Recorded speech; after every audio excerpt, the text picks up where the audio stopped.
Chapter 261. Due to being out of battle for a while, the pure white halo on Germain's head changed to a dark crown. His expression also changed slightly, but he skillfully suppressed the various irritable and confused thoughts that emerged in his mind and heart. Gino also noticed the changes in Germain's pure white halo and dark crown, but he said nothing about it. Germain looked at the girl in Gino's arms. She had thick white hair, tied in two big braids, thick eyebrows, closed eyes, and snot flowing from her nostrils to her mouth. He knew Xiaomai, and also knew why the Ant King Maruam had an entanglement with her. It seems that no matter how the timeline is advanced or changed, many things will return to the point where they are not what they were before. The fate of the people in it has changed, but not completely. Gino also looked down at Xiaomai, but did not notice German's expression at this time. The Ant King's behavior is beyond our expectations. He obviously has the ability to severely injure me instantly. But for Xiaomai, he did not do it. This is because our battle will involve Xiaomai.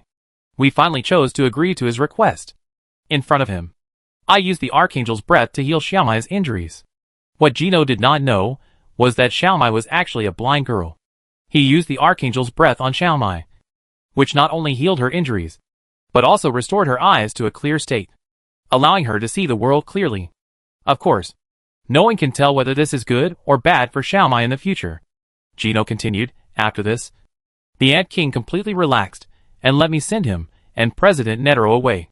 However, Xiaomai was originally weak, and the near-death state brought her a great mental shock. So she has not woken up until now. I was just worrying about how to deal with her. Zeno's active career is not written in vain. As an active top killer, he has killed countless people. Some good, some bad, some important, and some completely innocent. He will not feel guilty for accidentally injuring or killing a girl he has never met.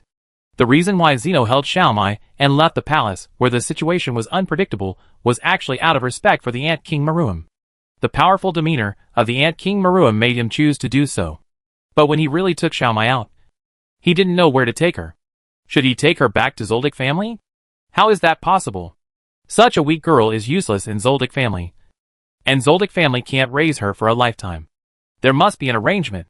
At this time, both German and Gino were moved and turned their heads to look to the side. Not far away, the ground ripples and vibrated, revealing a black hole, and then a figure in a black suit emerged. Nob stood there with a haggard look and white hair, adjusting his glasses. His four-dimensional apartment had more than one entrance and exit, both inside and outside the palace, and this was one of them. Nob still didn't dare to step into the palace, but he could come here and watch the battle silently. However, as soon as he showed his head, he saw Germain and Gino, and was stunned. Why are you here? Nob quickly recognized their identities, and his eyes couldn't help but evade a little, feeling a little ashamed. Zeno's eyes lit up. He recognized Nob. President Netero mentioned the members of the Chimera Ant Extermination Team, including Nob, in the conversations these days. Nob and Imolawu were originally going to be the core of the second formation in this decisive battle, second only to Netero, German and Zeno. Unexpectedly, Nob collapsed before the battle and left the field early. Now Imolawu had to support the team independently. Netero did not mean to blame Nob, but just stated the facts calmly. Zeno still had an impression of Nob. In addition, the ability of the four-dimensional apartment is just like Nobu's business card, and Gino instantly confirmed the other party's identity.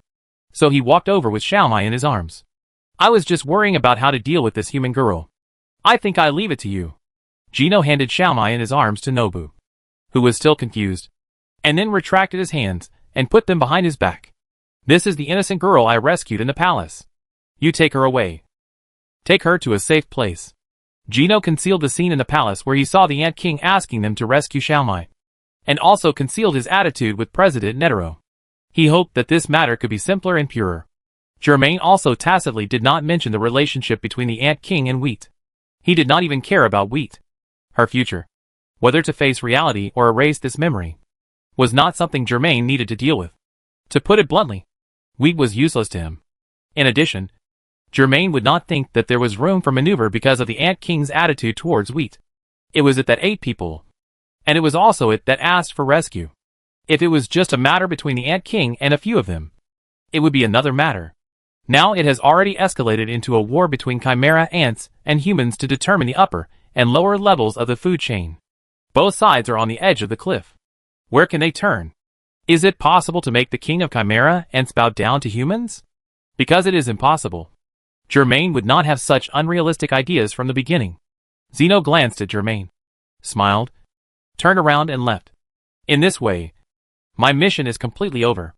It should be said that what will happen here next has nothing to do with me. However, for the sake of President Netero and you, Silva and I will watch the end of this decisive battle in the sky. Zeno walked away from the palace without any hesitation. Germain had no intention of stopping him, and instead prepared to climb over the wall and enter the palace. At this time, Nob, who was holding wheat, finally reacted. He couldn't help but call out to Germain. Germain. Germain stopped and looked back at him. Nob swallowed his saliva, frowned, and stammered for a while before speaking cautiously. Do you want to go in? The palace is a den of demons, not to mention the Ant King. Even the 3 guards are extremely terrifying monsters. Nob didn't know that the Ant King had left the palace, and Neferpitou was not here either. He didn't even dare to release Yuan to investigate the situation. Moreover, his impression of Germain's fighting power still remained in the hospital half a year ago, and the impression left by the bits of information on the Professional Hunter website. In these aspects, Germain's fighting power should be stronger than him and Imolawu, probably at the level of the 12 branches. Apart from this, Nob did not dare to think too much. Germain looked at Nob, made eye contact with him, and saw the panic and confusion in his eyes. He decided to tell Nob the truth. I have just killed Neferpitou. Now I am going to go in and kill the second 3 guards, and then I will go to support President Netero. This is my plan. Killed Neferpitou? Destroyed the second 3 guards? Supported President Netero? Nob understood every word. But when they were combined to form a sentence, Nob found that he could not understand the meaning. His mind was shaking. Germain did not mean to explain in detail. He just pointed in the direction of the palace, and then pointed in the direction where Gino went. Nob, after you use the 4-dimensional apartment to settle this girl, you actually have 2 choices. The first is to enter the palace and support your companions. If they are wounded, take them away and receive treatment in the rear.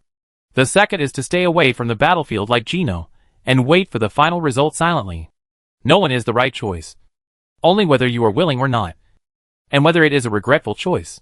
Make up your mind. Don't hesitate for too long. After saying this, Germain turned around and left. He flew like the wind, flying to the high wall of the palace. Nob was in a state of confusion. He held Xiaomai, looking at Germain's back, not knowing how to react. Then, the next moment, he almost cried out in surprise. At the moment when Germain jumped onto the high wall, a figure flew out from inside the palace. It was covered with spots and looked like a leopard, but it was actually the leader of the chimera ants, Gitu. Gitu had fought with Imolawu and Nakulu before, but they didn't decide who was better or who was better. And then they separated. Now, Kito's ability to read has been further enhanced. It couldn't help but look for a new opponent to compete with. And then it set its sights on Gino. However, as it followed Gino, it noticed the meeting between Gino, German, and Nob. After all, there were 3 people with the ability to read. So it chose to wait and see. When Gino left and German was about to climb over the high wall, Kito thought his chance had come. It immediately flew out of the shadows, intending to use its proud speed to kill German instantly through a surprise attack. Then, it would play with a white-haired man with glasses, like a cat playing with a mouse. However, Guido did not expect one thing. It was following Gino. And Gino knew it. And so did Germain. But they both kept it to themselves. Guido rushed towards Germain like an arrow. Germain seemed not to see it, but thrust forward with his left hand. Chaos Spiral Thorn. The spiral cane twisted by the left arm smashed Guido's head with a bang. The battle was over before it even began. The headless body of Kito, which was originally bearing its fangs and claws, immediately plunged into the ground like a kite with a broken string, and was buried in the dust with a puff. Nob was surprised and quickly recognized Kito. Of course he knew Kito. Imolawu and Nakulu mentioned Kito many times in the combat meeting, and they all said that Kito was a very difficult enemy to deal with. However, that Kito died in front of German at the first sight. Germain was so clean and neat that it was like dealing with an ordinary non-user. Nob looked at Germain again, but he had already crossed the high wall, and could no longer be seen. He had a vague feeling that what Germain had just said to him might be true. Neferpitou was dead. Germain still had to kill a third guard. He had to support President Netero and deal with the Ant King. The choice that Germain left him made him clench his fists again, feeling a little overwhelmed. Then, he looked down at the unconscious Xiaomai and decided to take Xiaomai to the safe rear area first. For this decisive battle, a group of emergency doctors from the Hunter Association were on standby in the rear area. For example, Dr. Li from Fanlin Medical University, who tried to save the Queen Ant's life. Nob could use his four-dimensional apartment to quickly send Xiaomai to the rear area. The doctors would take good care of Xiaomai. And then, he could return quickly. Of course, whether he wanted to return or not was his personal wish. Chapter 262. German fell into the palace. And the next moment, he released his circle without hesitation, and covered the entire palace. He didn't need to use the circle to detect the enemy. At least not completely. He did this to announce his arrival to all the Nin users in the palace. The circle is the external release of Nin energy, and most Nin users can sense it. For the Chimera Ant suppression team, this suddenly appeared circle, which was not mixed with evil like a stinking ditch, must not be one of the three guards. The Ant King left with President Netero, and all members of the Chimera Ant suppression team knew about this. Then, after eliminating candidates, the Chimera Ant suppression team gradually came to a surprising conclusion that the circle was released by their side. It was not President Netero, nor was it Gino who just left. So there was only one possibility left. The Chimera Ants would understand that this was their enemy. A powerful enemy. The defense lines of the palace were all broken in just a few minutes. But as long as the three guards were still there, the advantage was on the Chimera Ant side. Now there is another enemy to disrupt the situation, and the trend will become more unclear. Germain didn't know whether his actions could boost the morale of the Chimera Ants members and weaken the Chimera Ants' minds. But he did it. Do it first. He would not hesitate on such a small matter. The experience of the past year, especially the experience in the maze and the wilderness, made him more decisive. However, Yuan finally detected some situations for him. In the underground world under his feet, there are several Chimera Ants active, but they are not very strong. The strongest is only at the level of Division Commander, which is the level of Kido, who was killed instantly by him. In addition, in the underground world, there are Chimera Ants everywhere in the palace, and the smell of humans is mixed in, but most of them are insignificant. Rescuing those surviving humans is not Germain's mission. For example, the women who were locked in the room below under the coercion and inducement of the human surrender faction buys few, and the living humans who were stored as fresh ingredients. Not far away, in the hall of the palace, a monster of the third guard level was fighting with a human. If nothing unexpected happens, it should be Yuppie and Zudo. In fact, Nakulu and Mirwan are also in the hall. However, Mirwan's alibi completely concealed their presence, and their presence could not be detected for the time being. The third floor above the palace was filled with smoke. There was also the breath of one of the three guards, and the breath of Moru. Al-Yafu can release hypnotic pollen and read people's hearts. Moru, who has a huge lung capacity and a steady mind, is the best choice among the members of the Chimera and Extermination team to deal with Al-Yafu. In other words, Emodlawi temporarily trapped Xiao Yapufu, one of the three guards. But this will not last long. Which one? The closest one. Germain did not stop at all, and ran straight to the palace hall in an instant, and then heard roars and cracking bricks from afar. Bang, bang, bang. The whole palace seemed to be shaking, and dust was rolling everywhere.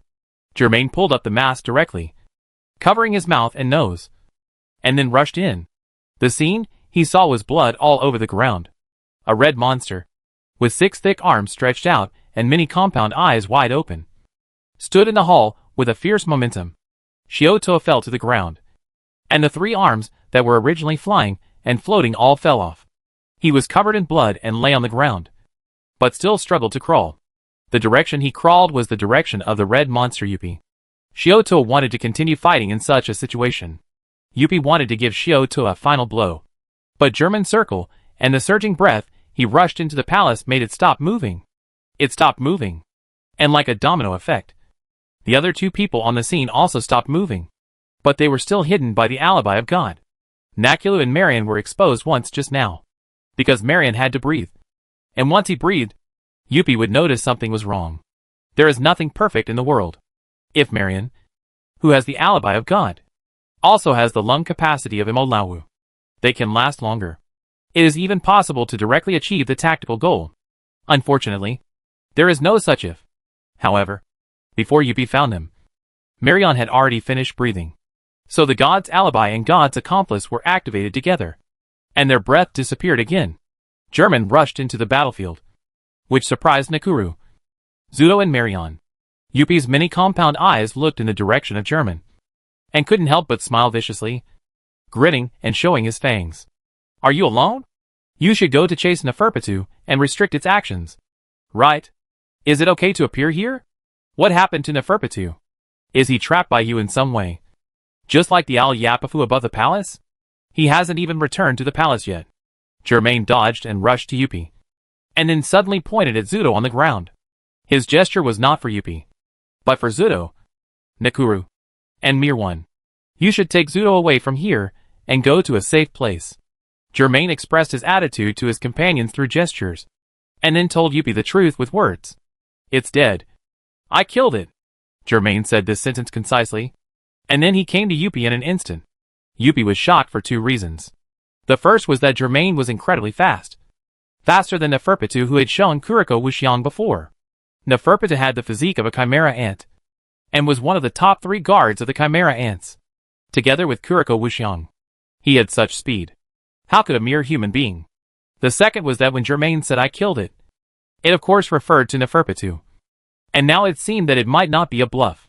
But no matter what the truth is, Yuppie, who has changed into his current appearance, will never surrender to Germain. Live for the king. Die for the king. If Neferpitu dies for the king, then it is worth it.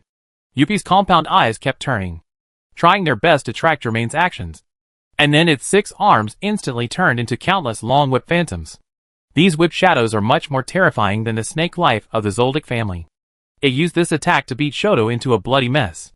During the battle, Shiotua had taken his mind power a step further. He stepped on 3 arms that could float in the air, so he had the ability to fly. This was a mind power tactic that he suddenly thought of and successfully practiced. However, he was already so agile and nimble that he could fly back and forth in the huge palace. But he still couldn't escape the attack of Yuppie. If Shiotua just wanted to escape, he could still do it. Yuppie was not very interested in him. The problem was that his task was to actively attack Yuppie and hold him back. The cruel reality was that he failed to complete the original plan of frontal feint attack, allowing Nakulu and Mirwan to continue to attack Yuppie secretly. Shiotua originally planned to fight to the death, but he didn't expect German to break in at this time. He was surprised and worried. But once he relaxed, Shiotua's fatigue and pain surged up all at once, causing him to fall to the ground involuntarily. This time he really couldn't move. He could only watch as German rushed into Yuppie's airtight attack. The next moment, a scene that shocked Shiotua appeared. German jumped into the air, and in a moment, he was suspended in the air. His hands were so fast that only afterimages remained, and he fought against Yuppie's 6 arms, not losing at all. How could he be so fast? Take a step back. Even if he was so fast, why could he compete with Yuppie's arms? I took great pains to take away one of Yuppie's compound eyes. Besides that, I didn't dare to fight it head-on, because I knew very well that if I was hit, I would end up like me now, or even worse. However, Germain not only followed the rhythm of Yuppie's attack, but also made further reactions.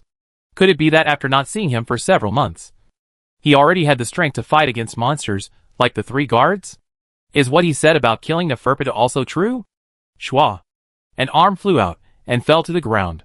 It was one of Yuppie's 6 arms. Yuppie didn't even look at it and continued to fight Germain. He looked much more serious and planned to suppress Germain forcefully. However, the next moment, there was another swish. Another arm of Yuppie was cut off and flew out. At this time, Yuppie became more serious. During its brief retreat, it agitated its red flesh and blood, and the 2 broken arms grew back again, so that it still had 6 arms to fight the enemy. While fighting Yuppie, German noticed that the little doll Porterclin appeared behind Yuppie. At the same time, the aura of Nakulu and a strange chimera ant also appeared. It seems that Merlion can't hold his breath any longer. Merlion really can't hold his breath any longer, so he can only remove the alibi of God. But this is also what they took advantage of, because Nakulu and Merlion have quietly moved to the wounded Xiao. They shouldn't have exposed themselves. But German's arrival, German's gestures, and German's combat power that can cope with the attack of Yuppie all made them change their minds. Nakula helped Xiao up, and his hands were stained with Xiaotuo's blood. He had no choice but to watch Xiaotuo being beaten all over by Yuppie, just to find the next opportunity to attack Yuppie. But Xiaotuo was beaten so badly that Nakuru almost couldn't help but show up. At this time, German's circle spread out, making him stop immediately. Then, German rushed into the battlefield, took over the battle, and claimed that Neferpitu, one of the 3 guards, had died in his hands, and instantly cut off Yuppie's 2 arms. Regardless of whether Neferpitu's death was a fact or German's psychological warfare, he had the fighting power to fight Yuppie, which was seen by Nakuru himself. In this case, seeing is believing. Zudo, I take you to a safe place. No. Zudo grabbed Nakuru's arm tightly, his bloodshot eyes wide open, refusing Nakuru's approach. Did you see that? German has the strength to compete with Yuppie. You and Mirwan must stay. And with the combined abilities of the 3 of you, you will definitely be able to defeat Yuppie. He was already bloodshot at this time, gritting his teeth, very unwilling, because he could feel that Yuppie had never regarded him as an opponent from the beginning to the end, but instead used attacking him to test the content of their plan. But now Yuppie was concentrating on fighting Germain, which meant that in Yuppie's eyes, Germain was an opponent that would be defeated immediately if he was careless. Such a change in the situation changed Zudo's mentality, which was originally on the verge of despair. What was rising in Zudo's heart now was the desire to defeat Yuppie, which even made him regain his vitality. However, Yuppie let out a loud roar, which made Nakuru, Zudo and Miriam's eardrums hurt. Of course, it did not discover the tricks of Nakuru and Marion, but after realizing that it could not deal with Germain in its current form, it took the initiative to make changes. Chapter 263. The last moment. Xiaotuo was still unwilling to accept Yuppie's contempt for him, and was unwilling to admit defeat. Nor was he willing to retreat like he did when he reinforced German before. Nakulu soon understood Xiaotuo's thoughts. He didn't want to see Xiaotuo being humiliated, and turned to support Xiaotuo. For the first time, Mirwan saw a human who could be on par with the 3 guards, and even had a crazy idea. My god's alibi, combined with this man's combat power, can he severely injure and kill Yuppie and Al Yafu? Or even the king? Can he and I defeat the king and the 3 guards together? The inferior defeats the superior? The inferior defeats the superior. This thought made Mirwan excited and terrified, and he could hardly suppress the trembling of his body. However, the next moment, after Yuppie's form changed, and a large amount of mental energy was generated, and the fishy and evil smell came to their faces, all their thoughts turned into fear. This stinking mental energy was like the most terrible nightmare, making them feel as if they were naked in the ice and snow. So scary. No! I can't stand it. The 3 of them couldn't help but want to step back and stay away from Yuppie. Yuppie can further change its form according to its combat needs. Its red body began to expand, and human faces squeezed out of it, as if more than a dozen people wanted to squeeze out of its body, which further expanded its size. As a result, its body became a container of mind energy, absorbing all the surrounding mind energy into it. This made its body flicker, showing an extremely unstable state. German was the only one who knew what Yuppie was going to do. He calmly lowered his body and placed his palms on his sides. The cold black metal gloves gathered together, and the sharp fingertips looked like the fangs of a beast. As he entered the combat state, the dark crown once again switched to a pure white halo, which gave German a boost. Many silver white and dark black ribbons of mind energy appeared around German, and as if they were in a whirlpool, they were all poured into the fangs formed by his black gloves. His gathering of energy was so fast that almost as soon as he made this move, the black and white bullets had already condensed in his palm. Nakul was the first one to react except for Germain. He swallowed his saliva, immediately bent down to pick up Xiaotuo and Marion, turned around, and ran out of the palace desperately. Xiaotuo and Marion were stunned. After being picked up for a while, they understood. Nakul had no time to explain. This scene reminded him of the day when Phaeton of the Phantom Troop self-destructed, and Mr. Mo Lawu also forcibly took him away from the scene. I didn't expect that after not seeing it for several months, such a scene would reappear.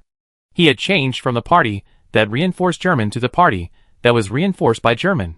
Nakulu, with mixed feelings, rushed out of the gate holding Shiotuo and Marion. Before Yuppie's unstable bomb exploded, German took the lead in firing a huge telekinetic bullet at it. Chaos Roar. This is the attack method of Chaos Roar, the telekinetic beast he materialized, which contains the power of strengthening and releasing. Now, German's form has been integrated with the power of Chaos Roar, so he can shoot out Chaos Roar's bombardment waves in the form of telekinetic bullets. Boom! The extremely destructive telekinetic energy instantly hit the giant like Yuppie, causing it to smash the wall. Yuppie couldn't resist. However, just when it was about to fly out of the palace, it exploded, as if simply venting anger and destructive desire. Yuppie radiated telekinetic energy to the outside world. Yuppie and German have taken a similar evolutionary path. By changing its form, it achieves the same bombardment effect as the release system. Boom! German's Chaos Roar and Yuppie's Rage Release exploded together. The shock waves they generated spread directly to the first and second floors of the entire palace, and the flames engulfed everything. The shock waves swept everything and destroyed everything. Nakula held Shiotuo and Marion and jumped out of the palace gate at the last moment.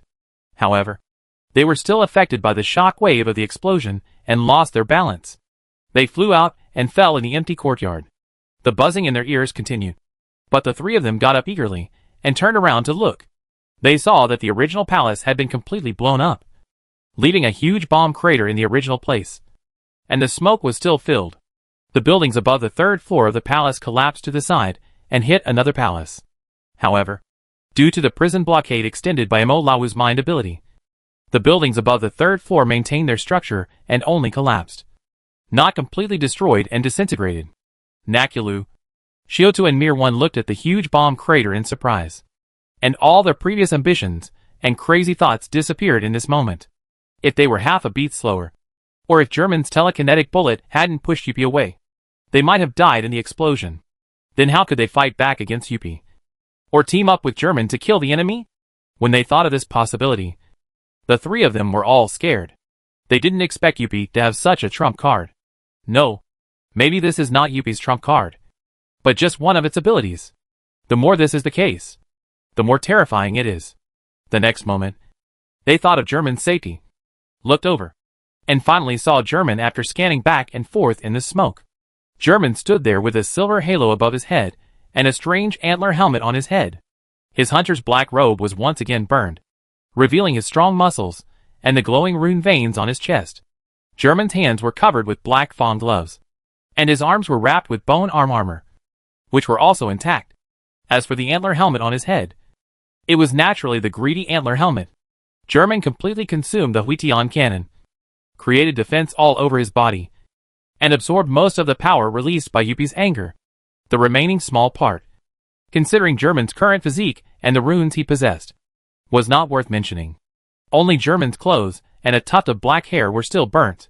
The more it was like this, the more he could understand why the Ant King Maruam had so few clothes on his body. This was the benefit. German took off his greedy antler helmet, stood on the top of the crater, and looked down at Yuppie in the center of the crater. After releasing his anger, Yuppie regained his sanity, and no longer let anger dominate his actions. It looked at German coldly, realizing that this was a powerful enemy that could never be defeated unless it tried its best and exceeded its current limits. This was the first time that Yuppie had encountered such a human since its birth. This situation made it a little uncomfortable at the beginning of the battle, but now it has completely understood everything. It realized that Neferpitou had encountered the same situation, but Neferpitou had no chance to correct his ideas, while it still had a chance. At this moment, Yuppie admitted that Neferpitou died at the hands of the human in front of him, and at the same time admitted that it might also die at the hands of this human. However, neither Neferpitou nor Yuppie will ever succumb to such a situation. In order to protect the king, they can transcend their fear of death and do things that are completely inconsistent with their usual selves. This is their dignity like a knight. Neferpitou, who is rational and curious, desperately tried to burn his life to stop Germain at the last moment. But he failed. And Yuppie, the person who hates thinking the most among the three guards, also learned to think at this time. It controlled its anger and realized that ordinary tricks were meaningless to German. So it changed its form again. Gurgle gurgle. Puff puff. Yuppie's limbs and appearance began to twist and change violently again. Nakuru. Shiotuo and Marion realized with a tingling scalp that the chimera ant had evolved again when they saw this scene. This Yuppie, this three guards, actually evolved many times in the battle and changed its form to achieve the goal of defeating the enemy in front of him. It seems that Yuppie has no limit to its evolution. It is a three-guard born for fighting. Finally, it turned into a centaur. The upper body is its face. The right arm is like a giant beast's claw. And the left arm is a swollen human face with an elephant's trunk. And the end of the trunk is a lamp-like weapon. Yuppie completed the evolution. And then showed a satisfied smile. And released its murderous aura without concealing it. There is no doubt that Yuppie is stronger now. And his mind is more evil. Merlion could no longer support himself and fell to the ground. Nakulu also squatted beside Shiotuo. Breathing rapidly, he nervously observed the battle situation, ready to take the seriously injured Shiotuo away at any time. At this time, he realized that he had not observed the seriously injured Shiotuo's condition for about 5 seconds, and his attention was completely attracted by Yuppie's terrifying evolution. He hurriedly lowered his head, but saw that Shiotuo's eyes were closed, and he had fainted due to excessive blood loss. Damn! Shiotuo's injuries are very serious and must be treated as soon as possible. Otherwise he will. But, in the current situation, where can I find a doctor? More importantly, if I take Shiotuo away, what will happen to Mirwan? What about German? What about teacher Imo Laowu? Should I take Shiotuo and flee this battlefield without looking back? All the doubts and hesitations of Nakula turned into anxiety and fear when Yuppie stepped on his 4 hooves, raised his claw-like spear, and ran towards German. German Nakula couldn't help shouting. At this time, only Yuppie, who rushed in front of German, noticed the changes in German. The black and white armor that originally only covered Germain's arms, like flesh and blood, wrapped around his torso and legs without him noticing, revealing their hard texture. Yuppie's eyes widened slightly. This human, actually, Germain did not retreat, but rushed towards Yuppie in centaur form. The two were only 1 step away from each other in an instant. Chapter 264. When Germain stepped within a distance of Yuppie, his mind energy suddenly shot out, and in an instant, many weapons hovering around him were materialized. Meat saw, shotgun, flamethrower, spiral cane, and sword Qianing. 5 types of weapons flew around, and they collided with Yuppie's left and right hand weapons in an instant. Bang bang bang bang. Under the dazzling attack and defense, the balance lasted only less than a second. Yuppie fell backwards as if he was overturned. But fortunately, he regained his balance at the last moment and joined the battle again. Something incomprehensible happened again. It had controlled its anger and gained physical strength. It was supposed to suppress Germain, but something went wrong. It failed to suppress Germain, and gradually felt powerless. Swish. The same situation happened as when it fought with Germain just now. Yuppie's right arm was neatly cut off from the elbow. This time, the weapon was the ancient-looking sword. It widened its eyes and tried to understand everything. After being soaked in blood, the blade of the sword Qianing became more gorgeous. Before Yuppie's broken arm fell to the ground, and before its attention was diverted from this brief, shocking blow, several other weapons launched and attacked together. The meat saw chopped on its left shoulder. The threaded cane stabbed its waist, and the flamethrower's fire snake burned its 4 legs. For a moment, its shell, which was known for its solid defense, was captured from all directions like a castle. The shotgun suddenly appeared in front of its eyes, and the scattered bullets filled all its vision. Bang! Although Yuppie retreated in time, the bullet still shattered half of its face, including its right eye. It retreated suddenly to a relatively safe distance. Yuppie, with a hollow right eye and blood oozing out, and blood all over his body, and weapons stuck all over his body, realized a fact for the first time. Its current appearance is constantly approaching the long-haired man who was knocked down by it 2 minutes ago. Yes, this offensive and defensive battle lasted only more than 2 minutes. Yuppie couldn't help but look in the direction of Shiotuo, where there were only 2 figures. Shiotuo, who was unconscious due to excessive blood loss, was held in Nakula's arms. Nakula was watching the battle, and when he saw Yuppie looking over, he couldn't help but nervously protect Shiotuo. There was a trace of confusion in Yuppie's eyes. Me? I'm the same as this fragile human? Me? Are you kidding? Then, its expression twisted. Anger surged up its body and mind again, filling its strength. And it roared with a burst of mental energy, forcing out all the weapons stuck in its body. I can never be that human being. I can never be like him. Dealing with an enemy that I can't defeat in such a miserable way. I am the king's guard. The iron wall that stands in front of the king. The broken left arm, and the wounds on various parts of the body regenerated at an extremely fast speed while wriggling. Its eyes flashed with ferocity. Its back suddenly trembled. And then with two puffs, it spit out a pair of wings. And mucus splashed. The pair of wings spread out. It stepped on four hooves, exerted force, and such a huge body actually flew into the air. Naculo looked at Yuppie in astonishment. He didn't expect that it could continue to evolve at this point. The life of the Chimera Ant is really unexpected in every aspect. Yuppie roared at German on the ground. You don't have the ability to fly? Look, this is the direction of my evolution, and the way I defeat you and protect the king. However, after saying this, it found that it had made a similar tactical choice as Shoto not long ago. They all tried to gain an advantage in air superiority and defeat the enemy that was originally impossible to defeat. No, I am not that fragile human. I am different from him. And the result is different. At this time, it suddenly widened its eyes again. Yuppie saw a chameleon-like Chimera Ant standing next to German. It seemed to be a traitor named Marion, the division commander. Yuppie never took it seriously because he was too weak. It remembered that Marion's ability was to camouflage and invisibility. An insignificant role. Nothing more. However, when it saw Merlion whispering to Germain and jumping on Germain's back, it realized that something was wrong. Then, Germain and Merlion disappeared completely. Yuppie shuddered. The abnormalities that he had vaguely sensed before now all became clues, connected together to get the truth. It turned out that it was the one who was causing trouble. Not only can it disguise itself and become invisible, but it can also hide its breath. This traitor concealed his most important ability, and he had long wanted to betray the king. Yuppie was angry and afraid. The current situation was like Shiotui in a tough battle, who found a glimmer of hope after taking away Yuppie's compound eye. But at this moment, he found that Yuppie had completely disappeared under Mirwan's ability, and even his breath was gone. The last hope was extinguished. At the same time, the killer Poklin kept reporting meaningless numbers in Yuppie's ear, making it even more upset. It attacked several times and failed to expel Poklin, and then realized that this doll was the product of some kind of mind ability, and it would not disappear before the conditions were met. No. No. No. What am I thinking about? At this time, I should focus on where the guy is. But, where is he?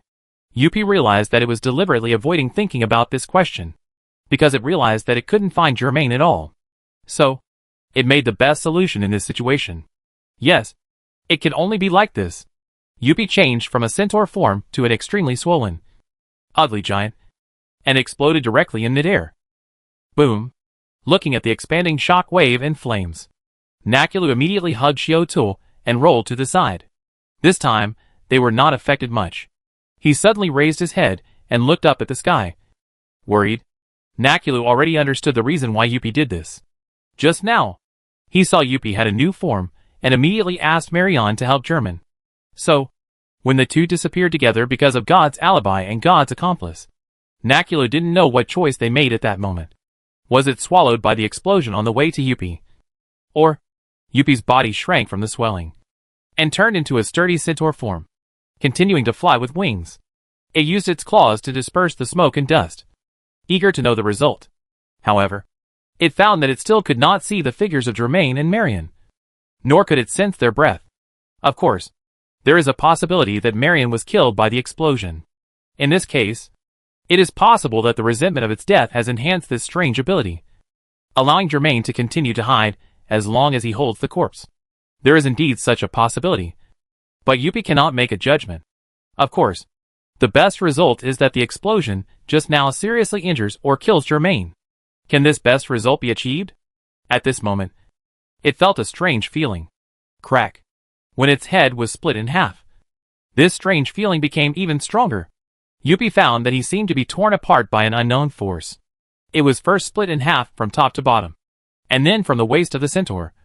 It was chopped into 4 pieces horizontally again. In the chaos of consciousness, Yuppie realized that he was attacked by Germain. He was still alive. Yuppie's heart sank to the bottom. Germain predicted Yuppie's explosion, so he did not act rashly at the first time. His physique was enough to withstand the explosion, but Mirwan on his back could not. Therefore, instead of attacking, he carried Mirwan and retreated. Mirwan, who was holding his breath, was originally confused, but after seeing the explosion from Yuppie, he suddenly remembered Yuppie's ability. It almost became an exploding ghost. The next moment, German carried Mirwan on his back and rushed towards Yuppie in midair. And at the moment when Yuppie was at a loss, he swung the meat saw. Critical hit. The amplification of the silver-white virtue aura made German's next 2 knives all critical hits. So he quickly chopped Yuppie in centaur form into 4 pieces. They fell to the ground with a puff. Nakulu looked at the 4 pieces of red flesh on the ground in shock, not realizing that they had won. However, this slowness saved him from a disaster. The 4 pieces of Yuppie suddenly emitted a dark resentment, and they were still unwilling to die, and they were connected into a whole, and rushed towards Nakuru and Shiotul. Since German and Marion were hidden by the alibi of God, Yuppie, who had an obsession with death like Neferpitu, would attack Nakuru and Shiotul. The resentful Yuppie was almost about to pounce on Nakuru and Shiotul. At this time, Nakura suddenly felt a void below. After a moment of weightlessness, he and Shiotul fell down. Nakulu screamed. Bang. At the same time, resentful Yuppie was pressed to the ground. The resentment attached to it flew out in a vortex and disappeared in midair, until resentful Yuppie could no longer move and became a real corpse. Mirwan lifted the alibi of God and breathed heavily. It was surprised and happy. I really defeated a 3-guard together with this man. I did it. The one who held down the resentful Yuppie was naturally German. He stepped on the resentful Yuppie to the ground and absorbed the resentment of the resentful Yuppie with the hunter badge. The battle was finally over. There was another rune vein on German's chest. Hunter. It looked like a straight line that penetrated a square from the outside to the inside, which could make German's physical strength and energy recover faster. This would undoubtedly enhance his ability to continue fighting. He let Mirwan get off his back, then raised his head and looked at the black hole not far away and the white-haired man squatting on the black hole. Nob glanced at Germain, adjusted his glasses, and pursed his lips. He finally made a choice and came. It turned out that it was Nob who pulled Nakulu and Zudo into the space through the entrance and exit of the 4-dimensional apartment set up here in advance. He looked solemn, but his body still couldn't stop shaking. I will send Zudo to the doctor for treatment, and Nakulu will see his personal wishes. Go and support President Netero. Here, leave this to us. Chapter 265. German had no intention of stopping to communicate with Nob. He nodded to Nob and then rushed out of the palace. His purpose here has been achieved. 2 of the 3 guards are confirmed dead, so the Ant King can no longer be reborn as a more terrifying monster. He has eliminated the future troubles in advance, and the remaining are the existing difficulties. Now, there is only one thing he wants to stop. If possible, don't let Netero activate the poor Rose. Don't let the president of the Hunter Association, the ultimate martial arts pursuer, choose to die with the Ant King. German flew over the high courtyard wall, keeping his breath hidden.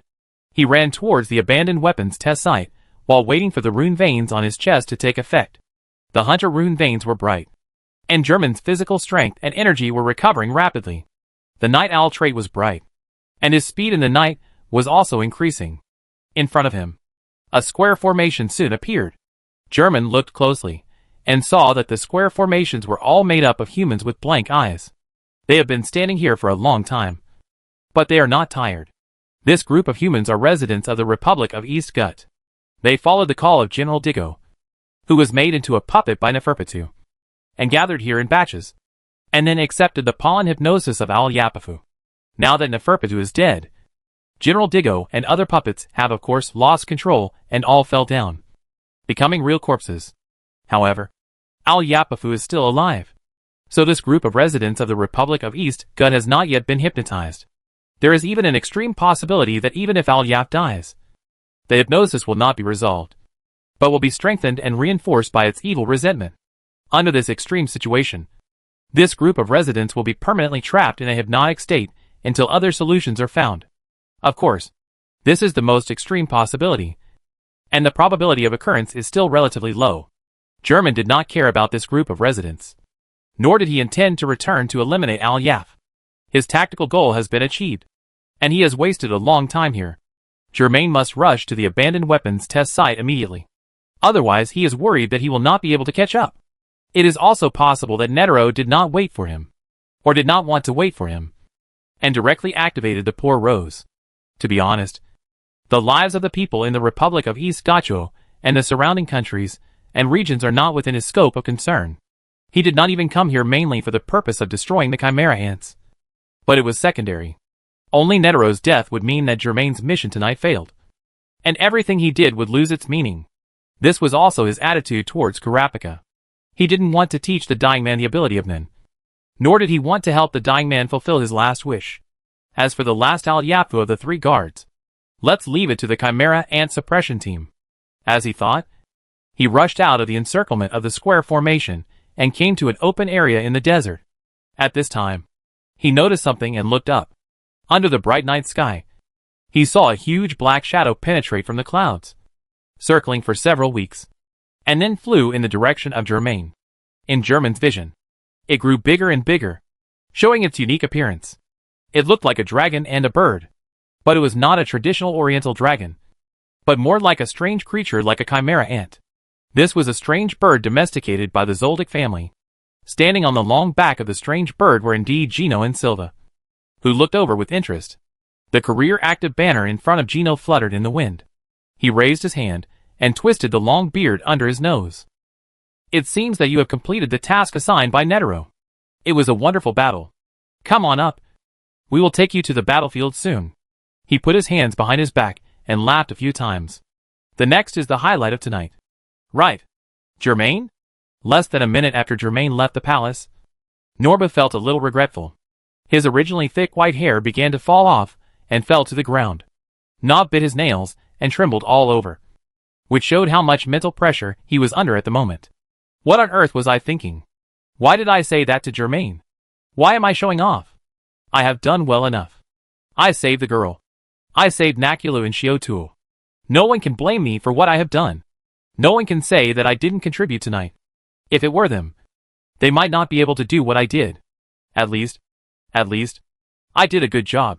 President Netero wouldn't blame me either. Nob was trembling while doing psychological preparation. He hoped to persuade himself to leave here quickly through the 4-dimensional apartment and leave this hellhole forever. However, for some reason, he was unable to convince himself.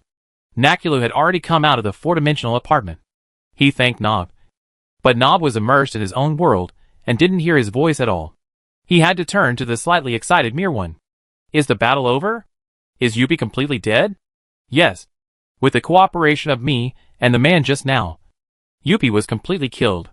Mirwan's pride was justified.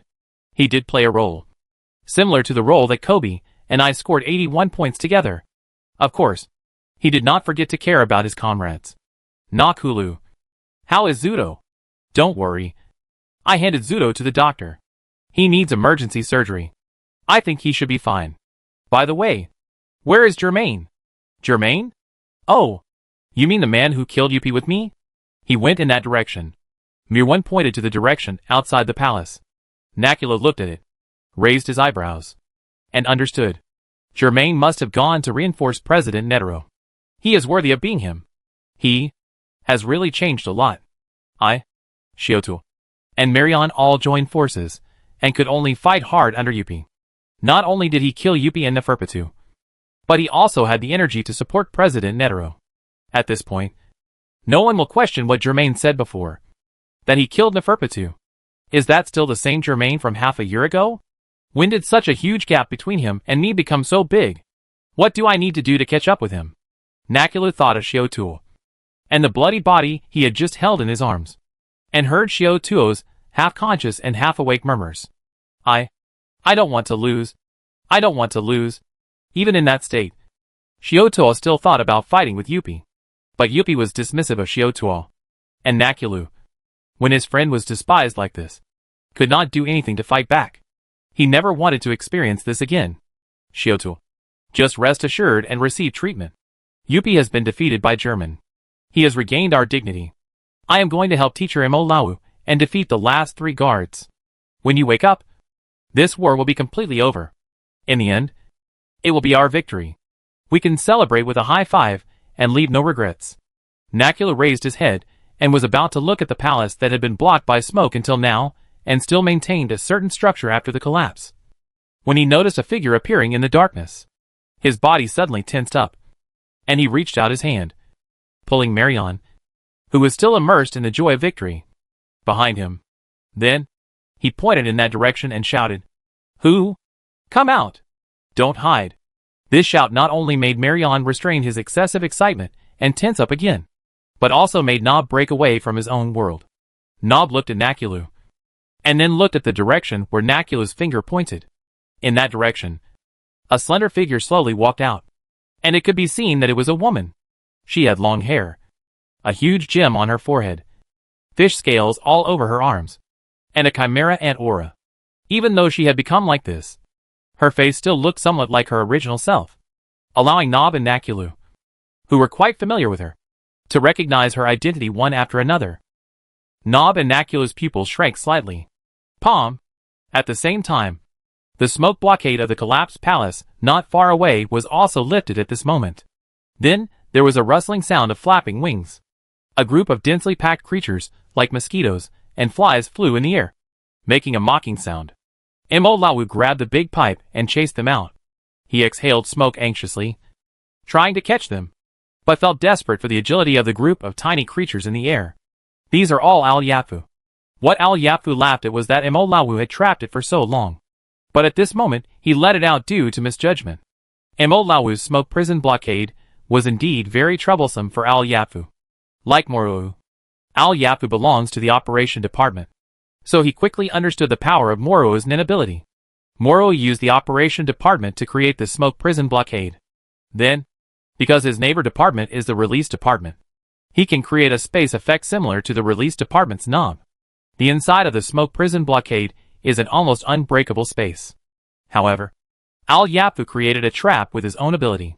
He first created the illusion of pupation in front of Moro, and then particled his whole body, and passed through the smoke prison blockade little by little. In this way, most of the Al-Yafu appeared silently outside the blockade of the smoke prison. However, Al-Yafu's body cannot be particled. He must remain the size of a fly, which is the origin of his ability. The Fly King. It is almost impossible to transfer the body without letting Imolawu notice it. Once the body is discovered, it will be very dangerous because most of its power has been divided to the clone. Al-Yafu's attack method Linfen is Ichuan, and it happens to be useless to Imolawu, who has a huge lung capacity and has been holding his breath, which gives it a headache. Then, the Cunninga came up with an idea. Imolawu has been holding his breath, and in the absence of sufficient breathing, his judgment ability will gradually decrease, which can be used. Chapter 266. Al-Yafu made the bulk of himself that had been particleized and let the blockade of the smoke prison form a seemingly complete self. It stood outside the blockade of the smoke prison, making a sound, pretending that it had escaped. Imolawu was an experienced hunter. However, he was a little anxious when he felt the mind of German and Yuppie. He judged that it was German, but he didn't know whether German could deal with Yuppie. Afterwards, the mind of German and Yuppie disappeared one after another. Imolawu, who was in the blockade of the smoky prison and had no idea about it, did not waver and insisted on the tactic of blocking Al-Yafu. However, when Al-Yafu made a sound outside the blockade of the smoky prison and said that it was going to meet up with the other 3 guards to kill the members of the Chimera Ant suppression team, Imolawu was fooled. Long-term breath holding and insufficient breathing led to insufficient thinking. He thought Al-Yafu had really left the blockade of the smoky prison, so he took the initiative to unlock the blockade and wanted to chase him. At this time, Al-Yafu's original body, the Fly King, managed to escape and laughed. Seeing that the situation was irreversible, Imolawu noticed that the situation below the palace was a bit strange. He didn't think too much about whether he was right or wrong, and ran down to join everyone. He was about to call everyone, but he noticed that everyone was looking in the same direction. He turned around and saw Palm. Palm looked at them with a dark look, as if he was looking at a stranger. They encountered an unexpected and most troublesome enemy. The Fly King Al-Yafu flew in the air, flapping his wings. Countless smaller clones, which were in particle form, hovered around the palace to investigate the situation. It was about to laugh at Imolawu for a while, but stopped when it saw Yuppie's corpse. When Yuppie's spirit disappeared, it had some guesses, but it was fighting with Imolawu at the time, so it had no time to care about other things. Unexpectedly, Yuppie was really dead. Who killed him? The group of people below? No. There was a strong aura coming at that time, and the owner of that aura was not here. Did he do it? And the king and Neferpitou. Their auras were not in the palace either. What's going on? When I was trapped in that bastard's blockade, what happened outside? Why did it become like this now? Al-Yafu must find out the truth and find the whereabouts of the king and Neferpitou. Then, it noticed the figure below. The woman named Palm. After being captured, Palm became the #1 test subject of Al-Yafu and Neferpitou. A test subject for the plan to transform humans into chimera ants and exterminate humans. Theoretically, Neferpitou has transformed Palm's brain, making her completely stand on the side of the chimera ants. And the group of people confronting Palm below are mostly Palm's companions. With their human habits, it would be difficult for them to attack their companions. Al-Yafu immediately decided to use its telepathy and Palm's special characteristics to obtain the information he wanted to know here. The abandoned weapons test site is underground, and the moonlight shines through the pierced rock formations. Netero lost a hand and a leg in the fierce battle with the Ant King. The Ant King only had scratches, so Netero used up almost all of his energy and launched the last attack. The 100-style Guanyin Zero. This is equivalent to using himself as a cannonball of the 100-style Guanyin Zero style No Mercy's Roar, and bombarding the Ant King. However, the Ant King still did not die, and he was not even seriously injured. Netero was already exhausted, with a haggard look, and his breathing was like a bellows. His vision became blurred, but he could still vaguely see the figure of the Ant King not far away. Even at this level, there was no way to inflict serious damage on him. It seems that as a challenger, I have completely lost. Netero didn't want to think about whether he could defeat Meruem if he was in his 50s and at his peak. This was meaningless and boring. The key was now. That was indeed the case. But, no. There is no but. Since I have already lost as a martial arts challenger, then as the president of the Hunter Association and the representative of the human side, I must not lose. He raised his intact hand, and put his index and middle fingers together like a knife, ready to stab into his chest. But at that moment, the figure of Germain flashed before his eyes. Germain? Netero remembered the conversation between Lin Ye and him some time ago. Lin Ye told him that Germain would surpass him at his peak, and stand at the top of all the nin users in the 6 continents. The Ant King is not the one who seeks to defeat the enemy alone. The strongest opponent that he wants to pursue all his life is Germain. Is he? In fact, the battle with the Ant King has made Netero very satisfied. He has planned to let go of his obsession and die calmly. However, the time he spent in actual contact with Germain made him have a certain desire. He wants to see the future and hope. Netero coughed a few times and suddenly laughed. The Ant King stared at him, unable to understand why this dying old man would laugh like this. Just as he couldn't understand why the old man didn't accept his surrender before. Because of Netero's existence, the Ant King is willing to give preferential treatment to humans after ruling the world in the future. This is respect for Netero, and it is what Netero has worked hard for. But Netero refused. Incomprehensible. This is obviously the best result for mankind. What is he dissatisfied with? What is he laughing at now? So the Ant King asked, "What are you laughing at?" Netero laughed for a while, then raised his hand to wipe away the tears from the corners of his eyes. And then his expression returned to calmness and looked at the Ant King. "Your name is Meruem, which is the name your mother gave you when she was dying." The Ant King was stunned. No matter how he pressed, Netero was unwilling to reveal the real name of the Ant King. Now Netero is willing to tell it. Why? Meruem doesn't understand. Netero and Meruem looked at each other, unwavering. You are indeed born with the strongest combat power in the 6 continents. But you still don't know enough about the malice of humans and the degree of danger they pose. It is because humans don't want to be pets of chimera ants, or livestock raised by chimera ants, that things are so complicated and I have to do this. No matter what. You must die. Humans don't need your mercy or your rule, because that is your whim.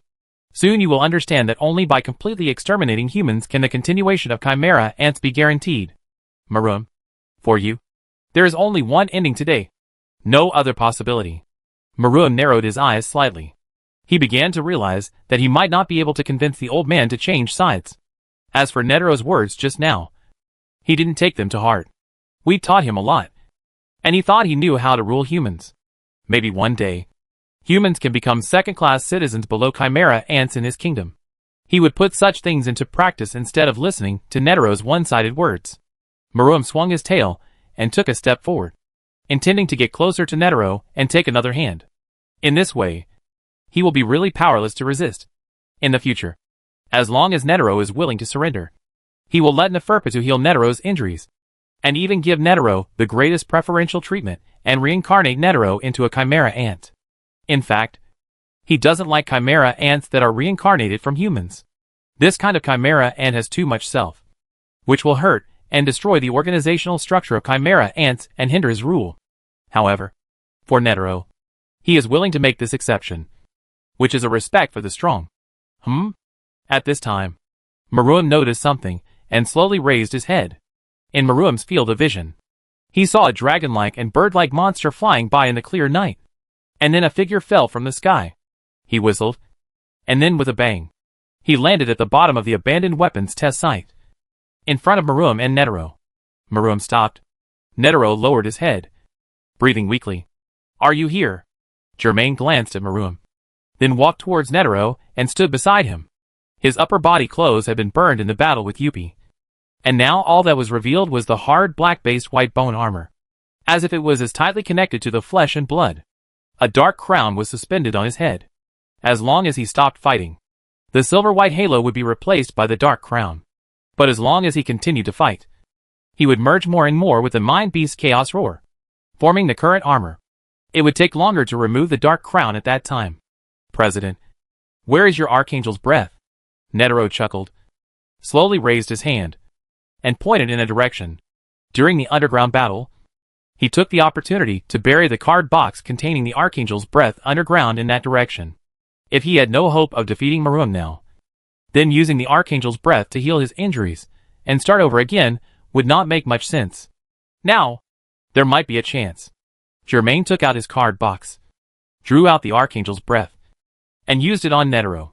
In an instant, the Archangel showed his holy figure and blew a healing breath towards Netero on the ground. Maroon crossed his arms and did not move. He knew what it was, because Netero and Zeno had used the same card ability on the injured Komi. However, Maroon felt that there was no need to stop it. Netero's condition was worse than he thought, and he might die in the next moment. He looked at Netero's injury from the perspective of the chimera ant, which was a bit too much. Humans are still too fragile. It's good that this man saved Netero. Maroon has read a lot of human books during this period, and knows 100 ways for human monarchs to subdue enemy generals, one of which is 7 captures and 7 releases. He doesn't mind knocking Netero down 6 more times until Netero is willing to kneel at his feet. Chapter 267. Let the old man heal his wounds. Maroon's sight naturally shifted from Netero to Germain, who suddenly appeared. Is this young man the helper that the old man found? He has abundant mental energy, steady steps, even breathing, and never let down his guard against me. It seems that his strength is not weak, at least stronger than the other old man Zeno, who sent me here before. Why did you come to help now? Was it a temporary decision? Or, Maroon didn't know Netero's name yet, and he didn't need to know Netero's name. Similarly, he didn't need to know the name of the young man in front of him. Only if they were willing to surrender and become his guards would he deliberately remember their names. He was just very curious. Why did the old man show up now when he had such a helper around him? You know, he never resisted the one-on-many thing from the beginning to the end. At the same time, Germain was also observing Maroon. Maroon's crown looked like a round hat, and his strong hands were folded across his chest. He wore a small jacket on his upper body, which was now emitting burning black smoke. His lower body was also surrounded by smoke, revealing his two-toned thighs, full of perfect muscle curves. The tail behind him was raised, as flexible as his 5th limb. The roar of the 100-style Guanine 0-style Merciless caused scratches and burns all over Maroon's body. Even his small coat was well preserved. This proved that Maroon was at ease against Netero. Even though he was suddenly bombarded with strong mental energy, he still had the energy to cover his clothes with mental energy and save them. From another perspective, it can also be said that chimera ants have a sense of shame like humans, and they are unwilling to expose their important parts directly. Germain stood in front of Netero, who was receiving the Archangel's breath treatment, and kept an eye on Maruam's movements. Even if Maruam did not show hostility for the time being, he had to be prepared for any eventuality. Maruam seemed to have seen through Germain's thoughts, smiled lightly, and then sat down on the spot. That sitting posture was one thigh arched, the other thigh folded, and his hands on his knees. It was his favorite sitting posture. Maruam showed this sitting posture to many people to show his relaxation and calmness. He thought it was a manifestation of the king's demeanor. Don't worry about the treatment. If you want to fight again after the treatment is over, go ahead. But you have to think clearly about the price. You will be seriously injured. Maruam pointed at Netero, who was treating his injuries. The reason why I didn't just throw you to my subordinates for transformation is because you have earned my respect. I hope you won't let me down. This is the calmness of a king, and also the arrogance of a king. Germain said nothing, but Netero behind him smiled. The Archangel's breath completed her healing in an instant. Netero's hands and feet recovered as before, and his originally withered body became strong again, and his mind energy was full. He stood up and simply stretched his muscles twice, making a crackling sound. The Archangel's breath looked at Germain gently in the whistling night wind. Netero took a last look, turned into starlight in the darkness, and dissipated and flew away. Netero cracked his neck, making a crackling sound, then showed a grin that didn't belong to a righteous person, and then walked to Germain's side. Germain, I want to tell you 3 things. What are they? Germain squinted at Netero. The first thing is that from now on, we must do everything we can to win. Germain hummed. I was planning to do this. Speaking of which, you are the only one who wants to take the risk. Fight one-on-one, and defeat Maruam. Netero stroked his short beard with a smile, and then he reached out and knocked on his chest. The second thing is that the bomb, the rose of Por, which is connected to my heart, has not been removed. It seems that the Archangel's breath will not regard it as an injury. Once my heart stops beating, this rose of Por will blow us all up into the sky. Even if we survive by chance, the diffused toxin will be enough to be fatal. The Archangel's breath can only be effective on the same person once, which means that the next time I suffer a serious injury and die, you will all be forced to go to hell with me. Germain knew about these things a long time ago, and it was he who told Netero about the restrictions and oaths of the Archangel's breath. Therefore, Netero's words were not meant for him, but for Maruam. In fact, the first thing and second thing he said were the same thing. That is, from now on, we must do everything we can to fight for victory, whether Maruam believes that there is such a bomb in Netero's body or not, and whether he believes that this bomb will pose a threat to himself. These words will have an effect sooner or later. Next, it is the battle between the despicable humans and the noble and arrogant king of chimera ants, which also includes troublesome psychological warfare. Germain didn't say anything. Before he came, he had already made up his mind. This mindset is to defeat the Ant King and the 3 guards no matter what happens. Not sticking to any form. Not being emotional. In fact, whether it is the current timeline or the previous timeline, people with such a mindset will have a solid record in the decisive battle of the chimera ants. For example, the current Germain killed 2 of the 3 guards, and the record is 2/0/0. The division commander, Keto, is an artillery and is ignored here. For example, Netero in the original timeline died together with Maruam, and indirectly poisoned Alpoof and Yuppie, with a record of 3/1/0. Gon in the original timeline sacrificed his future and beat Neferpitu to death. If it weren't for Kilua's brother Aluka and Nanaga who nursed Gon, he would have really died. And his final record was 1/0/0. The rest of the Chimera Ants extermination team, except for Palm who had a record of 0/1/0, all had a record of 0/0/0. You can't say that Imolawu, Nobu, Nakulu, Shiotu and others were completely useless. They played their respective roles, and even gained an advantage at one point, but they failed due to various reasons. Nakulu also empathized with Yuppie, and tried to solve the problem with Xiao Yapufu through communication. Their approach cannot be said to be wrong. It's just that because of the gap in consciousness, They can only become noble warriors willing to sacrifice themselves, and cannot become people who turn the tide in desperate situations.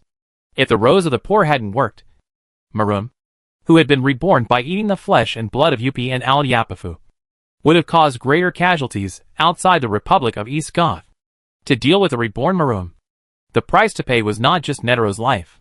At the critical moment, only Netero and Xiojia achieved their goals regardless of everything, and only they really eliminated the threat of the Ant King and the 3 guards. This is the difference in awareness. At this time, Netero extended his 3rd finger. The 3rd thing is that Maroom can become stronger by devouring the flesh and blood of others, especially the flesh and blood of the users, which means that his evolution is unlimited. We must not let him leave here. And we must not let him leave here after eating our flesh and blood. If we have no way to defeat him, I will still activate the poor rose. Germain nodded. Sure enough, these 3 things are actually all one thing. There was silence in the abandoned weapons testing ground for a while. Maroom pressed his hands on the cold floor and slowly stood up. He moved his eyes back and forth between Germain and Netero thoughtfully. Finally, he looked at the position of Netero's heart. I finally understand why you didn't join forces to deal with me immediately when you had such a helper. Because there was a disagreement between you. Maroom pointed at Netero. I assume that the bomb really exists, and you intend to die with me. So you chose this battlefield and stay away from other human companions. Maroom pointed at Germain again. But you rejected this plan. You don't want this old man to die. You had a disagreement. So you didn't join forces at the first time. Netero pursed his lips. His gray eyebrows drooped, revealing his old side. Got it right. Maroom's judgment was amazing. After a short observation, he came to a conclusion that was very close to the fact. Maroom looked at Germain and Netero.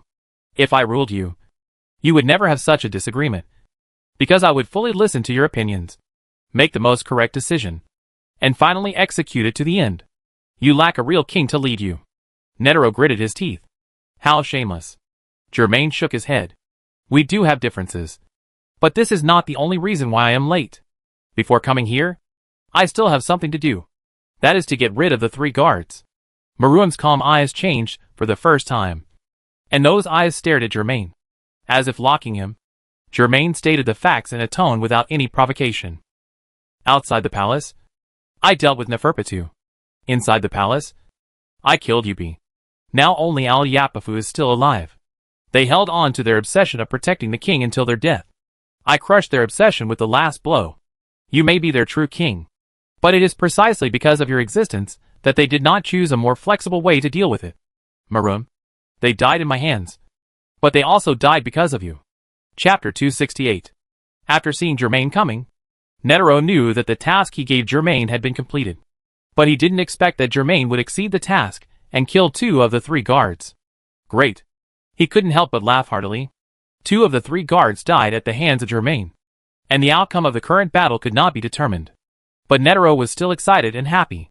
As for the fact that the Chimera and Expedition team could not defeat the 3 guards, he actually had a mental plan. The task Netero assigned to them was just to hold back the 3 guards. Now, 2 of the 3 guards were dealt with, and 1 was restrained, so they would have more time and space for the decisive battle with Maroom. Maroom did not show any anger or resentment. He just thought about it for a while, and accepted this possibility. Maybe there is such a possibility. I never thought that the Chimera ants were invincible. No matter how powerful they are, they may lose to you. So, I can think that you have rejected my persuasion to surrender again. Right? Germain's silence and Netero's laughter have expressed their attitude. Maroom's eyes turned cold. He took a step forward, and the energy around him was mobilized in an instant, as if it was natural. Bang! He jumped up and shot out, his figure disappearing in the air. The next moment, when he appeared again, he was not in front of Germain, but in front of Netero. Even after hearing that Neferpitou and Yuppie died at the hands of Germain, Maroom still kept his calm thinking. The old man specifically mentioned the poor Rose, so that I would always be cautious and restrained. The young man mentioned that Neferpitou and Yuppie's death were to attract firepower. So, in this case, attacking the old man is the best solution. I attacked the old man, and the old man had to ensure that he would not die unless it was absolutely necessary, so as to avoid the poor Rose from exploding and affecting the young man. At the same time, in order to protect the old man, The young man also needed to share some attention with the old man. If I really attacked the young man, I would be the one who was restrained. What I have to do is very simple. I will try my best to remove all the means of resistance from the old man and ensure that he does not die. Then I can fight the young man calmly. By ensuring this order of priority, the rhythm of the battle is still under my control. Maruam has sorted out his thoughts. Netero saw Maruam appear a few meters in front of him in the blink of an eye, and he understood it instantly. His face sank. Haha. I didn't expect that one day I would become a burden. Start, pray, and strike out. Boom boom boom. The palm wind of the 99th style of the 100 styles of Guanyin came to my face, and the golden light of the 1,000-handed Guanyin was dazzling like a phantom. All poured into Maruam. However, Maruam had already figured out all of the moves of the 100-style Guanyin in the previous fight. He could even tell how Netero was going to attack just by looking at his breathing rhythm. Maruam dodged most of the attacks almost perfectly and blasted away the last few moves. In an instant, he broke through all the attacks and came in front of Netero. First, he removed the old man's hands and feet. Although it was a pity that without Neferpitou, he would not be able to help him take over later. But with Alyapov here, if he is transformed into a chimera ant, his limbs should be able to be restored. When Maruam was about to do this, he suddenly felt a chill approaching his back. Germain appeared behind him at an incredible speed. Maruam narrowed his eyes. The next moment, his tail instinctively swung back, and with a clang, it collided with some metal weapon. Maruam turned his head, and first saw the meat saw that collided with his tail, and sent sparks flying. And then saw several other strange weapons attacking him. He turned in the air, deflected the shotgun with his left hand, and chopped off the spiral cane and the sword Qianying with his right hand. Huff. However, he was still engulfed by the raging flames. Maruam, however, opened and closed his hands and feet in the entanglement of the fire snake, and used his mind to force the flames away. Then, he pressed forward, his fists like the wind, and blasted at Germain with a loud bang. Germain, whose dark crown had long been switched to a silver-white halo, wore a black-based white bone-hard armor, and punched Maruam without giving in. Bang, bang, bang. The spirit burst and overflowed. The ground was constantly sinking due to the fluctuations, revealing the pits that looked like they were hit by meteorites. Maruam couldn't help but open his eyes wide in the rapid battle. He was able to catch my punches and kicks at close range? He did what the old man couldn't do.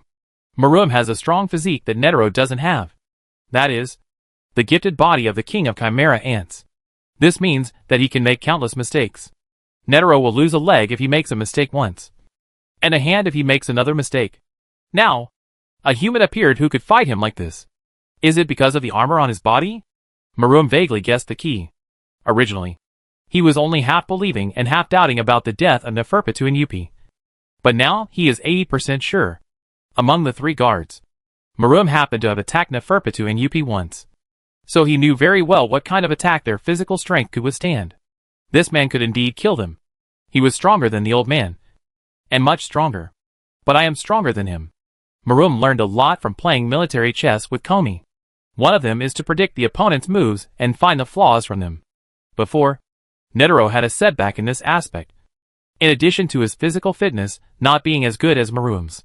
Such prediction requires first understanding all of Netero's attack patterns and knowing them all by heart. After that, Maruam judged how Netero liked to attack and how he didn't like to attack based on Netero's breathing. Then, Maruam could predict his next attack and block it in advance, which is similar to the fighting strategy of Jeet Kune Do. Therefore, Maruam wanted to counterattack Germain in the same way. Later, he was surprised to find that he had missed 3 points in the fierce fight. First, he did not have enough time to understand Germain's fighting style. This can be solved and is not a big problem. Second, he understood all of Netero's moves, based on the fact that Netero could only barely keep up with his speed, and Netero's attacks could not penetrate his shell and cause substantial damage.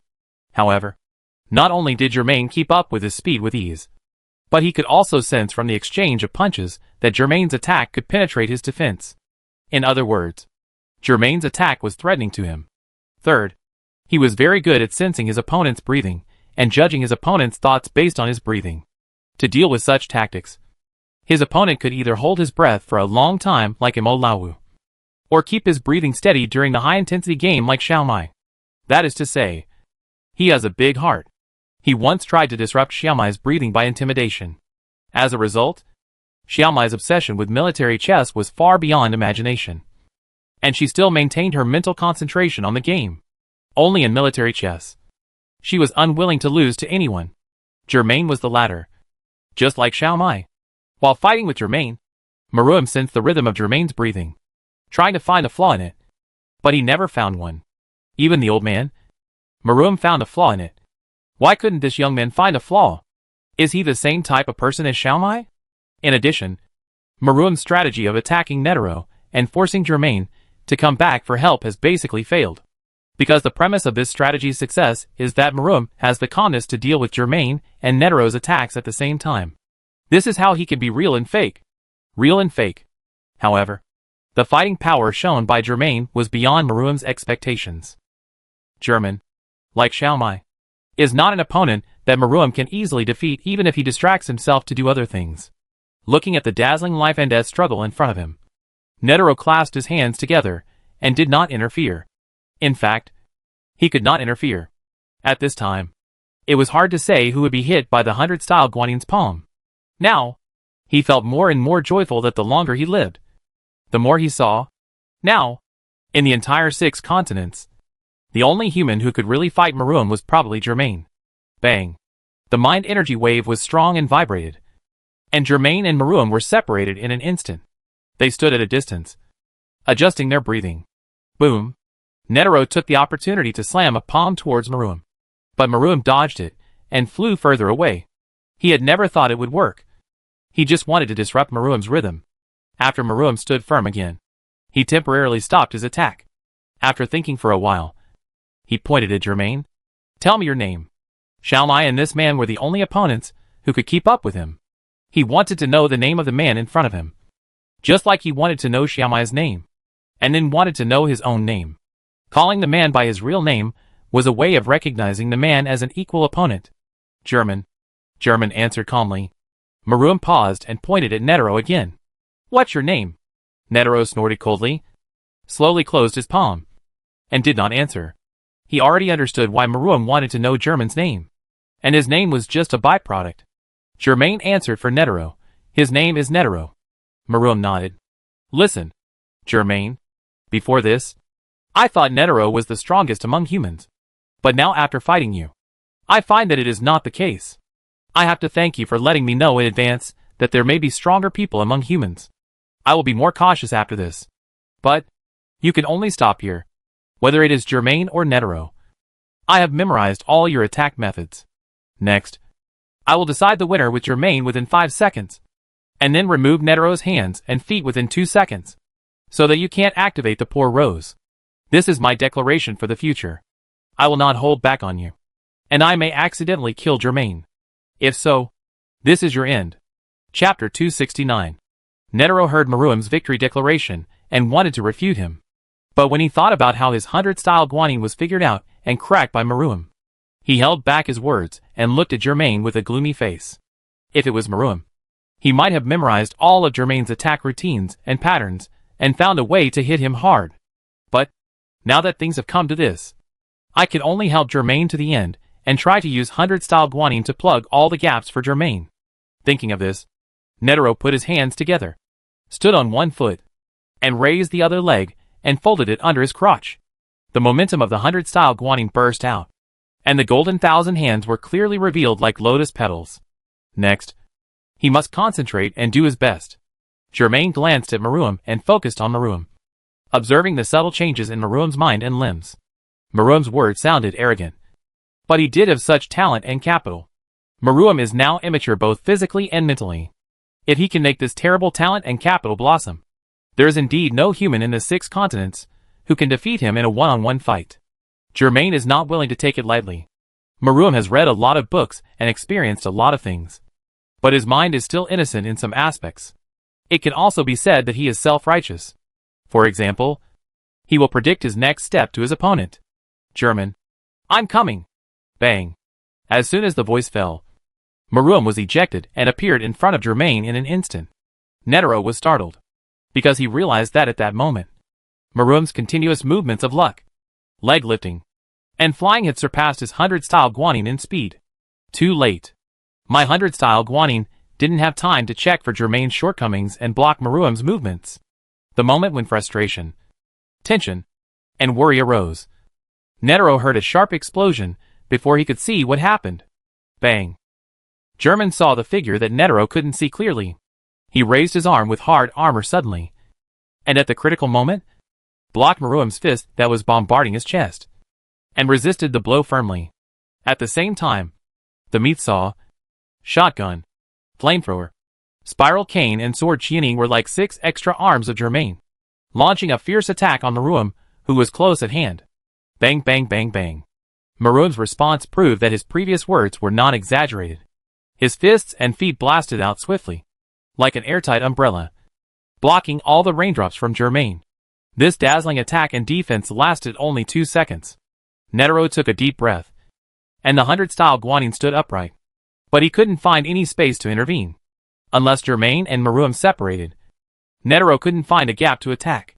This kind of thing is really terrifying. In the 3rd and 4th seconds, Maruam still seemed to be defending against Germain's attack, without any extra movements. However, Maruam was a king who kept his word. If he said that the victory would be decided within 5 seconds, he would decide the victory within 5 seconds. He never easily breaks his word or repeats it easily. Maruam once persuaded Netero to surrender, and he also said it to Germain, who entered the battlefield. Next, he will no longer persuade people to surrender with words, but turn to powerful force. In his cognition, only strong strength can control everything, determine the future direction of the population and the life and death of everyone. Like humans, worshipping a group of weak and powerless people as kings and commanders, he thinks it is unreasonable. Even if it was Xiao Mai, he could only be called a genius of Juniki and his best friend, but not a king. Juniki reached the peak, but could not rule the world. This was not the same thing at all. Maruam wanted to teach Germain this truth, to make him submit like the 3 guards, even if it was force by force. It was time. In the 5th second, Maruam's tail, which had been curled up behind him, suddenly rose up and launched a thunderous attack at Germain. Whoosh! The wind broke and the sound was like a venomous snake spitting out its tongue, and its fangs stabbed and spewed out. German's attack and defense are not perfect. There are always omissions, and German can only make up for them with speed.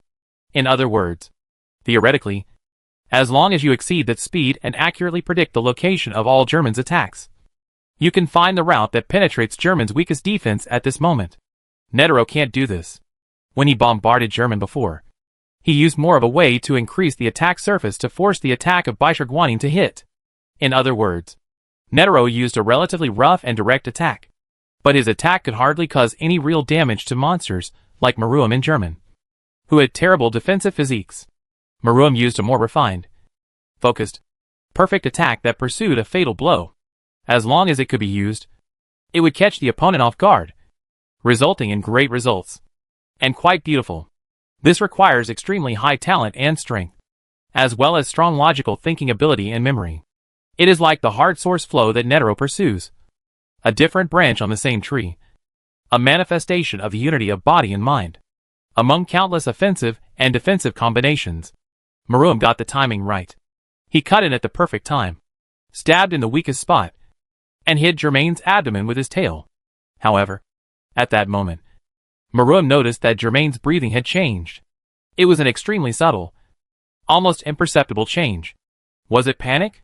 Panic of being forced into a desperate situation? No. Maruam felt that hair-raising, unknown emotion again. Not long ago, when he tried to attack Netero and Germain suddenly appeared behind him, he felt the same emotion. Wasn't that an illusion? And even longer ago, when Maruam played against Komi, he also felt the same feeling. The next moment, Maruam's tail was caught. Germain's fingers tightly grasped it, and almost all weapons attacked Maruam at this moment. Swish, swish, swish. But Germain only had eyes for Maruam's tail.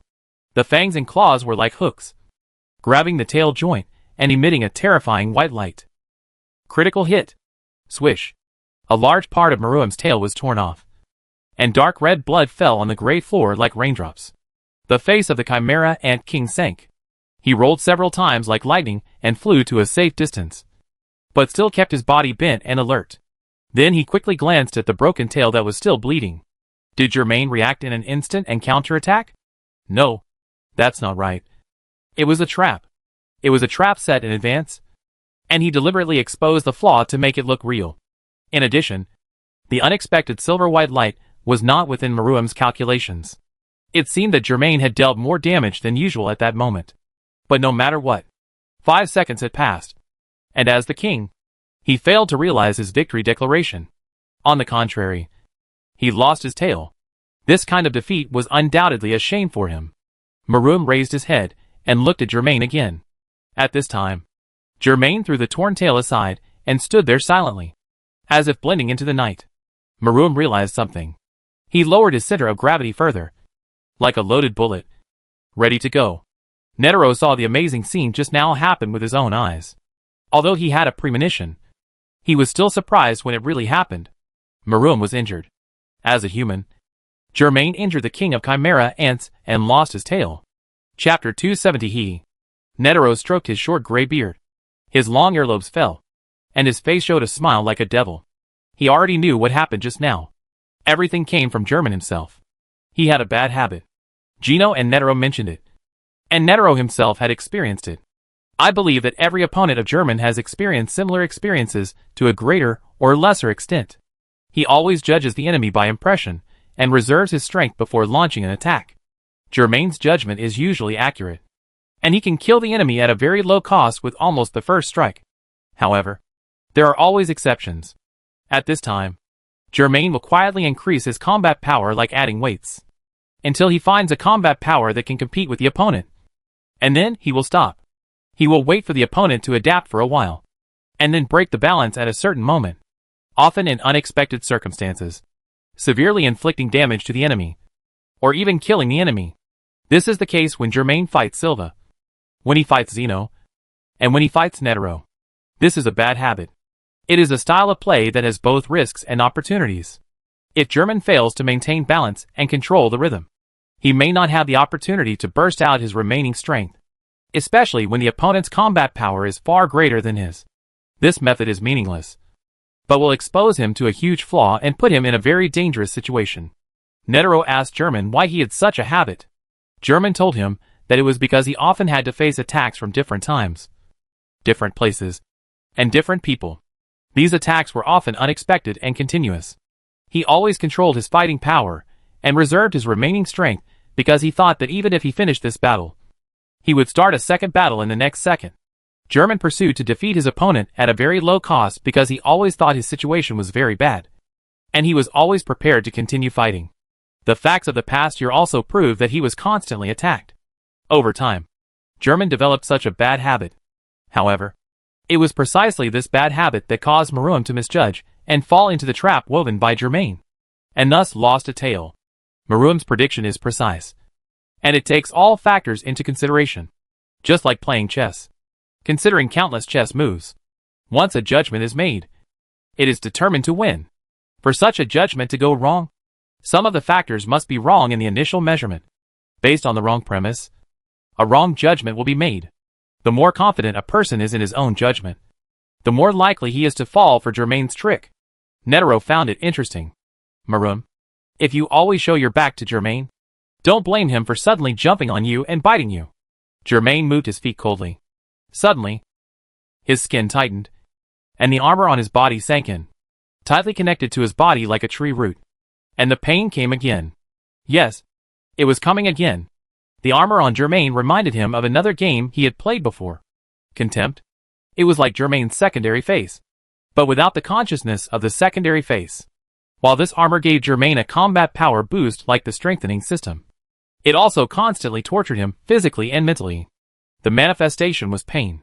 To alleviate this pain, Germain needed to fight. Fight. And fight continuously. Once he stopped, the pain would come again.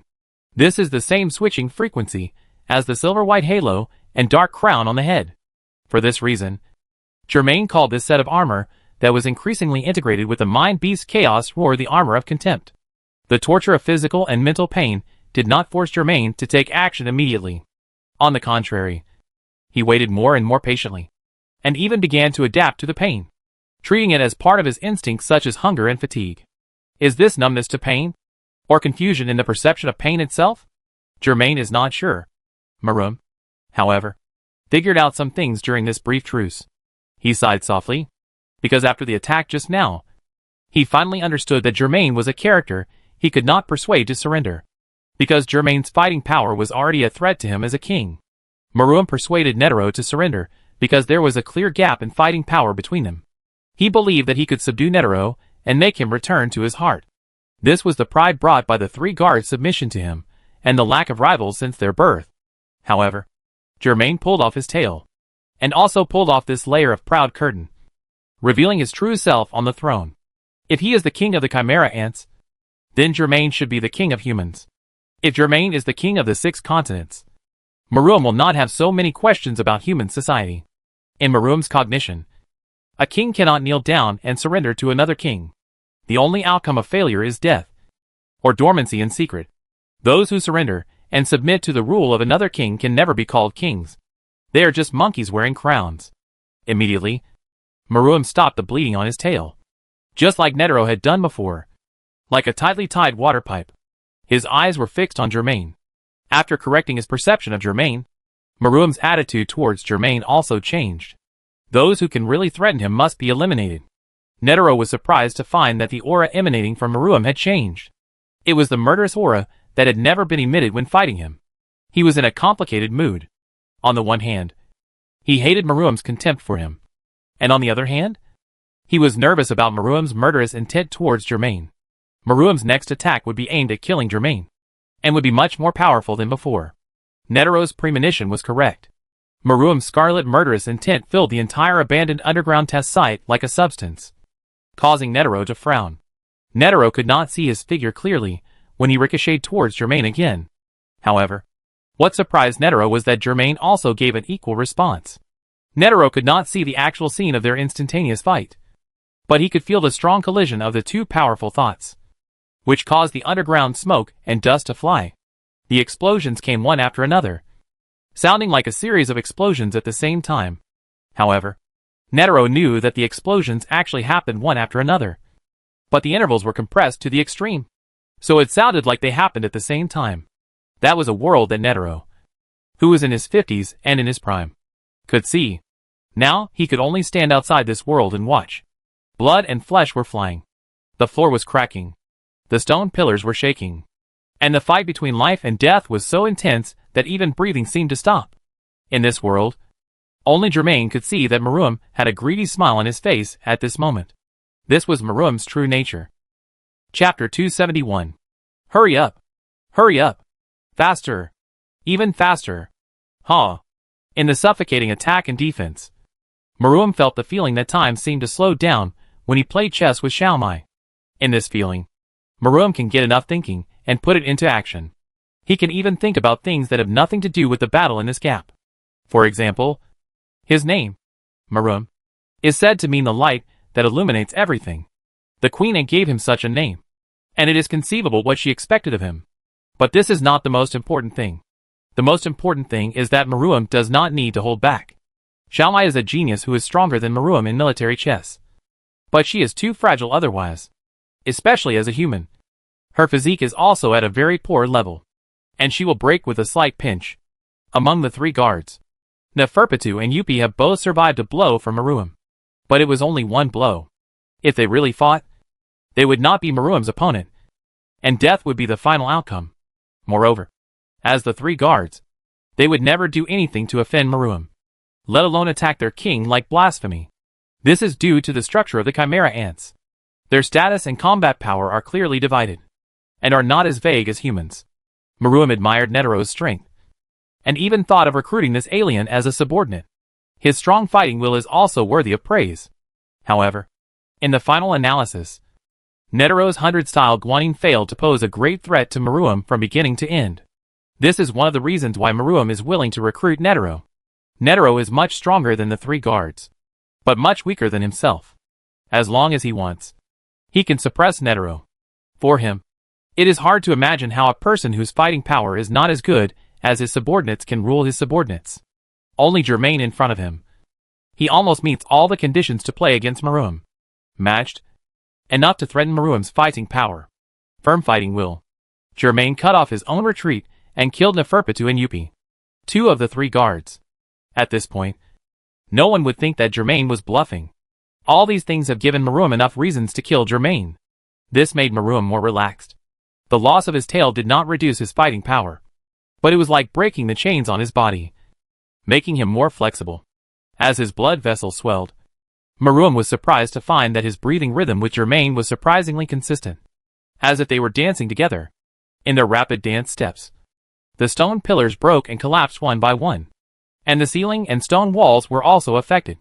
Dark red blood dripped onto the ground, or splashed out, disappearing into the dark shadows of the abandoned test site. One of Maruam's 4 fingers was deformed by Germain's hammer, and bent at a 90-degree angle toward the back of his hand. But he snapped it back into place without any care. Germain's situation was not much better. He gently wiped the blood from his nose with his fingers, but a blood mark slashed upward on his face. Puff. He spat out a mouthful of blood on the ground, wandering in the dim shadows and the bright moonlight, and fought with Maruam with the entire abandoned test site as the depth. As the fight intensified and time passed, the fusion between Germain and the armor of contempt became closer. The silver-white halo was constantly shaking and shining, like twinkling starlight. Germain's materialized weapons all became his fists and feet. In the collision with Maruam, it was as fierce as the process of forging and quenching metal. And this fierceness bloomed brilliant sparks. Critical hit. Critical hit. Critical hit. After the blow that tore off Maruam's tail, Germain blasted out another 3 critical hits in the head-on collision with Maruam. The result of the battle was 3 deep wounds visible to the naked eye on Maruam's chest. A fist mark, a cut, and a whip mark, all of which were striking. However, Maruam was not panicked at all, because he had already judged from the battle with Germain that these moments of white light flashing had a probability, and it was a low probability.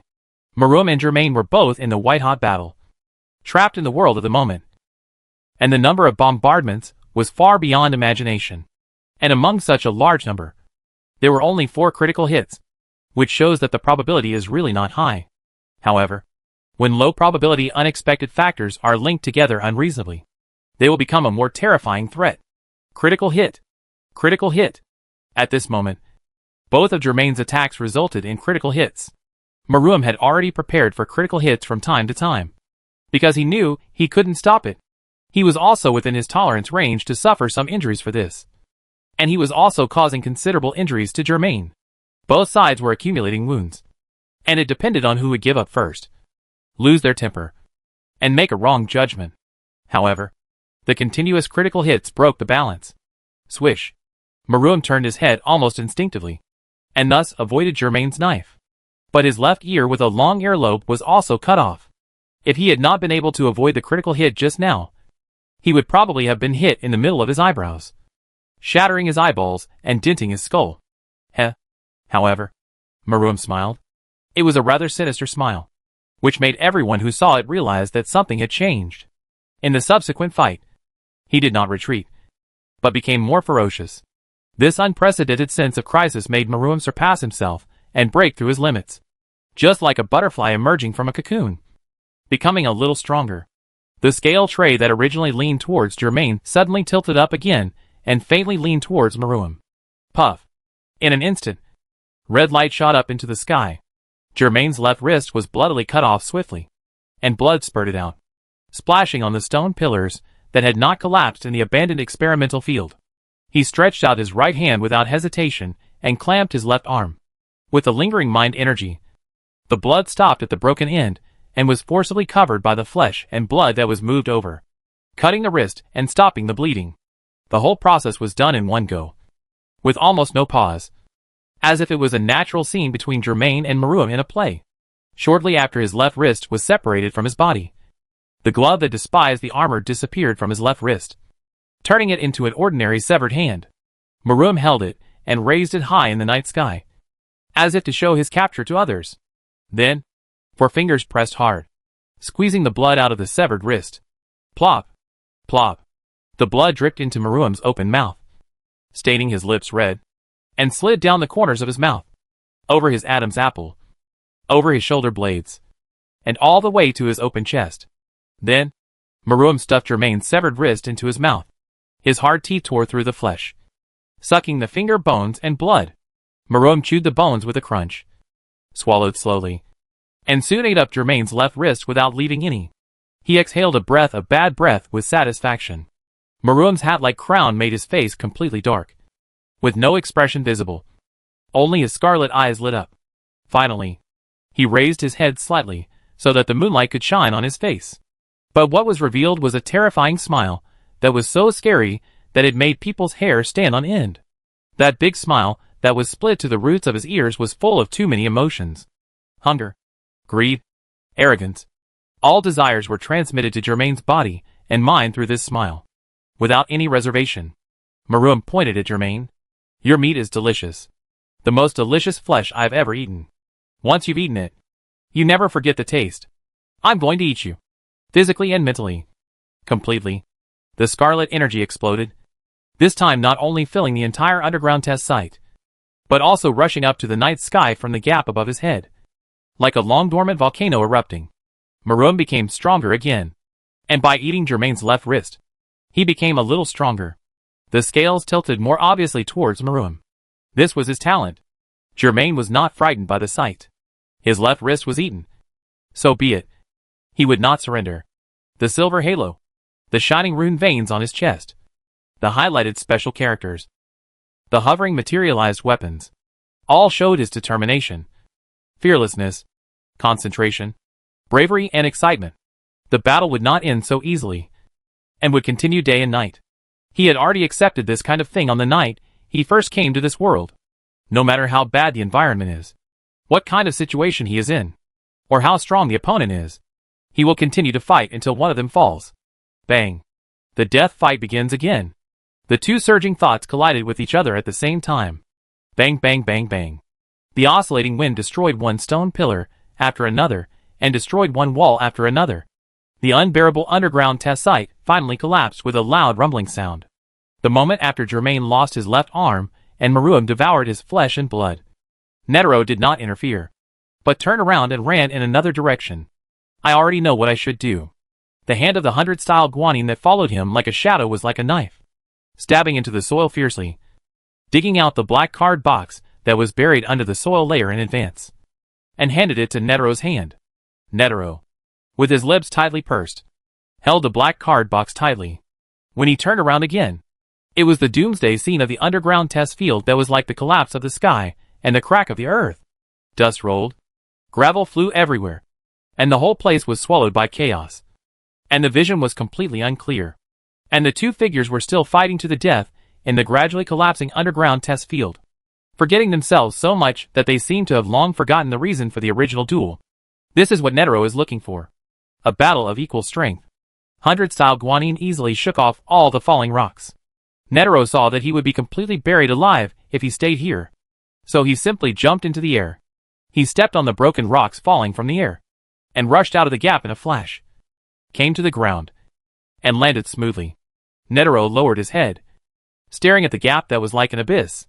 The ground around him was collapsing into the abyss, as if there would never be an end. Chapter 272. A long and strange cry came from the night sky. Netero looked sideways, and saw the dragon-like monster of Zoldyck family, which looked like a dragon but not a dragon, and a bird but not a bird, flying down from the clouds. Zeno and Silva both stood on its back.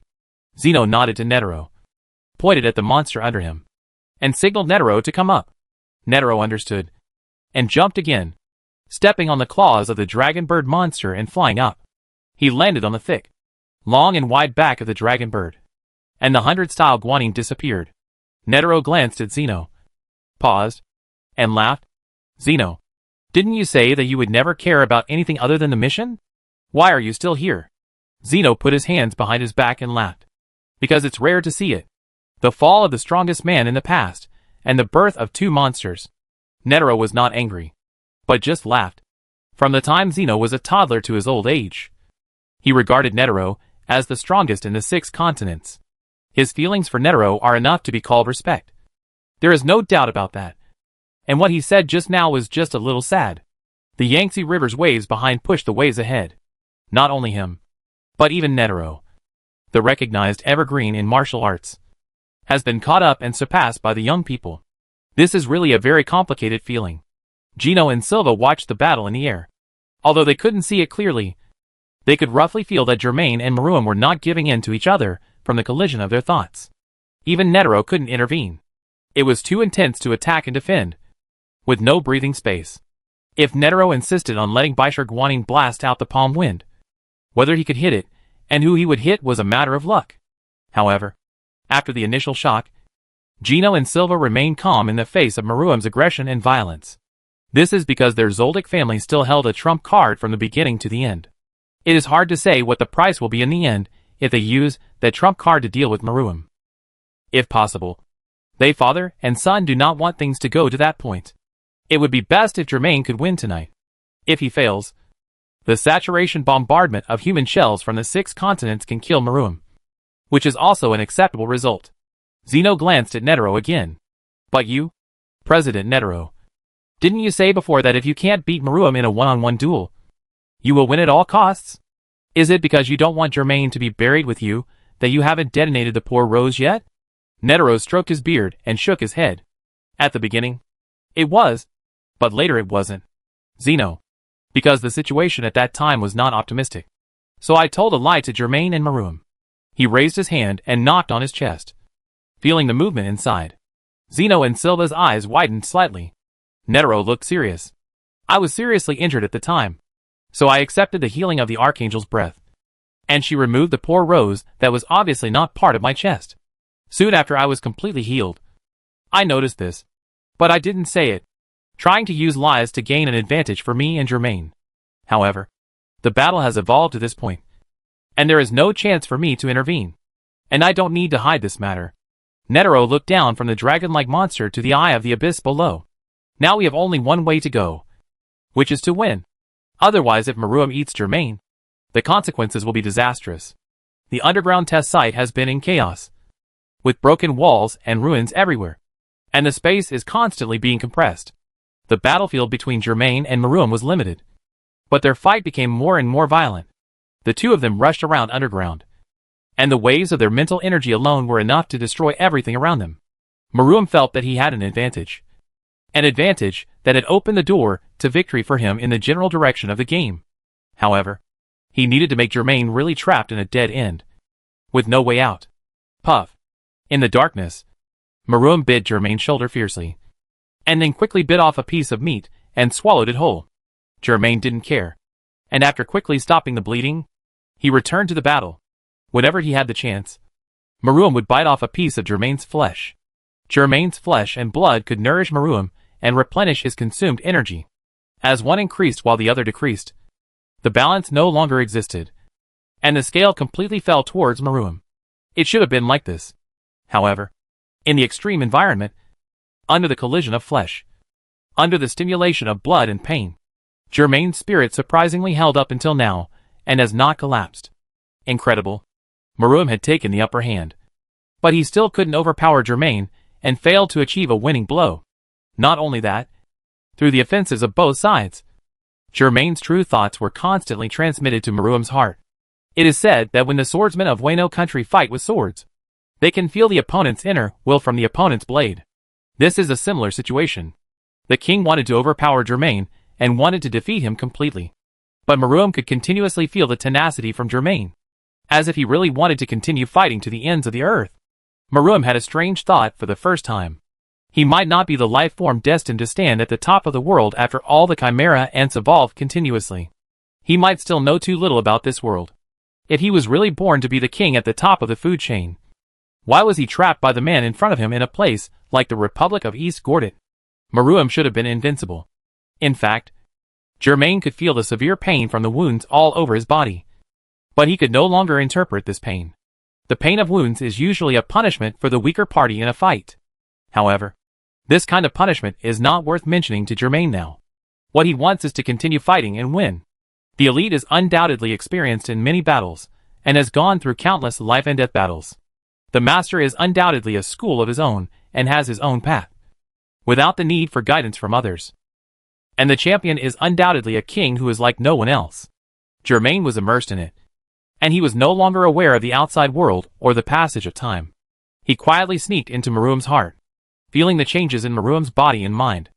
The synesthesia between the two sides caused a wonderful change in the battle at this moment.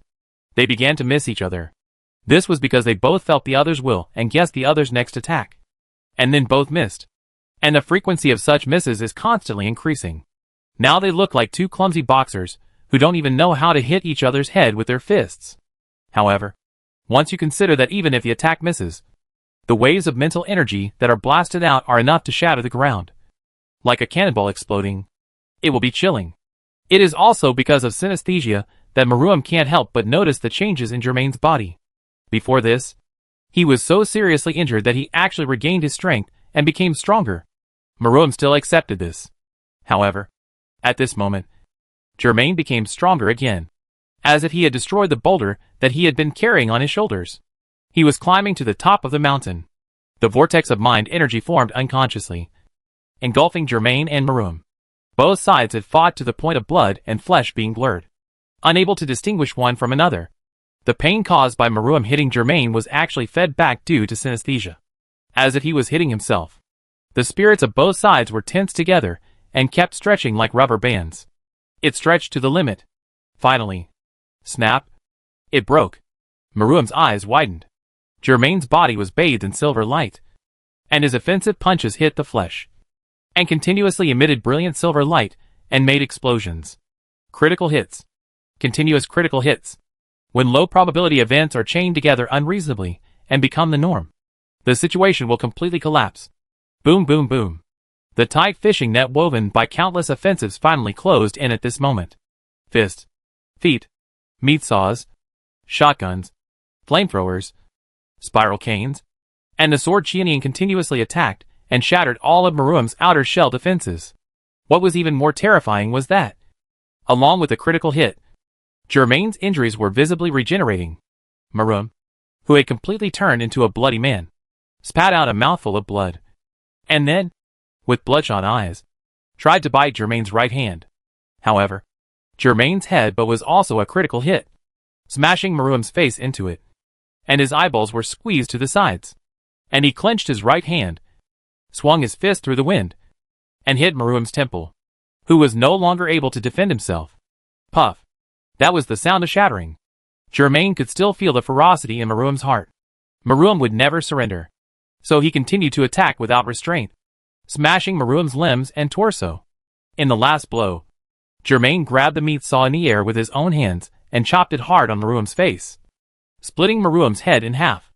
Puff. Maruam, who could no longer be seen in his original appearance, finally collapsed on the cracked and uneven ground. Germain panted rapidly, and he himself became a bloody man, and the blood had already been flowing out uncontrollably. However, he also had a lot of injuries on his body, which had healed due to the series of critical hits. He looked down at the fallen Maruam, and finally could not feel any of Maruam's thoughts and breath. Germain's mood at this time was what the ancient ancestors of mankind had felt. They used sharpened spears and burning flames to knock down one after another beasts that had driven them into despair, and finally stepped on them and made them one of their recipes. Go all out and kill them all. This is my greatest respect for you. Chapter 273. Maruam. The meaning of his name is the light that illuminates everything. So the resentment gift he gave to Germain also has similar characteristics. Holy Moonlight Sword. It is a big sword that needs to be held with both hands. When used, it will emit a blue holy light in the dark night, which looks very beautiful. Germain put away the Holy Moonlight Sword, took a last look at Maruam's corpse, and then jumped up. After stepping on the broken walls several times, he jumped out of the abandoned test site underground and landed on the ground. Looking back, the collapse of the abandoned test site gradually subsided, but most of the area had been buried by stones and soil, which became the hasty grave of the king of the Chimera ants. A strange cry came from the air. Germain followed the source of the sound and looked up, and saw the dragon bird monster of the Zoldyck family that sent him to this battlefield hovering above his head. 3 black shadows flew down from the back of the dragon bird monster and stood steadily and lightly beside Germain. Of course, they were Netero, Zeno, and Silva. Netero came over, patted Germain on the shoulder, and smiled. You did it. Well done. Zeno and Silva also nodded to Germain. It was actually the best outcome for Germain to win tonight. However, when he really defeated Maruam, who was so fierce that they were unwilling to approach him, and Netero could not defeat him, the shock he brought was beyond words. Germain did not respond. After a period of time away from the battle, the silver-white halo turned into the dark crown, and coupled with the erosion of the contempt armor, he was now suffering from extreme physical and mental pain, because he had been fighting in this state for too long. The price was that if he wanted to get rid of the dark crown and the contempt armor, it would take not half an hour, but an hour. After an hour of torture, Germain was not sure if he could survive it, and he might really die of exhaustion. Only fighting could interrupt the torture. But Germain knew that this was a way to quench thirst with poison. It only delayed the torture. It would not make the torture disappear, and it would increase the duration of the torture indefinitely. He didn't want this. Netero noticed that the blood from the broken left wrist of Germain had stopped, and the wound even showed signs of healing.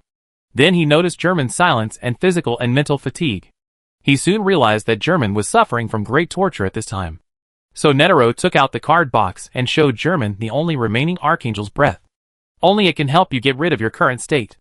Netero unsealed the Archangel's breath and used it on Germain. In the golden holy light, the Archangel materialized with a graceful flying dance.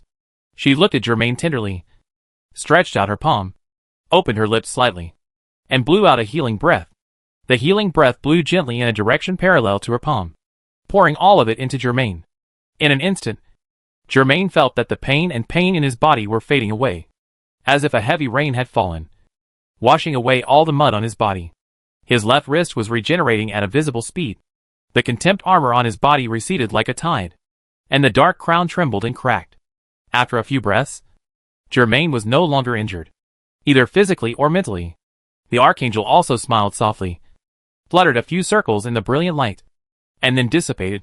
The Archangel's breath had shown its healing power more than once in front of everyone, and its effect was beyond doubt. But Netero still asked, "Germain, how do you feel now?" Germain looked down at his intact left wrist, and noticed that his dark crown and contempt armor were forcibly stripped off. He felt relaxed physically and mentally, and his mental energy was restored to the abundant before the battle. The next moment, as if to try, Germain released the circle and spread it out. It first passed through Netero, Zeno and Silva. The three of them subconsciously used their mind energy to defend themselves. However, after noticing that it was a circle, although they felt a little uncomfortable, they didn't say anything. The circle expanded, with a radius of 100 meters, a radius of 200 meters, a radius of 300 meters, a radius of 320 meters. In just 1 year, Germain's circle had already surpassed the 300-meter radius that Zeno had cultivated for decades. Netero, Zeno and Silva were all surprised at first, and then accepted this reality. Germain's super speed improvement in all aspects was the root cause of Maruam's defeat tonight. The long radius of the circle does not represent the strength, but most powerful nin users have a long radius. However, in this regard, the species of the Dark Continent are more advantageous, which is their racial talent. Neferpitu's irregular circle reached several kilometers at its farthest point. After his rebirth, Maruam's circle was even farther away, far beyond the limit of Neferpitu's circle in any direction. Corrected the incorrect statement about Maruam's circle in chapter 251. After a moment, the circle was retracted to Germain. "I'm fine now." Suddenly, Germain raised his hand, interrupting Netero, who was about to speak, and pointed to a direction in the night sky. "I feel a life approaching rapidly. It should be Al-Yapafu. Al-Yapafu is coming." Netero, Zeno and Silva were all stunned, and then they also spread their circles. Soon, a large group of flying particle-like energy groups first broke into Netero's circle, then Zeno's circle, and finally Silva's circle. Netero stroked his white beard. This kind of evil energy is connected to each other. It must be the last of the three guards. Al-Yapafu. I didn't expect that he has the ability to disperse into such fine particles. Since it is the last of the three guards, how should we deal with it? Netero is the person with the highest status and seniority here. But when he said this, he also looked at Germain, wanting to know his attitude. Germain played an indispensable role tonight, and he should be respected in every aspect. How should we deal with this? Germain looked at his hands, then raised his head. Maruam is dead. As one of the three guards, Al-Yapafu is undoubtedly a die-hard Maruam fan. He will not negotiate with us. And he is extremely resentful of us. And he has a large group of hostages controlled by his telepathic ability. If he wants to fight to the death, many people may die. Before he reacts, eliminate all evil. Germain materialized the holy moonlight sword, holding the overly large blue blade in both hands. Let me do it, Germain added. He was not too murderous, or wanted to receive the resentment from Al-Yapafu, but wanted to use his own ability to eliminate the resentment from Al-Yapafu and end the game perfectly. The resentment of non-users, especially powerful ones, after death may cause a terrifying effect like the curse of the resentful spirit. Meruem had resentment after his death, but he did not continue to entangle, maintaining the last bit of grace as a king. Neferpitou and Yupi, in order to defend the king to the death, had to use the resentment to do something even after death. Therefore, Al-Yapafu, who is also one of the 3 guards, may also spread after death, increase resentment, and take revenge on humans by defeating the minds of those humans who were hypnotized by him. German's hunter badge is the nemesis of resentment, and he must eliminate this possibility. Netero and Gino looked at each other. Gino smiled and shook his head, as if we said, we would not take action outside the mission. So we would not take action. Netero himself can take action, and it is not a problem to deal with Al-Yapafu. But German took the initiative to propose to continue the battle. And he thought of something else and simply agreed. Well, German, you go. Chapter 274. Time goes back to after Germain left the palace. In the palace, Morold was misled and let Al-Yapav go. And everyone confronted Palm, who suddenly appeared and had been transformed into a chimera ant. Al-Yapav wanted to know the whereabouts of the king, Neferpitou, and also wanted to know who killed Yupi. The answer could only be pried out from the mouths of the group of people in front of him. So, many clones of Al-Yapav floated to Palm, whispered softly, and ordered her to attack everyone. Palm, who was reincarnated as a chimera ant, was very loyal and responded to Al-Yap's orders with actions. She is now stronger. Her black hair has become thicker and thicker, tightly wrapped around her body, forming a set of armor, which greatly enhances her physical abilities in all aspects. This is her now. Another ghost woman with dark mind power besides the lonely deep-sea fish. Palm, whose physique and temperament have been enhanced by reincarnation as a chimera ant, is an opponent that cannot be underestimated. In addition, everyone feels guilty about her, so they are restrained in the fight. That plan was extremely dangerous, and Pam's current appearance had proved this. But everyone could not confirm her situation, let alone rescue her. After the decisive battle began, letting Ikarugo go to find her was the best solution after weighing the pros and cons. After seeing his disciples, Nob was even more ashamed. With a 4-dimensional apartment, he was undoubtedly the best person to support, confirm, and rescue Pam. But he was timid. If it weren't for German's actions that aroused his courage, he wouldn't even be able to stay in the palace until now, and would have left long ago. Seeing Palm's appearance, Nob had already guessed what had happened. He was confused and didn't know what to do. Countless clones of Al-Yapafu secretly released Linfini Ichuan at this time, which seriously interfered with everyone's defense and made Palm's fight smoother. Al-Yapafu used this opportunity to force everyone to tell him the whereabouts of the king and Neferpitou, and the whereabouts of the murderer who killed Yupi. Otherwise the fratricide would continue. Things might really go as he wishes. No matter how loudly everyone shouted, Palm seemed to have immersed himself in the role of chimera ant, always obedient to the king and the 3 guards, attacking everyone. However, everyone was determined not to tell Al-Yaf about their whereabouts. President Netero. The outcome of the fight between German and the king is still unknown. If Al-Yaf is allowed to go, it is unknown what serious consequences will result. Now we can only continue to delay and avoid the attack from Palm. Fortunately, there is the alibi of God Marion and God's accomplice. He cooperated with Nakuru's Tianshang Buji Watasan, and finally made Palm entangled by the debt collector and fell into a situation where he could not use his mind ability for a month. After subduing Palm, Nob approached. Although most of his hair had fallen out, Nob never gave up on awakening Palm. Finally, with his efforts, Palm's human side awakened and regained control of her body. Palm remembered that she was a member of the Chimera Ant Extermination Team and a disciple of Nob. But she had encountered a very terrible experience. Now, the nightmare is over. When Palm woke up, everyone was surprised and then remembered the business. So, everyone turned to deal with the Al-Yafu in the sky. but found that they were all his clones, and the original Fly King was no longer there. At this time, the clones laughed at everyone. It turned out that it was the determination of everyone not to reveal the location of the battlefield that made Al-Yafu, who was good at sensing emotions, get a rough direction. They all didn't want me to go in this direction. So the king and Neferpitu must be in this direction. And they will never be wrong. The Fly King Al-Yafu had already flown to the battlefield when Palm was entangled with everyone, and was already halfway there. Everyone was angry and annoyed. But they could do nothing. They could only hope that the battlefield would be fine in the end, and act separately. Imolawu and Mir 1 tracked Al-Yafu and tried to stop him before Al-Yafu arrived at the abandoned test site. Nob, Palm and Nakula stayed in the palace to deal with any remaining enemies that might appear. Afterwards, they met up with another Chimera and companion Ikarugo to rescue the surviving humans here, in order to find the whereabouts of Palm. Ikarugo was forced to fight with the Chimera ant. Although he won, he was also injured. He didn't expect that Palm, who he had been looking for a long time, was here. The matter in the palace came to an end. Time went back to a little earlier. The Fly King Al-Yafu and his clones flew into 4 circles one after another.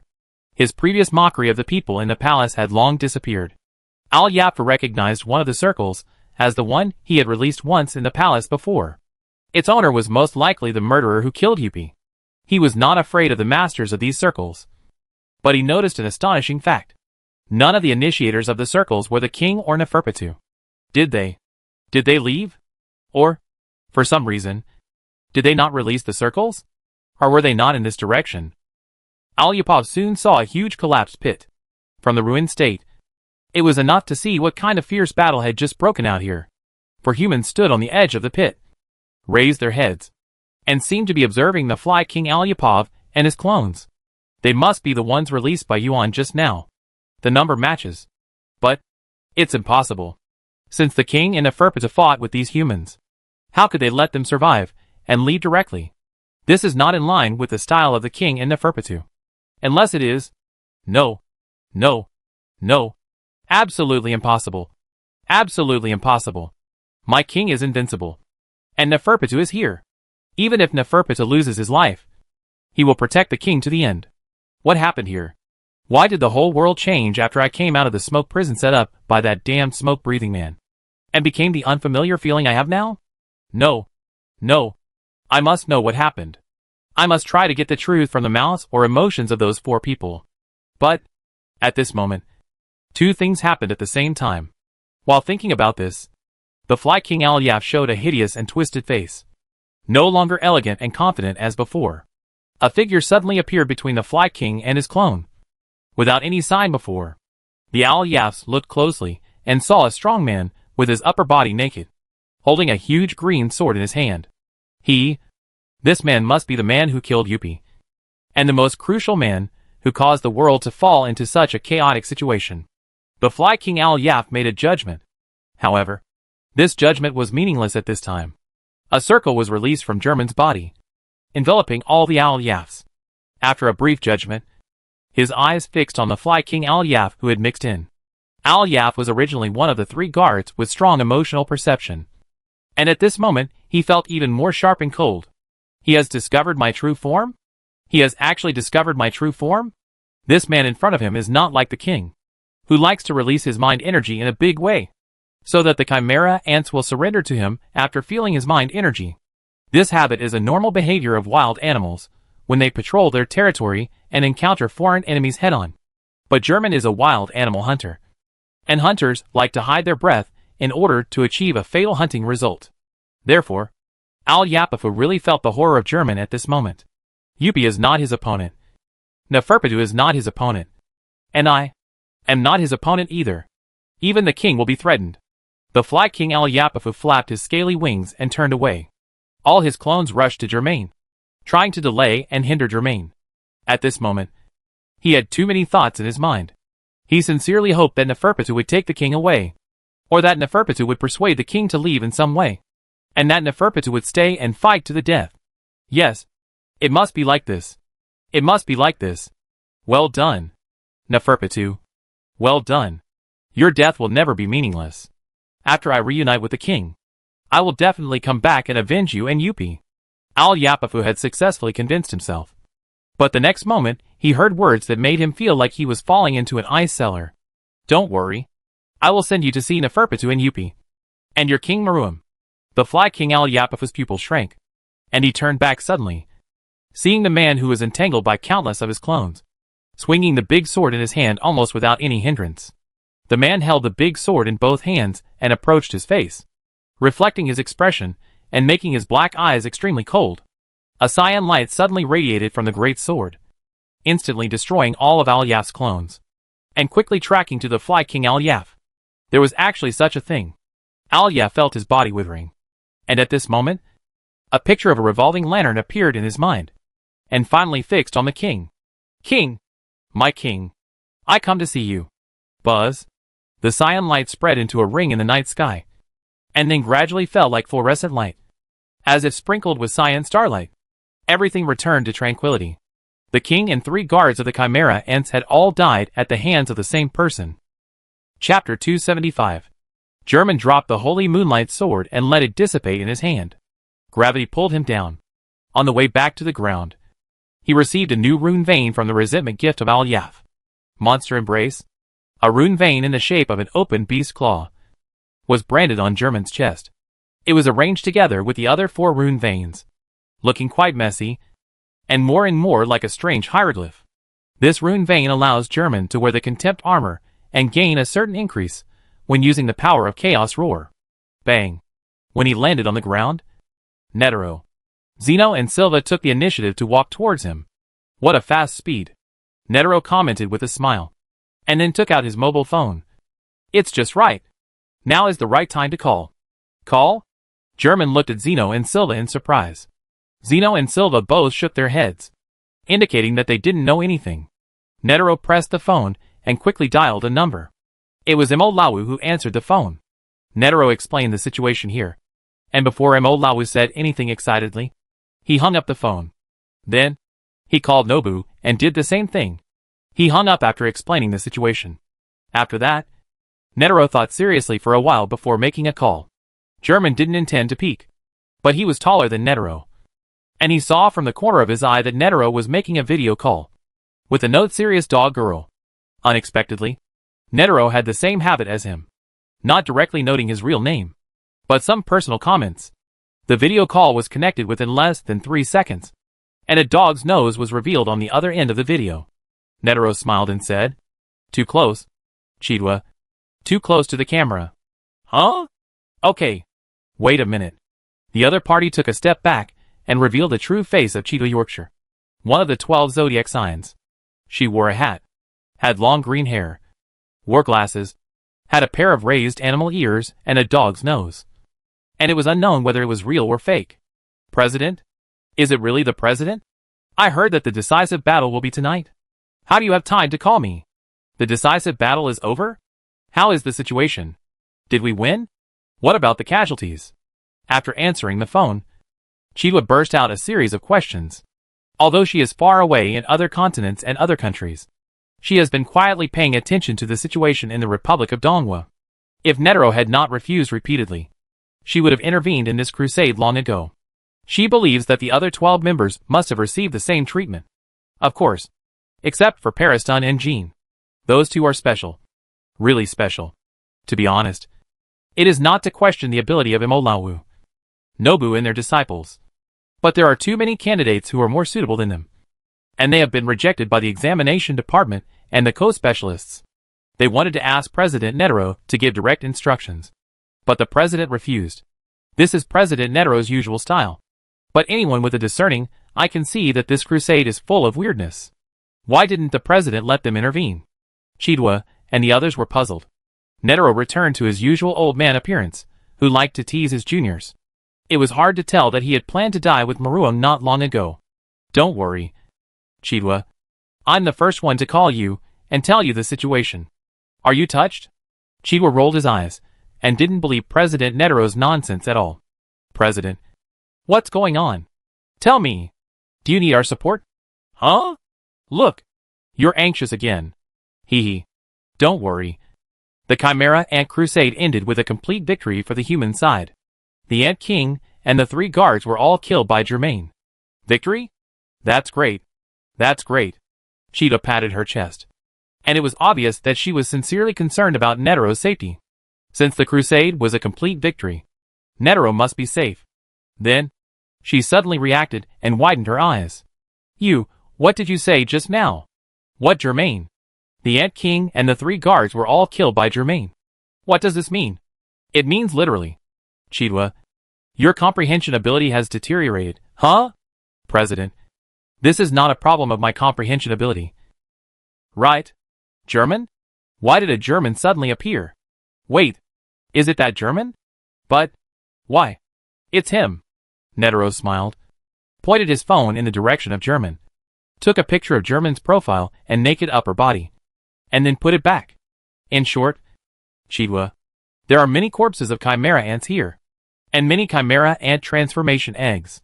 I need someone to control and preserve them immediately. Netero's tone became serious. Before dawn, I want to see the airships you arranged to stop in front of me. The more the better. Also, you go to the Hunter Association now and control the situation. Kaido over there was immediately anxious. Airship? Where can I get an airship now?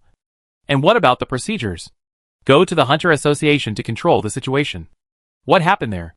President. You? Then I leave it to you. She do. Netero hung up the phone, then turned around and looked at everyone with a smile. Kaido is a very capable child. I believe she has her own way. In addition, within an hour, she will collect all the information about Germain. It's really hard to be a 12-branch officer. This is what Germain thought at this moment after he looked at Zeno and Silva. Of course, like Palestine and King, it is another exception. Then, Netero made another phone call, calling the 12 members except Palestine, Shio and King. He told them the results of the crusade in the same way, and then arranged a lot of work, and also let Germain show up. Then, the secretary of the association, Duminrin, the intelligence unit chief of the Chimera and Crusade team, the medical unit chief, etc., also arranged work. But this time Germain did not show up. Finally, Netero called Palestine. This time, no one answered the call for 20 seconds. Netero hung up the phone and said confidently, he will call. After another 30 seconds, Palestine called. Yo! Netero waved to Palestine on the video call. The Chimera Ant Crusade is over.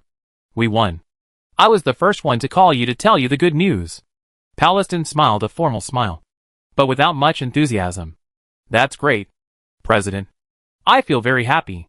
But, you are not the first one to call me. Right? I have heard that many people have received the news from you. Netero pretended to show a puzzled look, and then said oh, as if he suddenly realized something. Oh, this is not surprising. There are so many people on our side. They always have channels to get information. After all, they are all professional hunters. They are really powerful. There was silence for a while, and then continued to talk with a smile. Well, that's true, President. I heard that the one-star fastest legend German made a huge contribution in this crusade. Do you even know this? Yes. Germain killed the Ant King and 3 guards. Uh-huh. It seems that my nickname Windier should be given to you. Thank you, President. Germain is really amazing. But, Germain is not on the list of members of the pre-planned expedition team. Right? Will his presence here not violate the will of E5 and the procedures of the Hunter Association? That kind of thing. As long as we win, everything will be fine. What they want is the lowest price and the most perfect result. Right? Pariston smiled and was silent for a while, which made people think that the network signal was too bad and the screen was stuck. Until he suddenly spoke again. That's right, President. Do you need me to do anything? You have given orders to most of the 12 branches. After all, I am also the vice president of the association. Pariston has only been the vice president of the Hunter Association in the past year. As an anti-president, although he himself does not admit it, he has received support from many people who dislike President Netero's eccentric style. Netero smiled when he heard this. Well, you are right. I happen to have something that only you can do. Really? Something that only I can do? That's great. I'm very happy. President. What is it? Netero said with a smile. Tell Byanga to prepare for the second negotiation. Let's talk about old things and new things. Byanga? Pariston in the picture smiled and recalled. Who is Byangda? I don't know this person. President, can you give me more information? Yes, Byangda is my son. And the boss of you and Shio. There are also your people in the cooperative hunters. Do you need me to call them out one by one? Paliston's smile remained unchanged. But at this time, he looked like the scary doll in dead silence. Netero already knew that they were undercover agents. Both Binder and Paliston knew about this matter. But no one said anything. He called out these people at this time, because he didn't intend to continue playing with Binder and Paliston. And if Paliston wanted to continue playing, Netero would no longer abide by the rules as before. And the situation of these undercover agents would become completely different from before. No need. I will pass it on. That's good. That's good. Netero seemed to be relieved. I was wondering how long you would play. Haha. Pariston finally stopped smiling. Then, please allow me to greet you and Germain. In addition, I will resign as the vice president of the Hunter Association and withdraw from the 12 branches. Well, that's it. You, Shio, and the group of professional hunters. Remember to find some legitimate reasons. I will accept your resignation and deal with it at the speed of light. Chapter 276. Netero made a few more calls before putting down his phone. This time it was finally over. At this time, Gino and Shiba said goodbye to German and Netero. They had no reason to stay. Shiba took out the horn and blew a few blasts into the night sky. The horn sounded long. And the dragon bird monster responded with a cry and fell from the sky. Gino and Shiba jumped up and landed steadily on its back. What a wonderful decisive battle. It seems that our trip was not in vain. Gino put his hands behind his back, looked at the two people on the ground, and smiled peacefully.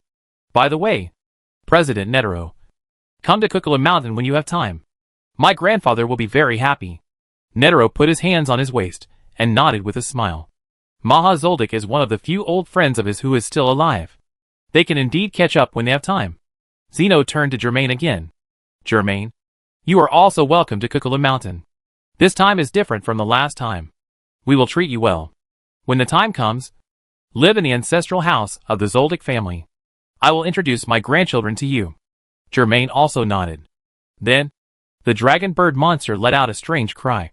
Carrying Zeno, Silva and his son, circling up, flew into the sky, and disappeared. Netero and Germain walked towards the palace. They did not walk fast, mainly because they had contacted Moru and Nobu and knew that everything was safe over there. Soon, halfway, they met Moru and Mirwan, who had originally planned to rush over to intercept Al-Yaf. However, Al-Yaf was flying after all and had set off in advance. And they were walking. So the situation had come to an end before they came here, meeting Germain and Netero. Moru and Mirwan were both excited. It was unbelievable that Germain defeated the Ant King and the 3 guards. But part of it was witnessed by them. And part of it was confirmed by Netero himself. So it must be true. It was really amazing. For the two of them, the decisive battle that night was too thrilling. If it weren't for Germain and President Netero, who knows what the result would be. Maybe it would be a tragic defeat for the human side. Facing Germain, the biggest contributor to the Chimera Ant Crusade, Mo solemnly took off his sunglasses and gave Germain a big hug, unwilling to let go for a long time. Thank you, Germain. If it weren't for you, I would have let Al-Yaf go, and Nakulu and Shiotua would have lost to Yupi. We, the master and the disciple, would have been blamed. He moved closer and whispered in Germain's ear. Thank you for preventing President Netero from dying together with the Ant King, and for allowing Nob to cheer up and awaken the human consciousness of Palm, who had turned into a chimera ant. Thank you. We will never forget this great kindness. I believe that everyone who loves President Netero will remember your name. Mo patted Germain's back twice before letting go. Merlion cried with joy, muttering something like I finally succeeded in revenge, and it took him a long time to come to his senses. After walking back for a while, everyone returned to the vicinity of the palace and found that the human formation that was originally arranged outside the palace had disappeared. There was only a group of people in front of them. Nob, Pum, Nakulu, Ikarugo, and 3 other strange chimera ants. It turned out that after Al-Yaf died, his resentment was absorbed by German's hunter badge, and the hypnosis of the residents of the Republic of East Gacho ended completely, and they woke up one after another. They were panicked and at a loss. not understanding why they had to stand here, and how long they had been standing there. They just felt their legs weaken. Nob and others told some white lies. They pretended to be subordinates of General Diggo and Minister Bisview, and persuaded them to leave first and not stay in this place. The crisis of the Chimera ants has been basically resolved. But we still have to be on the safe side and not let the crowd gather. Although everyone was confused, they still obeyed the order as usual, left here, returned to their homes, and did not dare to go out. Afterwards, Nob and the others had been waiting until now. Seeing German and the others return, there was another round of joyful gathering and celebration. Only the actual participants knew the hardships and thrills of this night. Then, Nakulu introduced the three relatively unfamiliar Chimera ants to German, Netero and Imolawu. One Chimera ant that looked like a lobster was called Berbuda, and the other Chimera ant that looked like a wolf was called Wilfin. They all lost to the strong-willed Ikarugo in various ways, and then withdrew from the final battle, after confirming that the Ant King and the three guards were all killed. Berbuda and Wilfin did not fight back, but surrendered to Nob and others. The last female Chimera ant wearing a rabbit doll hat was called Sina, who had been slacking off during this decisive battle. During the decisive battle, she had originally planned to escape, but she didn't expect that as soon as she drove the truck out of the underground and came to the ground, she ran into Nakulu and Ikarugo and was caught by them. Fortunately, Sina surrendered quickly enough and had a connection with the Chimera ant expedition team, so she was not eliminated. This fate was because she had taken in a maid before, and that maid happened to be the sister of Karuto, who surrendered to humans some time ago. Strictly speaking, they were biological siblings before they were reincarnated as Chimera ants. Karuto recalled a memory of his previous life and found his sister, who was a maid of Sina. At that time, Karuto had not surrendered to humans, so Sina treated him as her own and released him very readily. The brother and sister have been arranged to go to the rear, waiting to return to the NGL Autonomous Region in the future to reunite with their mother. Of course, whether their mothers and nearby residents can accept their current appearance and start a new life is another matter. Because of this incident, and because Hina did not cause any obstacles or harm to the Chimera ants in the final battle, she was also treated leniently. Back in the palace, on the messy battlefield, there was still a group of living humans. Among them were Minister Bisview, who was tied up and surrendered to the Chimera ants, and the woman he imprisoned in the underground world. Of course, those women were freed, but they gathered together and still looked at Bisview in fear. Even though Bisview was tied up, they were still afraid that he would do something to them. Bisview pretended to be unconscious and tied up more than once, and then tested the loyalty of these women to him. Once they resisted or ran away, they would be punished by Bisview. The most terrible ending, of course, was to be dragged to the ground and used as food for Chimera ants. As time went by, no woman dared to resist him. Even now, they were still worried that this might be another trick of Bisview, and he would stand up with a hideous smile the next moment. Pam was able to enter the palace because she was mixed in with this group of women, although she was soon killed by the Chimera ant and transformed and reincarnated. She still had a certain understanding of the situation of these women. She wanted to comfort them. But, firstly, she was not that kind of character. And secondly, she was now a Chimera ant. These women were more afraid of her than seeing Bisview. Bisview was tied up and thrown on the ground, with a ball gag stuffed in his mouth. Seeing everyone coming back, he moved like a loach, making a whimpering sound, trying to attract attention. Everyone did notice him, but no one paid attention to him. So, in the quiet early morning, only Bisview's whimpering echoed. After a while, someone finally spoke. But it was Wilfin, one of the surrendered Chimera ants. Wilfin, in wolf form, sat cross-legged on the ground, glancing at Netero and German from time to time. He could see that these two people had the highest status here. However, Germain looked too young, and Wilfin was still inclined to think that Netero was the leader of the group. In fact, he was not wrong. Speaking of which, how will we be treated? Wilfin looked at Netero and asked the question in the minds of the Chimera ants present, including Palm, who had a complicated identity at this time. Netero looked at Wilfin and scanned the Chimera ants. How do you want to be treated? How can I know such a thing? Wilfin scratched his hair in annoyance, and then pointed at the eggs on the trees. These humans are already hopeless. They will also become Chimera ants, but they have not yet been completely hatched. He pointed to the ground again. Meatballs made from countless humans are stored in various places in the palace, especially in the largest freezer downstairs. Most of us were once humans, and it was the invasion of the chimera ants that changed our lives. In the initial confusion, we did very cruel things to our fellow humans, and now quite a few people have remembered their memories as humans. Are we humans or chimera ants? Is it justice or evil? To be honest, I really don't know how we will be dealt with. The composition of the chimera ants present is too complicated. There are heroes of tonight, losers who just surrendered, and companions who were captured and transformed into chimera ants. How should they be dealt with? Everyone frowned. Netero pursed his lips and turned to look at Germain. German, what do you think? Germain thought for a while, then pointed at Byesview. Someone has to take responsibility for what happened tonight. So let him be the scapegoat and say that he planned to launch a coup against General Diggo, which led to everything now. In this way, most people in the world can be fooled. Byesview heard this.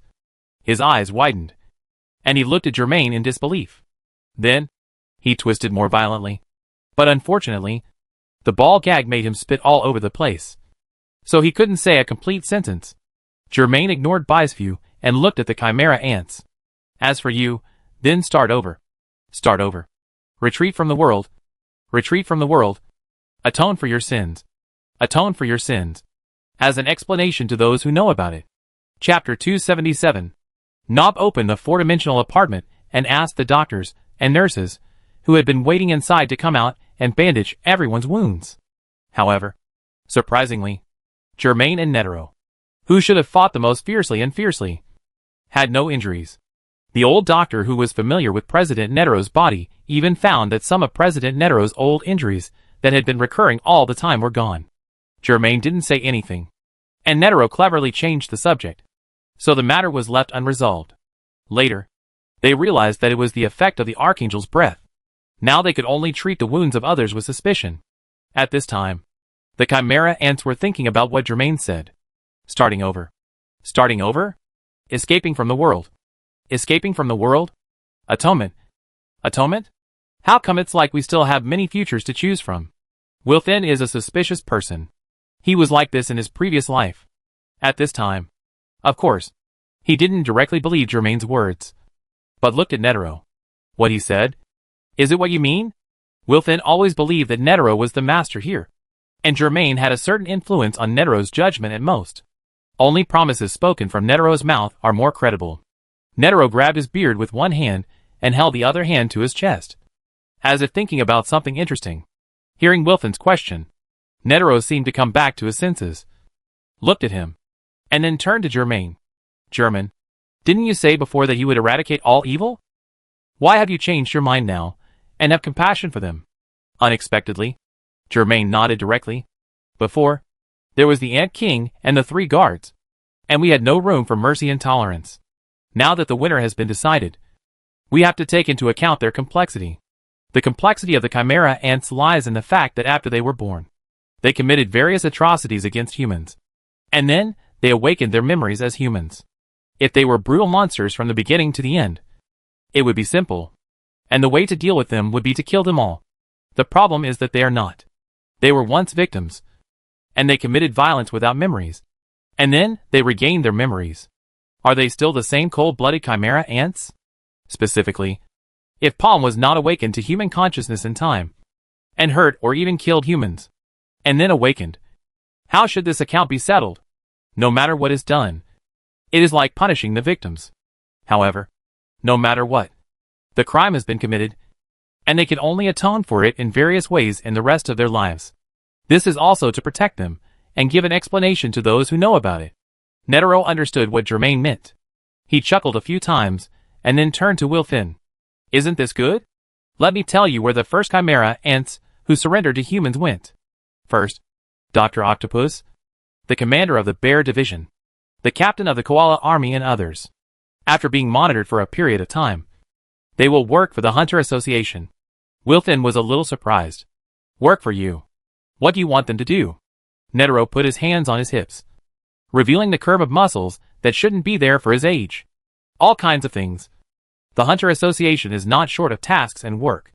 It will be hard and difficult at the beginning, but if they do well, they may rise in status one day and become the leaders of the professional hunter exam. Netero's words are not groundless. There is a precedent. Among the leaders of the professional hunter exam, there is a fox monster that is good at transformation. Chimera ants may be able to do the same thing. Wilfin was skeptical, but he let Netero continue. Secondly, there are chimera ants like Karuto and Rina. They want to return to their hometown, which is fine, but they need to be monitored by the Hunter Association.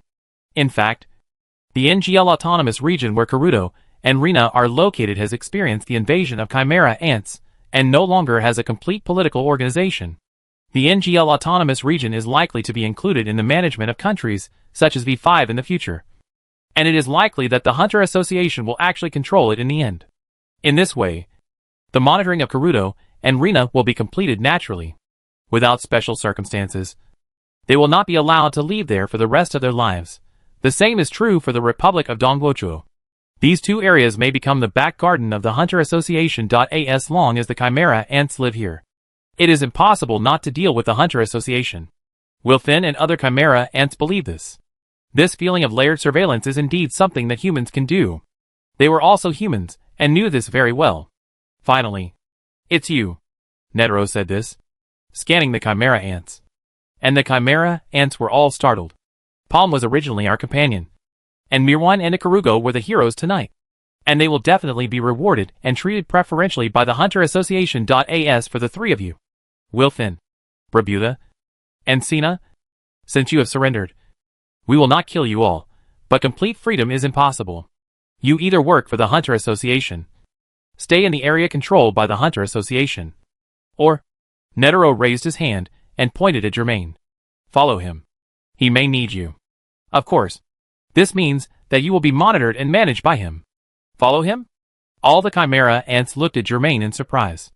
Germain looked at Netero with a little surprise, and then understood his intention.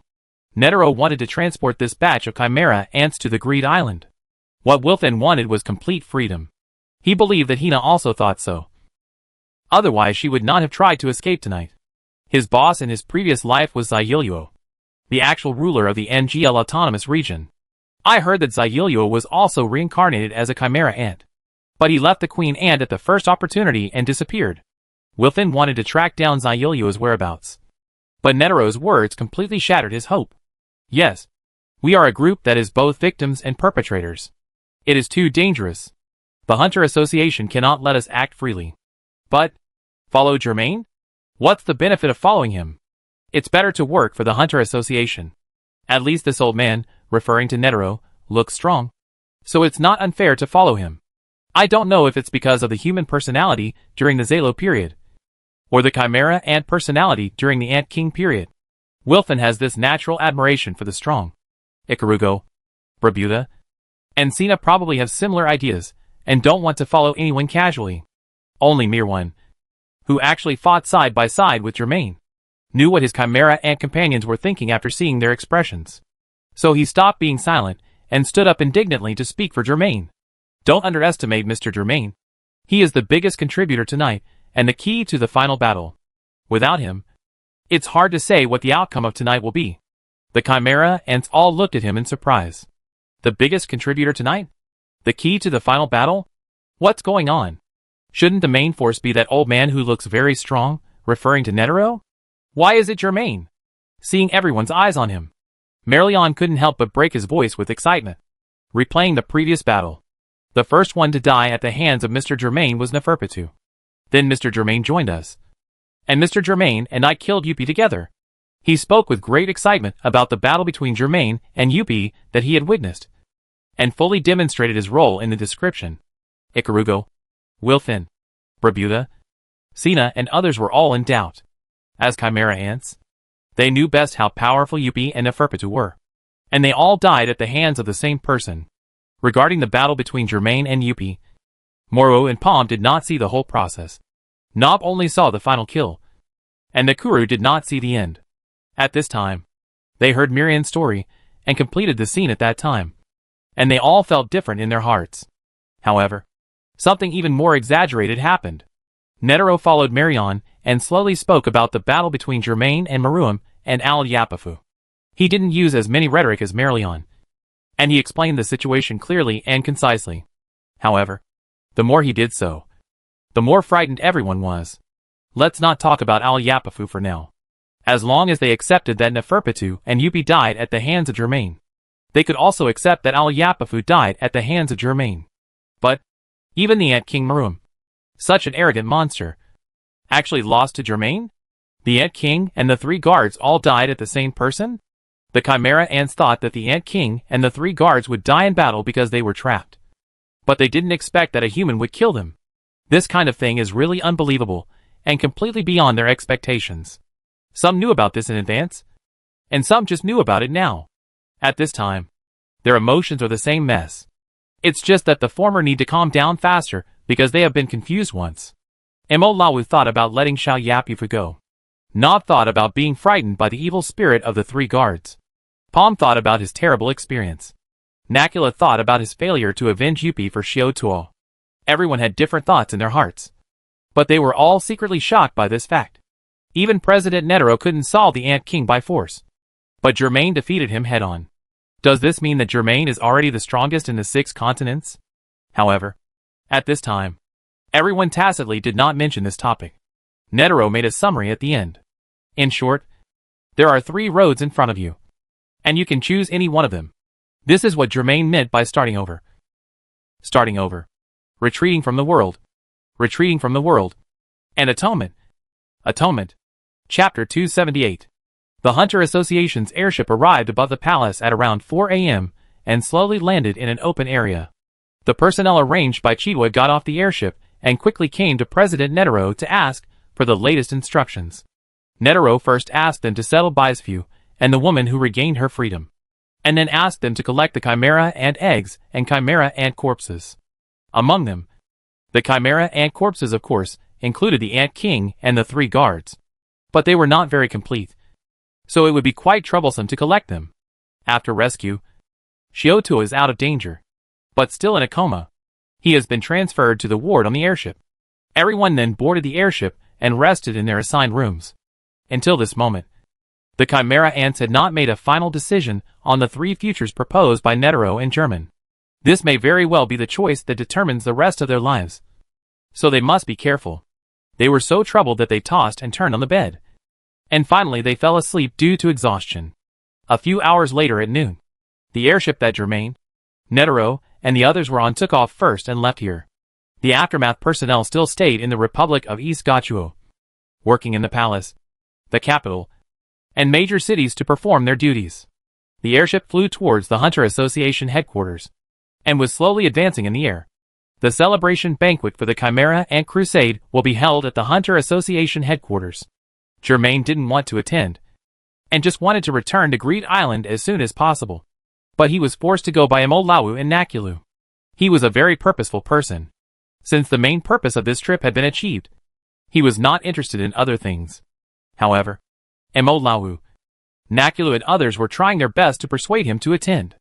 If the greatest hero was not there, and only they were there, wouldn't the celebration banquet become a joke? In addition, Netero had something to say to him, so he kept him. That night, Xiaotuo woke up from his coma, which made everyone very happy. The first thing he did after waking up was to ask about the result of the decisive battle against the Chimera Ants. However, he could guess from the dancing Nakuru, Marion, and Ikarugo that the expeditionary team had won. But what would the prize be? Xiaotuo didn't dare to think about it. It must have been tragic. He only hated that he was not strong enough and fell down in the middle of the battle, and couldn't help much. However, the subsequent situation that everyone told him surprised him. Neferpitu was killed by German? Yupi was killed by German? Al Yapafu was killed by German? Maruam was also killed by Germain? Although Palm was transformed into a Chimera Ant, his human consciousness was recovered? In this decisive battle, no members of the Chimera Ant extermination team died? This is not just a simple victory. This is a complete victory. They actually won a complete victory against monsters like Chimera Ants? Shoto once thought that he had heard it wrong, or was still in a coma, until Netero, Morua, and Nob confirmed it one after another. And then he confirmed this fact. They couldn't possibly join forces to play this joke. Could they? Then, he looked at Germain, who had created this miraculous night. Shoto stammered for a while, but didn't know what to say. When he thought of his despair when facing Yuppie and his unwillingness to accept Yuppie's contempt, he couldn't help but shed tears. Those were tears of joy. Germain. I don't know what to say. The doctor spoke both for his duty and to smooth things over for Shoto. Okay. Everyone go out. The visiting hours are over. Let Shoto have a good rest next. The doctor asked everyone to leave the ward and give Shoto a quiet environment to recover. Even though Shoto is a psychic user, his physical fitness is much stronger than that of ordinary people. But his injury was caused by a monster like Yuppie. So it is better for him to rest for a while. Everyone understood, said goodbye to Shoto one after another, and walked out of the ward one by one. Late at night, Netero took the initiative to call German and came to the deck of the airship. There was no one around. It was quiet here, and it was swallowed up by the night. Netero had already changed into his usual robe at this time, and the wide sleeves fluttered in the night wind. German also changed into simple clothes, finally no longer having to be topless. Netero stepped on wooden clogs and walked to the edge of the deck. Above his head was a rolling cloud, as if he could touch it with just a hand. German, do you know what I kept you here to talk about? German guessed it almost exactly. It should be about the Dark Continent. Right? You have mentioned everything. But this one? Netero smiled and nodded, stroking his beard. On the day when the professional hunter exam ended this year, we were also on the airship. At that time, I had a hunch that something was wrong with you. After that, I started investigating you, Biscuit and Yungu, and slowly got a lot of clues. Putting them together, I came to an astonishing conclusion. Because of this conclusion, I fell into a dilemma. Not allowing exploration of the Dark Continent is a rule I set in the Hunter Association. As the president, I should deal with you. However, you can travel back and forth to the Dark Continent at will and safely. This incredible thing makes me hesitate again. Will this be a chance for mankind to gain hope? Afterwards, my son Bayonda also noticed your existence. I knew he couldn't suppress you and would force you, so I gave Jean a clue. However, I facilitated the gathering of your group of daring people, and Jean is your last puzzle piece. I can't tell whether I did it unintentionally or expected something. As a result, what I didn't expect was that Bisky came to me at the end of September with the healing vanilla to ask for credit. Netero turned his back to German and looked up at the starry sky. You actually did this. Something that only Dong Fulishi could do. Of course, your team is strong and experienced. This is one of the reasons. And the second is your ability, which is indispensable. Bisky described your teleportation ability to me, which is incredible. The teleportation lantern has greatly reduced the difficulty of gaining hope. But, soon, I realized that although you have to pay a certain price to use the ability of the teleportation lantern, it is obviously not enough. Then, either you have already paid a huge price, or there is something that paid it for you. Germain could hear that Netero seemed to have his own guesses about this aspect, and perhaps this was one of the reasons why he did not challenge the Dark Continent again. Netero didn't keep anyone in suspense. The Dark Continent is a vast and boundless continent. No one knows what lies deep inside the continent. The only thing we know is that it doesn't belong to us. Humans were once part of the Dark Continent, but were eventually forced to migrate to the 6 continents in the center of Lake Mobius, where they were able to thrive. However, the 6 continents are too small, pitifully small, compared to the Dark Continent. That is to say, most of the continents in the world are not areas that humans can set foot on. But this is not all the restrictions that humans face. You should have noticed that Lake Mobius, or the ocean in our eyes, does not belong to humans for the most part. Beyond the 6 continents, after sailing for several months, you will encounter a clear dividing line. Beyond the dividing line is the Dark Sea, the ocean beyond that belongs to the Dark Continent. And it is also an area that humans cannot sail. This is still not the end. Netero turned around, staring at Germain, raised his hand, and pointed to the starry sky. Most of the space in the sky is not within our reach. German pursed his lips, thinking about something. Netero lowered his hand and pointed at the airship they were standing on. Most of the human beings' aerial transportation tools are airships. Even dropping artillery shells is done with airships. But we actually already have the technology to develop transportation tools that can fly faster, higher, and farther, similar to airships. We even had designs called satellites. But we didn't put them all into practice because someone had already done it. And it turned out that there was no point in developing them. It will be shot down and shattered mercilessly. Germain frowned. What shot it down and shattered it? Netero shook his head. I don't know. It's precisely because we don't know what it is that we feel terrified. In the end, humans gave up aerial transportation tools other than airships. And also gave up satellites. Like the dragon bird monsters of the Zoldyck family. They don't dare to fly too high, too far, or too fast. They always fall from the clouds very quickly. Did you notice? German? The whole world is like a box, trapping the 6 continents and humans in it, with walls on all sides. Insurmountable and inviolable walls. If you cross the deep sea, you may be buried in the belly of fish in the deep sea. If you go to the dark continent, you may be infected with disasters. If you go to the sky, or even higher, you will be shattered like a martyr and disappear completely. So, German, what gives you the power to travel back and forth to the dark continent? And what does it want you to do? Knowing all this, do you still want to continue? German was silent for a long time. I want to continue. Why? An intuition. Netero laughed dumbly. Intuition? Can you guarantee that this intuition belongs to you? German stared at the starry sky. And the starry sky was also staring at him. I don't know. But my intuition tells me that I must continue. Otherwise it will be too late. Chapter 279. The airship arrived at the helipad of the Hunter Association headquarters the next morning.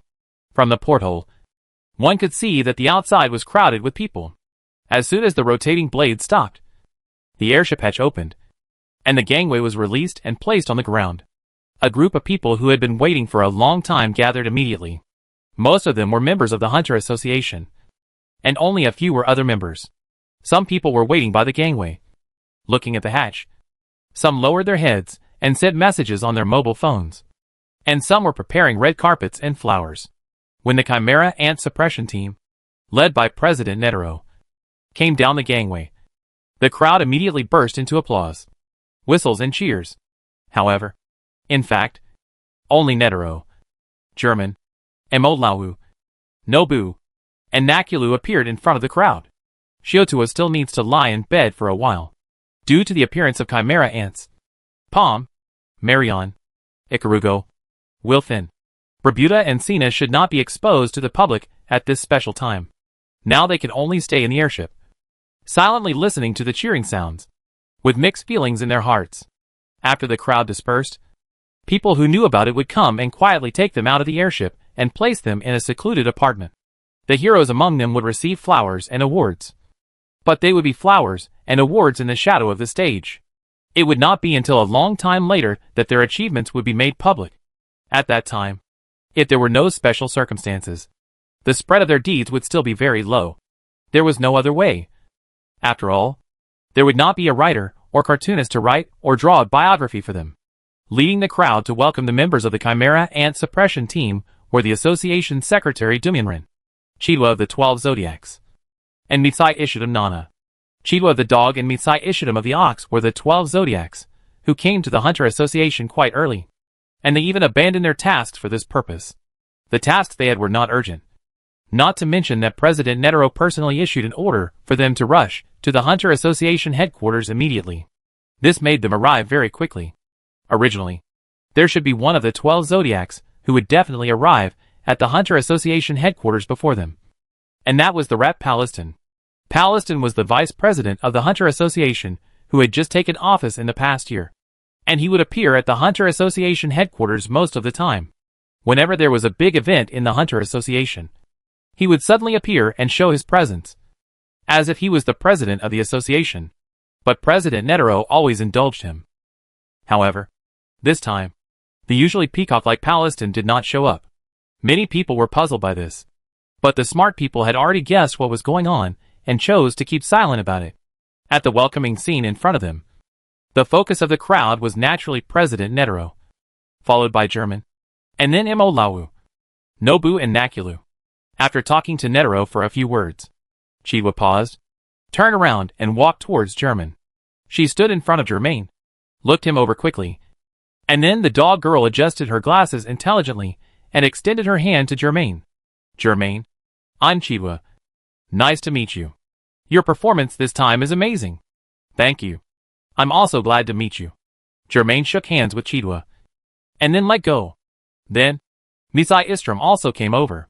He was wearing a hat and clothes with black and white stripes of cows. The 12 zodiacs' worship of President Netero was obvious. In order to match the titles of dog and ox awarded by the president, the two took great pains. Chidwa dressed up as a dog girl, and Misai Istram dressed like a cow, which was all done to get closer to the title. They were proud of this, and most people in the professional hunter circle didn't think there was anything wrong with it. Only the anti-president faction or some neutral factions thought that the personal worship of President Netero was too strong. However, even if there is a personal worship, there must be a foundation for it, and not everyone can be like Netero. President Netero's prestige has been accumulated over decades. Misai Istram also shook hands with Germain. Neither of the two 12 zodiacs showed excessive enthusiasm for Germain. Just a slight touch. On the contrary, the bean-faced man, wearing white gloves, tightly held Germain's hands, shaking them gently with joy beyond words. He already knew that President Netero had the rose of the poor installed in his body, and was almost about to self-destruct. If Germain had not arrived in time and dealt with the Ant King Maruam, perhaps President Netero would really have gone to that step. At that time, Dumianren will hold a funeral for President Netero. He sincerely thanks Germain. Naturally, no one will take the initiative to mention it at this time. Netero's private request for help from Germain is against the procedures of the association. The ending is good, so the procedures will be supplemented later.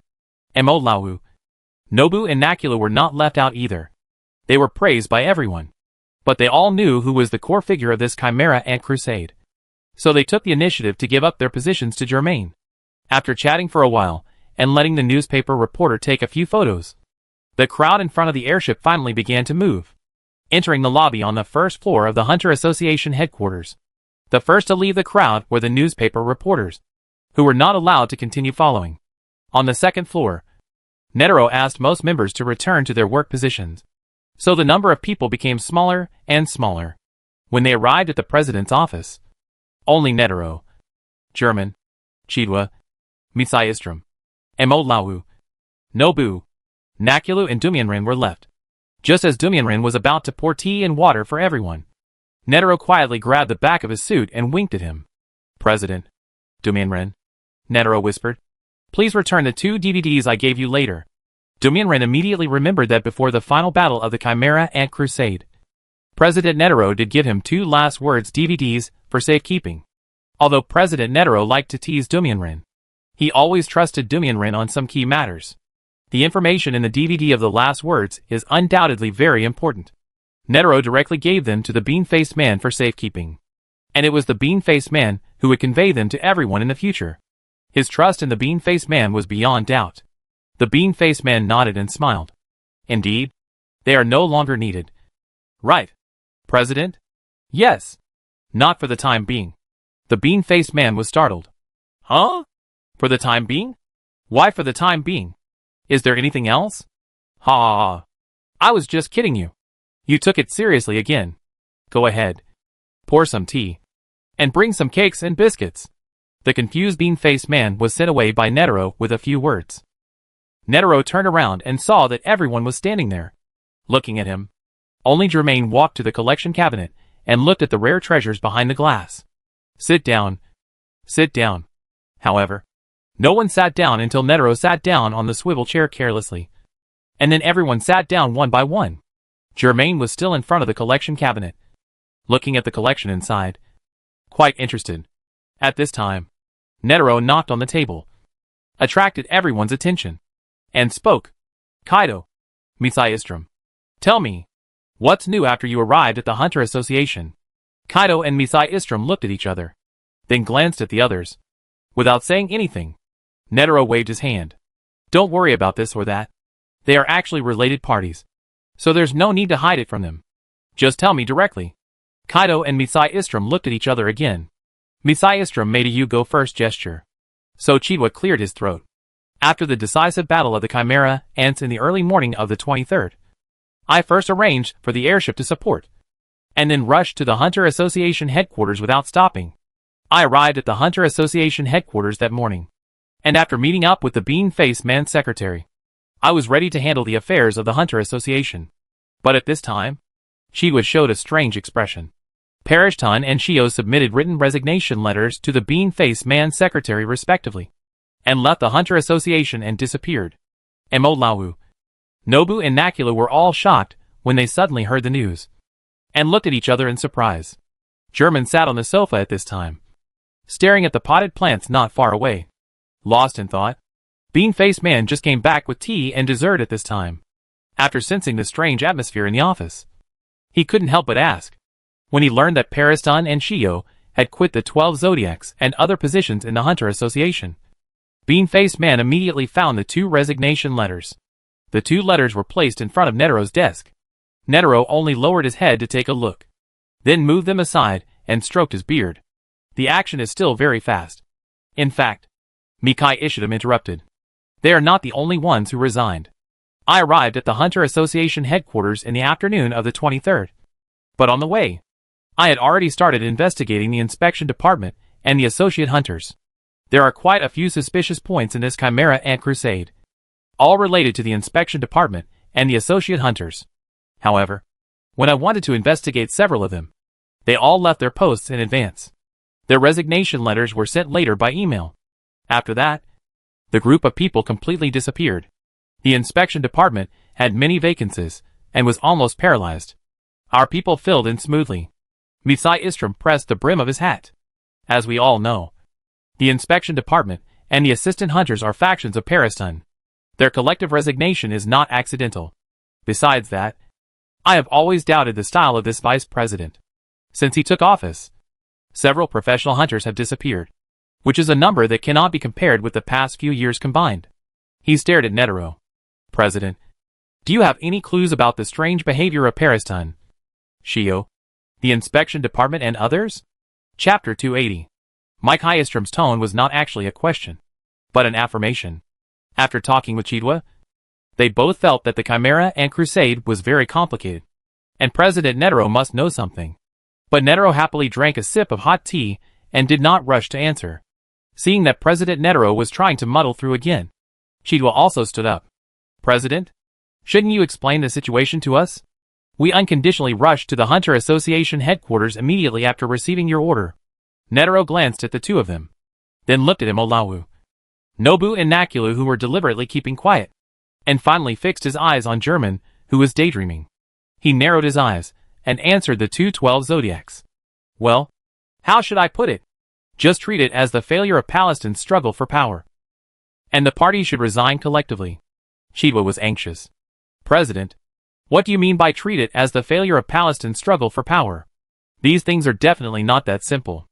Netero prevaricated while picking his ears with his little finger. When Chidwa and Misai Istrom saw President Netero's posture, they knew he was not going to talk in depth. The 2 of them had no way to deal with him, so they had to give up. It was true that they admired President Netero, but it was also true that they were often irritated by him and could do nothing about it. After that, everyone briefly talked about the beginning and end of the Chimera Ant Crusade and the follow-up. And this short gathering ended. German, Lawu, Nob and Nakula were all placed together with Pum, Mirwan and others. The celebration banquet was officially held on December 1st. First, they wanted to wait for Shio Tuo's injury to get better so that he could participate in the celebration banquet. And second, they were waiting for the other 12 branches, with Chidwa, a hunter who is good at healing, participating in the recuperation plan. It should not be a problem for Shio Tuo to be able to move around simply within a week. As for Lawu, Nobu, Nakulu and others, Ikarugo was the most seriously injured, followed by Wilfin and Brabuda. This is because the 3 Chimera Ants fought separately and were all seriously injured. However, they will not attend the celebration banquet, so there is no need to think too much. The remaining 12 were specially summoned by Netero, although he said you are free to do whatever you want and it's voluntary on the phone. None of the 12 tribes believe their president's lies. They also wanted to attend the celebration banquet. So after completing the tasks assigned by President Netero, they came one after another. The third 12 tribes to arrive was Chenlong Botobai Giganti. This tall man with a red and white face first went to see President Netero, and then went straight to Germain. He didn't say anything extra, just shook hands with Germain as Chidwa and Misai Istrom did before. You did a good job. Thank you. This kind of thing did not stop. but continued. Inhu Guanchi. Weiyan Yin Tai. Yuji Tsugu. Mautapio. Sishgir. Wuma Sakhang also came one after another. They behaved in the same way. Met with German. Said a few words. Were not overly enthusiastic. And maintained a certain degree of propriety. However, such an action was enough to attract the attention of many people. Especially after the resignation of Palestine and Shia was exposed. Everyone was wondering what was going on, and who would fill the vacancy of the 12 branches. The rest of the 12 tribes, except for the long-missing Jean, all came to meet with Germain, which was very intriguing. Later, many professional hunters outside the 12 tribes also came to visit, and some even opposed the president. Yes, the Paris-Sun faction was not the only anti-president faction within the Hunter Association. Netaro's prestige was too high, and opposing him had almost become a business. And everyone had ulterior motives. Germain was a little annoyed, and later simply stopped seeing people. However, he still had to show up at the celebration banquet on December 1st. At the celebration banquet, as the main contributor, he quickly became the focus of the crowd. Wherever he went, there was a large group of people following him. This was also inevitable. Fortunately, Emolawu and Nakulu, two talkative people, blocked a lot of social events for him. Most people still thought that the chimera ants that appeared this time were no different from the previous ones. Chimera ants with a danger level of B are very dangerous, but not that dangerous. After all, humans have sufficient experience in eliminating chimera ants. The leaders of the chimera ant divisions and army commanders that were eliminated all met the previous standards. Theoretically, the Ant King and his direct guard should not be very strong. This is the view of most people. Even Moruu, Nobu, and even Netero underestimated this crusade to varying degrees before they actually came into contact with the Ant King and the 3 guards. This is also the reason why Moruu and Nobu did not pay too much attention to Gon and Killua's escape from the Chimera Ant territory in the original timeline. Kate in the original timeline also thought so before going deep into the Chimera Ant's territory. So she dared to take Gon and Killua with her. If she hadn't encountered the unreasonable and powerful Neferpitu, Kate's strength would have been enough to control the situation and protect Gon and Killua. In the past, there were cases where the Queen Ant produced a group of Ant Kings and direct guards through feeding and mating, and then scattered all over the world. However, they were eventually annihilated by humans one by one, and did not show overwhelming strength. They would never have thought that the Ant King and the 3 guards would be surprisingly powerful this time, which was a huge difference compared to the past. Especially the Ant King Maruam. He was the condensation of all the talents of the Chimera Ants since their evolution, the pinnacle of all their abilities, and the most special and powerful Ant King. Therefore, many people who didn't know the inside story didn't feel much about Germain destroying the Ant King and the 3 guards alone. Just destroy them. It's not like no one had done something similar before. Only the 12 tribes, who had been communicating with Imolawu, Nob and others these days. The more they reviewed the beginning and end of this crusade, the more frightened they were.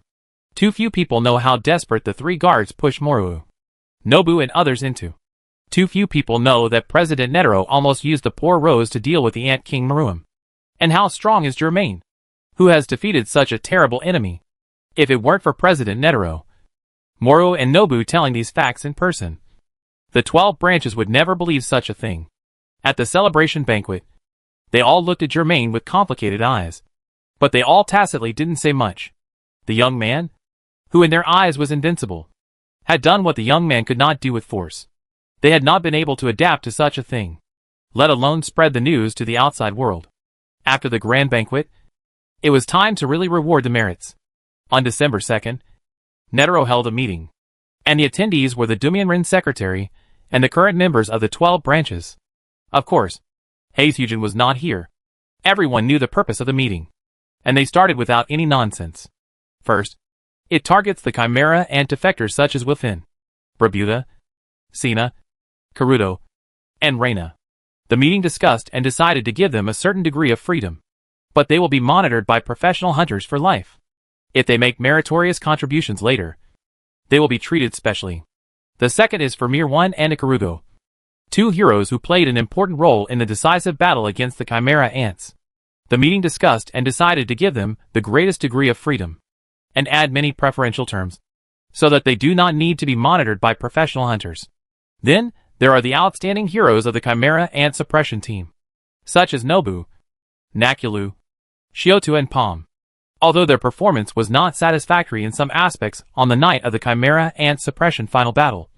The Chimera Ant Suppression battle is not just a one-night decisive battle. They all played an important role in the elimination of the Chimera Ants' living forces before the decisive battle and the heavy deployment of the decisive battle. Nobu and Palm received rewards. Nakulu and Shiotu became one-star hunters and received rewards. Then there is Imolawu. Before the final battle, Imolawu held back Neferpita's reconnaissance. And during the final battle, he held back Al-Yapafu, playing a great tactical role.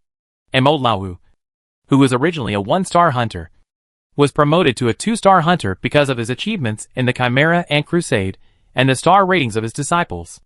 Originally, in the original timeline, Imolawu was directly promoted to a three-star hunter. However, due to the existence of German in his timeline, Imolawu's performance was not so eye-catching, and he did not get promoted to 2 stars. After Shio withdraws from the 12 Zodiacs, the vacant position of Shinmonkey will also be filled by Imolawu. Finally, it is Germain. He is relatively troublesome here. Article 6 of the 10 Rules of Hunters stipulates, senior hunters who meet Article 5, i.e. the 1-star hunter assessment clause, and serve as senior executives will be awarded 2 stars when their junior hunters are awarded star honors. Germain is a 1-star hunter. He also has a disciple, Kurapika. But Kurapika is not only a 1-star hunter, but he has not even taken the professional hunter exam. Just when Kita asked if he wanted to make special arrangements, Netero decided to temporarily replace it with other rewards. However, we can focus on Kurapika, who has already signed up for the hunter exam at the beginning of next year. Therefore, all the 12 branches remembered the name Kurapika. In addition, after Pariston withdrew from the 12 branches, the vacant subrat would be filled by Germain. On this point, everyone had no objection. After all, judging from the process of the decisive battle against the Chimera Ants, Germain was qualified for the 12 branches in terms of combat power and mind. Soon, the content of the meeting was sorted out by Dumyanren and announced shortly afterwards, which attracted a lot of attention and amazement. Imolawu, Nob and others are familiar to the professional hunter circle. German is relatively unfamiliar, but his name has appeared in everyone's discussion from time to time this year. The fastest 1-star legend, the killer of the Phantom Troop, the nemesis of the Een Beast, etc. Now we have to add the biggest contributor to the Chimera Ant Crusade and the rat of the 12 Zodiacs. It's incredible that a young man can achieve this level. Chapter 281. On December 5th, the rain stopped and the sky cleared. The potholes were full of water, reflecting the fragmented sky, and the world seemed to be divided into pieces. After the Professional Hunter website announced the list of heroes and rewards for the Chimera Ant Crusade, more and more people wanted to get acquainted with German. But German didn't like it. He and Imolawu, Nobu, Nakulu, Shiotu, Palm and others held a celebration party internally, which was actually enough. The hands that were stretched out, the business cards that were handed over, the cameras pointed at him, and the microphones that were raised, were not what he wanted. Germain was not willing to stay in the Hunter Association headquarters for a long time, and he became even more impatient because he was often pestered by the Sticky people. So, he decided to leave on December 5th, the night he became a rat. Chidwa has been busy recently, but after learning of Germain's intention, he also helped arrange the airship to Greed Island. It is said that the next vice president is likely to be Chidwa, and now all that is left is Netero's nod and official announcement. However, no matter what, Chidwa is now doing the work of the vice president, and even some of the president's work has been thrown to her. Recently, she has been very busy. This is not an adjective, but a true portrayal. Even so, she still found time to arrange an airship for Germain, which shows her strong time management. At the same time, the choice question that was placed in front of the Chimera Ants on the 23rd of last month finally ushered in the time when a decision must be made recently. In the past 10 days, the Chimera Ants have actually been thinking about how to deal with this choice question, and everyone has different concerns. German was about to leave, and they could no longer hesitate and had to make a choice. As a result, they split into 2 groups. Brabuda decided to return to the NGL Autonomous Region, his hometown during his human period, like Karuto and Reina. even if he would be monitored there for life. His wish was soon fulfilled, and he left ahead of German, and was arranged to return to the NGL Autonomous Region. The rest of the Chimera Ant, Chameleon Marion, Octopus Ikarugo, Werewolf Wilfin and Bunny Girl Cena decided to follow German and leave. This is the result of their careful consideration, mutual discussion, and weighing of the pros and cons. According to German, their destination is called Greed Island. I heard that this island is quite large, and it should not be a problem for them to live there. Of course, they did not get the settlement for free, but they needed to work there, working for German the Rat. Among them, Mir1 is relatively special. In addition to his own future as a Chimera Ant, he also wanted to repay German. Without German, it would be difficult for him to succeed in his revenge on the Ant King and the 3 guards. However, this is not the end. Palm also proposed to go to Greed Island together. This surprised many people, especially her teacher Nob, Emolawu, Nakulu, and Shiotuo. They all came to ask the reason. After all, Palm's original identity was a professional hunter, and she became what she is now because of the Chimera Ant Crusade. The Hunter Association will not treat her unfairly. If you mistreat her, it would be as shameful as mistreating a firefighter who rushed into a raging sea of fire or a drug enforcement officer who went undercover in a drug lord's place. However, Palm still decided to leave with Merlion, Ikarugo, Wilfin, and Cena, following Germain and settling on Greed Island. Palm's reason was actually very simple. Like Merlion, she hoped to repay Germain and work for him. She became what she is now, and even if she is on the list of heroes, she can't show up in front of the world directly. This is all thanks to Neferpitou and Al-Yaf. Palm hopes to repay this kindness by helping Germain. Besides, she really can't think of any place more suitable for her to start over and find peace of mind than the Greed Island she is about to go to. After knowing Palm's true thoughts, Emolawu, Nob and others were silent for a long time, and did not persuade them anymore, but came together to see Germain, Palm and others off. Emolawu, Nob and others also felt grateful to Germain, and had already decided to help Germain in the future where he needed a hand. Since Pam's idea was the same as theirs, there was no reason for everyone to persuade him. The people who saw him off included Emolawu, Nobu, Nakulu and Shioto, as well as Chidwa. Netero did not come to see him off.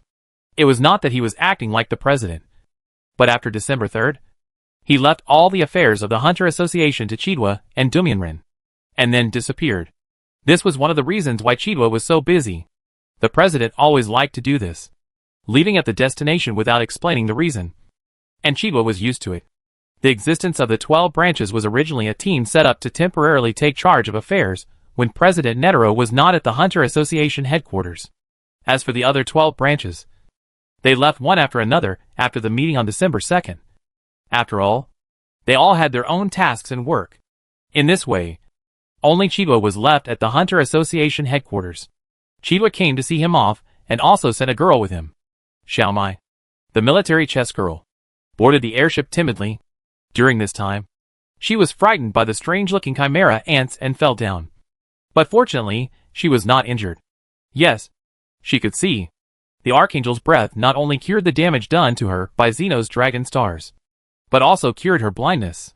However, when she woke up and saw this strange world clearly, she was not happy, but a little afraid. It took her several days to get used to being able to see the world. Xiaomai was lucky. She had an outstanding talent in military chess. Maruam wanted to defeat her, so he did not kill her at the first time. However, her family was not so lucky. They were killed by Neferpitu's remote-controlled soldiers and buried in the soil. They were neither selected as reincarnated chimera ants nor as ingredients. This was because Neferpitu did not want the fact of selection to be exposed too early. So he added the procedure of burying the bodies. Otherwise, they would have just been thrown on the ground. Xiaomai still did not know the cruel truth of the chimera ants' invasion of the Republic of East Gothic, and always regarded Maruam as the commander-in-chief of the Republic of East Gothic.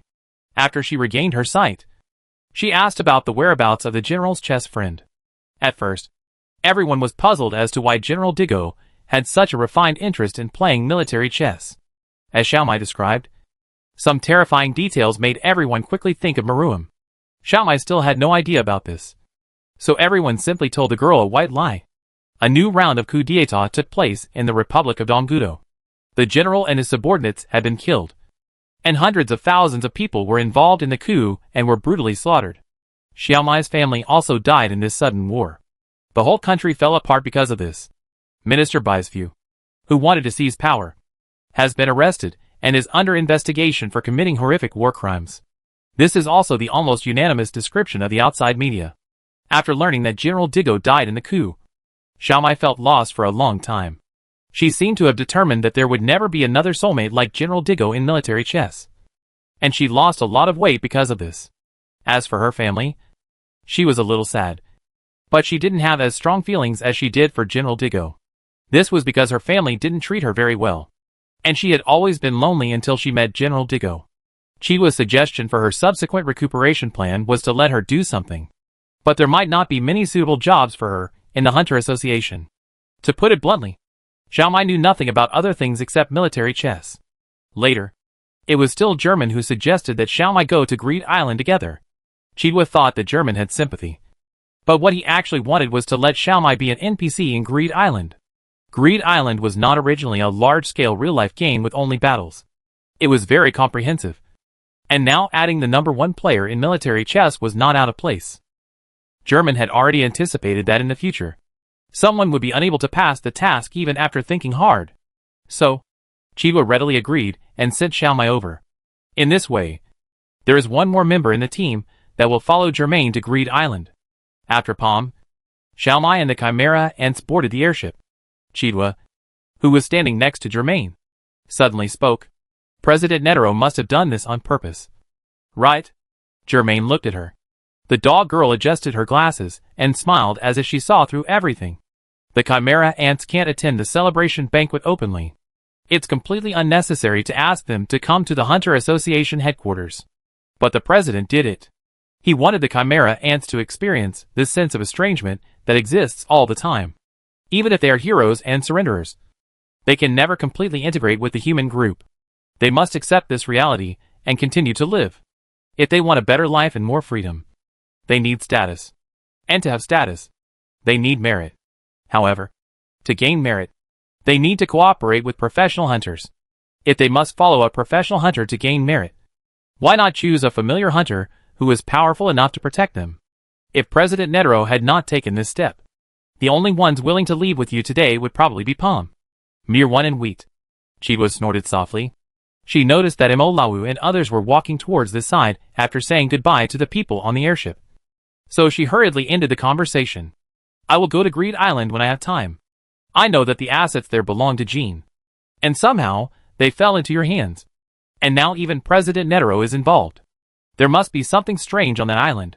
Imolawu, Nob and others happened to come in front of her at this time. So she kept smiling and stopped talking. Germain glanced at her and didn't explain anything. Imolawu, Nobu, Nakula and Shiotua came to see German and said that they hoped he would take good care of Pum, Mirwan, Ikarugo and so on. German naturally agreed. In fact, Imolawu, Nobu and others also wanted to go to Greed Island. After all, that place is quite famous in the professional hunter circle. However, the Hunter Association needs to summarize the experience of this Chimera Ant Crusade and review it. So they have to stay to help. After all, as long as the Chimera ants are not completely exterminated, such invasions will happen again. The experience of the Chimera ants extermination team is valuable. Especially no one can predict whether the next Ant King will be more terrifying than Maruam. Whether the evolution of the Chimera ants has really reached its limit in Maruam is still unknown. Since the two core members of the extermination team, Germain and Netero, have both quit, these complicated tasks can only be handed over to Imolawu, Nob and others. However, they all promise that after a period of time, when the experience summary is completed and Shoto's injury is completely healed, they will set off to visit Greed Island. Then, Germain said goodbye to everyone and boarded the airship. The airship slowly took off, and the people who saw them off became smaller and smaller in the porthole view, like ants, and later they could not be seen at all. Chapter 282. On December 6th, a shuttle-like airship with double X and H marks approached the airspace of Greed Island. The twins Hida and Elena, who received the news in advance, conveyed the news to the other administrators. Afterwards, The people on the airship confirmed that it was German and others. So the air control was released. The airship slowly landed in the wilderness near Limilu Castle. Grandma Linny, Shudi, Duan, List, Liza, Sambika, Buhala, Abingani and others all stopped and waited. Half of the members on the airship were heroes in the Chimera Ant Crusade. And German was the de facto core figure of Greedy Island. So it was not surprising to see such a scene. When Palm got off the airship, he was surprised to find that except for Shudi, Liza, and Abingani, almost all the people who welcomed them here were familiar faces among professional hunters. I heard that Grandma Linny was rehired to Greedy Island after retirement. And Duan and List work here. So it was normal for them to be here. Why are Sambika and Buhala here too? A virus hunter and a food hunter. What are they doing here? Also, Buhala and Minchi are a tacit partner. Rarely seen apart. Why is Buhala here? But Minchi is gone? It's really weird everywhere. Abingani is also a professional hunter. But Palm has not had much contact with this black man. So she didn't recognize him at the first time. Palm noticed that the water of Greed Island was deeper than she thought. But she didn't ask much. But planned to observe quietly for a while. Xiaomai, who had regained her vision, looked at the strangers, felt the breeze on the Greedy Island, and faced her future in a daze. In the future, will this be the place where I can support myself by playing chess? Marion, Ikarugo, Wilfin and Xena looked around the island curiously, and found that the scenery here was better than they had imagined. Perhaps, life here in the future will not be very boring. They all ignited hope and longing to some extent. The Chimera Ant Crusade was a big deal in the professional hunter circle, especially those who knew the inside story, who would understand how dangerous it was. Germain was appointed at the critical moment, and his joining was crucial, completely reversing the initial disadvantage on the night of the final battle. The Ant King and the 3 guards all died at his hands. He was undoubtedly the most critical figure in this decisive battle, even more critical than President Netero. This was an extremely shocking fact. President Netero, who had long been regarded as the #1, was not as good as Germain in the Chimera Ant Crusade. This matter required many people to spend a long time to digest. Everyone cheered and praised, making German feel as if he was still at the Hunter Association headquarters, being the center of attention. However, the celebration here was different from before. That is, Palm, Mirwan, and Ikarugo, the 3 heroes of the Chimera Ants, were also able to receive flowers and applause under the spotlight. Their contributions were worth it, but they had to pay attention to the harmful effects of the Chimera Ant invasion in the past 6 months. So they were forced to move into the shadows. In the Greed Island, German, who was in power, had the final say, so there was no need to care about so many problems. And there was no pressure from the outside world. Palm, Marion, and Ikarugo were all surprised to find that they were treated with courtesy here that they had never received at the Hunter Association headquarters. Especially Palm. Everyone on Greed Island had learned about her experience from German in advance. And they must have felt pity and admiration for her. Surrenderers like Wilfin and Sina also felt relatively comfortable here. At least no one regarded them as man-eating monsters, and was hostile or worried about them. Of course, this was probably because not many people paid attention to them, which made them feel so comfortable. Granny Linya, leaning on a cane, shook hands with everyone one by one and gave them some words of encouragement. Finally, it was Germain's turn. She held Germain's hand for a long time. Child. Granny Linya lowered her eyelids and sighed softly. You did better than I expected. I heard from Netero that it's a good thing you went. Really? It's a good thing you went. She shook Germain's hands again. I'm old now, and there's not much I can do. But I will help you as long as I can. Don't worry. I'm on your side. Granny Linya patted the back of Germain's hand gently before letting go. Another celebration dinner was held in a cheerful and harmonious atmosphere. After that, German faced the problem of personnel allocation. There are no game players on Greed Island now, and the entire island has entered the preliminary reconstruction project, so there is no shortage of manpower for the time being. However, after the update and revision is completed, more people will definitely be needed to complete daily work. The arrival of Pam and others can just fill this future personnel vacancy. German plans to let Duan, Lister and others train them to become the future NPCs of Greed Island. So, Palm, Marion, Ikarugo, and Xiaomai were assigned to Duan and Lister. Wilfin was assigned to Liza. Xena was assigned to Abengani. Everyone has a bright future. Liza smiled helplessly. A few months ago, Germain told him that he might bring some people to Greed Island in the future to let them manage. But he didn't expect it to be fulfilled so soon. That werewolf Wilfin is a troublesome guy at first glance. Germain assigned him to me. Probably so that I can polish his personality.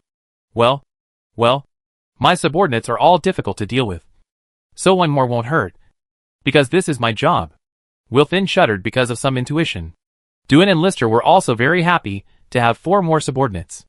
Especially the mind abilities of Palm, Mirwan, Ikarugo, and Xiaomai are very unique. And they will definitely be used more in the future. Yes, Xiaomai also awakened her mind ability. She awakened and strengthened her mind ability in the extreme game with Maruam, mainly targeting the military chess. After knowing their mind abilities, Duan and Lister had many inspirations in their minds. They knew how to assign the main and side quests of the players to Palm and others. Abengani was even more surprised. He had another Xena under his command. Doesn't this mean that his status on Greedy Island has been further improved? This is exactly what he wanted. As for Xena, this woman, she just looks a little lively. She should be easy to deal with. Right? In this way, there is a clear level division on Greedy Island. The higher the level, the higher the authority. And this level is divided according to the rarity of the card. SS level authority, Germain. Jean. In fact, Germain is actually the only SS level. Because Jean is unlikely to come back to Greed Island again. S level authority, Granny Linya. In the absence of Germain, Granny Linya will be the first person in Greed Island, deciding all matters, and she will also be the strongest backing of the Dark Continent group. The following rankings are in no particular order. A level authority, Bisji, Shuti, Duan, List, Liza, Yida, Elena, Sambika, Menchi, Buhala, Abengani. B level authority, Palm, Mirwan, Ikarugo, other members. C level authority, Wilfin, Sina, Xiaomai, other members. As for members with D level authority and below, they are all NPCs distributed throughout Greed Island. For example, the group of death row prisoners under Liza disguised as pirates. There are many of them, and they are responsible for different matters. So I won't go into details here. People with higher levels of authority have management authority over the next level. And people with higher levels of authority know more about the inside story of Greed Island. So far, only members of level A and above can obtain information about the Dark Continent. Read the Dark Continent's information. And even use Hope. After the personnel were assigned, German asked Duan and Lister about the research progress of alchemical plants. And then learned the good news. They can now use the power of alchemical plants. Duan and Lister have prepared a batch of alchemical plant cards. And they all performed well after preliminary tests. In this way, Germain will go to the Dark Continent again to join Jean, Bisji, and Menchi. Before that, Germain needs to make various preparations. One of the preparations is to eliminate negative traits. This time, Abengani used the forest spirit to remove bloodlust for him. Abengani himself was a little disappointed because he cleared 2 negative traits in one go last time. But only one this time. This is probably related to his state at that time. He needs to find this state and stabilize it. Abengani will not give up such an attempt. However, now, he is not the only one who is a mind remover on Greed Island. Abengani's new subordinate, Sina, is a mind remover among the Chimera ants. Her materialized mind ability, the never-born son of the devil, eliminated the deviation of the bull's eye for German. However, the price is that Sina's belly will grow like a pregnant woman, and her belly will not return to normal until the mind in it completely subsides. This process takes about a month. Fortunately, Germain's negative traits come from himself. If they come from someone else, Sheena would have to wait for that person to die before she can return to her original state. Such a burden is too heavy. However, even so, there are rumors that someone got Sheena pregnant, which is a ridiculous story. In this way, the only negative traits of Germain are poor gambling skills and perfectionism. And the negative impact is not great. In the future, whether he uses ordinary teleportation lanterns or special teleportation lanterns, he has a stable way to deal with negative traits. Germain recalled himself at the beginning of the year, and then thought about himself now. stress, negative traits, and diseases all have reliable solutions. People really have to keep moving forward. And only by moving forward can there be a way. Chapter 283. After discussion among members of Greedy Island with A-level and above authority, the next wave of personnel heading to the Dark Continent has been finalized. German, Shudi, Buhara and Sambika. This is a fair list. In fact, there is no better candidate than them. Most members have to stay on Greedy Island to be responsible for version updates and new employee training. And not everyone is willing to take risks in the Dark Continent. The Dark Continent is a dangerous place after all. Just listening to the descriptions of German and Shiati is enough to make people's scalps numb. For example, a Bengani prefers to stay on Greed Island. If he works hard here, he can get the power, status, and wealth he wants, which is enough. If Germain forces him, he will still go, but Germain will not do so. Forcing a person to go to the Dark Continent is equivalent to placing an unexploded bomb next to him. No one knows when it will explode and what consequences it will cause. Although everyone saw Germain and others traveling back and forth to the Dark Continent with their own eyes, it does not mean that the journey will be easy. In this team list, German and Xiaodi are experienced. Bahala has been to the Dark Continent with German once, and Sambika has never been there. Bahala and Sambika are willing to go to the Dark Continent for their own reasons. It is these reasons that give them courage and faith. Bahala is inspired by Minchi's decision and hopes to keep up with his partner. Perhaps they can achieve new heights of food hunters in the Dark Continent. Now, the height of the gourmet hunter is still maintained by Grandma Linya. If they want to surpass the peak of the gourmet hunter history, they must make achievements in the exploration of the Dark Continent. After studying the healing herbs, plant weapon parasitism, and immortal disease, Sambika has long wanted to go there in person. It is simply a treasure trove of various viruses. This does not mean that she has a weird habit of admiring viruses.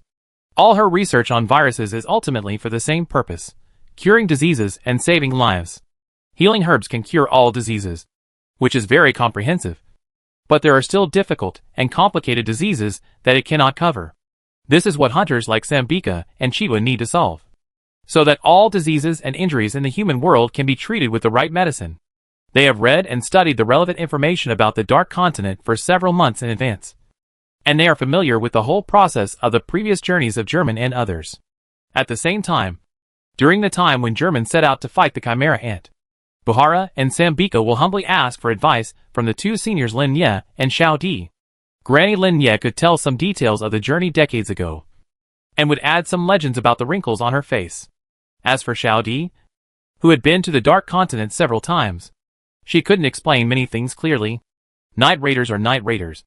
I think evil is okay. German and Biska said so are some of her classic quotes. The departure time was also determined, which was December 10th. While everyone was gearing up, Xiao Di told German a piece of news about Meteor Street. Since the members of the Phantom Troop disappeared, Xiao Di has resumed intermittent funding for Meteor Street Cathedral, but in a more secretive way. This time, with the help of Duin, List and others, the funding will be cleaner. Now Xiao Di can be considered rich and powerful, a wealthy woman. The reason why she funded Meteor Street Cathedral is that she grew up there, and the old priest has always taken good care of Meteor Street kids like her. The original members of the Phantom Troop have also received help from the old priest. It can be said that the old priest is the most respected person in Meteor Street besides the elders. In fact, in the eyes of Xiao Di and others, the old priest's status is even higher. After all, he is a kind person. She is willing to pay a large sum of money to the old priest anonymously, so that the old priest's cathedral charity can continue. However, not long ago, she learned a piece of information about Meteor Street, which is bad news. The area where Meteor Street is located is not too far from the NGL Autonomous Region and the Republic of Dongguochuo. So it has also become a hard-hit area for the invasion of Chimera Ants. A female Chimera Ant division leader named Zazan led a group of Chimera Ants to capture an area of Meteor Street and began to build a nest. Zazan proclaimed herself the new Queen Ant of Meteor Street, and through her telepathic ability, she transformed the captured Meteor Street residents into ferocious Chimera Ants. These Chimera Ants would follow their instincts and execute orders from Zazan, either protecting their nests or attacking and capturing Meteor Street residents. The war began. The elders of Meteor Street led the residents to fight against them, but they could not defeat the increasing number of Chimera Ant soldiers transformed by Zazan. This method of converting the enemy's manpower into one's own army, which is a loss of strength, is really terrible. In addition, Meteor Street is similar to the NGL Autonomous Region, both of which are independent areas that cannot be intervened by the outside world. Countries and organizations such as V5 have turned a blind eye to the chimera and disaster in Meteor Street. In other words, they are also happy to see the chimera ants further weaken the power of Meteor Street, as long as they control it from spreading to the outside world. If the manure pit explodes, it will explode. Just don't let it splash outside. When Zazan's power was growing in Meteor Street, and was about to become a cancer that could devour the entire Meteor Street, the situation suddenly changed. The chimera ant's nest was attacked fiercely, and soon fell. Most of the chimera ant soldiers were killed. Only Zazan and her subordinate Paiku escaped. Xiaodi believed that although it was not clearly mentioned in the intelligence, it was very likely that the Phantom Troop had captured Zazan's nest. Only the Phantom Troop had the ability and reason to do this. Afterwards, the forces suspected to be the Phantom Troop began to hunt down Zazan and Paiku, striving to eradicate the root of the problem. However, at this time, a strange chimera ant appeared and reversed the situation, repelling the forces suspected to be the Phantom Troop. This unnamed, mysterious chimera ant showed a combat power far exceeding Zazan, and once again gained a foothold in Meteor Street with Zazan and Paiku. The new nest began to be built, and the chimera ant proclaimed himself the new Ant King, and gradually established a chimera ant kingdom in Meteor Street with his new ant queen Zazan. Their power is expanding, and more chimera ants are reincarnated from residents. Now this kingdom basically occupies almost half of the territory of Meteor Street. The elders of Meteor Street, the forces suspected to be the Phantom Troop, and the forces of the new Ant King are in a tense tug-of-war, and there is no clear trend of winning or losing.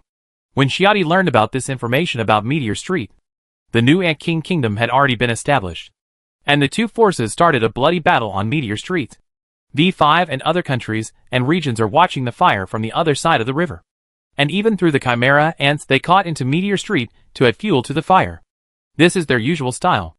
They throw the excluded races and despised trash into Meteor Street and pretend that the problem has been solved. So, there is another poison in the Meteor Street goo, and it has a tendency to eat other poisons. Based on this, Germans speculated that the new Ant King is most likely Zai Luo.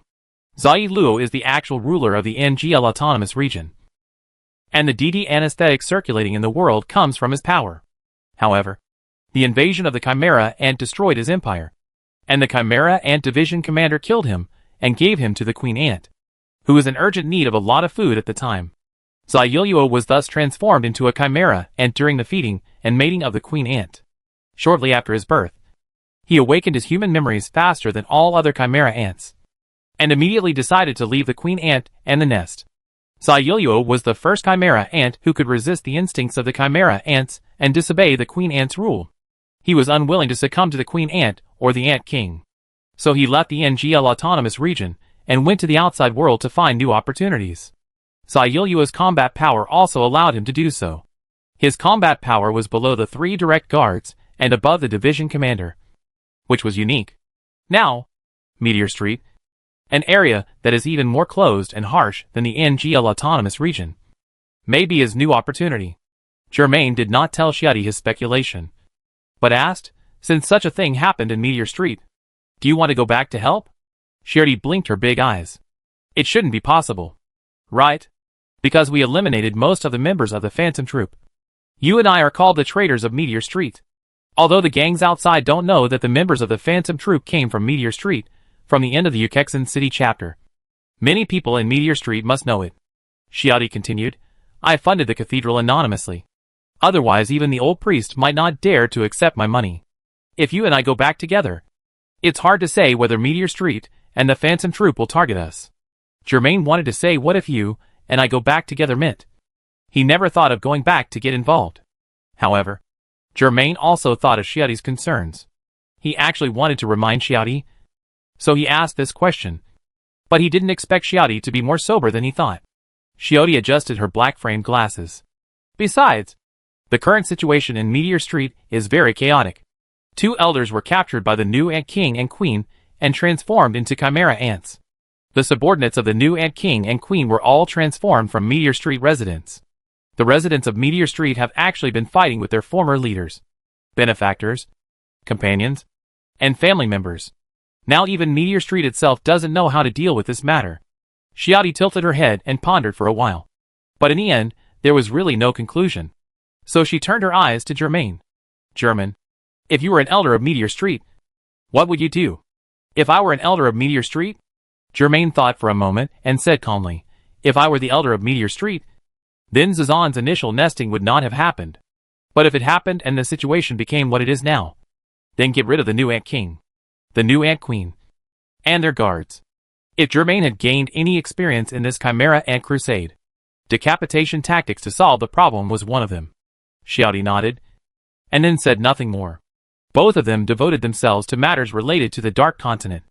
It was a long time later that Germain learned that the old priest of the cathedral, who gave Xiaodi the reverse cross necklace, was also transformed into a Chimera Ant and became a member of the Chimera Ant Kingdom. At this time, Xiaodi didn't know which side to help. Chapter 284. At 8 a.m. on December 10th, the lantern transmission to the ancient Maze City started smoothly without any surprise. The team members this time are German, Xiaodi, Buhala and Sambika. Their abilities cover combat, transportation and storage, food, medical treatment and other aspects. Most of the A-level members of Greed Island gathered in the Lantern Transmission Hall on the second floor of the basement of Lamila Castle and watched the team members leave again. Palm, Mirwan, Ikarugo and others do not have enough authority. So naturally they don't know what's going on here. They were all sent to various places on Greedy Island to familiarize themselves with the environment. And they didn't know that most of the core figures on Greedy Island were underground in Lamila Castle. German and the other four disappeared for a while. And the only explanation for them was that they were out on a mission. Professional hunters have the habit of working in teams to complete missions together. So it's not surprising to disappear for a few months. Or even a year or two.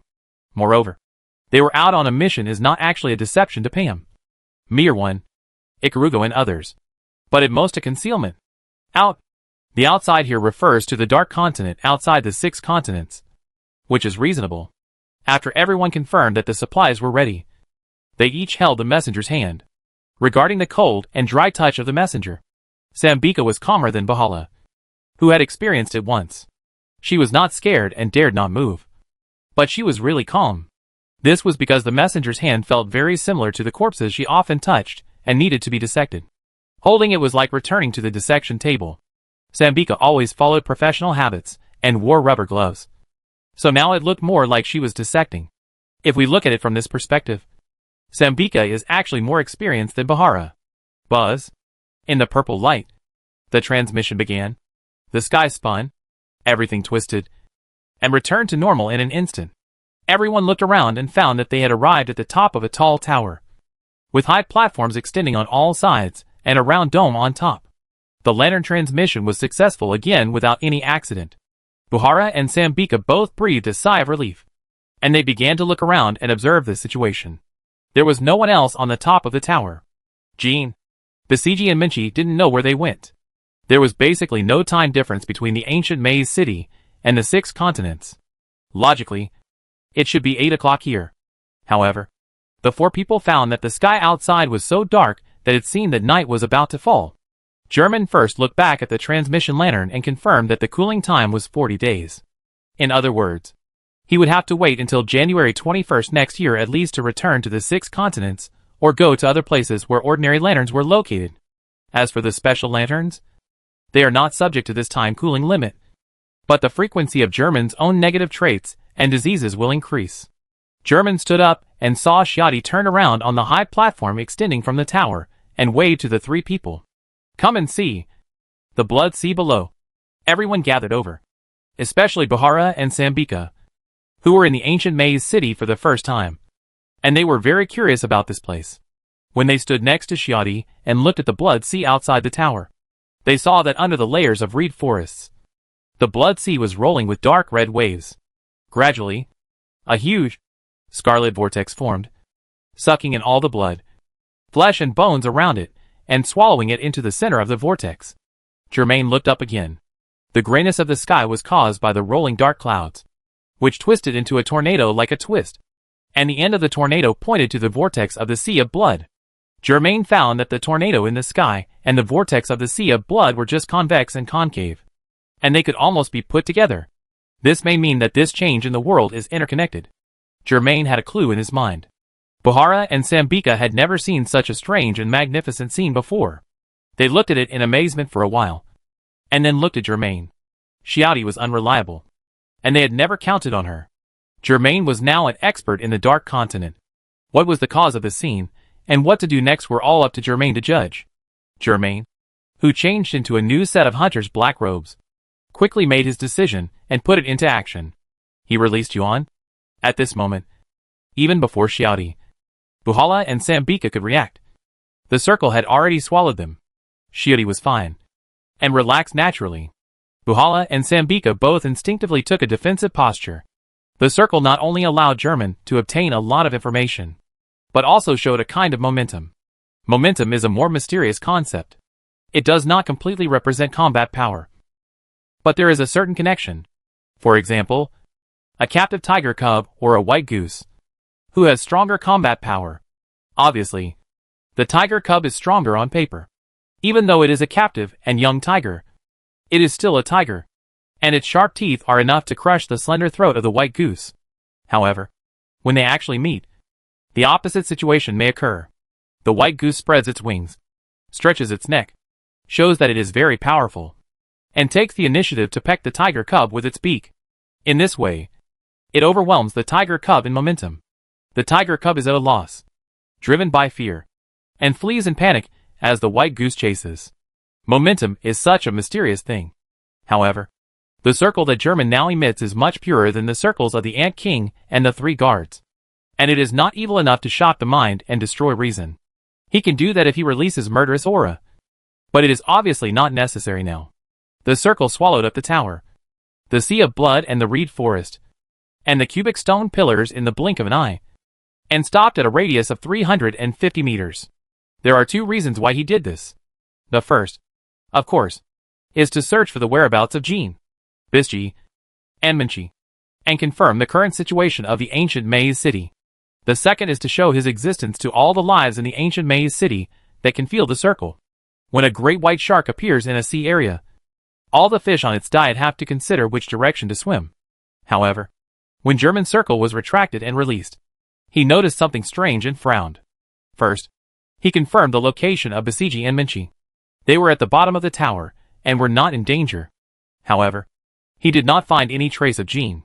Perhaps Jin was outside the range of his circle, or perhaps Jin used the absolute to block the detection as much as possible. In short, the reason is unknown. In addition, Germain noticed that there were no plant weapon parasites within the range of his circle. Perhaps there were no plant weapon parasites wandering in the entire ancient Maze City. Instead, a powerful pulse came from the depths of the blood sea vortex, making a thumping sound of life. Something was awakening. Buhara and Sambika let down their guard at this time and looked at Germain. Germain thought for a while and turned to the others. Basiji and Minchi are at the bottom of the tower. Let's go down to find them and meet them. Knowing the whereabouts of their companions, Xiaodi, Buhara and Sambika were still very happy. So they nodded together. Everyone walked down the spiral stone staircase. Because the stone staircase was hollow, they soon saw the bottom of the tower and noticed a figure flashing there. Buhala's round body stood behind everyone. But because he was tall, he was the first to see the figure and shouted in surprise. Basiji! Minchi! His voice echoed inside the tower. And I believe the people at the bottom of the tower must have heard it. After a while, two small heads popped out from the bottom of the tower covered by the stone staircase. They were Basiji and Minchi. Then, Basiji's slightly hoarse voice came. Buhala. German. Little D. Sambika. You are here. Then, the two little heads disappeared, followed by the sound of footsteps. And Basiji and Minchi ran up. Everyone met in the middle of the tower, and they all showed happy smiles. And Basiji and Minchi's smiles were obviously more surprised. Although German said that they would return to the ancient Maze City before the end of the year, he did not specify the day. Jin, Bisji and Minchi have spent almost 2 months in the tower since they parted with German and Xiaodi on October 19th. These 2 months are not boring. But as time goes by, the side that stays in the ancient Maze City always has greater psychological pressure. They have enough supplies, and it is estimated that they will not have any problem to survive until February or March next year. However, they can't help but worry in their hearts. What if German and Shiati never come back for some reason? This is not impossible. The world is full of accidents. And once an accident happens, the people on the Dark Continent will be in a very troublesome situation. They will wait until they are completely desperate without knowing it. They may never know what accident caused Germain and others not to come to reinforce. At this time, Biscuit's magic beautician Miss Cookie, Minchie's gourmet cooking, and their firm will as old hunters all play an indelible role. If it weren't for these, for ordinary non-users, or even ordinary people, these 2 months would be enough for them to torture themselves and choose to break out of the ancient maze city with all their might. However, after breaking out, what awaits them will be a more terrifying situation. Fortunately, they finally waited for the support of German and others, and German did not let them down. Chapter 285. After not seeing each other for almost 2 months, Basiji and Minchie have changed a little in appearance. They both brought spare clothes, and more than 1 or 2 sets. But the clothes they were wearing now still had many signs of damage. These signs were probably left after fighting with the plant weapon parasites. They have not stopped the eradication of the plant weapon parasites in the past 2 months. With the high tower as a safe house, their operations were relatively easy. Biscuit had cut her hair short before, but now it has grown a lot longer, and the ends of her hair are not over her earlobes. And she still looks very fresh. Minchie still has 5 braids. After living in the tower for a while, she originally disliked the trouble and didn't want to have so many braids, and even wanted to learn from Biscuit and cut her hair short. However, Biscuit was willing to take the initiative to help her maintain her image and urged her not to cut her hair. So the 5 braids were retained. However, there is a price to pay for doing so. She needs to be Biscuit's makeup doll when she is bored. Or in other words, a Barbie doll that she can play with. Biscuit's ability is the magic beautician Miss Cookie, which has a lot to do with her personality. Biscuit, who loves beauty, not only wants to be beautiful, but also wants Minchie to be beautiful and cute. At least to be pleasing to the eyes. Biscuit uses the makeup equipment she carries with her, and with the help of the magic beautician Miss Cookie, she insists on putting makeup on Minchie every day. Originally, the magic beautician Miss Cookie could achieve the makeup effect, but she insisted on doing makeup for Minchie herself to get a sense of accomplishment. This can also be regarded as Basiji's own unique way of relieving stress. At this time, everyone can see that Minchie's lips are obviously very moist and shiny, and her cheeks are slightly red. The whole person is a beautiful woman. Seeing that everyone's eyes are focused on her face, Minchie can't help but lower her head a little embarrassedly and gently wipe off the lipstick with the back of her hand. Basiji obviously didn't notice Minchie's little action behind her. Otherwise she would definitely stop her and prevent Minchie from wasting her masterpiece that took almost half an hour. She was surprised and delighted by the appearance of Germain, Shiuti, Buhala and Sambika. But her expression soon changed and became very serious. Germain, did you release the circle just now? Germain nodded. It was me. What's wrong? Biscuit frowned, and her wine-red eyes looked at Germain up and down, carefully like a printing press scanning. I just feel that this energy is very familiar, as if it belongs to you. But it is more powerful than 2 months ago, which makes me a little unsure. She stared at Germain suspiciously. What happened to you in the past 2 months? Germain pursed his lips and did not explain now. We can talk about my affairs in detail later. We need to understand the situation. Where did Jean go? What's going on with the vortex outside? Bisji and Minchie really want to know what happened to German in the past 2 months. And they also want to know what happened to Shiati, Buhala and Sambika. However, Jean, who was not present, and the Blood Sea vortex outside the tower are indeed more important. So, the topic changed. In the past 2 months, our exploration range has become larger and larger. Bisji explained. The number of plant weapon parasites in the ancient maze city has become fewer and fewer, and we have successfully opened up a passage from here to the outside world. So, we began to move outside the ancient maze city, and recorded more fresh creatures through various equipment. However, Jin's ambition obviously prevented him from stopping here. A few days ago, he took the necessary supplies, said goodbye to us, and went deep into the west, agreeing to return before December 15th. We wanted to stop his adventure, but he insisted on his own way and repeatedly said that he would not force it. In the end, we could only let him leave. So that's it. Jean was not a person who was willing to obey the organization's arrangements. Otherwise, he would not have been named an idiot among the 12 zodiac signs. He was a maverick. And even Netero and German could not control him in some matters. Not to mention that his ancestor was Dong Fulishi. And the inheritance of this bloodline destined him not to stop easily in a place like the ancient Maze City. The ancient Maze City was only located on the edge of the Dark Continent near Lake Mobius.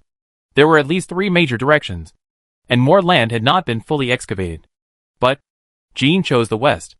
It seems that he still feels bad about the clues that he had last time that seemed to be about Dong Fulishi. But he got nothing in the end.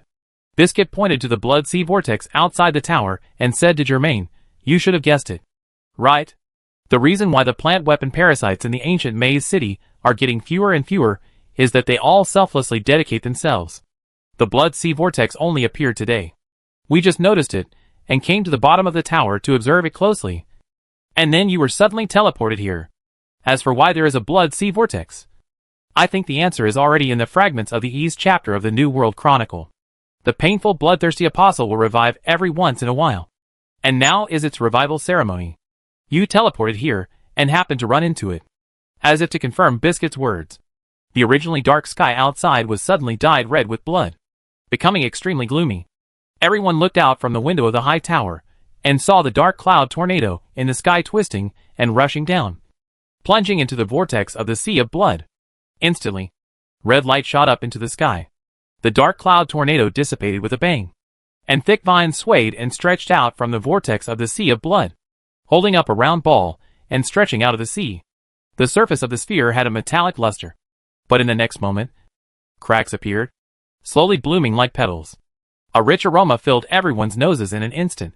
The painful and bloodthirsty apostle, like a jellyfish, gradually rose into the air and twisted its tentacles in the air. Really reborn.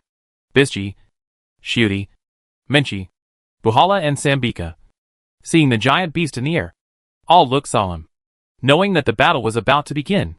Especially Basiji. She was one of the 4 people who faced the painful bloodthirsty apostle at the beginning, and she knew very well how ferocious this monster was. However, Germain had a different idea from them. Since everyone had the habit of recording the journey to the Dark Continent, Germain clearly remembered that the last time they defeated the painful bloodthirsty apostle was on September 26th. Now it is December 10th, which means that the rebirth of the painful bloodthirsty apostle will take at least more than 3 months. Germain thought that if the painful bloodthirsty apostle was well controlled, he could harvest 3 times a year. In this way, the output of healing herbs may be relatively stable. Because of Biscuit's height, she can only stand on tiptoe and hold her hands on the window of the tower to look out. It seems that we have to fight again. We can't let it block us in the tower. German, let's formulate a strategy. Although Jean is not here, there are so many more people, which should be enough to deal with it. Sambika should not participate in the battle, but be responsible for treating the wounded. The rest of the people cooperate with each other and aim at the weak points to attack. German suddenly raised his arm and interrupted Biscuit's words. His action, for some reason, had some kind of unspeakable power, which made Basiji and the others quiet down and look at him. "I want to try one-on-one with it." Basiji thought he had heard it wrong, and showed an incredible expression. "Huh? What are you talking about? 3 months ago, it took the concerted efforts of the 4 of us to defeat it. Now you want to go alone?" "Yes." Basiji was stunned for a moment, and was about to get angry, but when she saw the serious expression on Germain's face, she frowned and calmed down. "Do you have any basis?" Germain stretched out 3 fingers. "First, this painful bloodthirsty apostle is not as strong as the last time. This is because it has just been reborn, and this is its weakest time. If it wants to restore its previous combat power, it must use fragrance to lure more living things into the maze, and then let the plant weapons parasitize them, and then sacrifice flesh and blood to it. Second, we all know the weakness of the painful bloodthirsty apostle. We have defeated it once, and such experience is precious. Third, my combat power has improved during this period of time. It should not be a problem to defeat it one-on-one." Biscuit held his chin and thought for a while before looking up and staring at Germain. "I basically agree with the first and second points. Regarding the third point, is there any significant evidence of the increase in combat power you mentioned? The circle just now doesn't count. You, at this moment, Germain released the circle again. It's just different from the previous time. This time he brought murderous intent into the circle. The dark murderous intent radiated from the circle made the hunters present tense up and forced them to take a defensive stance again. Even if you trust Germain, it is difficult not to respond to the murderous intent that suddenly engulfs your body. However, this time, they had a completely different feeling than the last time. They were now like being trapped in the palm of Germain's hand. And Germain's palm was slowly tightening. Everyone's pupils shrank, revealing an expression of astonishment and nervousness that could not be concealed. Bisji swallowed the second half of the sentence he wanted to say. The painful, bloodthirsty apostle, who was already floating in the air, also sensed the dark murderous intent and could not help but pause for a moment. However, the existence of the tower still prevented it from making any effective response. In a blink of an eye, the circle shrank back to German, and the murderous intent disappeared without a trace. Just like a sudden rainstorm, which came quickly and went away quickly. German turned his head and looked down at Bisji. This is the evidence. Bisji looked at German solemnly. Then she looked away first and sighed softly. It seems that in the past 2 months, I am not the only one who has been practicing hard. Moreover, the gap between us has not narrowed, but widened. Since you insist, then go. After the battle is over, you can tell me in detail what happened during this period of time. Germain nodded and climbed up to the window. He jumped out of the window and jumped into the sea of blood below. Shiori raised her hand slightly at this time. Biscuit, I can actually tell you what he went through. Biscuit glanced at her and shook his head. You can't. I don't believe your description. Shiori, it's all over the place. And some parts may even mislead me. That's true. Shiori closed her mouth very self-awarely and adjusted her glasses. Biscuit added, German, the person involved, must know the whole story best. Even if I have to ask someone other than German to explain. I will choose Sambika. She leaned towards Sambika, who was about the same size as her, and smiled. Right. Sambika? Sambika, who was covered tightly, still didn't dare to look people in the eye out of habit. Facing Biscuit's question, she even took a half-step back. Hey, Sambika, your half-step back really hurts my heart. We haven't seen each other for a few months. Are we so unfamiliar?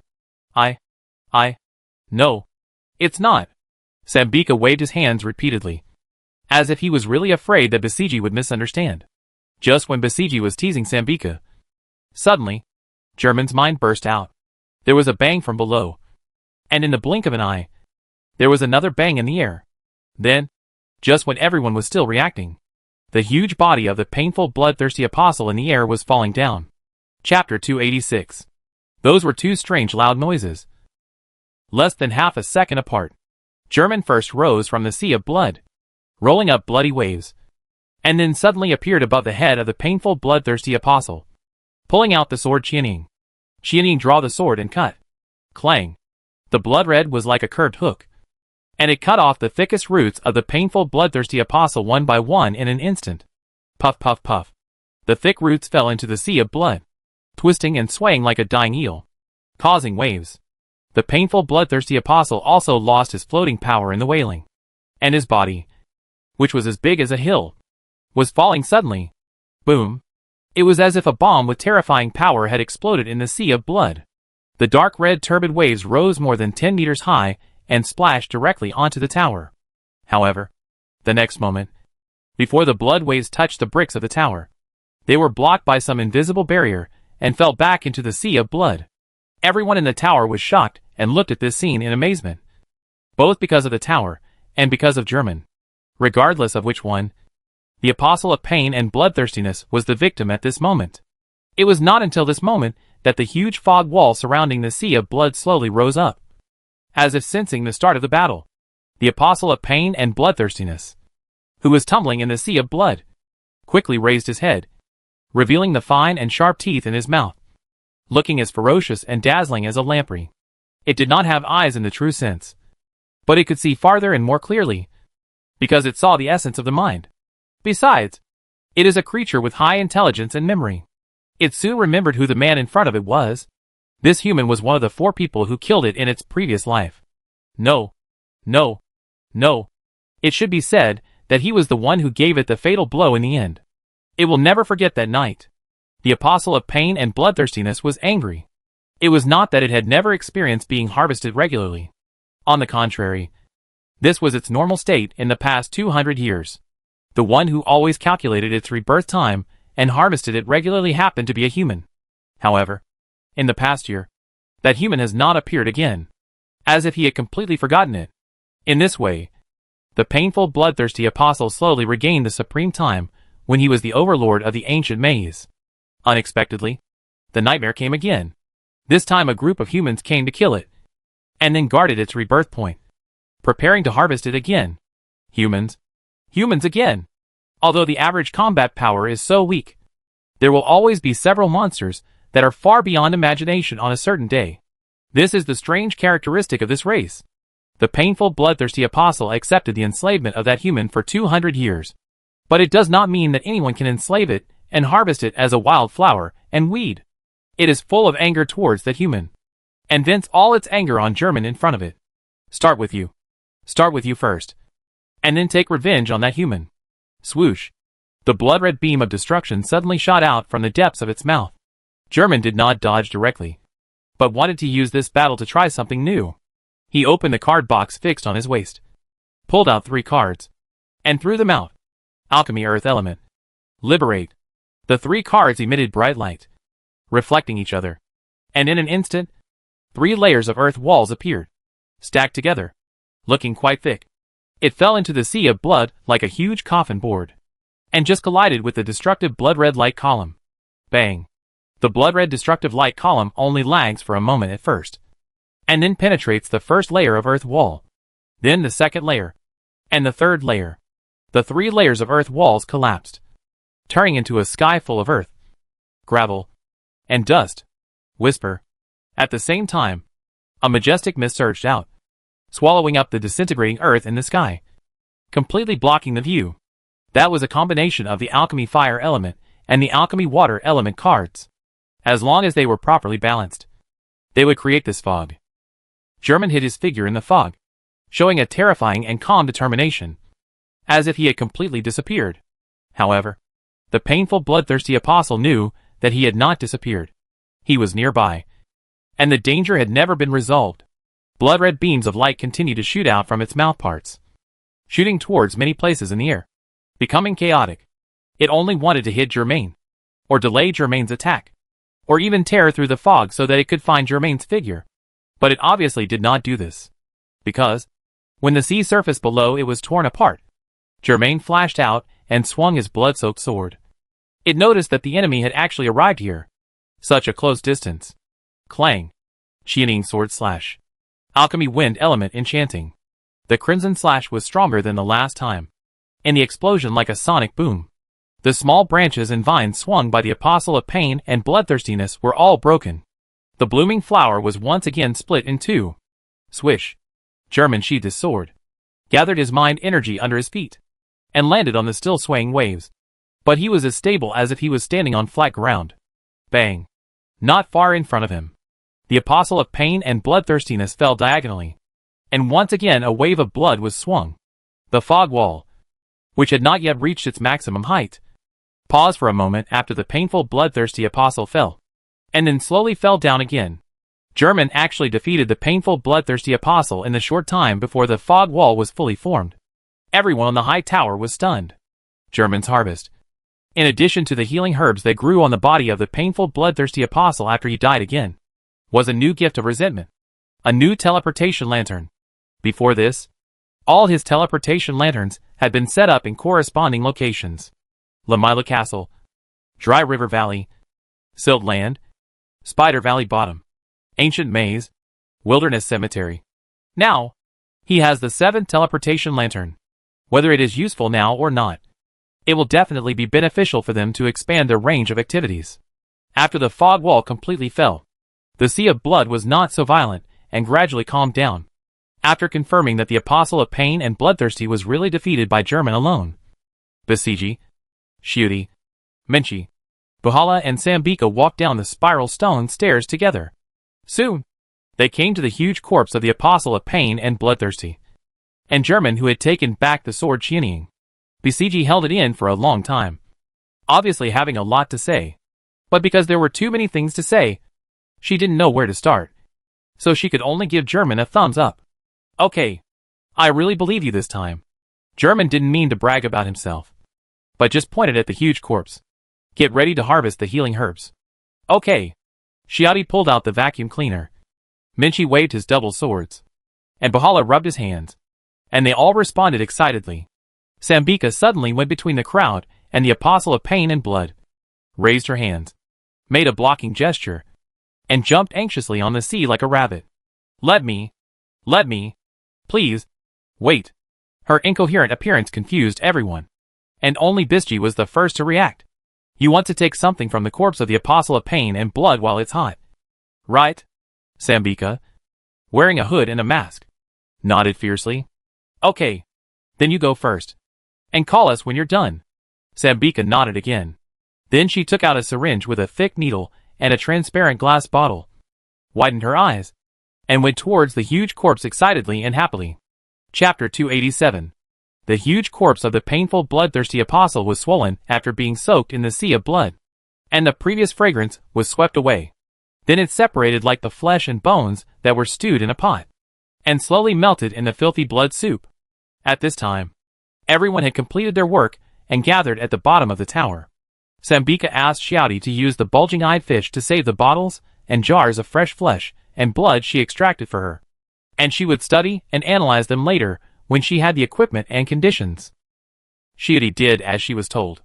The things stored in her bulge-eyed fish have not yet shown signs of corruption. The principle is unknown, but it can be used as a portable storage room. Everyone counted the harvest this time, and finally Bisji recorded it in the book.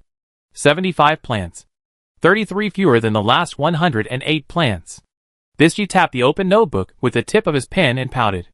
I guess the painful bloodthirsty apostle has a development cycle. It has just been born from the vortex of the sea of blood, and can only pick so many healing herbs. When it is mature or close to maturity, it should be able to harvest more than 100 healing herbs. This is probably the limit of its production. Everyone listened quietly. But there was always an illusion that they were in an orchard, a planting shed, or a field. The core of the plant weapon disaster. Did the painful and bloodthirsty apostles become fruits and vegetables waiting to be harvested after they mature? They first put the healing herbs into a transparent jar. And then, the small bulge-eyed fish swallowed them all in one gulp. Biscuit closed the notebook and looked at Germain. Okay. Let's talk about what happened to you in the past 2 months. Of course. What I'm most interested in is what happened to you. Okay. Germain didn't mean to hide anything and started from the beginning. First, he gave the follow-up of the alchemical plants to do in list and others to study and deal with. The card just now was the result. Xiaodi, distribute the alchemical plant series cards to Bisji and Minchi. Okay. Xiaodi, like Doraemon, used the bulge-eyed fish to spit out many utensils, and finally found the suitcase from it, and took out the corresponding cards. Xiaodi distributed the latest alchemical plant series cards to Bisji and Minchi, so that they could also use them, which would be more convenient in combat. Bahala and Sambika had already replenished this series of cards when they were in Lamila Castle, so they just sat there and watched. Then, Germain talked about the Chimera Ant Crusade. This was a war of great importance, and even Xiaodi, who had known the inside story for a long time. Bahala and Sambika were listening carefully. Germain began to tell the story. From the spread of Chimera ants from the NGL autonomous region to the surrounding countries and regions. President Netero personally led the team to move the battlefield, targeting the Ant King and the 3 guards, all the way to the celebration banquet at the Hunter Association headquarters after the decisive battle. Some details can only be discovered by people like Bahala and Sambika, who heard the whole process for the second time.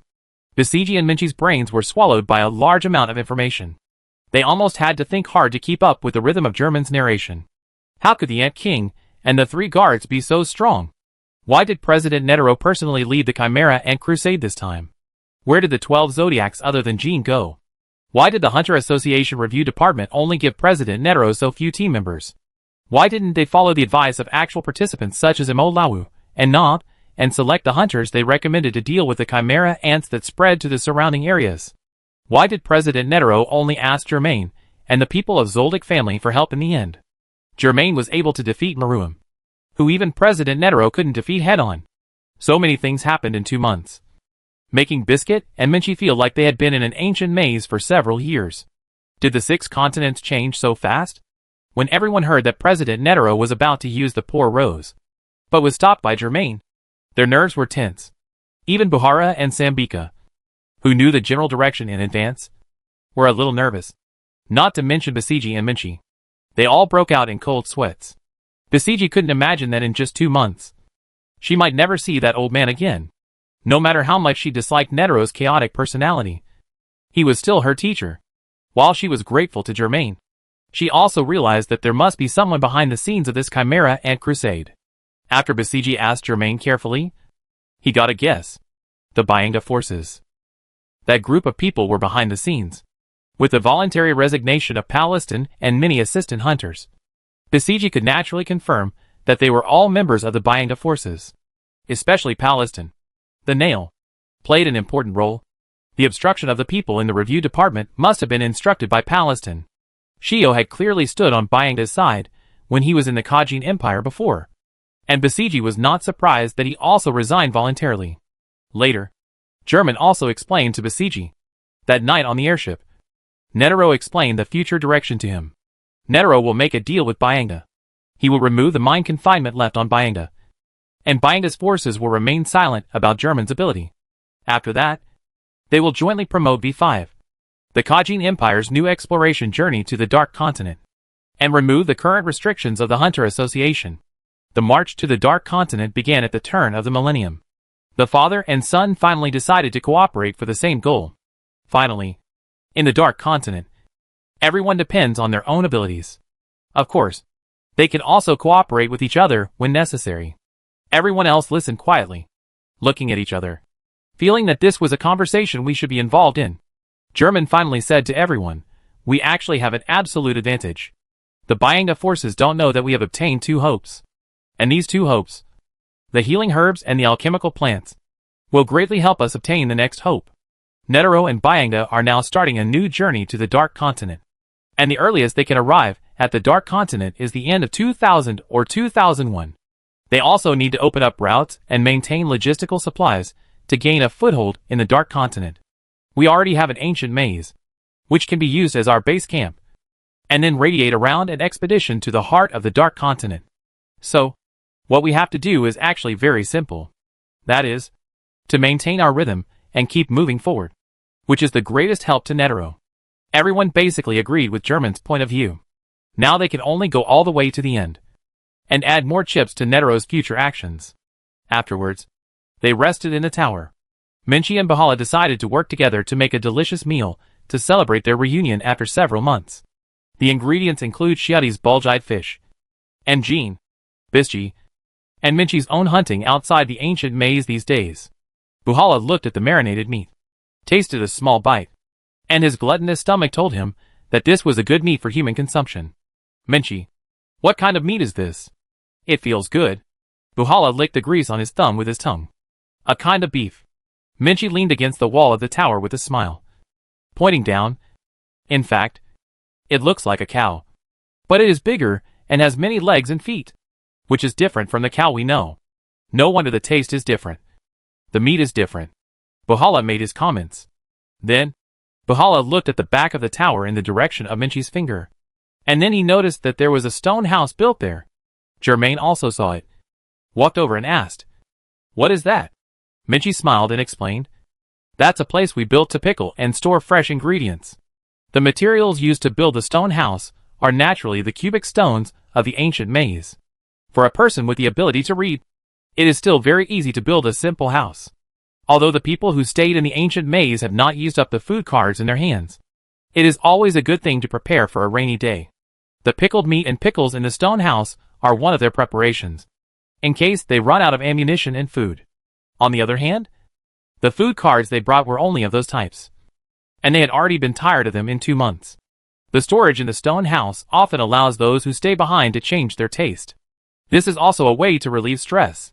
Minchi wiped his nose and said to Buhala with a smile, "In the past 2 months, I have added several strokes to the Dark Continent recipes. Buhala, I am far better than you." Buhala smiled amiably, and was not anxious about it.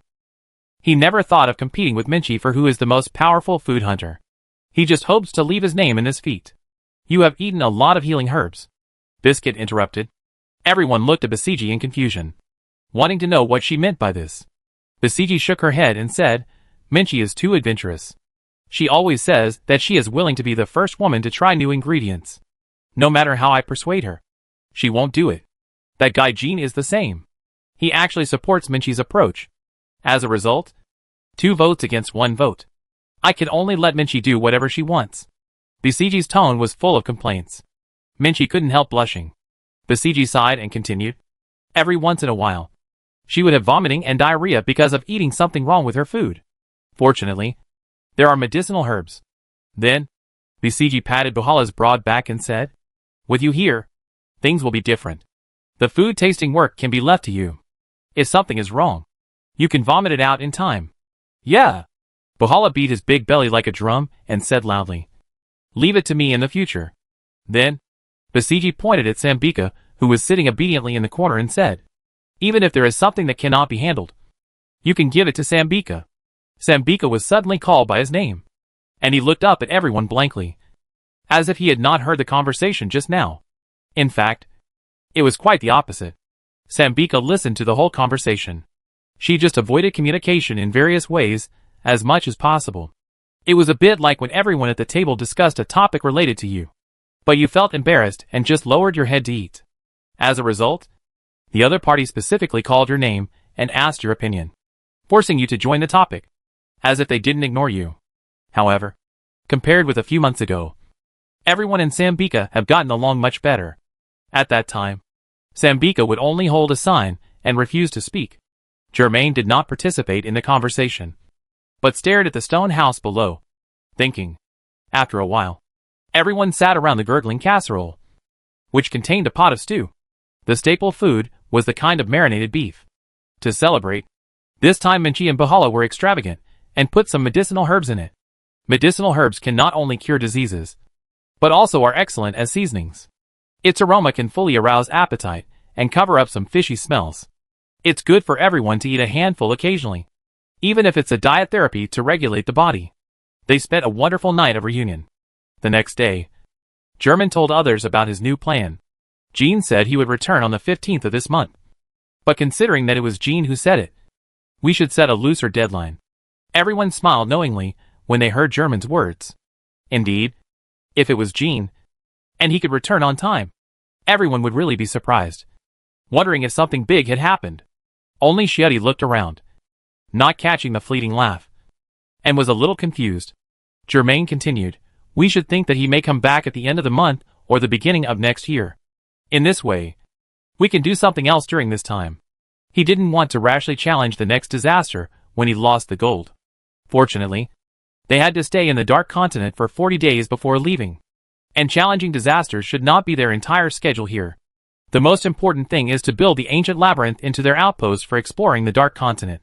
For the future big project, German pointed to the stone house under the tower and said, Jean, Bisji and Minchi built this stone house, which gave me inspiration.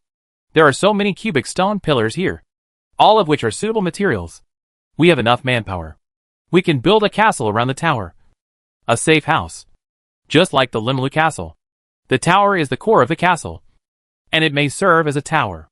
The main body of the castle is built next to it, and the city wall surrounds it. Due to the existence of the tower, the plant weapon parasites of the ancient labyrinth will not approach, and the creatures from the outside world will be easily parasitized if they approach the ancient labyrinth. In this way, the ancient labyrinth and the tower have become our double barrier. The only thing that can threaten us is the Apostle of Pain and Bloodthirsty. German pointed to the place where the Apostle of Pain and Bloodthirsty fell. Its corpse had almost melted in the sea of blood after a night.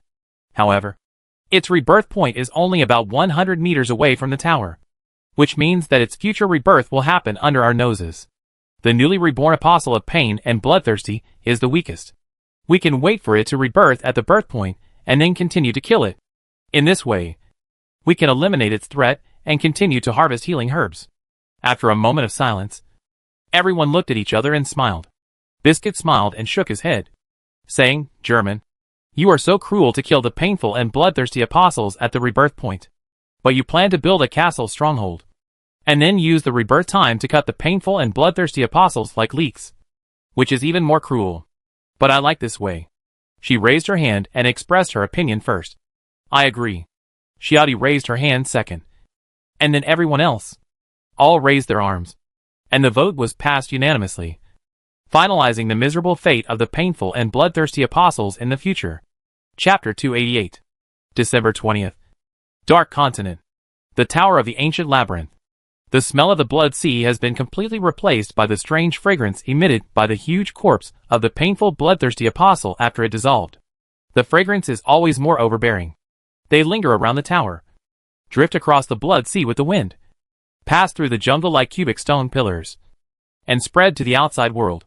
German stood on the high platform facing west at the top of the tower, brushing his teeth and looking into the distance. No figure was seen.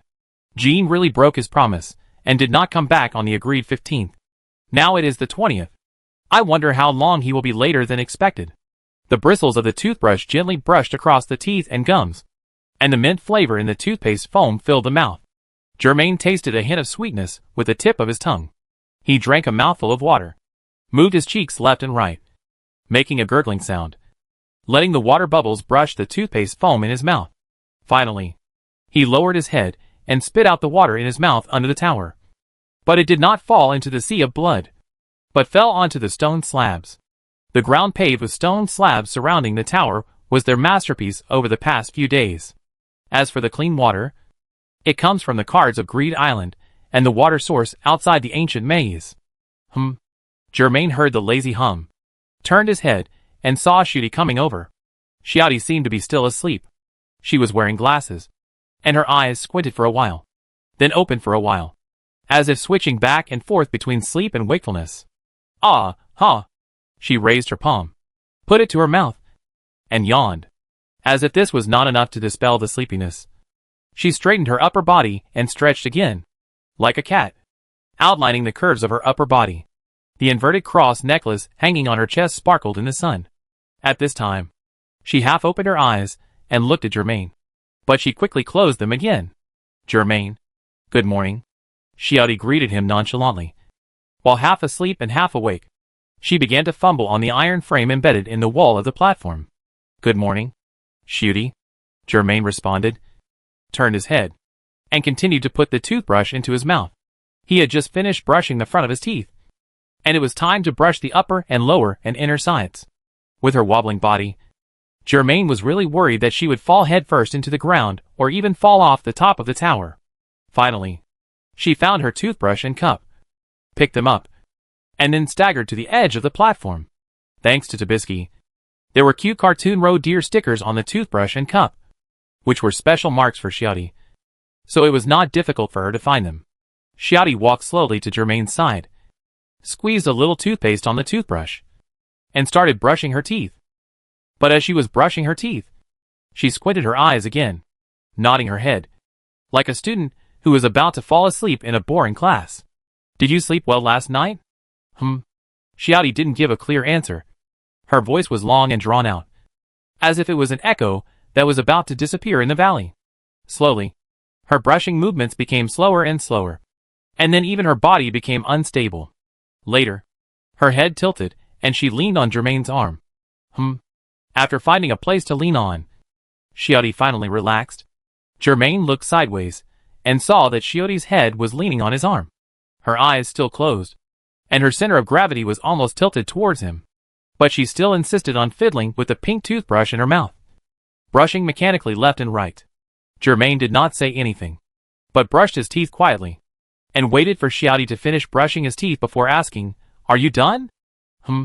Xiaodi stood up straight in a daze, drank a sip of water in the cup, and then spit it out.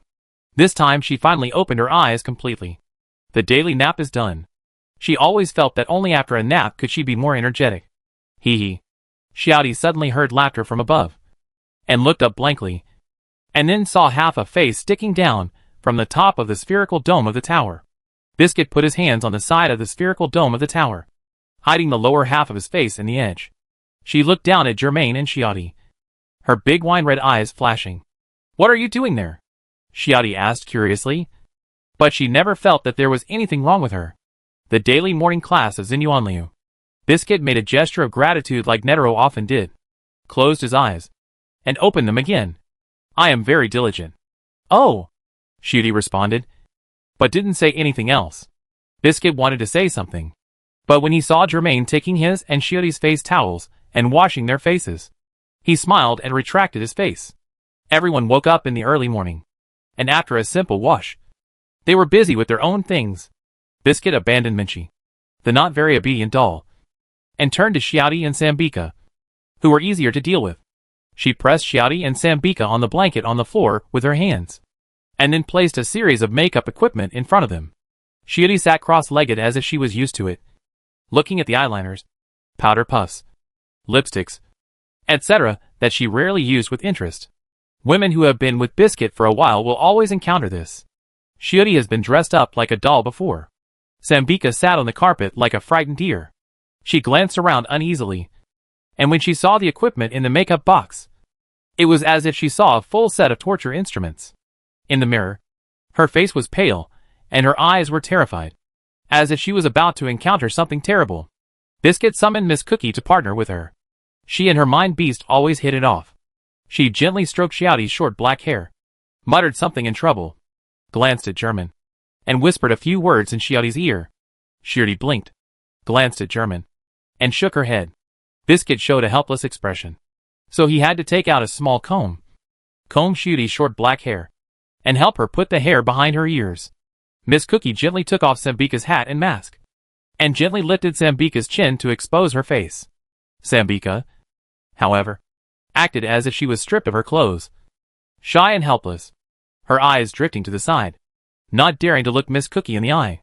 Miss Cookie couldn't help but reveal the same frivolous smile as Biscuit usually did, like an older sister, enjoying the shy blush of Sambika under makeup. Speaking of which, this was one of the few times that Germain saw Sambika's true face. Hidden in her long pink shawl hair was a pretty face, which was flushed at this time. No wonder she was so famous in the Hunter Association. I believe that many professional hunters hope to get her treatment after being injured. Right? However, when it comes to beauty, according to German's aesthetics, Xiaodi next to him is better. It's not that Sambika is bad, and this is his personal judgment. Minchi waved the kitchen knife and cut vegetables on the chopping board. Bohala squatted in front of a stainless steel soup pot and stirred the mixed porridge in it with a soup spoon, as if to season it. There are 6 people here, and everyone has different tastes. Some like Eastern dishes, some like Western dishes, and some are very niche. Whatever this happens, Minchi and Bohala can respond appropriately, and almost every meal is different. This shows the skills of these 2 food hunters. German is now the most idle one among the crowd. He sits against the wall and reads a novel brought from Greed Island. Okay. Breakfast is ready. After a while, Minchi shouted loudly and stopped everyone's morning activities. Everyone gathered around Minchi and Bohala, smelling the fragrant breakfast, and their mouths were watering. Xiaodi and Sambika, under the manipulation of Biscuit and Miss Cookie, both put on some blush and lipstick, and the whole person looked much brighter. However, Xiaodi would accidentally wipe off her makeup during the day's various confusing operations. On the contrary, Sambika was too well behaved and kept the appearance of a porcelain doll until the end. Biscuit was very satisfied with this. While eating a ham sandwich, he also scanned the crowd with his eyes, searching for the next target. Minchi and Bohala, who were swept by the eyes, felt a chill and couldn't help but raise the porcelain bowl to cover their faces. Don't look at me. Don't look at me. However, Minchi is fine, but Bohala's wide face, like a basin, cannot be hidden no matter how hard you try. Fortunately, Basiji is not interested in Bohala. It would be too difficult to make Bohala look good by putting makeup on her. German calmly greeted Basiji's gaze. He was the only one present who would not be threatened by Basiji. Sure enough, Basiji just glanced at him and swept past him like a fly. However, Sambika, who was sitting next to her, could clearly hear a sigh. Such a good foundation. What a pity. You are really stubborn. What's wrong with letting me touch your face? After breakfast, everyone was satisfied and either sat or got up to walk, waiting for the food to be digested after a full stomach. When they felt that they had digested enough, they came to the tower together. During this time, German and Bisky pushed down several cubic stone pillars near the Blood Sea and use them as building materials.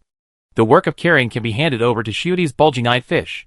However, sometimes German and Bahala would carry the broken stones from the cubic stone pillars with both hands and move them directly to the side of the tower. As for Bisky, who has the same strange power, he refused to move the stones, saying, "I am a delicate lady. How can I do such a rough job?" Although everyone here has seen her true body, she still tries to avoid showing it to others, and still maintains a weak appearance. The subsequent work will be done by either Minchi or German.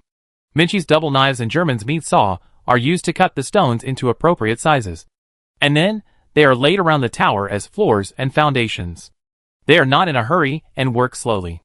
It was almost noon, and the surrounding area of the tower had a prototype structure like Stonehenge, so everyone stopped. Minchi and Bahala went to make lunch. They usually made breakfast and dinner at the top of the tower, and lunch at the bottom of the tower. Bisji would ask Miss Cookie to massage everyone at this time to relax their body and mind. Sambika would also participate, although medical massage was not her specialty. She was the kind of female doctor who knew a little bit about everything, so she could help at this time. At lunch, while eating chicken chop rice, Germaine casually mentioned, "In the afternoon, I want to walk outside the ancient maze. Jean, Bisji and Minchi have opened up a road." "Right. I will go out along that road. Go hunting outside." Minchi's eyes lit up, and he was about to put the sushi into his mouth, but put it down again. "I go too. I just don't have any inspiration for new dishes recently." When Bahala saw that his partner was going, he naturally smiled and said, "Then I go too. My gluttonous stomach can come in handy." Minchi slapped Bahala's back hard, making a pop sound, and said with wide eyes, "Of course you have to go. If we cooperate with each other, the recipes of the Dark Continent will become richer and more comprehensive." I go too. Even if they didn't turn their heads to look, everyone only needed to listen to the timid voice to know that it was Sambika who was talking. "Maybe we will encounter germs outside. Rare germs." Shiati adjusted her glasses and raised her hand, like a well-behaved student. But those who knew her knew that she was not. "I go too." She said it simply and to the point, without even giving any excuses like "my flounder can help you carry your things." She just wanted to go. So she went, and no one would stop her. Basiji was stunned, looked around, pointed at herself, and said, "You are not going to leave an old man like me, a young girl like me alone in this place? If everyone goes like this, it will take at least 2 or 3 days to go back and forth." Basiji, a girl in her 50s, is not afraid of encountering any danger here. At worst, she can hide in the tower, and most likely nothing will happen. It would be too lonely for her to be alone.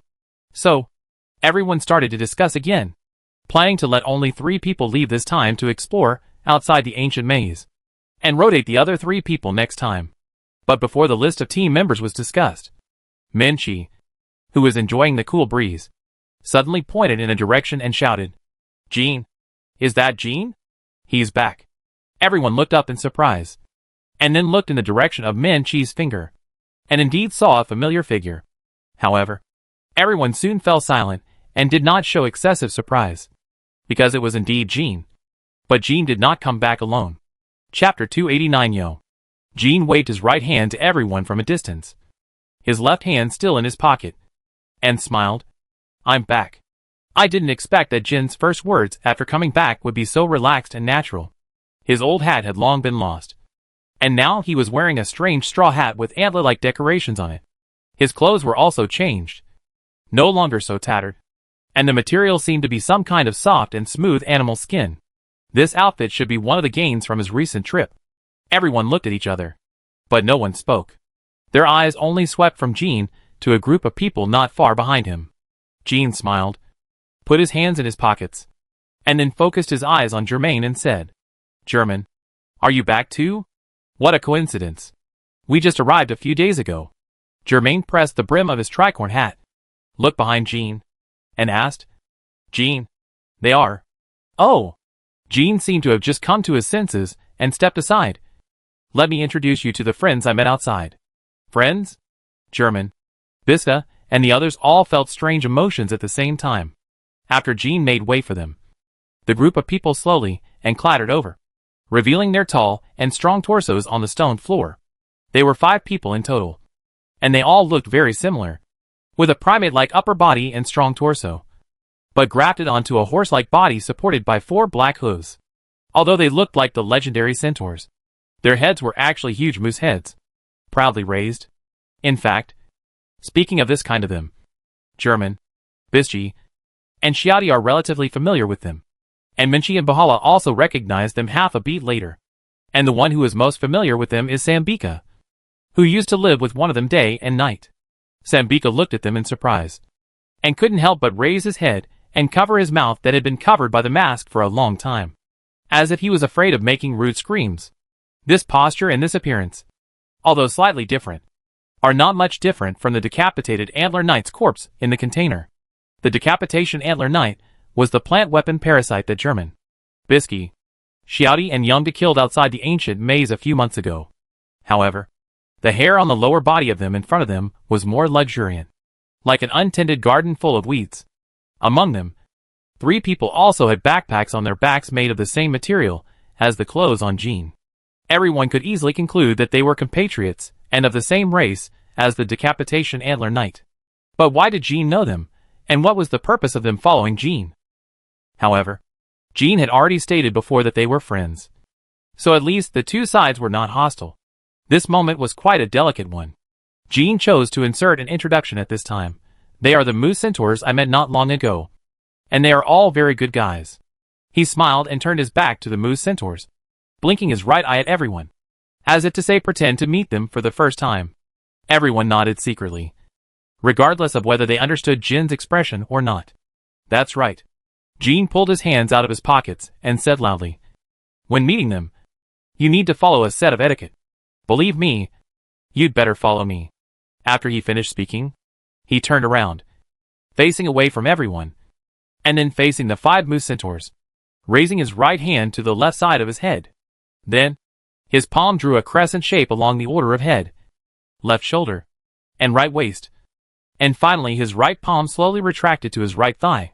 Everyone looked at each other again, and then chose to trust Jean unconditionally at this moment. And they also made the same gesture. As soon as they finished the gesture, the moose horse over there responded. The moose horse stepped forward with 4 hooves and moved closer, looking down at everyone, but not arrogantly, and making the same gesture to everyone. Everyone could clearly feel that the expressions on the moose horse faces softened a little, and the originally tense skin and flesh loosened a little.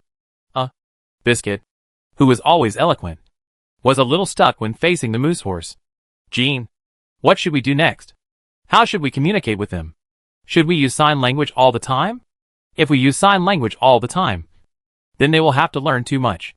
Jean turned around and showed a mysterious smile to everyone. Just as he was about to say something, he was interrupted by a dull, rough voice. "Humans, don't worry. We know some of your language." Everyone showed a surprised look, because the one who spoke was not one of them, nor Jean, but the leader of the 5 moose men. The leading moose centaur looked stronger, carrying a spear and a huge shield on his back. He spoke in short sentences, not very skilled, but quite neither humble nor arrogant. "My name is Sela, and I am the most heroic warrior of our tribe." This tall moose centaur was not stingy in praising himself, and was proud of it. The other 4 moose centaurs did not have any complaints. For their tribe, Sela's strength was recognized, so no one would be unhappy about it. On the other hand, if a stronger moose centaur than Sela appears in the future, Sela must give way, and the rest of the tribe must also acknowledge it. However, these are not the most important things at the moment. "You know our language?" Bischi showed an incredible expression and asked the question on behalf of everyone. "But how is it possible? The chimera ants understand human language because they invaded the human world, and the queen ants ate the offspring of mating, mixed with human genes and memories. Such offspring naturally mastered the human language easily, or at worst, they could learn it after some study. However, the situation of the moose centaurs was completely different from that of the chimera ants. The 6 continents were separated from the dark continent by an ocean, and if humans wanted to go deep into the ancient maze in a normal way, they would have to pay a huge price. As a result, there was a natural gap between humans and the creatures of the dark continent. How could a moose centaurs, a race that had almost no connection with the human world, know the human language? The next moment, Sela told the truth. We, our ancestors, have known Dong. It was Dong who taught us your language, so we can communicate and trade. Although he spoke incoherently, Sila still expressed the main points he wanted to express. Dong? Dong Fulisai? Everyone looked at Jean in surprise. Jean smiled and nodded. When I first met them, we almost fought. But it was Sila who stopped the fight. Then, they could speak our language, which was enough to surprise me. And what surprised me even more was that they knew Dong.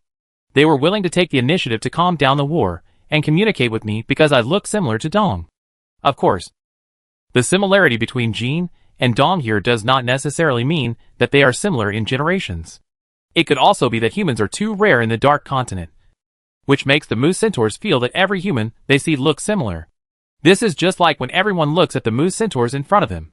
If they don't observe carefully, they may not be able to distinguish them. But Jean reached into his arms, searched for a while, and took out a stack of paper rolls. These are what really made us friends. Chapter 290. Jean continued to say while flipping through the scrolls. As you know, the New World Chronicles East chapter left to us by Dong is a fragment, with many chapters missing, blurred, and damaged. The 2 chapters of Ancient Labyrinth and Grey Wilderness are relatively complete, and the rest of the chapters are really a lot of mismatches. This is our regret, and also the regret of mankind. Everyone knew that Jin's words were right. For example, among the 5 disasters, the mist-like creatures, the hell-belled two-tailed snakes, and the human-raising beasts have many missing and omitted contents. Even when V5 sent a special force in later, they could not give much useful information in the end. Many of the dangerous creatures were question marks. This is because it is a question whether they can survive there, not to mention whether they have the time and energy to investigate these disasters. Perhaps some of them did so, but on the way back, these members either died, or their investigation data was lost in the middle of the journey, or both situations happened. There was nothing they could do. Jean paused, then handed the stack of papers in his hand to Germain solemnly. So, there must be a lot of content in the Dong chapter that was originally recorded, but has been lost for 200 or 300 years. Dong's friendship with the moose centaurs is one of them. Maybe there are more. After all, there are so many subraces in the Dark Continent. Jin's words made sense. Germain and others had seen many subraces in their many trips to the Dark Continent, but they rarely came into contact with them. Dong has been in the Dark Continent for 200 or 300 years, so he must have come into contact with many subhuman races. This is a reasonable guess. Germain took the paper, took a look at it, frowned, and asked, "Do you think this is the Dong Pian fragment?"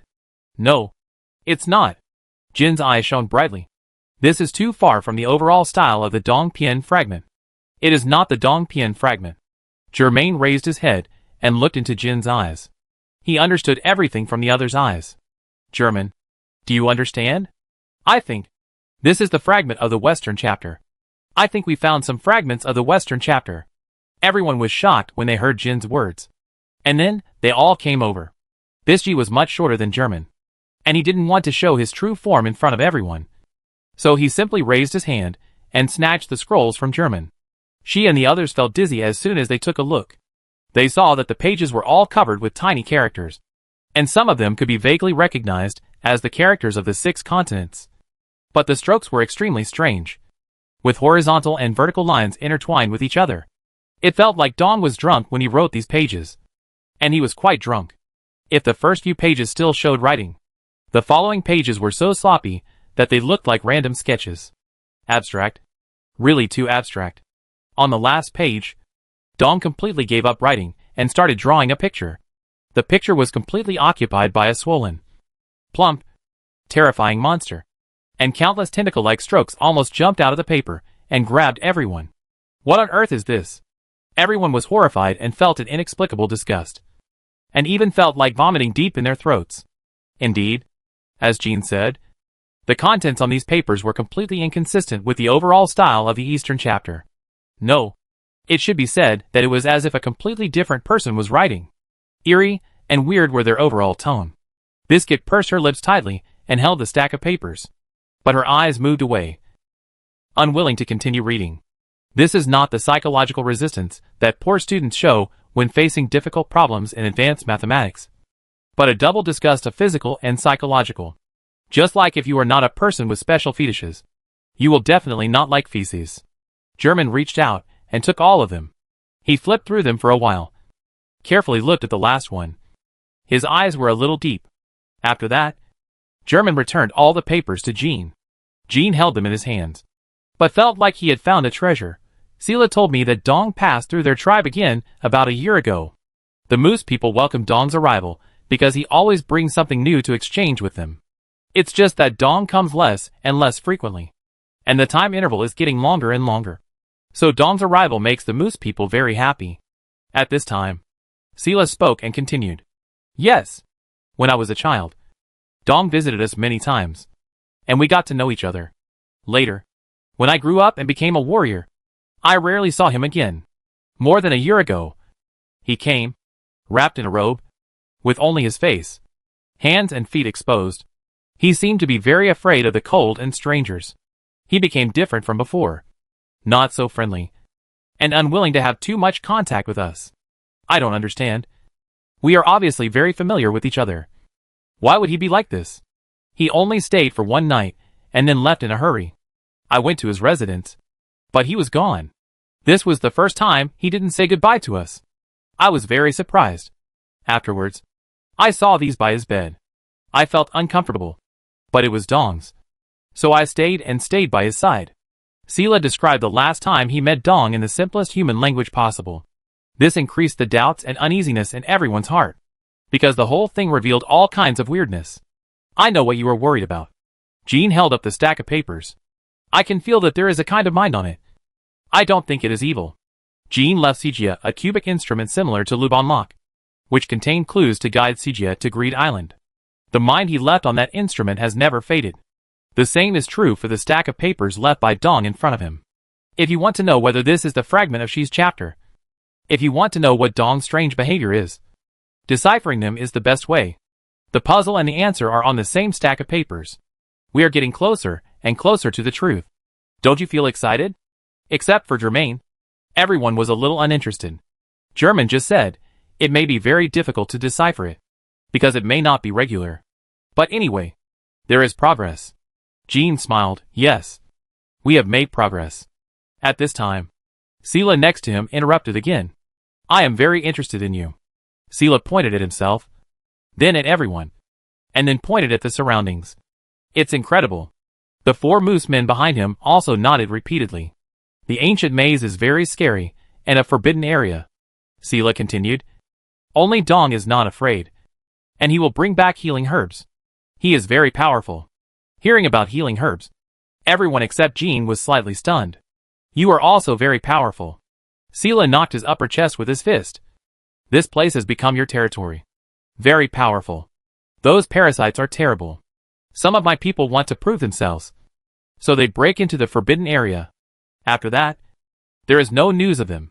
You are all true warriors. I like you guys. The four moose centaurs behind Sela also shouted, I like you guys. The scene of 5 tall moose centaurs shouting I like you guys looks a bit weird.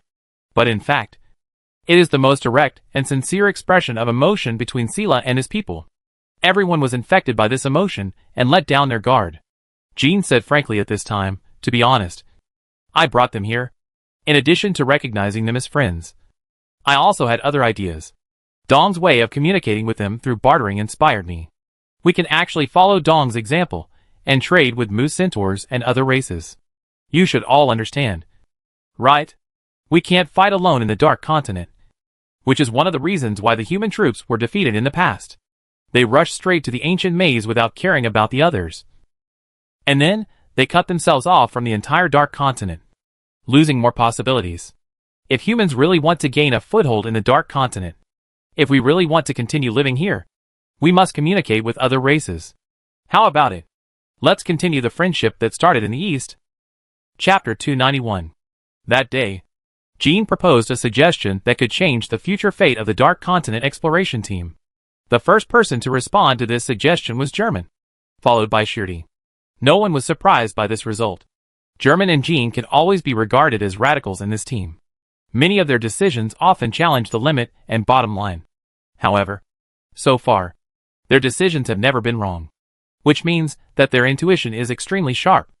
Intuition is not nonsense or willful behavior. On the contrary, it is the manifestation of a person's past thinking and experience in a very short moment. As long as Germain and King have not made any mistakes, their decision will be supported by others, no matter how absurd it sounds. Xiaodi supports Germain unconditionally. Sometimes, everyone even has a feeling that Xiaodi will give priority to Germain's point of view instead of thinking for himself first. Germain and King are radicals, and the relatively conservative ones are the remaining hunters headed by Bisky. Basiji, Minchi, Bahala and Sambika are not hostile to the moose horse tribes such as Sarah, or overly worried about the scrolls and texts left by Dong. This is the caution they must maintain. When two of the three core members of the team, German, Jean, Basiji, are radicals, the remaining members will automatically become conservatives. It is not for a simple balance, but because they are worried that German and Jean will make mistakes, and they need to ensure the follow-up. This is human nature. However, after spending 2 days and 1 night with the 5 moose centaurs including Sela in the ancient labyrinth tower, their attitudes also changed. Moose centaurs are a very straightforward race and rarely beat around the bush. Therefore, they may sometimes say something offensive, but everyone knows that they have no ill intentions. Because of the difference in human and moose centaurs' humanistic emotions, they don't even know that this is an offensive word. Therefore, when they praise everyone for something, everyone will understand that he is speaking from the heart, not hypocritically, nor sarcastic. Cicero always praised the food cooked by Minchi and Buhala, praised the tower fortress of the crowd, and always called other companions to help build the tower fortress together. It was hard for them not to win the respect of the crowd. So, when everyone decided to start the exchange activities with the moose and horse tribe, all that was left to do was to follow Cicero and other moose and horse tribes back to the tribe to finalize the remaining matters. In the early morning of December 22nd, a team of 12 people set out from the prototype of the tower fortress. During this time, Germain also told Jean about what happened in the 6 continents. Jean thought silently for a while, but still did not think of returning to the 6 continents for this reason, and even suggested that Netero could completely revoke his name of Haiju. No matter how Byangda, Paristan and others tossed around in the 6 continents, Jean did not want to pay attention, to decide the winner, or to cooperate. Let's wait until these people can reach the Dark Continent. Germain, Jean, and Sela walked at the front of the team, and Basiji, Xiaodi and others were a few steps slower, but they also followed closely, since almost all the plant weapon parasites were sacrificed to the painful bloodthirsty apostles. The ancient maze is now in a calm period. It is very stable and less dangerous. Jean is already quite familiar with the path in and out of the ancient maze. He has walked through it countless times in the past few months. At this time, he can easily identify the path without even opening the map. German noticed that the Mobius ring mark can often be seen on the cubic stone pillars on the roadside. These were probably added by Jean, Basiji and Minchi later. The Mobius strip became a unified landmark in the ancient maze. Jean chose a very short path, so in less than half a day, the team shuttled out from the rows of cubic stone pillars and walked towards an archway. This archway was not the archway that German, Jean, Basiji, Xiaodi and others passed by when they first entered the ancient maze. The ancient maze had more than one entrance and exit, and everyone knew this. However, it was the first time for German and Xiaodi to come under this strange archway, and it was the first time for Bahara and Sambika to leave the tower and the ancient maze, and they looked around curiously. After leaving the ancient maze, the person leading the way changed from Jean to Sela. The land outside the ancient maze was more familiar to the natives like Sela. The other 4 moose men and horses were finally able to run in the open area with their 4 hooves relaxed. They often suddenly run to the left and right wings, and then run back after a while. It's not playing, but necessary reconnaissance. The details of the reconnaissance are mainly aimed at the footprints, feces, and smells left nearby, so as to avoid some dangerous creatures. The range of the circle is large and flexible, but both the aborigines and hunters know that they can't trust the circle. Since there is a circle, there must be the existence of Jew, or other abilities that are enough to disguise and hide. Observation with the naked eye and judgment with the brain are sometimes more reliable than the circle. Most of the day passed. The sun was setting, and the sunset glowed like blood on the ground. They entered a valley and rested there, although everyone was either a strong moose horseman or an energetic nin user. The journey was long after all, so there was no need to keep going. Sela chose a place with dense shade, with an umbrella-like interlaced canopy above, and a muddy ground covered with fallen leaves below. They camped here tonight. After a while, everyone noticed that the place where they stopped was actually a huge vine, which was hanging down and buried in the mud for many years. The 4 moose men who had originally scattered into the jungle came back. They brought back a creature that looked like a snail, but it was as big as a truck. It was said that the pink meat shrunk in the shell was a rare delicacy. In addition, they also brought back many wild fruits. Red, green, yellow, and everything else. Like humans, moose centaurs are omnivorous, and their diet is actually of reference value to humans. Minchi was quite excited about this. She couldn't wait for Sela and other moose centaurs to cook delicacies using their most authentic methods, so that she could taste and learn from them. Of course, in order to satisfy the appetite of the 12-member team, pink giant snails and many wild fruits were not enough. So Minchi and Bahala needed to do something else. The bonfire and iron pot were quickly set up, and the green smoke slowly floated up, but was completely blocked by the tree canopy in the sky. While Minchi, Bahala, and the 2 moose men were cooking tonight's meal, the rest of the people were scattered around, doing their own things. German sat in the nest where the huge vine buried underground was circling, took out his mobile phone, and typed on the lit screen. After a while, he heard the sound of approaching footsteps, looked up, and it turned out to be Xiaodi, who was idle. Xiaodi clasped her hands together behind her back, leaned her upper body towards German's mobile phone, and under the floodlight glasses, her big eyes flickered at the content on the phone. "You are typing. What are these?" she asked, and sat down next to German without hesitation, not worrying at all about the appearance of getting her black sweater or jeans dirty. Maybe she didn't care. Maybe she didn't think about it at all. The real thought, only Xiaodi herself knew. Chapter 292. The contents of Germain's phone were not a secret, nor was there anything worth hiding. So he spoke out naturally. Dong's New World Chronicles has left many valuable experiences for those who came after him, allowing them to avoid many detours. However, unfortunately, there is only the Eastern chapter of the New World Chronicles, and it is still incomplete. As for whether the paper scrolls obtained by Jean are the Western chapters, it still needs to be studied separately. In short, the Book of New World Chronicles has given us inspiration, making us want to complete and expand this book in all aspects.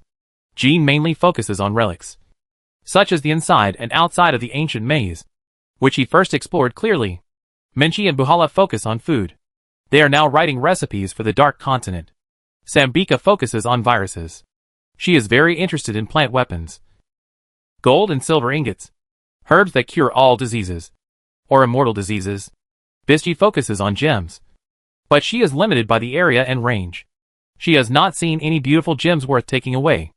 Xiaodi Rura put her legs together, wrapped her arms around her calves, pursed her thin lips, and nodded. In fact, she did find gems. Is there?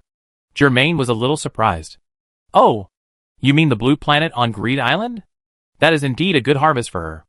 Ah, that counts as well. Xiaodi shook her head. But the gem I mean is actually you. Me? Germain was typing and chatting with Xiaodi, but he couldn't help but stop. Yeah. Xiaodi nodded.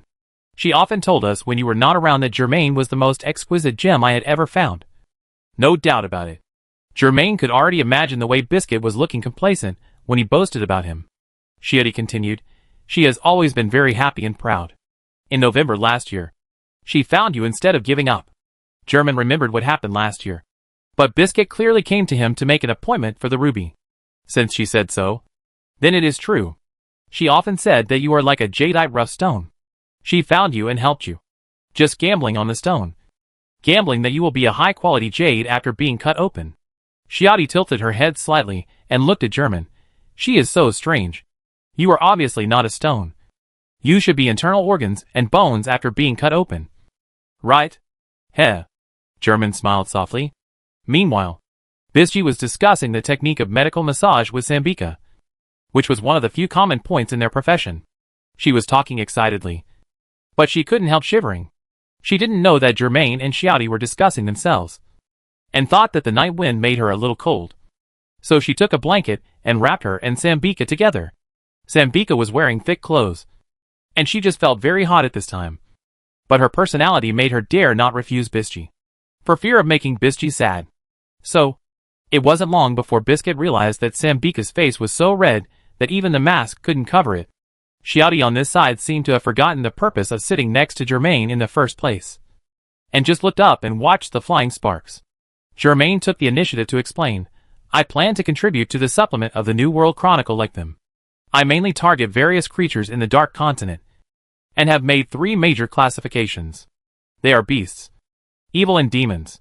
Sela told me that the name Moose Centaur was not given by them. The name of their own tribe is more obscure and long. At that time, for convenience, Dong named them after their appearance and named the Moose Centaur. After 100 or 200 years of contact, the Moose Centaurs also accepted his name and were proud of it. I want to use this as a basis to make some simple subdivisions of the creatures encountered in the Dark Continent. For example, the Moose Centaurs are beasts, small species, subhuman species, deer species, and Moose Centaurs. The resentful souls seen in the Grey Wilderness are evil and resentful spirits, both small and medium species. As for the painful bloodthirsty apostles and disease spreaders, they are alien demons, large species. In fact, German did not say anything, such as the wall-facers he met under the real-world tree, which belonged to the alien demon, giant species, small, medium, large and giant. These are the classifications he marked out based on body size.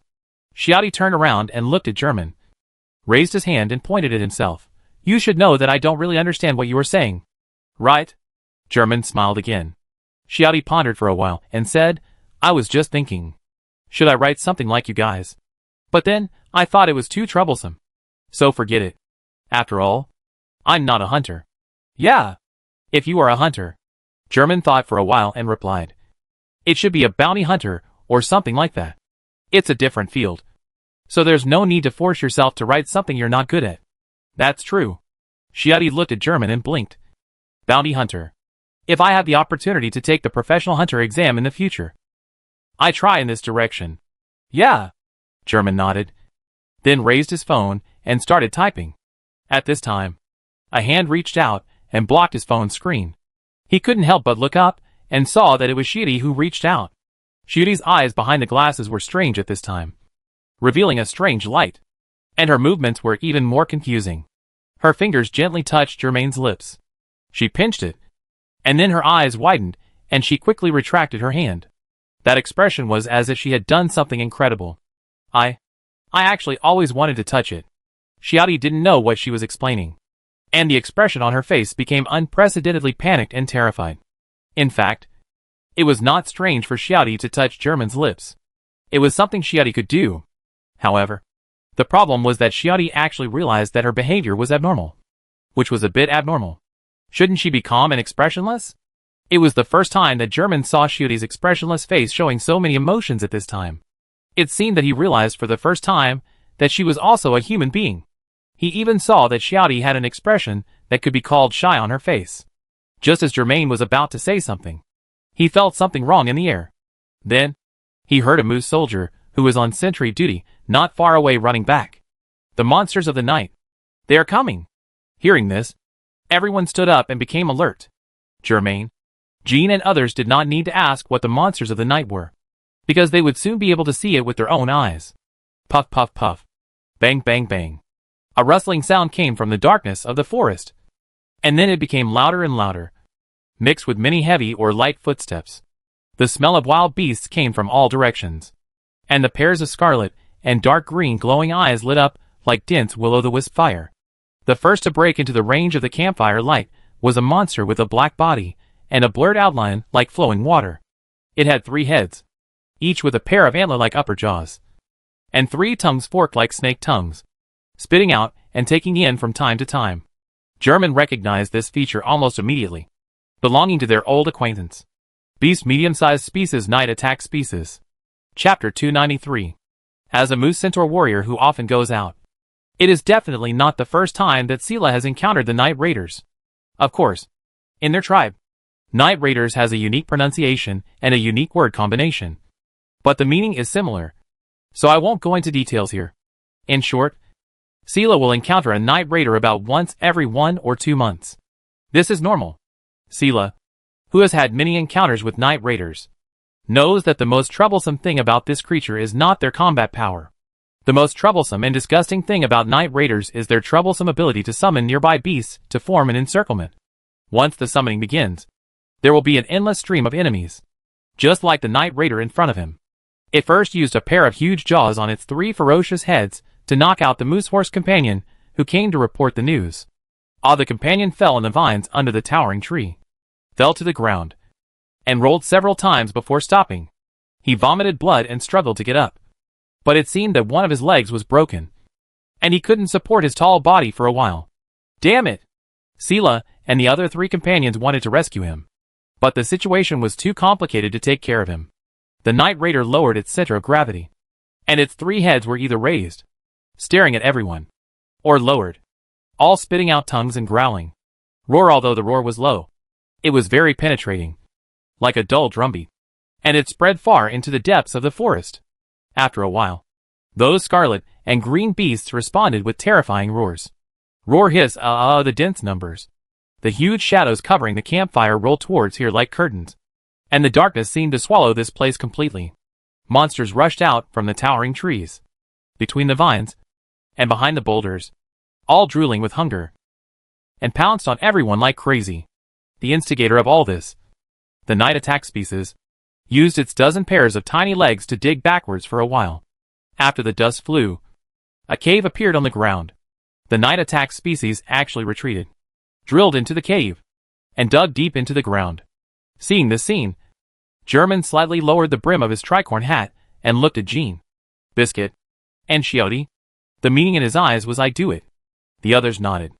The encirclement has been formed. Sela, who did not open the teen voice, frowned. They encountered the invasion of night raiders, and the solution was certainly not to fight head-on.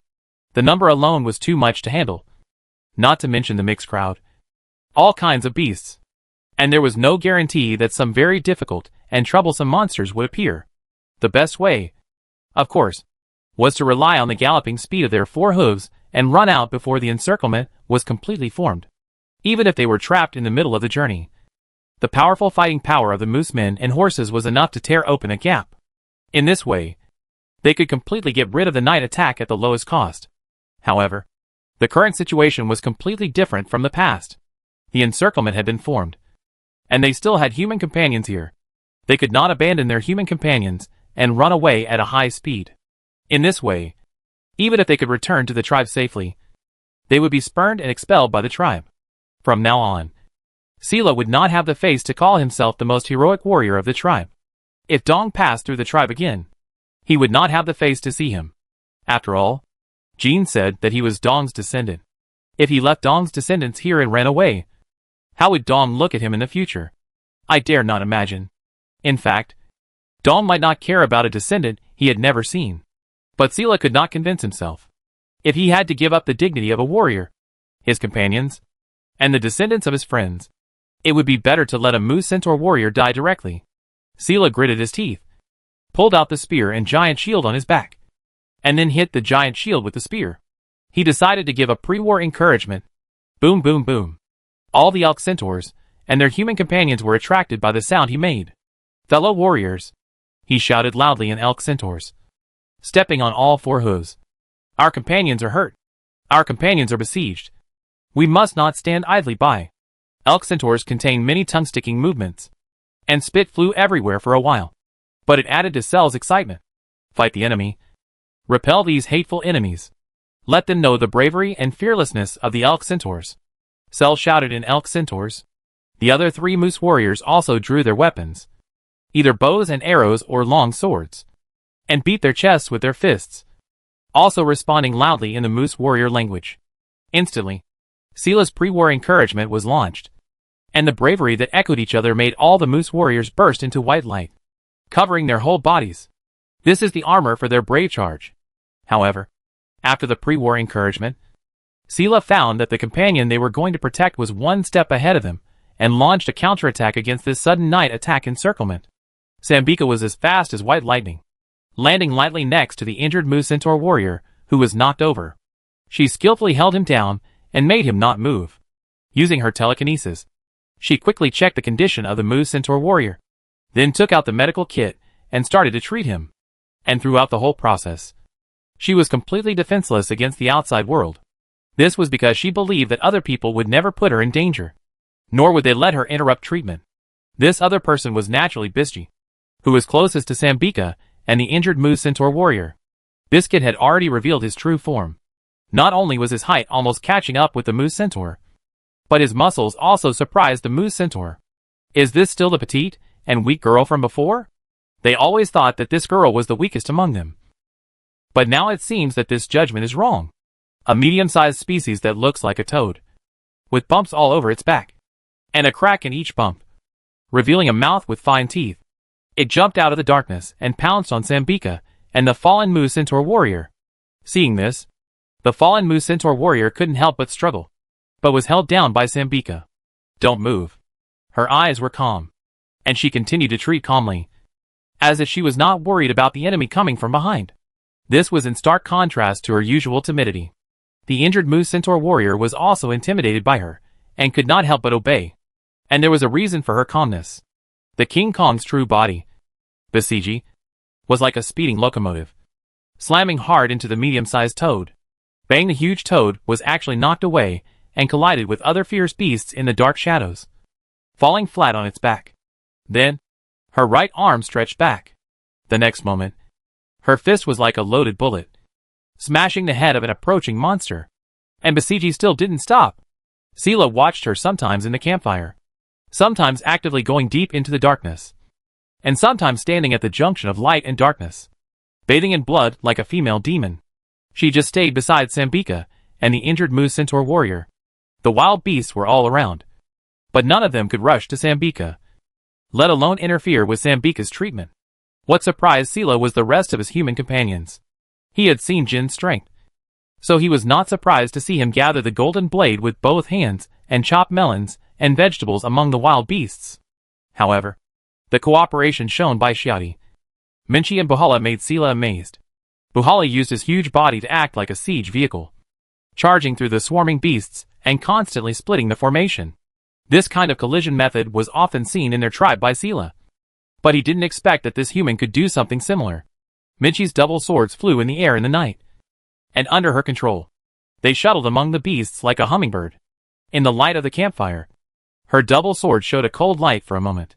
The next moment, there was a continuous hissing sound, which seemed to be the sound of some gas or liquid leaking. But the experienced Cell quickly distinguished that it was the sound of blood gushing out after the flesh of the beasts was cut open and the blood vessels were cut off. Minchi cut the beasts with ease, as if he was facing a piece of meat on a chopping board. And the next moment, a scene that was enough to be called horrifying appeared. Shirdi lifted up the bulging-eyed fish, and the blood of the beasts around him that were cut open by Minchi's double knives gushed out like a dam bursting, all rushing towards the bulging-eyed fish. Under the illumination of the bonfire, in the night sky, countless blood gathered together like hundreds of rivers flowing into the sea, and poured into the mouth of the bulge-eyed fish. The bulge-eyed fish accepted everything and kept swallowing, as if there would be no end. The beasts whose blood was sucked all cried out in grief and tried to retreat, but were blocked by Jean and Buhala. Especially Jean. He had completely penetrated into the forest at night, and his figure could not be seen clearly. Only the constantly bursting golden light and the sound of explosions constantly showed his existence.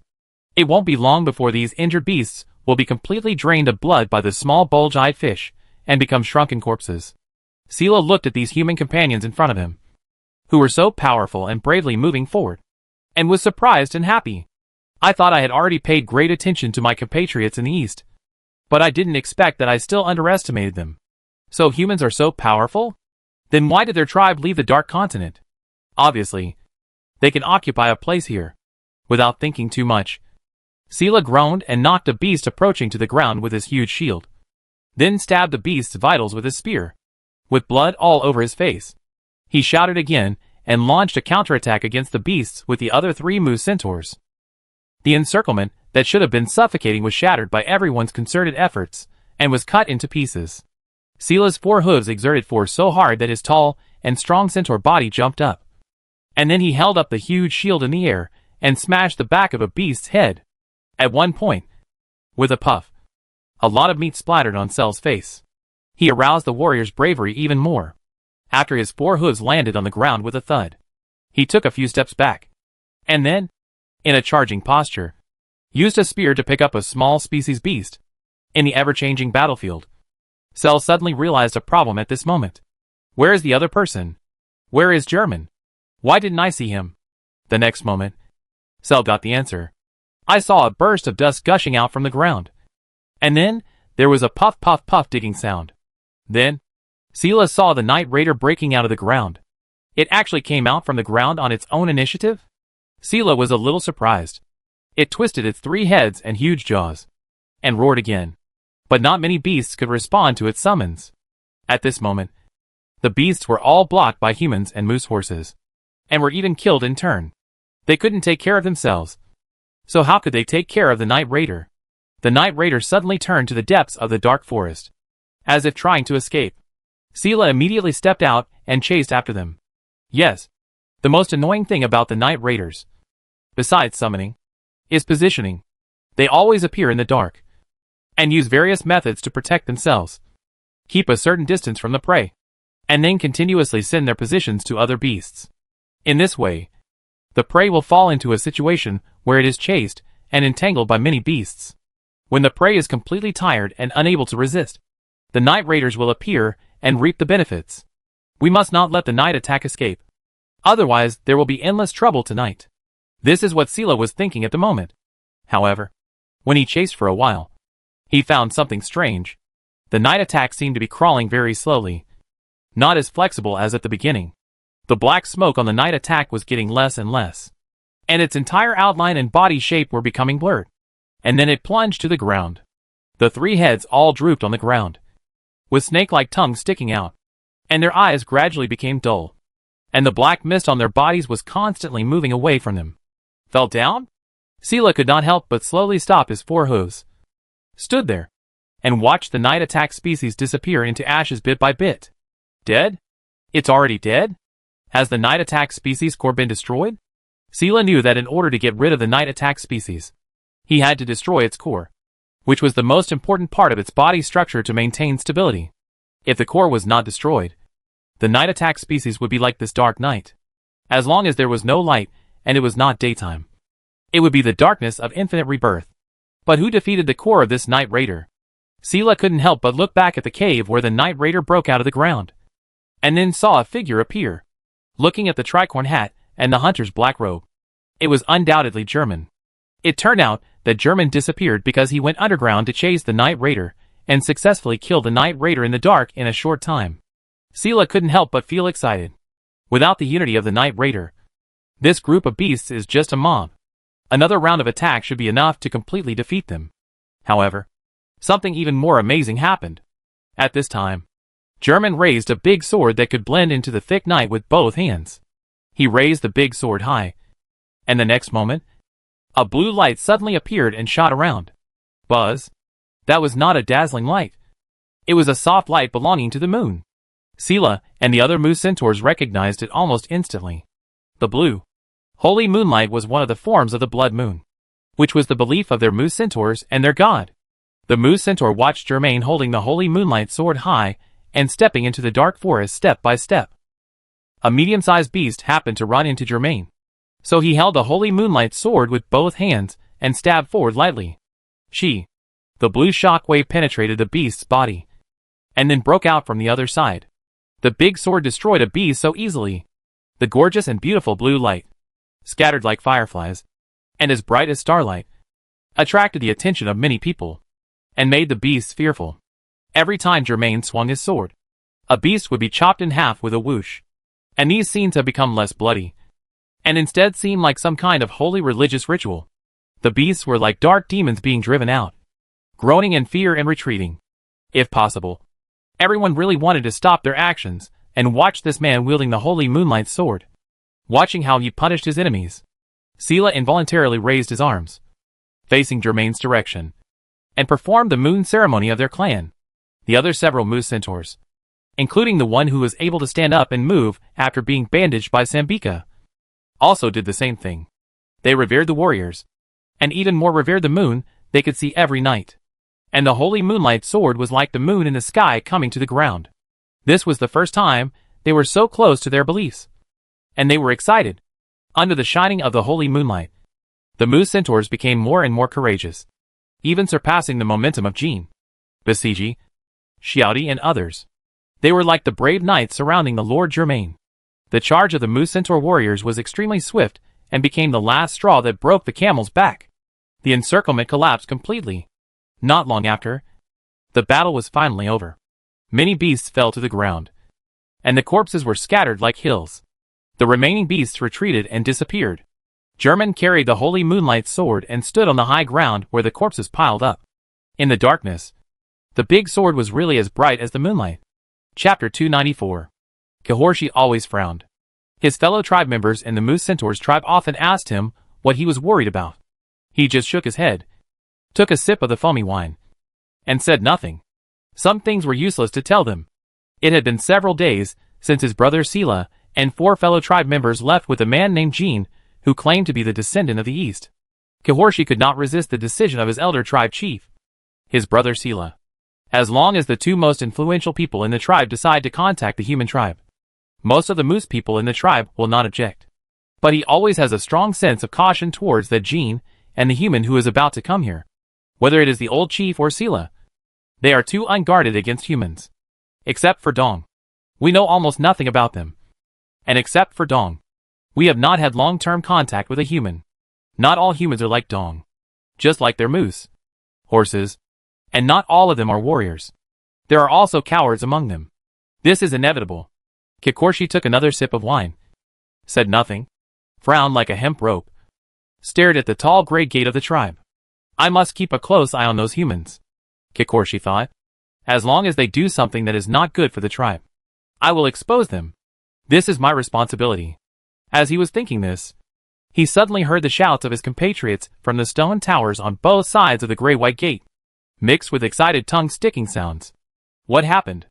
Kahorshi looked up and saw his compatriots, who were responsible for guarding the entrance and exit on the tower, shouting loudly towards the bottom of the tower. Then, other compatriots took 4 steps and ran towards the house where the old chief was. What happened? He originally let his lower body lie on the floor at an angle so that his upper body could stand upright to drink. And now he stood up from the floor. I have to go and see. Kahorshi put down the wooden wine cup with strange patterns, walked out of the house with limited vision, and stepped on the muddy ground of the street with 4 hooves. The streets piled with mud are the tradition of the Moose Horse tribe. They could have paved the road with hard materials such as stones and bricks, but they were unwilling to do so. The Moose Horse believed that stepping on the mud every day could make them feel comfortable. At this moment, many moose horses had gathered in front of the huge gray-white gate. The noise just now made them gather around curiously, asking each other what happened. The moose horseman who went to report to the old chief quickly came back and spoke to the guards. After a while, the gray-white gate was raised upwards with a rumbling sound. Kahorshi looked at this scene and frowned again. Generally speaking, the only entrance and exit of the Moose Horseman tribe is rarely opened. Every time it is opened, there are Moose Horseman warriors entering and leaving, mostly going hunting or returning from hunting. The only team that has recently left the Elk Horse tribe and has not returned is the team led by Sila. But their purpose is not hunting. So, Sila and his team are back? Then, have the human tribe members, who have just established their foothold recently, who they are trying to contact, also come with them? If so, I will go up and take a good look. If I find something wrong, I will definitely do something to stop the old chief and Sila. Kahorshi immediately stepped forward and looked at the dense crowd in front of him. He shouted loudly, "Make way! Let me pass!" The moose horses turned around and saw that it was Kahorshi. Although he was not as good as Sila, he was also a brave warrior in the tribe and respected. So the moose horses made way for him. Kahorshi was able to come to the side of the gray-white gate. In addition to seeing the moose horse warriors in charge of guarding, he saw a familiar figure. Sila walked in with a spear and a huge shield on his back. His safe return was immediately cheered by the moose and his men, and he waved enthusiastically in response. After all, there are many dangers outside the tribe, and even a brave warrior like Sila could not guarantee that he would not be able to return one day. Therefore, over time, the tribe retained this custom. Every time a warrior returned, everyone would give a cheer of celebration. In this way, the cohesion of the tribe can be seen. And Sila was always the most enthusiastic and cheering. This is natural, Kahalksi thought. After all, my brother is the most powerful warrior in the entire tribe. His brows just relaxed a little after seeing Sila return safely. But they wrinkled again when he saw the strange figure next to Sila. These people, besides Sila, were Jean, and a man in a black robe wearing a triangular hat. At this moment, they walked into the gate of the tribe side by side, with Sila and Jean on the left and right, with the man in the black robe as the center. Why is this stranger the core? What's going on? If it's Jean, it's fine. He was once misunderstood as disrespecting the tribe's beliefs because he didn't understand the moon etiquette, which angered the tribal warriors including Sila. However, Jean then challenged many warriors, including Sila and Kahorshi, and won consecutive victories, which made everyone have to admit his admiration. Afterwards, Jean realized that some of his previous actions had offended the tribe's beliefs. So he apologized sincerely, which won him a lot of respect. Among them was Sila, who had met Jean after a fight. He and Jean later had a good chat and became good friends. Later, Sila decided to help the Moose Centaur tribe contact the human tribe. Of course, even though Kaholshi lost to Jean, he still failed to fully recognize him. It is one thing to be inferior to others in skills, and it is another to fully trust the other party. However, even so, if it was Jean who stood in the middle of the three people at this moment, he could accept it. After all, their tribe respected combat strength first. If Jean defeated Sele, then he was qualified to be surrounded, worshipped and respected. So, if it was Jean, it would be fine. But why was it neither Sele nor Jean who was standing in the middle? Kaholshi, who was very familiar with Sele, could even observe that Sele was pointing to various places in the tribe, while joking and showing respect for the man in black robe. This respect obviously surpassed his respect for Jean, as if the old chief himself was standing next to him. How is it possible? Who is that man? Why did Sila treat him like this? Before he could figure out the reason, Kahalksi's eyes suddenly widened, because he noticed that one of the two compatriots who came in next was injured. The injured compatriot was supported by another compatriot, and there were obvious bandage marks on his body. But it was not the treatment method of their tribe. Kahalksi realized that the person who helped the injured compatriot to treat his wounds was probably a human. The next moment, a group of humans filed in, followed by the two moose centaurs. In Kaholshi's opinion, most of these humans were so short that they looked abnormal. Only the tall, round man made him look more. This group of humans just came in like this? Our compatriots were injured, and we just let humans treat them so carelessly. Sila and the others controlled the tribe's treatment methods. Why didn't they do it themselves? All kinds of questions came to his mind. For Kaholshi, who was always cautious and vigilant, this situation made him very unhappy. However, when Sila noticed him and happily introduced him to the black-robed man beside him, he still tried his best to be patient and restrained. The black-robed man, whom Sila called German, performed a not-so-standard moon ceremony to Kaholshi. Kaholshi also responded. After all, faith cannot be blasphemed. Because of Dong, Kaholshi also understood some human languages, so it was easy for him to talk to humans. But he was unwilling to do so, and remained silent with a cold look. Sila also knew his brother's attitude, so he did not force his brother to communicate with German, Jean and other humans. Afterwards, Sila led German, Jean and two female humans to meet the old chief. The rest of the humans, led by the Moose Centaur warriors, who had become familiar with them in the past few days, wandered around the tribe. Kahorshi did not have such leisure time, and would not take the initiative to lead the way for unfamiliar humans. What he is most concerned about now is the injured compatriot. He used human medical methods without authorization. Which was really, what if he got infected and needed to have his limbs amputated? Becoming disabled? Isn't this risking the rest of his life? It's really too careless. Kakorshi must see the wound of his compatriot with his own eyes. He rushed over and indeed saw the wound, because the tribal doctor was checking the wound of his compatriot under the bandage. How is it? Kakorshi came over and asked in the moose horse language with a frown. The old doctor also replied with a tongue-thrusting voice, very good medical skills. There is nothing wrong with his wound. Apply our herbs. It will heal faster. Are you sure? No problem? Will it not get infected? Does it not need amputation? Hearing amputation, The injured compatriot couldn't help but tremble all over and looked at Chi-Hoxie in astonishment. Amputation? For a soldier? Means a bleak future. Of course not. The old doctor looked at Chi-Hoxie in confusion. I don't know what methods the people who bandaged him used, but the result of the wound is obviously good now. The injured Mu Centaur warrior heard it, and breathed a sigh of relief. Kahorshi's brows relaxed slightly, and after a moment of silence, he said, "That's good." And then, he was about to leave. At this time, he noticed that one of the humans had actually walked in. What was she doing here? She was a female human, who was one of the shortest in height even among the humans. She had a hat with a red cross symbol on her long pink hair, and a mask on her face. After Sela led the humans into the tribe, he introduced these humans to everyone in the tribe one by one. Kakorshi remembered that this short and ugly woman seemed to be called Sambika? It was a difficult name to pronounce. If Kakorshi called it with the pronunciation habits of the Mu Centaur tribe, his tongue would be very uncomfortable.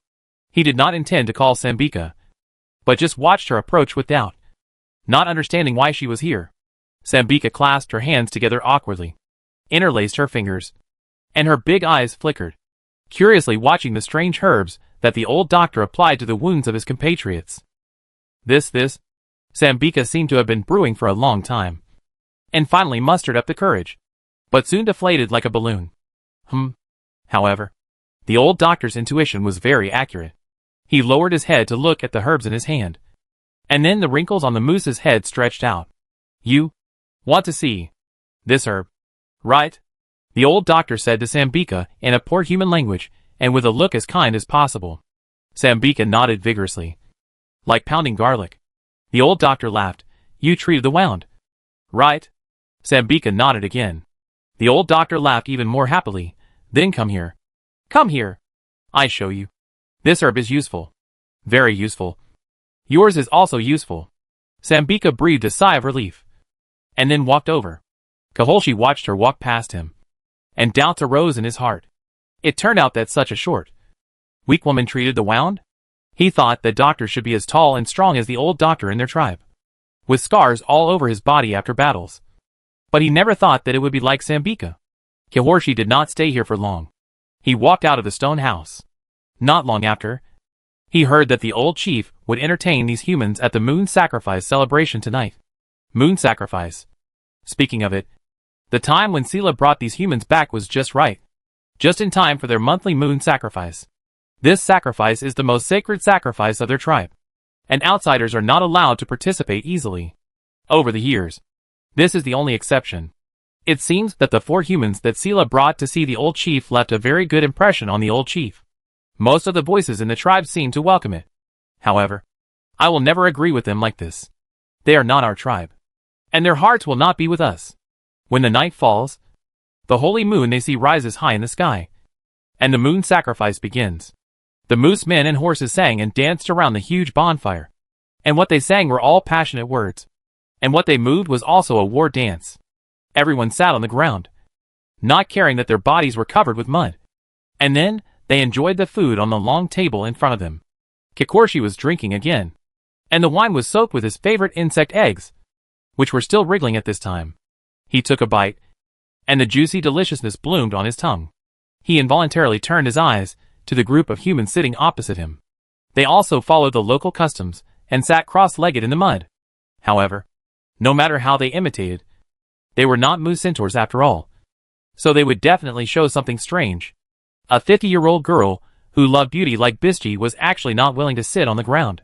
But she finally compromised, just looking at the mud on her hands. Her body stiffened for a long time. Kaholshi noticed that his brother, Sela, was personally entertaining the group of humans, especially for the one named German. He was too respectful. Why? Sela, what made these humans do this to you? Are you still the strongest warrior of our tribe? How can the strongest warrior be so humble to the alien humans so easily? Kaholshi was filled with dissatisfaction. But he was stunned when he saw a pair of figures on the human side. One of these 2 people was the tall and fat Bahala, who he had paid more attention to during the day, and the other was Minchi with 5 braids. The long table in front of the human was filled with all kinds of delicacies from the Moose and Centaur's tribe. However, most of these humans only picked some cooked meat, fruits, and vegetables to eat, and did not touch the real essence of the bug. However, Minchi and Bahala were exceptions. They chose to eat those insects. The fatter and more juicy they were, the more they picked them up and ate them. And then talked to a stick. In fact, the stick was Minchi and Bahala's recorder. They wanted to record their first impressions of these delicacies. He saw that Minchi first looked around carefully, then took out a small bottle, sprinkled something on the insect pupae, and then continued to gnaw, and finally nodded repeatedly. Is it a seasoning? Kahorshi frowned. It seems that there are many strange species among humans. And they are very strange. He sighed softly, but still didn't want to admit this group of humans. Kahorshi then looked in the direction of the old chief. The old chief sat in front of the moon sacrifice site, and the group of humans sat not far from him. So the old chief could watch with a smile. He has aged a lot, Kahorshi thought. More than 10 years ago, he was no longer the strongest warrior in the tribe. But his wisdom and foresight were still needed by the tribe. Therefore, the old chief has been in the tribe where combat power is supreme until now. However, Kahorshi knew that the old chief would abdicate soon, either next year or the year after. The old chief would give way to Sila. And both the old chief and Sila were overly friendly and trusting of this group of humans because of Dong's relationship. Will their decision bring disaster to the tribe? Kahorshi didn't know whether such a future would come, but he wanted to judge it clearly in his own way. So, he stood up, shook off the mud on his body, and then walked towards German in a menacing manner. Sila noticed his brother coming over, and thought that his brother had come to say hello, but he didn't expect to see a serious look on his brother's face. Kahorshi suddenly said to German in the language of moose centaurs, "Our tribe has the custom of celebrating the moon sacrifice through duels. Human warrior, if you are brave enough, stand up and duel with me quickly." Kahorshi did not use human language. This was his insistence. He believed that his brother would translate for him to German. Let him see through the details of this human in this battle, and judge what kind of person this human is. Chapter 295. A few days ago, after killing the night raiders, German did not gain nothing. He obtained the resentment memory of the stag beetle, a new kind of resentment gift. So, the true appearance of the night raiders is a mutant of the insect stag beetle? German thought carefully, just as he was at the table of the moon sacrifice, thinking about how much the resentment memory of the stag beetle could play a role in his current self. His thoughts drifted to the side involuntarily in an instant. At another long table next to him sat Shiati, Basiji, and Sambika. Basiji was talking to Shiati and Sambika unilaterally, with an unnatural smile on his face. Perhaps because of the mud on her hands. She was not as lively as usual, and just sat there obediently. Sambika lowered her head and kept silent shyly. There were too many people in the scene now, and she would rather stay alone and study the newly obtained herbs from the moose and horse tribe. But unfortunately, she was dragged here by Basiji. Shiati sat straight, straightened her curvy upper body, and looked at the war dance of the moose and the horses in front of her, her big eyes flickering under the glasses. Ever since the night raid, Germain had noticed that Shiati was avoiding him intentionally or unintentionally. They didn't make eye contact, and if they did, they would immediately look away, and they tried not to talk as much as possible. And even if they did, it would end quickly. Germain could sense this abnormality. Was she shy? Shiati. She was actually shy? At this time, Sila, who was sitting half-lying, poured a glass of wine for German and invited German and Jean to drink with him. German and Jean had no choice but to raise their almost overflowing glasses and drink with Sila. After the night raid, Sila also showed abnormality. He showed excessive respect for German and was very curious about the holy moonlight sword that German possessed. Along the way, Sila and the other 4 moose centaurs were very respectful to German, as if they wanted to take a few more glances at the big sword. Germain was not a collector who liked to show off, so he only occasionally met their requests. And every time he materialized the holy moonlight great sword, it would attract the amazement of Sila and the other 4 moose centaurs. They always said that the power of the moon had been integrated into Germain's body, so he could materialize a weapon like the holy moonlight sword. It was really wonderful. The moose centaurs would not help but sigh as they stroked the blade of the holy moonlight great sword. The moose centaurs are not unfamiliar with the ability of mind and the materialization system. They just don't have such a systematic statement. But the principles and structure are similar. For example, The pre-war encouragement shown by Sela in that night raid is strictly speaking what is called the release of mind ability in the 6 continents. Logically, it is similar to the ability of the music hunter Melody. Sela uses passionate words to influence him and the Mu centaurs around him. However, German, Jean, Xiaodi and Biscuit are not affected. It is estimated that the triggering conditions include getting along day and night and trusting each other. In addition, after German's observation, he found that most of the Nin ability users in the entire Mu centaur tribe were at the elite level. Even the old chief, who was already old, did not fall out of the elite level. It can be said that the entire tribe was composed of warriors with Nin ability. Such a group of brave warriors held a moon sacrifice that was not easily allowed to outsiders, and invited everyone. So German and others naturally agreed. Later, because of talking about the moon sacrifice with the old chief, Sela, German, Jean, Xiaodi, and Bisky learned many details. For example, the current calendar in the Dark Continent is different from that in the 6 continents. According to the Dark Continent calendar, it should be November 6, 1998. According to the 6 continents calendar, it is December 25, 1998, which is more than a month faster. While dealing with Sela's enthusiasm and recalling these things in his mind, German suddenly noticed a tall figure walking towards him.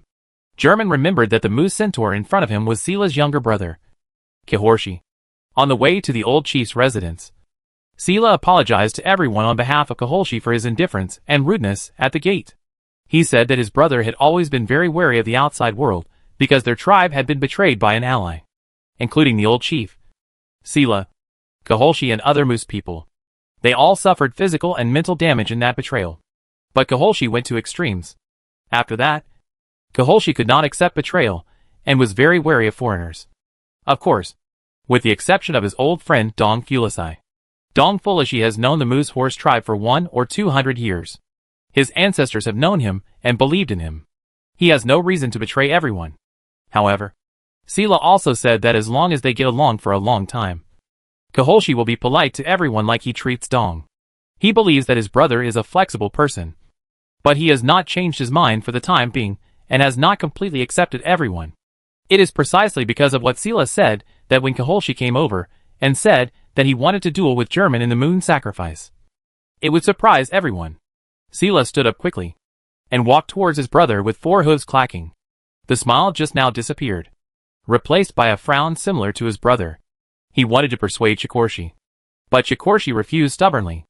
At this time, Germain hadn't said anything, but Jean next to him leaned back, supported his hands under his body, and laughed. Germain looked at him. "Isn't it good?" Jean smiled and said, "I have accepted similar duels before. And now it's your turn, Germain. What's more, Kihorshi said that the Moon Priest has such a duel tradition. So come on. It's a good thing to help us have fun." Most of what Jean said was in human language. Only Duel and Moon Priest used the Moose Centaur language he had just learned. He stuck out his tongue and imitated it. And all the Moose people, including Sela, Kihorshi, understood it. Hearing Jean say this, Sela rolled his eyes, thought of something, and suddenly did not object to Kikorshi's challenge. He also smiled and said to Germain with a little excitement, "Can I?" "German?" "Yes." Germain followed the local customs and stood up. Then, Sela asked again, "German? Can I use that?" "Which one?" Sela quickly gestured the etiquette of the moon, and then made a slashing motion, replacing the language 1 step faster. German understood it at a glance and nodded. "Okay. I will use it." Sela smiled even more happily. Then he turned around and patted Kihorshi's shoulder hard, asking his brother to prepare well. Then he turned around and ran to the old chief to explain the situation. After a while, the old chief nodded in agreement. The 2 sides of the duel of the moon sacrifice were decided. Kihorshi looked at his brother, who had strongly opposed it just now, but was now anxious to send him to the battlefield, and a little confusion arose in his heart. However, after all, the goal was achieved, and that was enough. So, Kihorshi went to get his shield and a scimitar shaped like a crescent moon.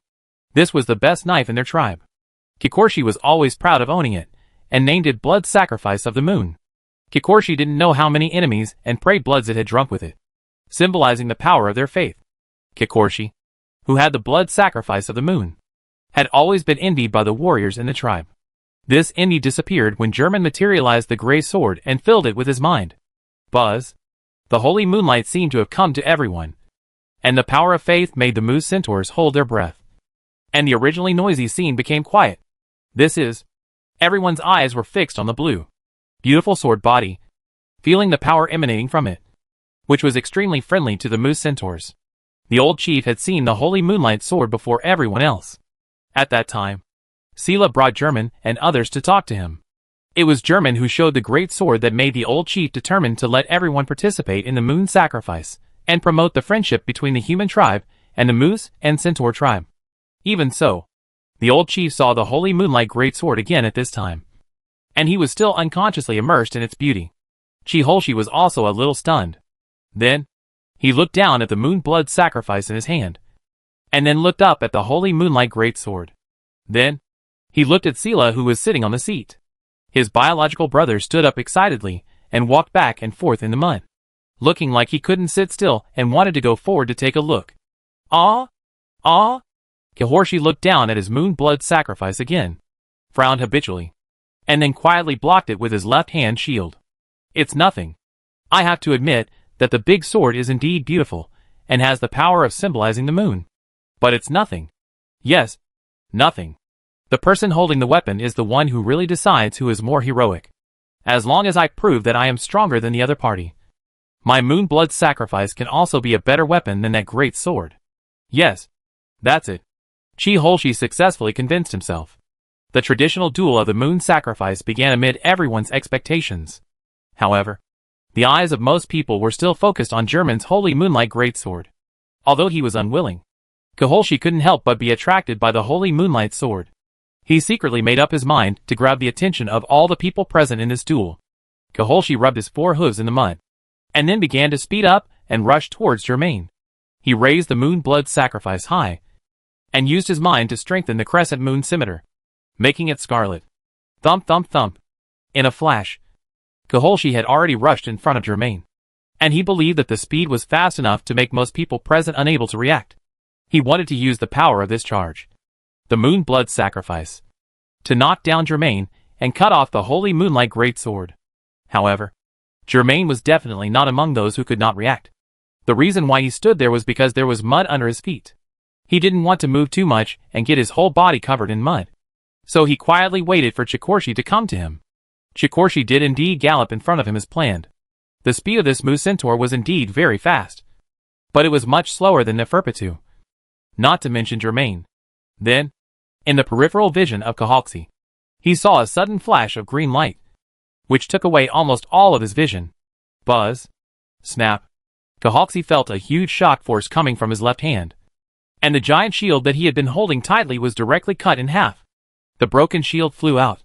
He finally opened his eyes in the holy moonlight, and saw the giant shield was broken.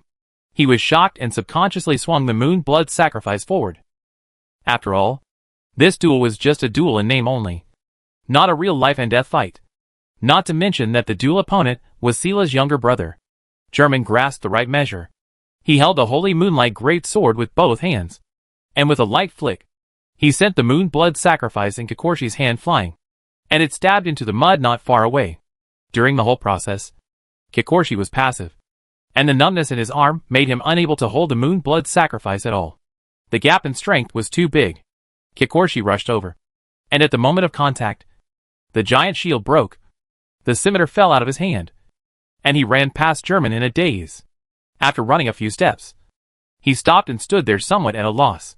I lost? Was it so easy? Maybe this man is even stronger than Jean. No wonder his brother and Jean both regard him as the core. And the old chief also looks at him differently. Alas. Then, everyone saw the result of the duel, and they couldn't help but stand up and cheer loudly. Especially Sarah, who shouted the loudest. The elk horse tribe was only initially surprised by the instant defeat of Chi-Holshi, but the next moment they felt that it was as it should be. With the power of faith in the holy moonlight, German should have won easily, which proved the power of their faith. Many moose rushed to the field, wanting to observe the holy moonlight sword up close. But the old chief spoke in time to control the situation. German pulled up the moon blood sacrifice on the ground and handed it back to Chi-Holshi. Kikoshi caught his crescent moon scimitar and looked at the holy moonlight sword in German's hand. What a beautiful sword. Isn't it natural for a man with such pure and beautiful moonlight power to defeat me? A man with such a strong affinity with our tribe's faith power would never betray us. Right? Perhaps. The old chief and Sela are right. Making close friends with this group of humans is the way forward for the tribe. So, Kikoshi, who was a little relieved, turned to German and said in human language, I lost. You won. Very strong. Although it was intermittent, German understood what Kikoshi meant, and he was completely convinced. Sure enough, what Sela said was right. His brother was not the kind of person who would be stubborn. It's good to be flexible. Germain nodded gently to Kikoshi. The climax of this moon sacrifice was this duel. No one challenged Germain again, because when the holy moonlight greatsword came out, all the moose centaurs were convinced. This made Jean very unhappy, because he had challenged more than a dozen moose centaurs in a row, and only then did he gain respect and recognition. Germain only swung the sword twice in total, and the challenge ended just like that, and he won more cheers than him. In the end, Jean could only sigh helplessly, and accepted the result with a smile. Chapter 296. The date of the moon sacrifice of the Moose Centaur tribe is different every month. The old chief and the warriors always follow their feelings, and often only confirm the date a few days before the moon sacrifice. And this time is no exception. In the duel of the moon sacrifice, German defeated Chiholshi with the holy moonlight greatsword, which won him the respect of almost the entire tribe. Among humans, before this, the only one who could win such a status and reputation in the Moose Centaur tribe was Dong Fulishi. After the moon ceremony, the old chief arranged suitable residences for German, Jean, Shiori, Basiji and others.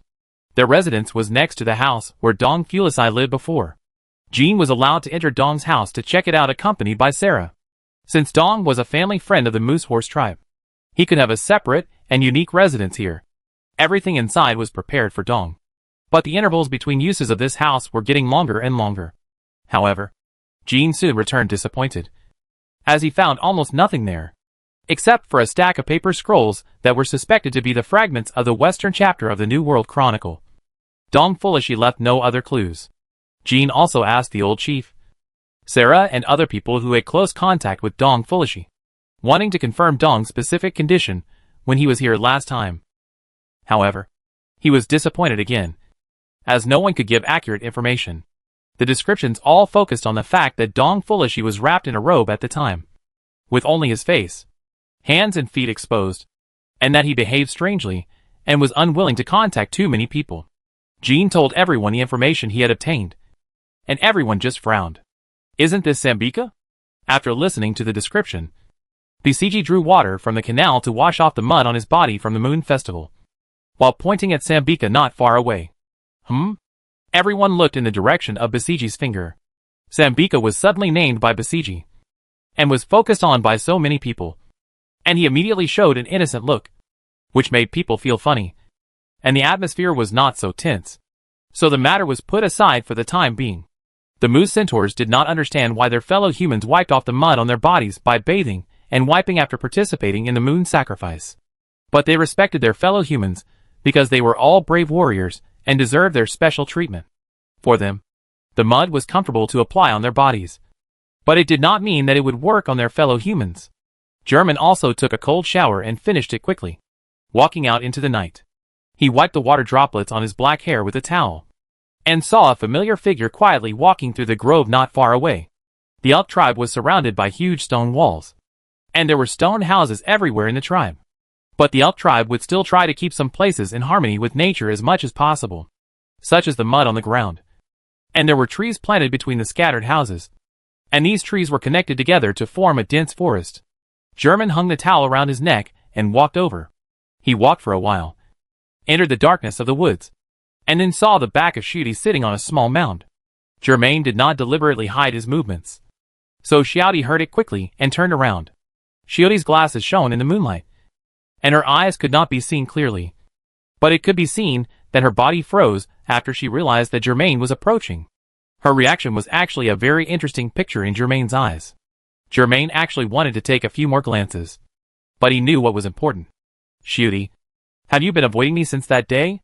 Germain had just taken a shower. So he took off his hunter's tricorn hat and robe, and was now wearing a light shirt brought from Greed Island. He floated out of the shadows of the woods like a white ghost, standing under the moonlight and starlight. "No," Xiaodi replied, then turned around and stood up from the hill. She wanted to leave, but Germain suddenly reached out and grabbed her wrist. "Wait," Germain said. She stared at the place where Germain grabbed her wrist with wide eyes, like the cat caught by its owner in the picture on the internet, showing an incredible expression. "Are you so afraid of me?" Germain exerted a little force and pulled Xiaodi in front of him. "Or are you afraid of something else? It's really not your style, Xiaodi, to keep avoiding like this. Nor is it my style. Come on. Let's sit down and talk it out. I don't like to go back and forth and get tangled up. And I'm sure you don't like it either." Germain loosened his grip on Xiaodi's wrist, then walked around behind Xiaodi and gently pushed her back onto the hill. He pressed Xiaodi's shoulders with a little more force, motioning her to sit on the hill, and Xiaodi did so. And then he sat down next to her. Since the night raid that night, Germain and Xiaodi have never been so close again. "Tell me, what are you afraid of?" Germain looked forward, and he realized that from his current position, he could just see the huge bonfire that was still burning in the distance. It will burn all night, with moose and horses watching nearby, until it burns into grayish-white and black ashes. Germain's question did not receive an immediate answer, and he was not in a hurry. The night was long, and he happened to be a very patient person. The silence continued with the night, and when the cold night wind made the woods rustle, Germain heard the sound of the small drops. "Well, to be honest," she tilted her head slightly, blinked her big eyes, and placed her palm on her bulging chest. "It suddenly appeared, and I don't know what it is. It shouldn't be said to appear suddenly. It's like playing hide-and-seek on Meteor Street, and suddenly seeing someone hiding under your nose. This feeling makes me feel very strange and scared. I saw it, and I can't pretend I didn't see it. Do you understand what I mean, Germain?" "Yeah." Germain nodded. He really understood. Xiaodi grew up in Meteor Street. Like Germain, she had no parents or siblings to take care of her since she was young. Her family may have died, or they may have abandoned her in Meteor Street. She has no memory of this, and it doesn't matter. Before leaving Meteor Street, the person who treated her best was the old priest in the cathedral. So, in such an environment, it is very difficult for her to form the same or similar ideas as normal people. Xiaodi could feel grandfather-like feelings from the old priest. Xiaodi could feel grandmother-like feelings from Biscuit. However, lover-like feelings were too unfamiliar to Xiaodi. Xiaodi had seen couples, but seeing them did not mean understanding their meaning. She even did not understand why she had to find someone to restrain herself. Wasn't it good to be alone? Until now, she met a man who might restrain her. She was slow to react and was afraid. Hearing Germain's answer, Xiaodi unexpectedly turned her head to look at Germain, and then looked towards the direction of the bonfire, where sparks were still dancing in the air. "If it were you, you would understand. I felt a long time ago that you were special to me. But now, I think you are even more special. I can't look at you the same way as before." "How do you look at me now?" Germain asked. Xiaodi turned her head again and carefully stared at Germain's messy black hair, deep eyes, slightly upturned nose, pursed lips, and bulging Adam's apple. She couldn't help swallowing. And then she realized that the sound of her swallowing was too loud, and Germain might have heard it. This is not okay. However, even in this situation, she couldn't help but continue looking down. The slightly exposed collarbone, the chest wrapped in clothes, the broad and calloused palms. Germain saw that Xiaodi didn't answer, so he said something very serious. "Xiaodi, your feelings are actually very normal. There is nothing strange about it. We are all human beings, and it is normal to have emotions." Germain remembered a video he had seen on YouTube, in which a female star expressed her views on love to the host. He repeated it to Xiaodi, "Because we need someone to witness our lives. Think about it. There are billions of people on the 6 continents. How important is one person's life? But in a relationship between a man and a woman, you will promise to care about everything about the other person. Good, bad, terrible, ordinary, everything. All the time. Every day. You are promising that your life will not be ignored. Because I will care. Your life will not be unwitnessed. Because I will be your witness." Germain paused and continued. "When we can squander our youth at will, Of course we will not feel the weight of loneliness, and feel that being alone is nothing big. But when the people around us, who are familiar with us, grow old, die, and leave one by one, loneliness will become a noose that gradually tightens around our necks until we suffocate to death. At this time, we will need someone who will always love us until the end of our lives. It is this selfishness that gives life a special meaning. Love is rare and beautiful, so it will become one of the eternal themes of film and television dramas. When we are truly lonely and truly dead, it is when there is no one in the world who loves us. Xiao Di, I don't know if you can understand this. These are my own thoughts. I have always respected your ideas, and this time is no exception. If possible, maybe we should start from men and women. Xiao Di seemed to hear Germaine humming something in her ear, but at this moment, all the feelings in her heart turned into lust, and lust turned into impulse. She stood up slightly, crawled over with both hands and feet, and threw herself on Germaine like a beast, with the weight of her whole body on Germaine. Xiao Di didn't listen at all. She had already pounced on him and kissed Germaine's lips, like a cheetah biting off the neck of an antelope. Tasting the red, Germaine first felt the weight of the hug, then the hot body temperature and rapid breathing. While he was talking about philosophy lightly, Xiao Di wanted only a lustful, instinctive response at this moment, and let it burn like a bonfire. What was a little disappointing was that Xiao Di's glasses hit Germaine's nose and hurt a little. Chapter 297. Russell. It was Xiao Di who emerged from the shadow of the woods. She adjusted her crooked black-framed glasses, pulled up her jeans, lowered her head and blinked, then zipped up her pants. The whole set of actions was a bit indecent, but she looked very cute when she did it. She looked around and was about to leave when she met the eyes of Biscuit, who was standing not far away and holding a wooden basin with the foot-washing water poured out. Xiao Di? Why are you here? Xiao Di tried to think of a perfect reason with all her life's knowledge. And then she emptied her mind, and her eyes were blank. It seems that there is no suitable reason. Besides, why should I find a reason? Xiao Di blinked her big eyes, and thought with a sense of justice. Basiji looked at Xiao Di curiously. Just now, she just met and asked casually, but Xiao Di's next reaction made her suspicious, and she couldn't help but look up and down. There are fallen leaves on your head. And why are your cheeks so red? Do you have a fever? Do you need to ask Sambika to come and see? Xiao Di raised her eyes and saw nothing, then reached out and patted her short black hair. And sure enough, a withered and curled leaf was patted off. Did it fall on her head when she was rolling around? Or when she was walking out of the woods just now? Xiao Di couldn't remember. I'm fine. She emphasized that she didn't have a fever, although her temperature was indeed very high not long ago. It has indeed dropped now. Xiao Di put her hands behind her back and pursed her lips, not wanting to explain any more. She felt that she had learned to be a bit bad, probably because of Germaine's teaching, and she was not as honest as before. If it were before, she would have described everything that had just happened to Basiji in detail. At that time, she didn't know what shy was. Maybe now she has grown up? Xiao Di thought silently, and some pictures flashed in her mind, including what she saw. Germaine's lips, earlobes, chest, fingers, arms. Did I come back too early? Biscuit was still chattering. Really? I just saw you coming out of the woods, pulling up your pants and zipping up your pants, Biscuit suddenly showed a look of sudden enlightenment. So that's it, no? Xiao Di, no matter how anxious you are, this place is not far from the toilet. You can't solve it outside. You are a girl after all. What if you are seen by others? Especially by Germaine? Xiao Di listened, showing a blank expression, and then a strange expression. Well, never mind. Germaine is right. It may be troublesome to explain.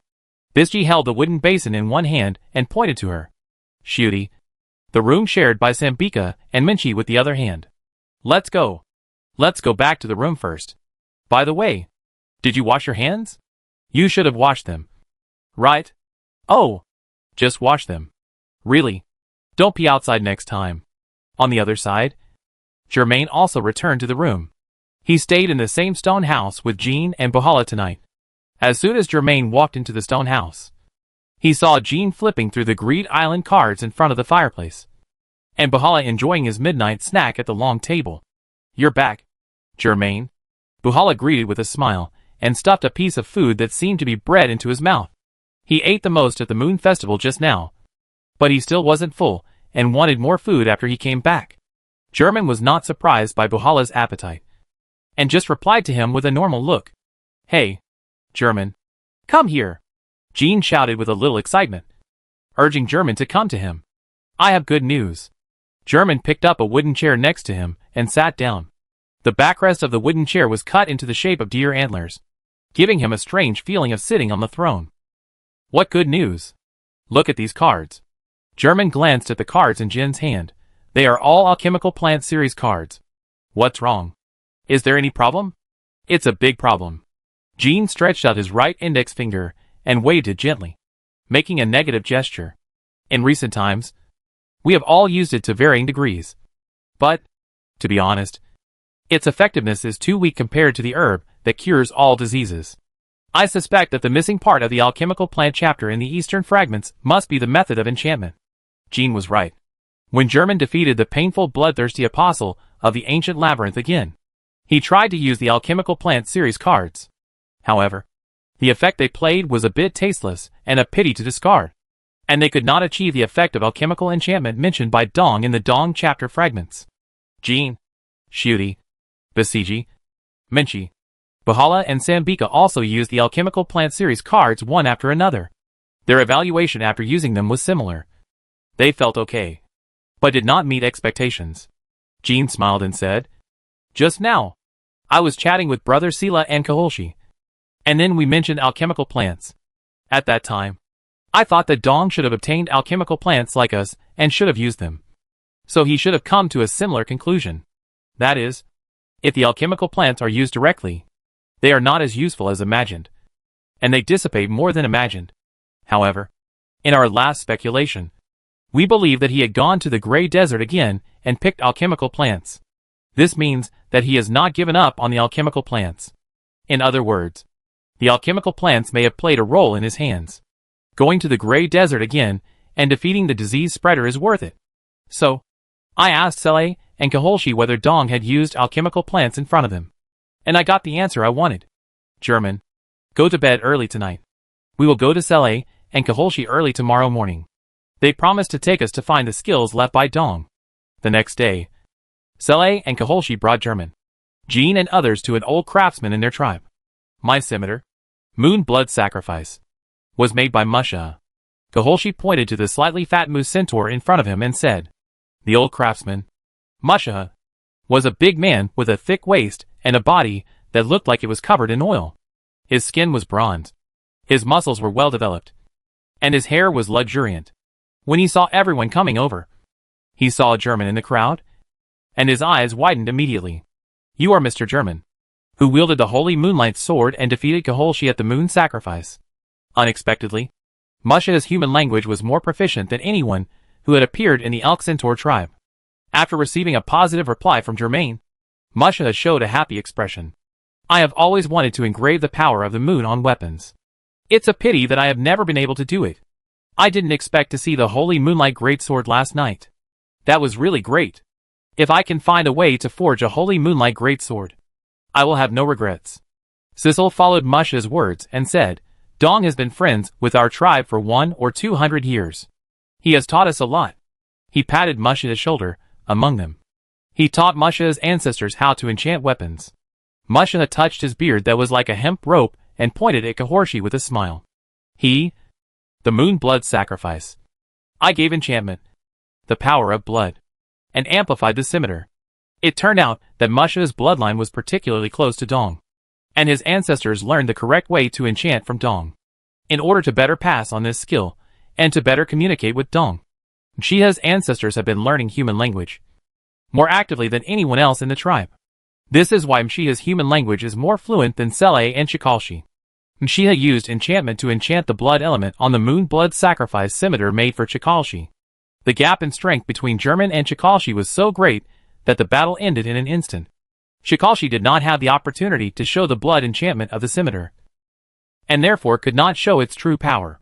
When the Moon Blood Sacrifice scimitar is truly effective, as long as the opponent is a flesh and blood body, the Moon Blood Sacrifice scimitar can absorb the opponent's flesh and blood to nourish the scimitar itself. Sila, what Chiholshi said to Jean last night, The skills left by Dong refers to the enchantment he taught to Masha's lineage. German and Jean looked at each other, then took out the alchemical plant card and unsealed one of the alchemical fire elements. Masha watched them as if they were performing a magic trick, and they turned out a flower bud that looked like it was made of blood-red crystal. After just one look, he was stunned. This isn't it. He opened his mouth halfway, not even speaking human language, but speaking a series of excited Mu-Centaur language. Afterwards, it was Sela who comforted him in the same Mu-Centaur language for a while before he calmed down. Sorry. Masha excitedly shook the big beard under his nose. I haven't seen it for a long time. Only Dong has it. It is what our craftsmen want most. He held the crystal flower bud in both hands, as if holding a very precious treasure. German turned his head and took a look. Then, Minchi took the initiative to take out the double swords inserted in the leather bag and handed them to Masha. Can you please use the alchemical fire element to enchant my double swords? We want to see the enchantment process. Chapter 298. Ding. Minchi raised a heavy iron hammer and hit the two sashimi knives of Minchi hard, causing Minchi to close his eyes in pain. Ding. When the iron hammer fell, there was no interaction between fire and cold water, but there were star points of mind energy splashing. With such a hammer, my knife will not break. Right? Minchi thought uneasily. Fortunately, the sashimi knives have Minchi's mind on them, and with Minchi's perfect skills, the situation Minchi imagined would not happen naturally. Ding. Minchi used the heavy hammer to hit the sashimi knives again. He was not just hammering. Whenever he raised the hammer, the strange words on the walls and floor of the stone house lit up, as if some kind of array was taking effect. They were like hands of mind energy, constantly extracting the power of elements from the alchemical plants, and then sprinkled them on the sashimi knife. Such a combination of hammering and hands of mind energy was the ultimate of Chia's thousands of hammers. And those words engraved on the walls and floors, like magic arrays, were the skills left by Dong. The Mshiha lineage learned how to use these enchanted words. The fat Mu-Centaur picked up the hammer and hammered it attentively, not paying any attention to the reactions of the crowd. Jean crossed his arms over his chest, tilted his head, and whispered to German beside him, in fact, it is still within the scope of telepathy. Yeah. You noticed it too? Yeah. German nodded. I had a similar idea before, and I thought that Dong's telepathy was most likely related to words and patterns. I thought so too. Jean raised his hand and touched his stubbled chin. The source of the enchantment has been found, but it is difficult to replicate. These words cannot be simply copied or moved to another place. Dong's restriction and oath of telepathy are probably the first scene of the imprint of words and patterns. And words and patterns can take effect. In this way, his first East chapter fragment and West chapter fragment, the Mobius strip of the ancient maze, and the enchantment array here can all play their corresponding roles. But if we copy or move them intact, it will not take effect. This is also the reason why the Masha clan has used this house to forge weapons for generations. Ding. Another heavy hammer blow. But this time Masha quickly put down the huge hammer, took the towel handed over by the apprentice, and wiped the sweat from his forehead. Finished, he announced loudly, his tone full of pride, because this was a masterpiece of the highest level of enchantment from him. Minchi only slightly opened one eye at this time, and when he saw that his sashimi knife did not seem to be broken by the hammer, he opened the other eye again, showing an expression of joy and relief. She was secretly afraid. How come I was blinded by greed and listened to the tricks of Germain, Jean, and Bischi to enchant my two swords? If it fails, my two most useful weapons will be gone, and I will have to forge two more and start from scratch. However, when Masha handed her two sashimi knives enchanted by the fire element, all her worries and dissatisfaction disappeared. Not only were they intact, but the blades and the luster. Try it, Masha shouted in a hoarse voice, as if he was afraid that others could not hear him. Minchi simply waved the two knives in the air. Nothing special. However, when she injected her mind energy, the sashimi knife suddenly changed. Strange patterns appeared on the sashimi knife, like a blazing flame. Swish. The next moment, the blade of the sashimi knife was really wrapped in flames. The two knives were wrapped in two real fireballs, and as long as Minchi continued to inject her mind energy, it would not disappear. In other words, the fire element enchantment pattern on the blade was just an intermediate conversion medium, transforming Minchi's mind energy into flames. She wielded the recast double swords with great joy, and played with them for a long time before stopping. This was when Basiji teased her that she would not need to light a fire to cook in the future. And Minchi was busy retorting Basiji, so she did not continue to waste her mental energy. Minchi was an operation system, and originally could not transform mental energy into elemental power, such as fire and lightning like the transformation system. But with the help of the fire element enchantment pattern, she did it. This is the value of enchantment text and alchemical plants. However, under the questioning of German and Jean, they still learned from Masha the other two constraints and oaths of alchemical plants. First, generally speaking, enchanted elemental patterns can only be engraved on real, lifeless instruments. This means that human bodies, or materialized instruments, cannot be enchanted in this way.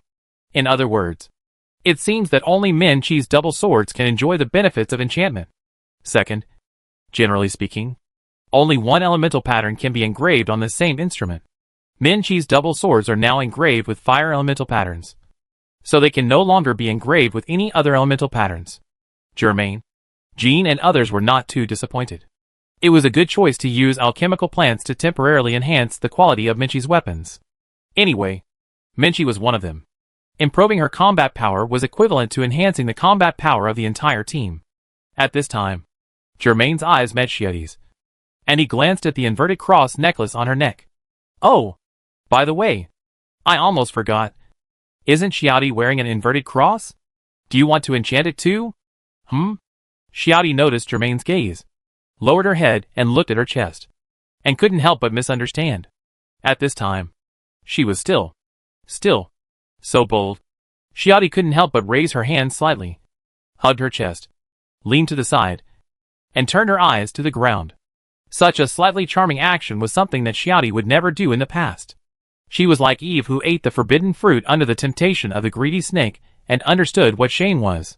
However, what Germain said next made Xiaoti realize that she was thinking wrong.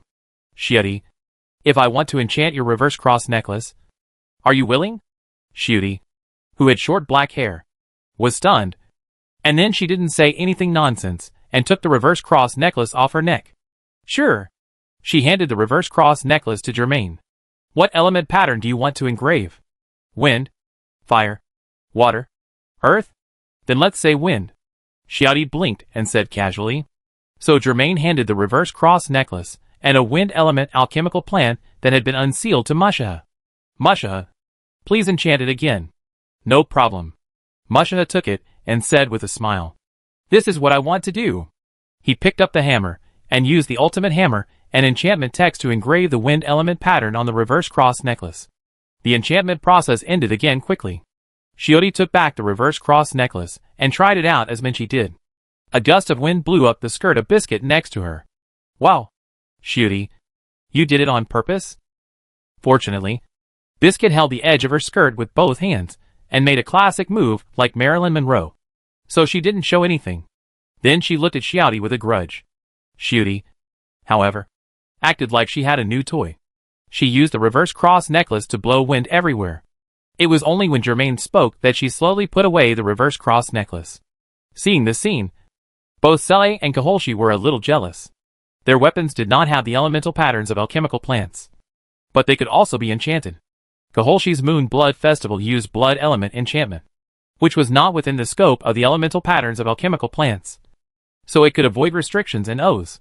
Blood element enchantment was also good, but it was much inferior to the power of the elemental patterns of alchemical plants. As the most heroic warrior of the tribe, Selle was definitely striving for perfection in weapons. Jean was the first to communicate with the two brothers, and he was also the one who knew them best on the human side. So he quickly realized the reason for their burning gaze. So, after a brief discussion with German, Bisky and others, Jean proposed a deal to Sela and Kaholshi. We need to build a castle base in the ancient maze to facilitate our future exchanges. And building a castle requires manpower. We can give you 2 alchemical plants, so that your weapons can also be enchanted. But, you also know that alchemical plants are very rare. We can't give it to you unconditionally. So, the content of the deal is that you also need to contribute to the construction of our castle in the ancient maze. How about it? Do you want to make a deal? When Jean finished speaking, he suddenly felt that perhaps 100 or 200 years ago, also used this tone and expression to start a deal with the ancestors of the moose and centaurs. The content of the deal might be the herb that cures all diseases and the alchemical plant. Sela and Kaholshi looked at each other. As warriors, they didn't hesitate for too long. And they beat their chests and happily agreed. Chapter 299. The year 1999 arrived without a sound. If it weren't for the things in the 6 continents, no one would have realized that it was already the new year. This was also because during this period, they often used the Dark Continent calendar, or the New World calendar, in the tribe, which led to some errors in the concept of time. However, no matter what, the theoretical first year of the full-time hunter story began. A slightly large team left the Moose Centaur tribe and walked towards the direction of the ancient maze. The professional hunter exam is about to begin.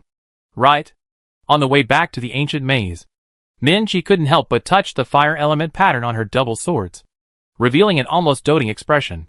She mentioned this casually while playing with her new enchanted sword. Buhala touched his big belly, which shook as if he was carrying a heavy object. He responded to his partner. It's time to start. At about this time last year, we were still trying to become examiners for this year's professional hunter exam. But now we are here. It's incredible. Min-Chi reluctantly put the 2 swords back into the leather bag and slung them across his slender waist. Buhala. This is what is called the impermanence of life. Being an examiner for the professional hunter exam is indeed worthwhile. But the Dark Continent is still more attractive now. She seemed to remember something and turned her head with 5 braids to one side. Jean, Bisji, Sambika, have you all been examiners for the professional hunter exam? How was your experience? Tell me about it. Jean, wearing a fur hat given by the Moose Centaur tribe, waved his hand. President Netero did ask me to be an examiner, but I refused. I might as well do something else instead of spending my time dealing with those little brats.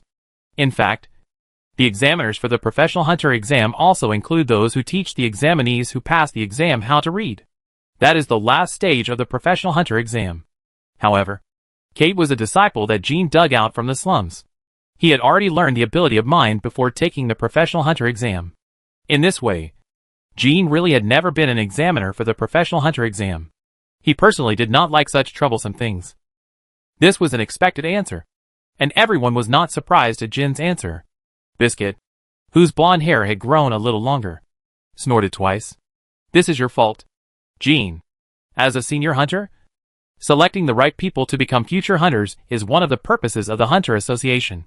Becoming an examiner for the professional hunter exam is also one of the 100 things that professional hunters must do in their lifetime. I have already completed these 100 things, including becoming an examiner for the professional hunter exam. Speaking of which, I still miss it a little.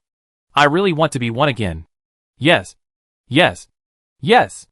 Jean turned his head and dug his ear with his little finger. We all know that you are old and experienced. And you have experienced everything. Biscuit's face darkened, and he walked towards Jean with his hands rubbed. Huh? Jean, is this your last words? Jean noticed that Basiji was coming towards him, and he could not help but hold down his hat and ran away. Hey. Hey. Hey. Wait. You come again. I'm coming. Let you feel the fist of a woman who is old, experienced, and has experienced everything. Min-Chi and Buhala watched Basiji chasing Jean, who was fleeing, completely unmoved, and then looked at Sambika together. This is all daily life. Anyway, everything will be fine in the end. Sambika, who was stared at by the two, lowered his head like a quail, playing with his fingers, as if he didn't hear the conversation of the crowd. This is probably because Sambika, who suffers from social phobia that cannot be cured by herbs, is trying to avoid talking to others as much as possible. Although she is familiar with Min-Chi, Buhala and others, she will do this. Talking less can make her feel more comfortable. Min-Chi did not force it. But looking at her like this, it is known that she has probably never been an examiner. That's right. With her personality, it is too difficult to be an examiner. An exam is estimated to last a long time before it ends. No. Maybe it will end in an instant. Or maybe, after that, Min-Chi's eyes passed over Xiaodi, who was not a professional hunter at all, and stayed on Germain. Germain only became a professional hunter last year, so naturally he could not have been an examiner. But Min-Chi turned her eyes to him because she remembered another thing. By the way, Germain, I remember that you have a disciple named Kurapika. Right? Will he take part in this year's professional hunter exam? Wearing a tricorn hat and wrapped in a black robe, Germain was watching the moose troops running back and forth on both sides of the path not far away. Scouting. Hearing Minchi's question, he turned around. Kurapika? I remember he said he would take the exam. And he's probably on his way to the exam now. Minchi nodded with satisfaction. It's time to take the exam. But as a disciple of the famous Germain, he may have to bear a lot of pressure. All hunters in the professional hunter exam will be staring at him. And he should be able to sense those eyes that are converging on him after learning the ability of Nin. Under such excessive attention, I wonder how much of his normal level he can still perform. Kurapika's performance was abnormal due to excessive pressure. Germain didn't have such worries. After several months of getting along, he knew very well that Kurapika was one of the few people who had a big heart in big situations. He'd be fine. Wow. Minchi looked at Germain in surprise. You are very confident in your own disciples. That's great. Buhala, do you think we should also accept a disciple? Buhala touched the back of his head honestly. Minchi, you can give it a try. Forget it. I guess I will just take my disciples around to eat and drink. And they won't be able to become useful. Then forget it. I know my personality. I am so easily irritable. And I can't patiently teach a disciple. However, to become a 2-star hunter, it is better to have a disciple. It's really troublesome. Huh? Minchi, are you mocking Guanxi? One of the 12 zodiac signs? As a professional hunter, everyone knows that Guanxi has a quick temper, lacks common sense, and has no patience. And Minchi can never reach Guanxi's level. No. No. How could I say such a thing? Minchi smiled and blinked her right eye at Bahala, revealing her true thoughts. Minchi was chatting with Bahala. Sambika was playing with his fingers. And Bisji was chasing Jean, when German met Xiaoti's eyes next to him. Since that day, it was hard for them to find time to be alone. There was no other way. There were too many people around. Now they could only keep the status quo, as if they were communicating with each other through radio waves. But Xiuti was always staring at him. If he continued to stare like this, Bisky would find out sooner or later. At this time, Sila came over from the periphery of the team. He and Kaholshi agreed to Jin's deal that day. So their weapons were enchanted with alchemical plants. Sila's spear was engraved with wind element patterns and upgraded to the spiral gun of Gale. Kaholshi's scimitar was engraved with water element patterns and upgraded to the blood sacrifice knife of flowing water and the crescent moon. The brothers, feeling very satisfied, fulfilled their promise and prepared a group of people for German, Jean and others to go to the ancient maze to help build the castle. However, one of the two brothers had to stay in the tribe to prevent attacks from outside. So Kaholshi stayed in the tribe and did not follow. This time, Sila brought 14 moose warriors, all of whom were young and strong. With him, there were 15 in total, which was definitely more than enough to build the castle. By the way, after the old chief nodded, they could start bartering with German and Jean. Now, among the 15 moose warriors, 5 of them carried a batch of food and herbs as an initial attempt. At the same time, they also had to be familiar with the current path. In order to ensure the barter transaction in the future, they had to ensure the safety of the path. Cecile and other moose people are used to this. Their tribe is not isolated from the world, and they will trade with other subhuman tribes when necessary. So they have done this many times. Cecile ran to German and slowed down. Mr. German, the 5th wave of peripheral reconnaissance results are safe. We can move forward steadily. Okay. Sorry for bothering you. It's okay. This is what we should do. After a while, Cecile showed hesitation again, and finally said it. Mr. German, you have the holy moonlight. Really don't want faith. Faith? This was not the first time that Sila and others had persuaded German to believe in the moon of their tribe. The holy moon, the blood moon, and the red moon. In fact, they were all different images of the same symbol. German did not have much idea about believing in gods.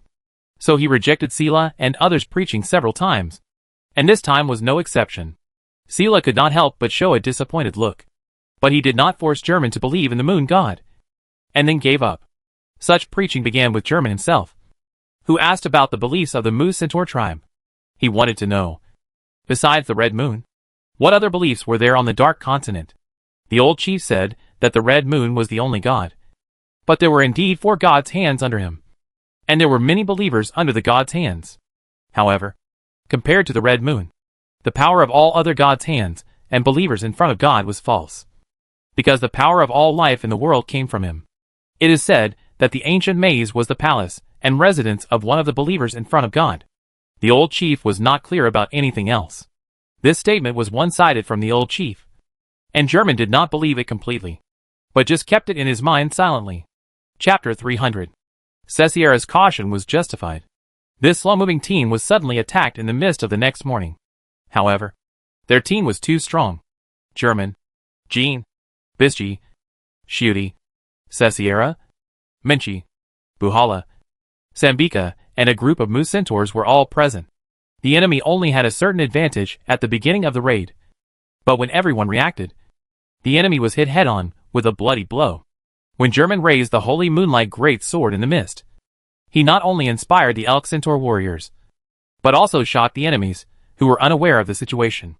The enemies fled in panic, and their bodies were scattered all over the muddy road, while the team only paid a small price of several elk centaur warriors being injured. Sambika, with a medical bag slung over her shoulder, silently ran back and forth among the wounded. The petite and dedicated figure won the favor of the elk centaur warriors, and they began to be willing to obey the instructions of this seemingly fragile woman. After retracting the holy moonlight great sword, Germain slightly raised the brim of his tricorn hat and looked down at the corpse of an enemy in front of him. He raised his toes and turned the corpse over, allowing him to see the true face of the enemy. The enemy had a cold-blooded face, covered with tiny gray scales and thorn-like protrusions, and a long, curled tongue stretched out from a half-open mouth. The edge of his thick neck, between his fingers and toes, and on his waist were all covered with light webbed feet that could be stretched out. It was these that helped this group of enemies launch an attack from the sky. They are lizardmen. The sound of Sila's horse hooves stopped beside Germain, and the blood-stained spiral gun of the wind in his hand was pointed obliquely at the ground. Germain turned to look at Sila. Are you familiar with them? Why did they attack us? Familiar. Sila's long face showed disgust, and he couldn't help but snorted from his big nose. They are greedy betrayers. Sila still spoke that poor human language. After all, the only place this language could be used before was to communicate with the elusive Dong. He didn't speak much, so of course he was not proficient in it. However, Sila used human language to explain the reason to Germain. Even if it was stuttering, it was enough. Germain asked him to stop first, and then waved to the others to let them gather together, so that Sila would not need to say it again. Sila saw Jean, Bischi, Xiaoti and others approaching, and of course understood Germain's intention. So he waited for a while. When everyone gathered and many people showed doubts, Sila continued to speak. On the Dark Continent, the small species among the subhuman races have always been threatened by large species and medium species. So, 100 years ago, the small species and subhuman race group formed the Subhuman Race Watch Covenant. The Moose Centaurs also joined. The covenant stipulates, attacking one of the tribes is regarded as an attack on all the allied tribes. All the allied tribes must fight back. At first, it was good, connecting the subhuman races, reducing casualties, stabilizing trade. But it slowly deteriorated, like rotten fruit. Growing maggots have appeared. The greedy lizard men are one of them. They are greedy. They want to get more. So they ignored the covenant, attacked us, betrayed us. Old chief, Kaholshi. We were all very angry, and fought back, and appealed to the Subhuman Watch Covenant. But the Subhuman Watch Covenant did not help us. Instead, they pretended that nothing happened. It was so hateful. They also betrayed us. In this way, German, Jean, Biscuit, Xiaoti and others finally realized. Why was Cecil's brother Kaholshi so wary of them? It turned out that there was a previous experience. Kaholshi was just standing from the tribe's perspective and didn't want the tribe to fall into trouble again. Suddenly, German's heart moved. Since it was a Subhuman Race Watch Covenant exclusive to small species, would there be, he asked, Cecil, are there chimera ants in the tribe you have formed an alliance with? Or chimera ants? The size of chimera ants must also be within the scope of small species and subhuman races. At first, Sila didn't understand what species the chimera ants were referring to when German used human language. However, as German patiently described the ant king, queen ant, direct guards, division commanders and army commanders, feeding and mating, etc. He quickly matched them with a race in his memory. Then, Sela showed a rather subtle expression of disgust that was even more than when he saw the lizard people. The expression on his face now was just like the expression on the photo of the old man on the subway looking at his phone. In fact, not only Sela, but also the other 14 moose centaurs, who came with him also showed disgusted expressions. I know them. They are not in the Subhuman Watch Covenant, because we all resist them. Eating and mating is really disgusting. They use the flesh of our compatriots to form their new members, and then attack us. We will never accept them, unless they stop eating and mating with subhumans. Otherwise, there is no room for compromise. Sela's tone became very excited this time, even mixing in a few words of moose centaurs, and spitting out foam from his tongue. If he had a human face, he would probably be red with anger now. German thought about it carefully and understood why the subhumans, including the moose centaurs, hated the chimera ants so much. The key is feeding and mating. First, feeding. When German, Bischi, Minchi and Bahala came to the Dark Continent, they decided not to eat subhumans or other species that can communicate with words and actions. This is because subhumans are too similar to humans in all aspects. However, the chimera ants can eat similar humans and subhuman species without any psychological burden. If they were humans, they would also hate this species. Second, mating. The way the queen ant eats and mates reminds Germain of the goblins in Japanese fantasy comics or novels. Goblins will plunder human women, force them to mate, and there will be no reproductive isolation. And finally let human women give birth to their offspring. And these offspring, no matter how much human blood they are mixed with, will eventually show the appearance of goblins. Chimera ants, especially the queen, are like despicable goblins, making the subhumans hate and fear them. After the matter was made clear, German's team continued to move forward. The tall cubic stone pillars of the ancient maze had appeared in their sight, and the tempting fragrance also wafted into their noses. This meant that they would reach the ancient maze after walking a little further. Everyone was talking and laughing, completely forgetting the previous attack of the lizard man and the feeding and mating of the chimera ants. Jean has an outstanding talent for languages. He actually learned most of the words used for daily conversation in the Moose Centaur language in just half a month. Now, he can communicate with Moose Centaur warriors such as Sela quite smoothly in the Moose Centaur language, which surprised the latter. Just when Jean was happily chatting with Sela and other Moose Centaur, German suddenly came over. What's wrong? Jean noticed the strangeness in German's expression. German said calmly, I was thinking, what will happen if we join the Subhuman Watch Covenant in the future? Wow. Jean Masur raised his stubbled chin. Interesting idea. Subhumans. If necessary, we can also be subhumans. Chapter 301. In early January 1999, the music hunter Melody and the amateur hunter Kurapika came to the town of Dorport, where the professional hunter exam was held this year. Melody was short and fat, with most of her long hair bald, revealing her smooth scalp, and two buck teeth like hamster incisors protruding from her lips. She was definitely not beautiful, but she did have a voice that could be called beautiful.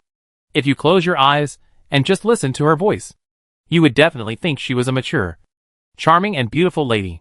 Kurapika. Melody pointed to the hotel not far away and said gently, I stay here and wait for you during the days you take the exam.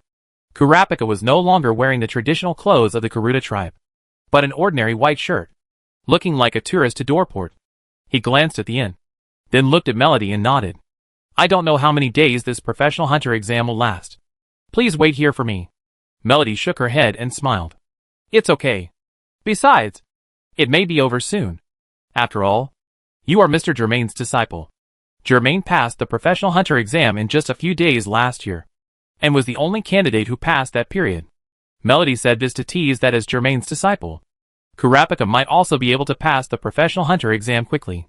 Before, Germain had told Kurapika that he could invite Melody to go to Greed Island, since the teacher said so. Kurapika revealed his relationship with the teacher to Melody and conveyed the teacher's wishes. To be honest, Melody was surprised when she heard that Kurapika was the disciple of Germain, who had become famous in the past year. Germain, now, has entered the 12 branches, the power center of the Hunter Association, because of his achievements in defeating the Chimera ants. Melody was impressed by his high position and amazing strength. And the blonde handsome boy who had been working with her for a while was actually the disciple of Mr. Germain. It was unbelievable. However, Melody finally believed Kurapika because she could hear other people's hearts and confirmed that Kurapika was not lying.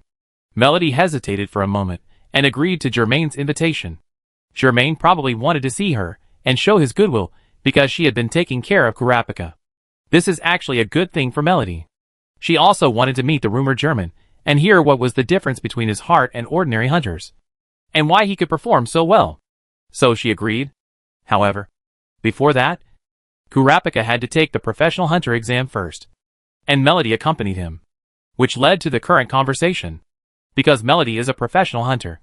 Through her channels, Kurapika knew many things that happened to Mr. German recently.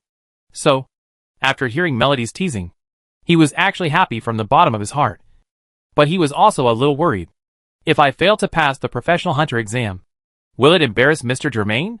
Melody didn't know whether she saw or heard Kurapika's thoughts. And smiled. Kurapika, you are too cautious. Don't worry. Perhaps accompanying me on missions for a long time will make you have the illusion that there are terrible nin users around you. But, in fact, there are not many nin users in the world. And even fewer who have not taken the professional hunter exam.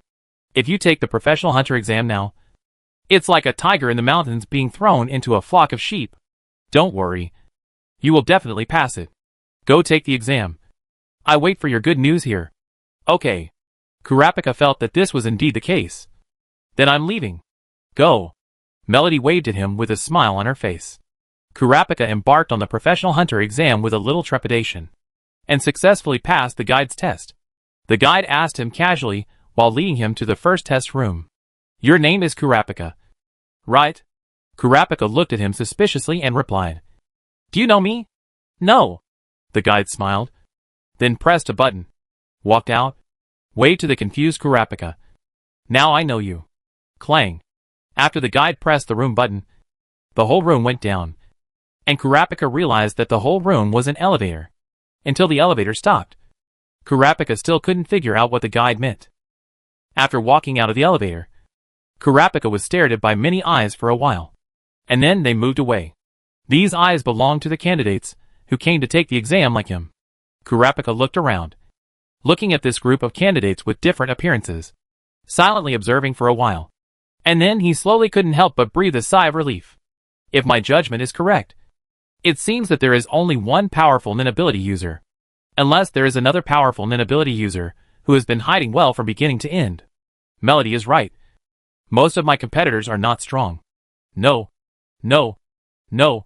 I can't think like that. I must not let my guard down. It's a small matter that I failed the professional hunter exam.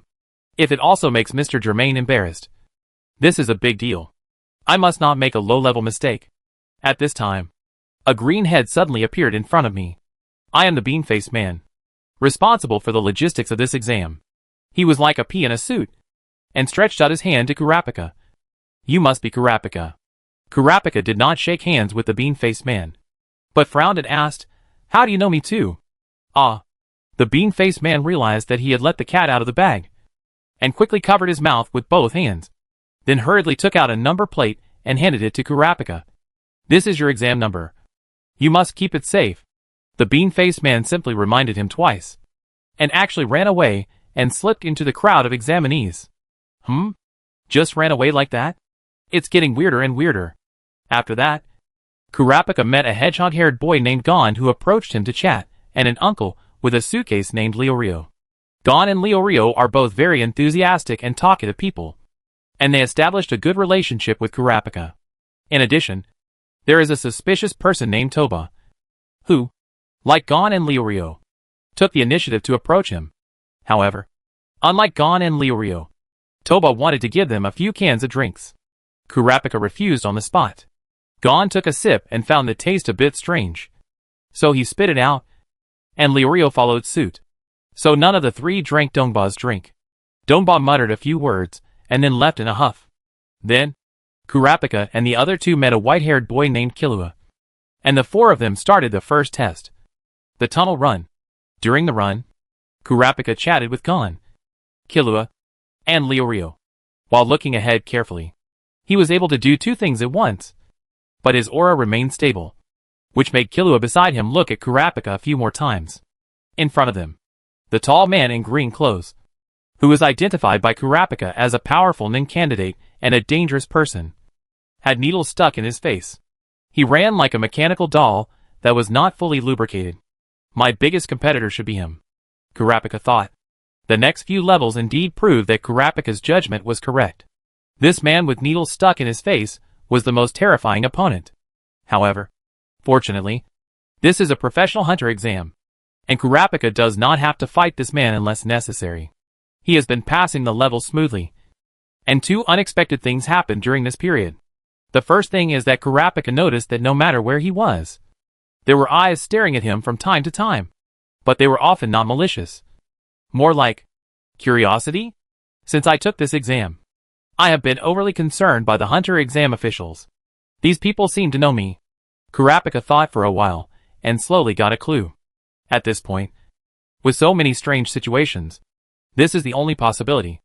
The second thing is that Gon, Killua and Leorio, like him, have passed all the levels and reached the nominal last level. Unexpectedly, the three people who first approached him all had good qualifications. As for the sneaky Dongba, he had already failed at the middle level and went home. Kurapika had a good impression of Sujia and the others, and sincerely hoped that they could pass this year's professional hunter exam. However, before that, he had to ensure that he passed successfully. Chapter 302.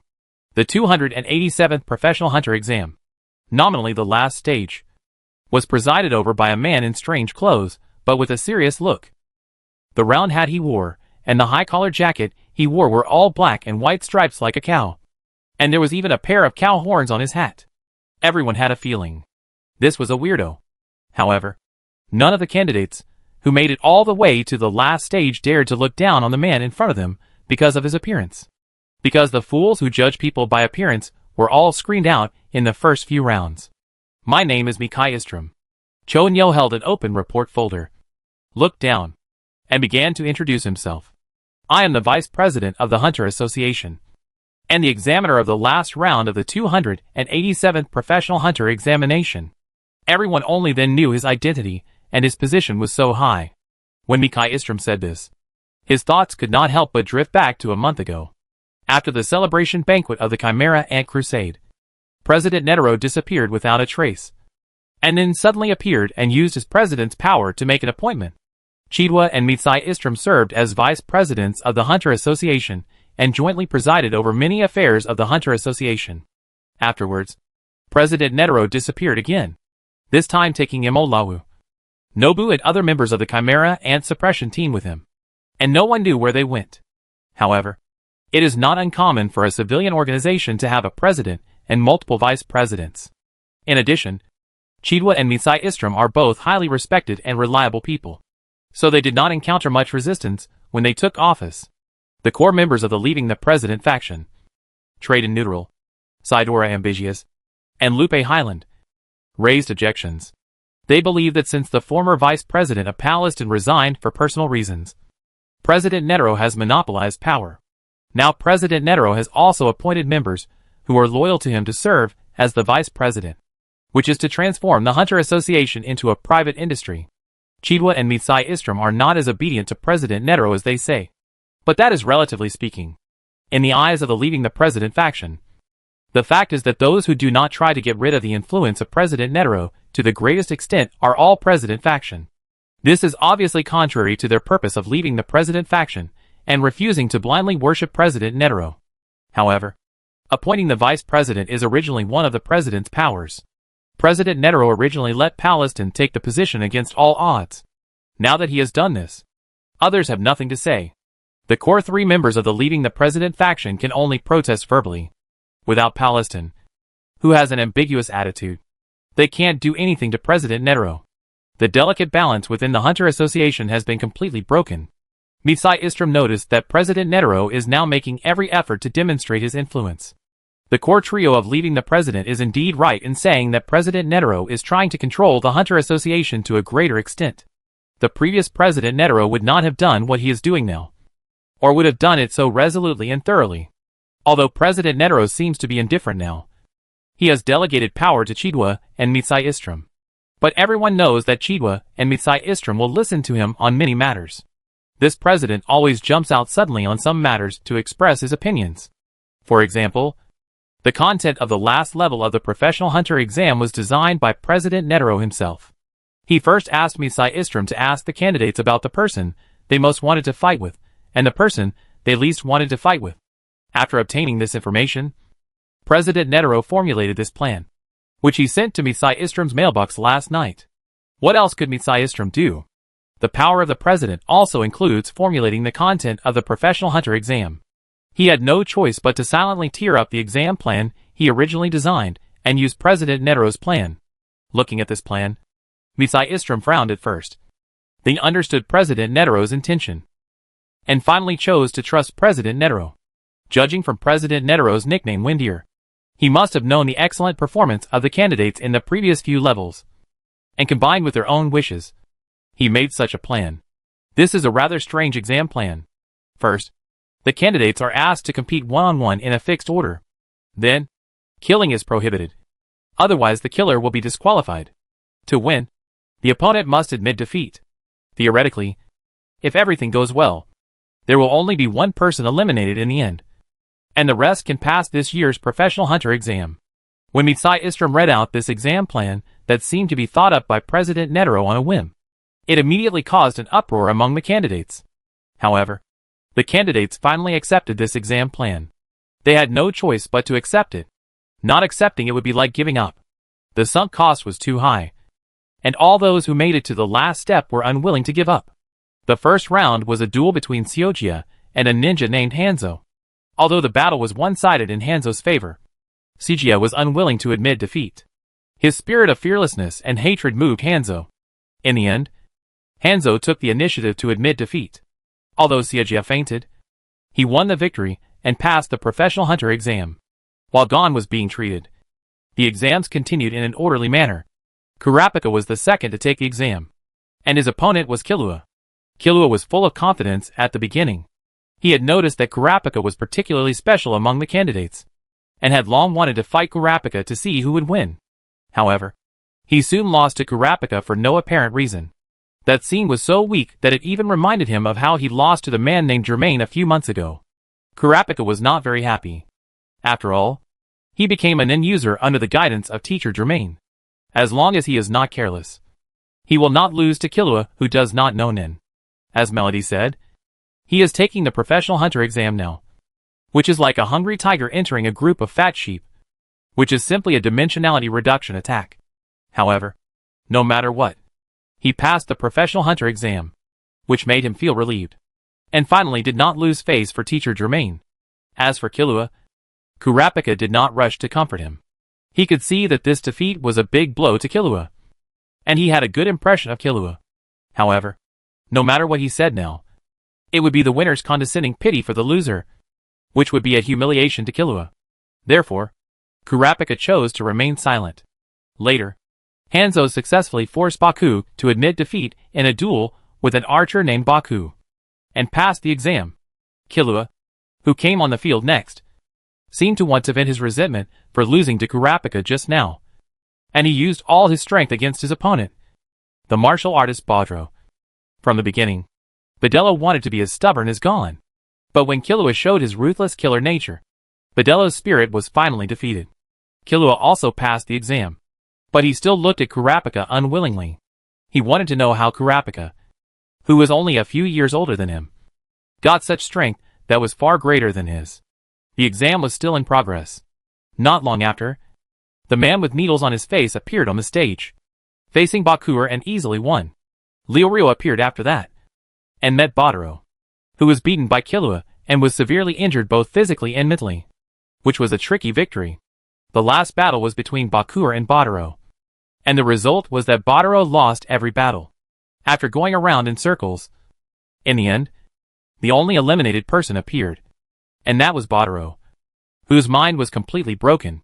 However, Kurapika felt that this was actually a good thing for Badaro, because now all the candidates who passed the exam, as long as they did not have the ability to read, will face the real last hurdle to learn the ability to read. Baudreau is already quite old, and it is not difficult for him to start learning Nin at this time. But there is a high probability that there will be little room for growth if he rashly steps into the dangerous world of Nin users. He will soon die at the hands of a Nin user. When Kurapika was thinking this, another accident happened at the scene of issuing hunter licenses.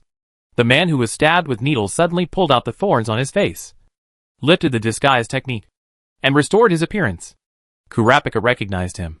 It was Illumi who cooperated with the Phantom Troop on the train that day to attack Mr. Germain. And Illumi's target of attack this time became Killua. Killua didn't even put up much resistance, and was completely defeated by Illumi's mental intimidation. Kurapika and Leorio wanted to help Killua, but were stopped by Illumi's words. "This is a matter between us brothers. I hope you don't interfere at will." Kurapika and Leorio only then realized that Killua was Illumi's younger brother. Illumi's dark eyes stared at Kurapika. "Especially you.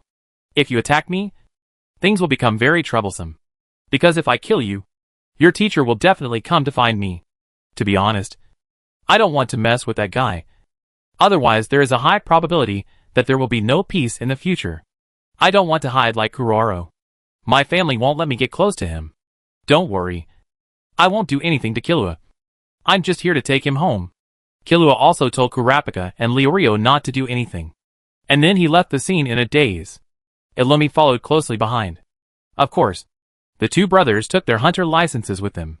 Kurapika also knew that he was probably no match for Illumi at the moment. And since Killua was not in danger, he let it go.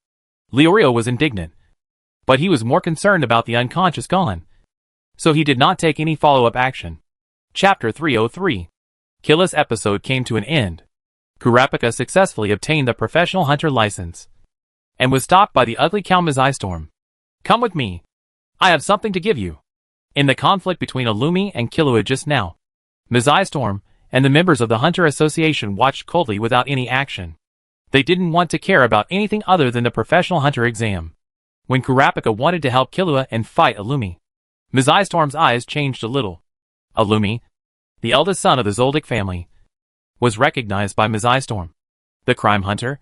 Of course. He was a very troublesome guy.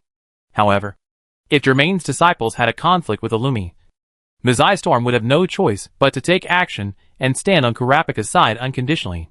Fortunately, the subsequent situation did not develop to the worst point, and the conflict did not occur. Illumi and Killua both left. So, Mizai Ismo chose this time to call Kurapika and asked him to go along with him. Kurapika said goodbye to Leorio and followed him. He was curious about what Mizai Ismo was going to give him, and wanted to confirm why the Hunter Association paid too much attention to him. Regardless of the reason, Kurapika decided to follow Mizai Ismo. Soon, Mizai Ismo took Kurapika to a secret room and showed him the reason why he brought Kurapika here in a dim environment. "You should want them," Mizai Ismo said lightly. Kurapika's pupils shrank suddenly. If he hadn't been wearing contact lenses, they would have glowed crimson in the darkness. Why are they in your hands?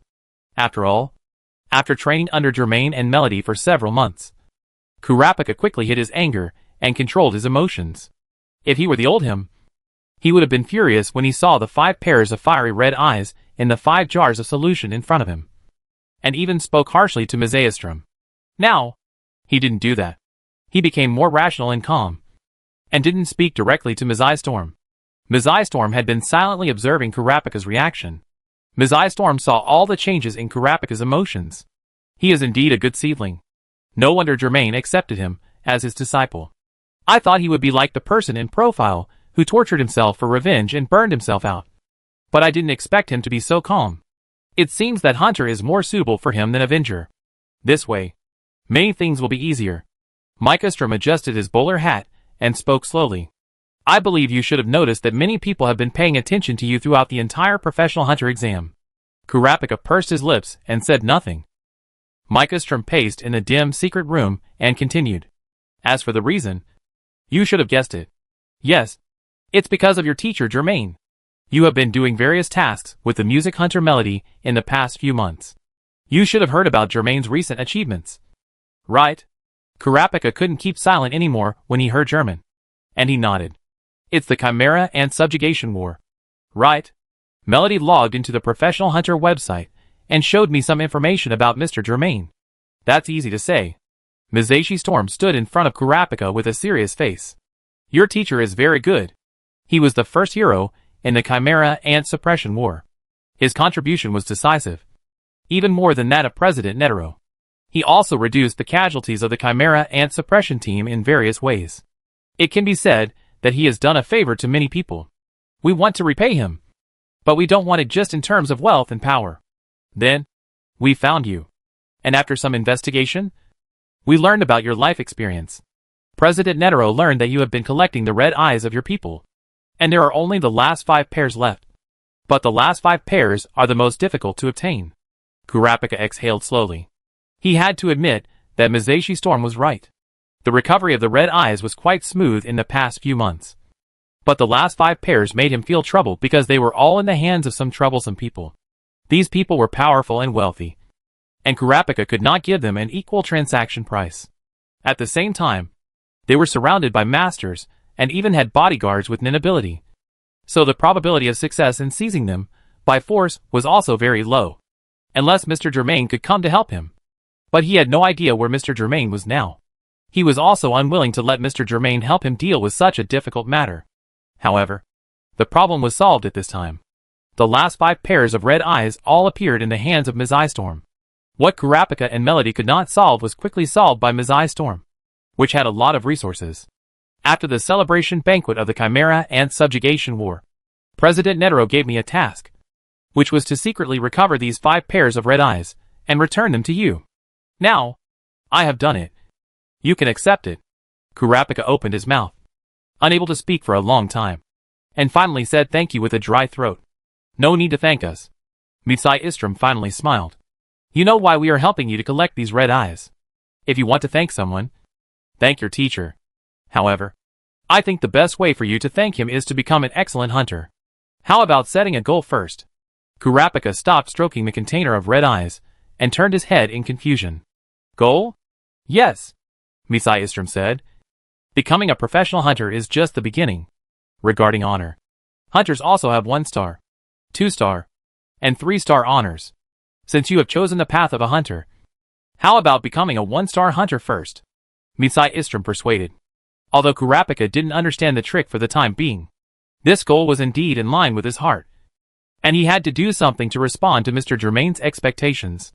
So, Kurapika quickly made a decision to become a 1-star hunter and continue his future journey. However, before that, Kurapika needed to find the melody first, and then collect these 5 pairs of red eyes, together with all the red eyes recovered before. He needed to hold a funeral for his tribesmen. A funeral that was delayed for several years. He hoped that the souls of the tribesmen with intact bodies could rest in peace. Chapter 304. The Dark Continent is quite far away from the place where the professional hunter exam license is issued. At this moment, the sky is gray and thick like spilled milk. And under such a terrible curtain, a fierce fight is erupting. Boom! German held the holy moonlight greatsword diagonally with both hands, and flew over the remaining soil in the exploding high-temperature magma as lightly as a dragonfly skimming the water. Not far away, standing proudly, is the disease spreader that revived from the ground not long ago and drilled out of the soil layer. Soon after leaving the Moose Centaur tribe and returning to the ancient labyrinth, the team decided to teleport to the Grey Desert to replenish the alchemical plants. The disease spreader, which had just been revived, was at its weakest, so it was the most appropriate time to choose this time. However, everyone was actually not sure whether the disease spreader had been reborn at this point in time. It might be too early or too late. They inferred the time of the disease spreader's rebirth based on the fact that the painful bloodthirsty apostle took about 3 months to be reborn. To be on the safe side, German had lit 2 teleportation lanterns in the Grey Desert. One was the special lantern that was originally in the Grey Desert, and the other was the normal lantern that German left on the battlefield after defeating the disease spreader. There is no cooldown for teleportation between special lanterns, but there is a cooldown time between special lanterns and normal lanterns, and between normal lanterns and normal lanterns. German's team took advantage of this, and used the special lantern in the ancient maze to teleport to the side of the special lantern in the Grey Desert. Afterwards, German used the location of the ordinary lantern to help the team take a shorter route than before and reach the battlefield in the fastest time. The ordinary lantern left here was equivalent to a location left by German. However, German's team arrived early. The battlefield that was messed up by the horrific battle had no signs of large-scale species activities.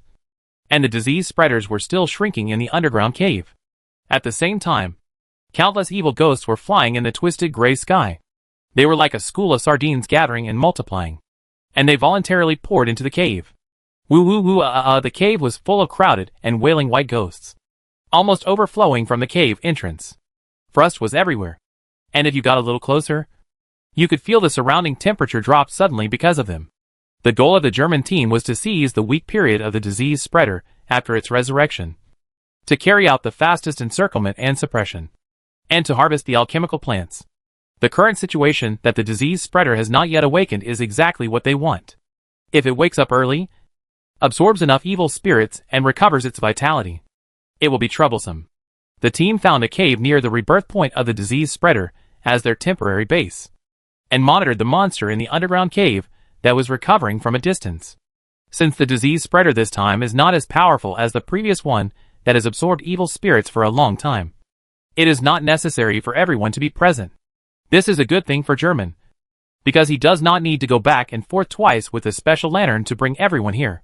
If he does this, he will have to obtain at least 4 batches of negative traits or diseases due to the 2 round trips, plus the time he returned to Greed Island from the Dark Continent, which is 5 batches. In this case, Abengani and Xena will have to work hard to help him remove his thoughts, and they may also have to consume the herb for all diseases. Therefore, this team now only has the most streamlined 4-person team. German is responsible for teleporting back and forth, reconnaissance and combat. Xiaodi is responsible for collecting alchemical plants and other spoils and logistical supplies. Bisji is responsible for eliminating fatigue and soothing the soul. Bahara is responsible for food supply and taking damage. They waited patiently in the cave near the disease spreader's rebirth point. Fortunately, they had anticipated this situation and brought enough supplies to last them 1 or 2 months. At worst, Germain could use the special lantern to return to the ancient maze to get more supplies. During the waiting period, Germain made a new discovery about his teleportation lantern. After defeating the Ant King Maruam, Germain truly became a champion-level nin user. Afterwards, after defeating the Apostle of Pain and Bloodthirsty again, Germain held a new teleportation lantern. It was when he was observing this new teleportation lantern with the Hunter badge that he noticed the change. In the projection of the Hunter badge, a triangular silver-white pattern appeared. Each of the 3 corners of the silver-white triangle has a simple pattern of a small teleportation lantern. At this moment, only one of them is bright, and the other 2 are dim. Does this mean that as long as 3 new teleportation lanterns that are not stationed in a certain place are collected, something strange will happen in this silver-white triangle? What will happen? German didn't know, but he was willing to try. Anyway, he didn't need ordinary teleportation lanterns very much, so he just consumed them. After that, German, Xiaodi, Bisji and Bahara waited until January 22nd, and finally waited for the moment they wanted. The last thing hunters should lack is patience, and this patience allowed them to wait for the best time. The disease spreader broke out of the ground and completed the initial stage of recovery. And this time is when it is the weakest.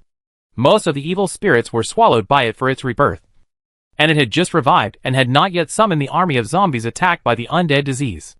As a result, the barrier around it could not be established in time. So, the German team launched an offensive against it without hesitation. That is the current picture. Since the German team showed a significant 1 super and mini strong pattern, the battle was still a mode in which German acted alone and the other 3 cooperated with each other. There were still a few evil spirits lingering around Germain, but after he oscillated the Holy Moonlight Great Sword and emitted holy light, these evil spirits were also purified. It seems that the Holy Moonlight Great Sword is the sharpest materialized weapon that Germain currently has to deal with evil. Germain just held the Holy Moonlight Great Sword and rushed forward without even using the Contempt armor. The disease spreaders tried to use the wind, water, fire and earth elements to cause changes in the world and repel or hinder everyone. But their power was not as strong as before, and did not work very well. Neither the raging blizzard nor the boiling lava could stop the team's offensive. After some effort, German personally killed the disease spreader again and sent it back to the ground. Note, the process of defeating an enemy that has already been defeated will not be described in detail, when only a few evil ghosts were left in the air, flying by with cries. German received a prompt from the projection of the hunter badge, and he got a new lantern. Looking closely, the silver-white triangle mentioned earlier, indeed, had 2 corners of the lantern pattern highlighted, and now only the last one was dim. Chapter 305. It took the German team some time to recover the alchemical plants from the remains of the disease spreader. This time they only got 30 plants, 20 less than the last time, but this was enough. And they then returned from here to the special lantern transmission point in the Grey Desert. It was already late at night when they arrived. They camped nearby and stayed for another night. And then on the next morning, they returned to the ancient maze through the non-cooling transmission between special lanterns. As soon as they returned to the special lantern transmission point of the ancient maze, that is, the top floor of the tower, the team members could not help but relax. Basiji ran downstairs excitedly. She wanted to take a shower and then put on a beautiful, fragrant skirt. She wore the same tights these days to facilitate fighting. This made her feel so suffocated that she ran away eagerly, without even saying hello to the other 3. Bahala was the second one to leave here. He said he would go and tell Jean, Minchi and Sambika, who stayed here, that the team had completed the mission and they all returned safely. German was next to the special lantern transmission point, confirming what kind of negative traits or diseases he had obtained this time. As a result, he got 2 negative traits this time, and no diseases, which was the best situation. The first negative trait was wilderness phobia. That is, when German was in a wilderness scene such as the Grey Desert, once a stress event was triggered, additional pressure would be added to the original one. The second negative trait was shoulder injury. That is, all of German's melee damage will be reduced to a certain extent because of this negative trait. German must remove these 2 negative traits immediately after returning to Greed Island. As for restrictions, shoulder injury is definitely more harmful. At this time, Shuti, who was still on the top floor of the tower, came over. German did not look back, and felt the warm, soft body pressed against his back, allowing him to fully feel the amazing elasticity and ductility. Shuti hugged Germain from behind with both hands, and her face was pressed against Germain's broad back. She squinted her eyes expressionlessly, and breathed slowly. Germain did not move, and let Shuti hold him like this. This was a rare moment for them to be alone recently, so let Shuti continue to hold him. She only made this kind of coquettish behavior after that night. Germain found that Shuti was becoming more and more feminine in all aspects of body and mind. Shuti squinted for a while, then opened her eyes, let go of Germain, and then straightened her crooked black-framed glasses. What's wrong? Germain looked back at Shuti. He noticed the slight change in Shuti's mood. This was the subtle tacit understanding between lovers after the soul communication. Shuti put her finger on her lips and tilted her head cutely. Biscuit. It seems that she found out about us. Oh, she found out? Germain was not surprised. It should be said that he knew that the girl in her 50s would find out sooner or later. That should be the case. Shuti lifted her collar with her right hand, revealing her plump and white face. She reached in with her left hand, took out something, and placed it in her palm. It was a small bronze pocket watch, and the small inverted cross was at least still hanging on the chest. But it was forced to hide in the deep dark world, never seeing the light of day. She found this on me, and then asked me, Isn't this Germain's pocket watch? Why is it with you? Germain raised his eyebrows. What did you say? I said I wanted it, so I took it. After that, she just smiled and didn't ask any more questions. Shuti paused, and added, I don't like her smile like that. I always feel like she knows everything. If she knows, then no. It doesn't matter. Germain really didn't care. And the reason why he hasn't made it public yet is because he doesn't want too many people to interfere in the matter between him and Shuti. They may have good intentions, but in fact, neither Germain nor Shuti need this kind of intervention. They prefer the current state of letting things take their own course. As for Germain's pocket watch, why is it with Shuti? It has to do with Shuti's bad habit. She always likes to take something from Germain. At first, it was Germain's sketch. Of course, strictly speaking, it was a gift from Germain. And the object in the painting was Shuti herself. Then it was Germain's dice. Then Germain's headphones. And later Germain's game console and pen. Now it's finally Germain's pocket watch. Shuti was like a hamster, constantly taking things from Germain, keeping them by her side and hiding them. She had taken the pocket watch when she was in a hurry to help Germain undress. but later forgot to return it. Germain was also used to things around him disappearing little by little, so he didn't pay attention to it and let it go. Unexpectedly, this pocket watch has now become the key for Bisky to discover and confirm the latest progress between Germain and Chiati. The relationship between Germain and Chiati can be said to be the sweetest. If Biscuit had to bring it to light, the two would not actually say anything. However, Biscuit was the person who knew them best and cared about them the most. She chose not to say anything, as if she had not noticed anything. Germain and Chiati stayed on the top floor of the tower for a while before walking down the spiral stone staircase together. Originally, there was only a spiral stone staircase in the middle of the tower, and most of the place was hollow. But now it has been built with ceilings and floors, blocking many floors. Germain and Chiati arrived at the bottom floor and walked out of the archway of the tower. They were immediately shrouded in shadows. They saw tall walls rising up, surrounding the tower. Of course, the tower was still the tallest here, and the walls only reached 2/3 of its height. The busy shouts of the moose warriors were heard all around, as they carried stones for building the city, under the command of Jean and Sela and their efforts. The prototype of the tower castle had been built. As for the 4 members of the German team who did not participate in the construction of the castle, the reason they disappeared during this period was to explore outside the ancient maze. Such a reason was enough for the moose centaurs such as Sela, and they did not doubt it. Germain and Chiati were greeting the moose centaurs they met nearby, which meant that Jean appeared when the 4 of them had just returned. He held down the brim of his hat to prevent it from being blown away by the strong wind echoing between the high walls, muttered a few words, and then stood in front of Germain. Bahala just told me everything. You came back just in time. Jean noticed the figure of the moose centaurs not far away, so he waved his hand and pointed to the inside of the tower. You two, plus Bisky and I. The 4 of us go in and have a chat. It's time to determine the next target. Chapter 306. Germain, Chiati, Jean, and the refreshed Biscuit, who had changed his clothes, returned to the top floor of the towering tower again. The alternation of light and shadow made the stone brick floor clearly divided into 2 areas, one large and one small, separated by a straight line like the twilight line. Jean once again spread out the copy of the New World Chronicles, Eastern Chapter Fragments, which was copied and summarized from his ancestors' works, and the Dangerous Creature Evaluation List. Jean didn't know how many times he had turned these scrolls, and the corners were curled up by his fingers. During the days when you were away, I actually talked about relevant matters with Minchi and Sambika, and they all planned to hand over the decision-making power to us. I just met with Bahala, and he had the same idea. So the 4 of us sitting here will decide the next target. Do you have any objections? Jean cleared his throat with a cough, and his sharp eyes swept over the faces of the other 3. Germain and Biscuit both shook their heads. Chiati also shook her head after seeing Germain's statement. Jean couldn't help but think, this meeting that determines the future should not include Chiati. She will most likely follow Germain, which will be troublesome.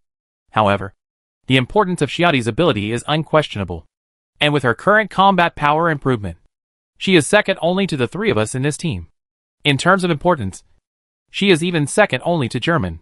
Without Germain, there would be no trip to the Dark Continent, and without Chiati, this team would not be able to stay in the Dark Continent for a long time. She should be here both emotionally and logically. Forget it. The important thing is not which one is the right one, but which one is chosen with basically unanimous opinions. As the person who convened this meeting, Jean saw that everyone had no objection, so he chose to continue this topic. Among the 5 major disasters, there are still 3 types that we have not yet explored and solved. They are more dangerous and mysterious than the first 2 types. Desire-dependent body, mist-like creature E, a monster that can spread murderous aura. Two-tailed snake Hellbell, the equivalent exchange of happiness and life. Human cultivating beast Papu. Their danger level is all A, and their number and reproduction capacity are all unknown. To make it more intuitive, I compared them horizontally with the previous plant weapon Gold and Silver Ingot, the immortal disease Zobai, and the Chimera Ant Chimera. Jean spread out a large piece of paper in front of everyone, on which the above 6 types of dangerous creatures were ranked and compared in known aspects. Ferocity. Double-tailed snake Hellbell, A-1. Mist creature E, A-2. Breeding beast Papu, A-2. Plant weapon Gold and Silver Ingot, B. Chimera Ant Chimera, B to C. Immortal Disease Zobai, C-1. Destructive Power.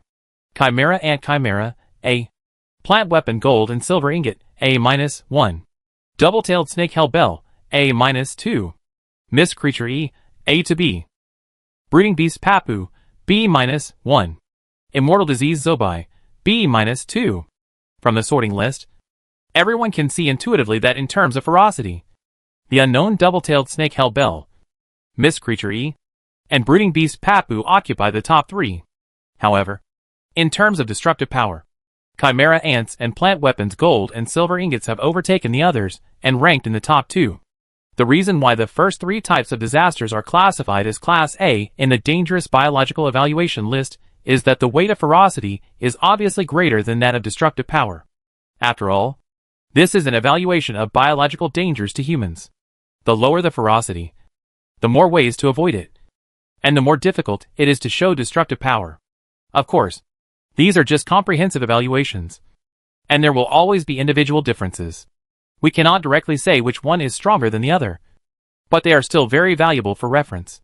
Gene waited patiently until everyone had finished reading. Then he calmly raised a finger, while sitting cross-legged with his arms folded across his chest.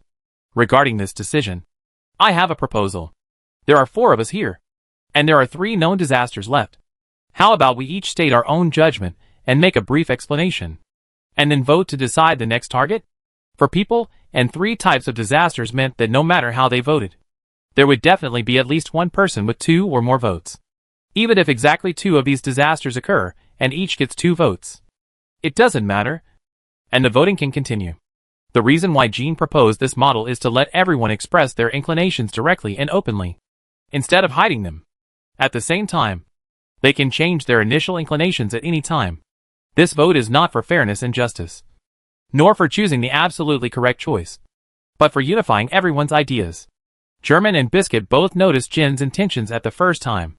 However, Germain did not speak first, because he knew that as soon as he spoke, the voting would most likely be over. Then I go first. Biscuit understood the role she should play in this situation. She took a small comb inlaid with sparkling crystals, and combed her golden hair one by one. Although it was not as thick and fluffy as before, her hair was now enough to tie a cute braid or bun, which made her very happy. My choice is the Beast Pap.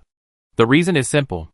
After removing the plant weapon Gold and Silver Ingot, the Immortal Disease Zobai and the Chimera Ant, the answer is already in the list of dangerous creatures. In terms of ferocity and destructive power, the two-tailed snake Hellbell is ahead of the other 2 types of disasters, and the first one is eliminated. In terms of ferocity, the Mist Creature AI and the Beast Pap are evenly matched. But in terms of destructive power, the Mist Creature AI is better. So, I choose the less dangerous Beast Pap. Biscuit's judgment seemed reasonable, but Gene, who spoke second, quickly refuted it. Your choice is based on paper evaluations, and these evaluations come from the survivors of the expedition team and the New World Chronicles East chapter fragments. I think it is inappropriate to make a choice based on their judgments, even if some of the evaluations come from East Fullishi. Biscuit pouted when he heard this, but did not interrupt, but listened quietly. Gene seemed to feel uncomfortable with his current sitting position, so he bent down slightly, resting his left elbow on his knee, his palm supporting his chin, and looking at everyone with his eyes slanted. Therefore, in addition to the evaluation list of dangerous creatures, we also need to look at the brief descriptions of them and make corrections in our judgment. The mist-like creature, he, is described as a desire-dependent body. The affected people had some kind of dispute, and in the end, all the survivors became mentally ill. The two-tailed snake, Hellbell, is described as a monster that can spread murderous aura, and all the dead people become their bait. The human cultivating beast, Pap, is described as an equivalent exchange of happiness and life. It is extremely difficult for people who break into its territory to survive. It can be seen that they are all very troublesome and dangerous creatures. Everyone nodded repeatedly, and then heard Gene give his choice. So, my choice is the human cultivating beast, Pap. Hearing Jin's words, Biscuit almost jumped up like a hairy man. Aren't you the same as me? No. Gene snorted and said, my basis for judgment is more complete and more reasonable than yours. Biscuit saw Jin's stubbornness. If what he held in his hand was not a small comb, but something else. she would have thrown it directly at the face of this sloppy man. However, of course, she still had to listen to Jin's reasons. And Biscuit calmed down for a while. Chapter 307. Jin ignored Biscuit's angry glare and stated his basis in an orderly manner. From these vague descriptions, we can easily judge that the mist creature AI, the two-tailed snake Hellbell, and the human-raising beast Papu are all involved in affecting the mind, desire dependence, spreading murderous aura, and the equivalent exchange of happiness and life. This is the meaning of danger. However, the human-raising beast Papu seems to have a strong sense of territory. Only when you enter their territory will you be attacked. There is no relevant description of the mist creature AI. It is likely that the time and place of their appearance are almost impossible to determine. The two-tailed snake Hellbell is described as 99% of people becoming the bait of the Hellbell before arriving at the swamp. This means that the range of activities of the two-tailed snake Hellbell is probably very wide, enough to cover most of the roads leading to the swamp. Compared to this, the threat of the brooding beast Pap is not that high. The key lies in how we can determine where is their territory. I chose the brooding beast Pap because of this. It seems to have a solution at least. The others are still confused. Biscuit narrowed his eyes and gnashed his silver teeth, making a clattering sound. It's obviously similar to what I mean. Then, they turned their eyes to the remaining Germain and Xiaodi, who had not yet expressed their opinions. Xiaodi looked directly at Germain. Jean and Biscuit were not surprised at her action. Germain thought for a moment and replied, I also choose Urim and Pap. What? Biscuit pouted. We are all of the same mind after all this time. Why don't we have any disagreements? I want to see you quarreling until your faces are red and your heads are broken. Now we can even save the final vote.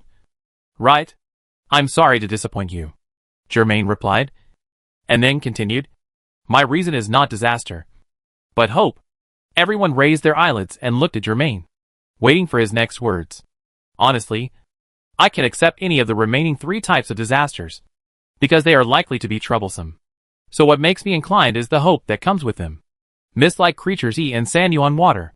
Two-tailed snake Hellbell and longevity food Ptolemy. Human-raising beast Papu and unmanned stone.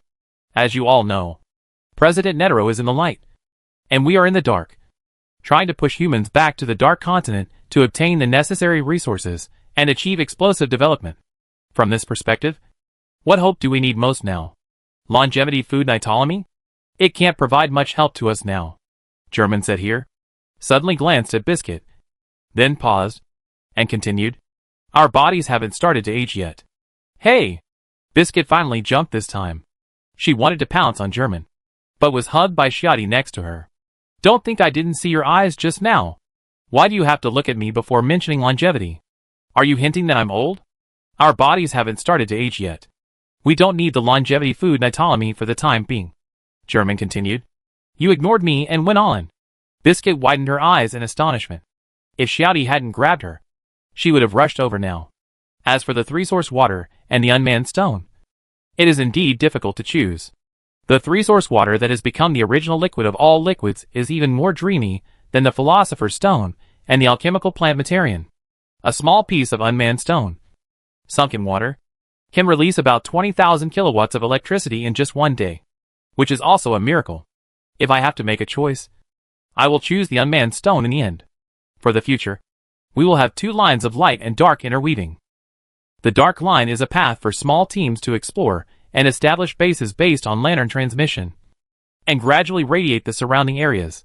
The bright line is a path for large forces to migrate, immigrate, colonize, occupy land, and plunder resources in a straight line between Greed Island, the unknown middle point, and the dark continent. The power resources stored in the unmanned stone, which can help the light and dark lines most intuitively and simply, and whose upper limit has not yet been detected, are better, because it clearly mentions the method of use. That is, sinking in water, and then it can generate electricity. Simple and clear. And the 3-source water may be able to form a variety of choices such as water, gasoline, diesel, alcohol, and juice. However, it is precisely because of its diversity and incomplete description that it may mean that in order to mix the corresponding liquid, more in-depth research is needed. The name Sanyuan water is probably a reference to the 3 primary colors, which are the 3 most basic colors, and they can be used to mix other, most colors. It can be predicted that Sanyuan water probably has the same characteristics. Any small change will cause the 3-source water to fail to become the required resource stably. 3-source water requires too many conditions. It seems that it is easier to use the no-man stone. And the 3-source water can be put aside for a while. In fact, the reason why Germain did not choose the 3-source water was related to the associated disasters. It was not completely irrelevant, because Germain remembered that there were many places that hinted that the 4th son of the Zoldyck family, Aluka, had many problems. Nanaga, who shared his body with him, was clearly from the Dark Continent and was likely related to the Mist Creature E. Perhaps, Nanaga was the Mist Creature E. If this assumption was true, then the known abilities of the Mist Creature E would involve very troublesome wishes and costs. Nanaga would fulfill the wishes of others, but the cost of acting like a spoiled child would become correspondingly harsh. Moreover, the way to fulfill a wish seemed to still need to follow certain realistic rules. So many unexpected situations would often occur. For example, if you wish to become a billionaire, then the airship carrying the money will have an accident. And then, the money will be dropped above you instead of being directly transferred to you. This may not be a good thing. The so-called billionaire may not last long before being discovered and then completely over. The cost of being a spoiled child will also be troublesome. Germain does not want to encounter the Mist Creature E for the time being. He wants to make a judgment after contacting Aluka and Nanaka and understanding the inside story. However, this part of the reason could not be shared with the 3 people present. Jean and Biscuit both understood what Germain meant, and then turned their attention to the last person. The last person, Shooty, raised her hand without any hesitation and said, "I also choose the Brooding Beast Papu and the Unmanned Stone." As expected, there were no surprises. Jean spread his palms and asked, "Although it may not be necessary, we still follow the originally established process and make the final vote. Does anyone want to change their previous ideas? Please speak out now." There was silence at the top of the tower for a while. You looked at me. I looked at you. No one spoke. Okay. Jean shrugged his shoulders. Then it is unanimous. We are unanimous. The target is the human breeding beast Papu and the unmanned stone. This is actually a good thing. Now that the target has been decided, we must establish the responsibilities we are responsible for. German and Xiaodi returned to Greed Island to replenish and add the resources, equipment, members, etc. we need. We who stay behind will continue to build good relations with the Moose Centaur tribe. And after building the ancient Maze Castle, try to establish contact with more subhuman races. Chapter 308. January 25th. Greed Island. The second underground floor of Lamilu Castle. The fluorescent light on the ceiling flickered twice, as if it was an obvious frame-dropping picture, which made people uncomfortable. The brown-skinned Abengani, who was originally leaning on a chair with a backrest, leisurely flipping through a book on shamanism beliefs and sacrifices, couldn't help but look up at this time. It's time to find a time to change a light bulb, he thought to himself. The fluorescent lights at the underground lantern transmission point of Lamilu Castle are always on, and they are almost never turned off, which makes them wear out very quickly.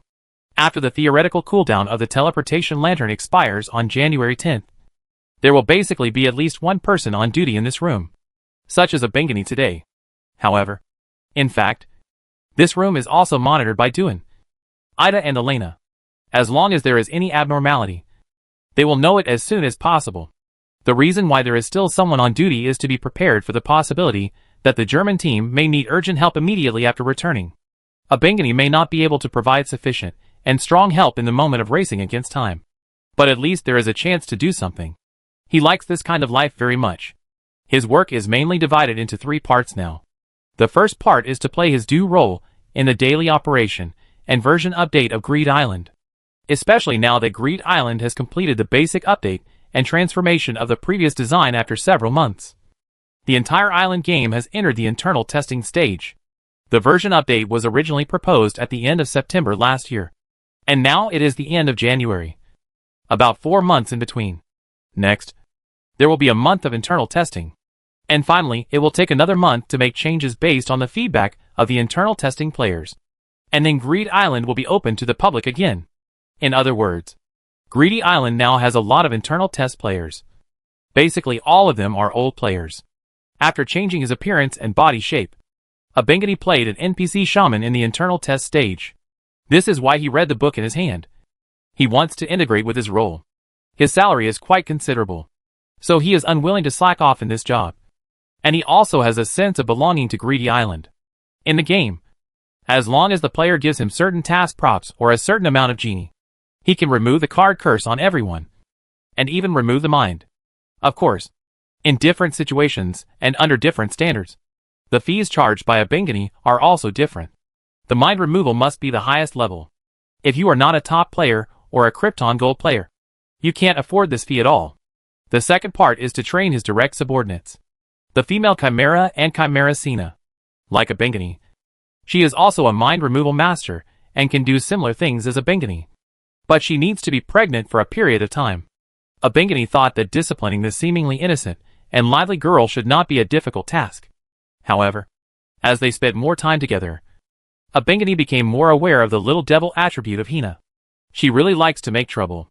When he thought about her taking his place now, interacting with the internal test players in the image of an NPC which without restraint, he didn't know what kind of trouble she would cause.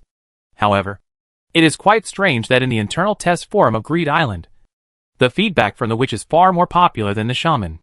The group of beta testers seemed to like her eccentricity.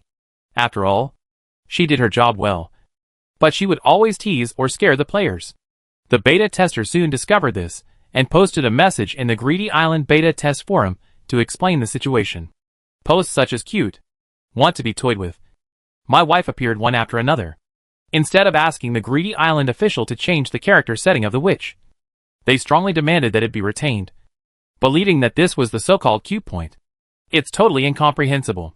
Every time a Bingani thinks of this, he can't help but frown. Are they all masochists? I can't understand it. The third part is to be on duty at the Underground Lantern teleportation point in Lamilu Castle. A Bingani basically has 1 day a week to be on duty here, and 2 days off.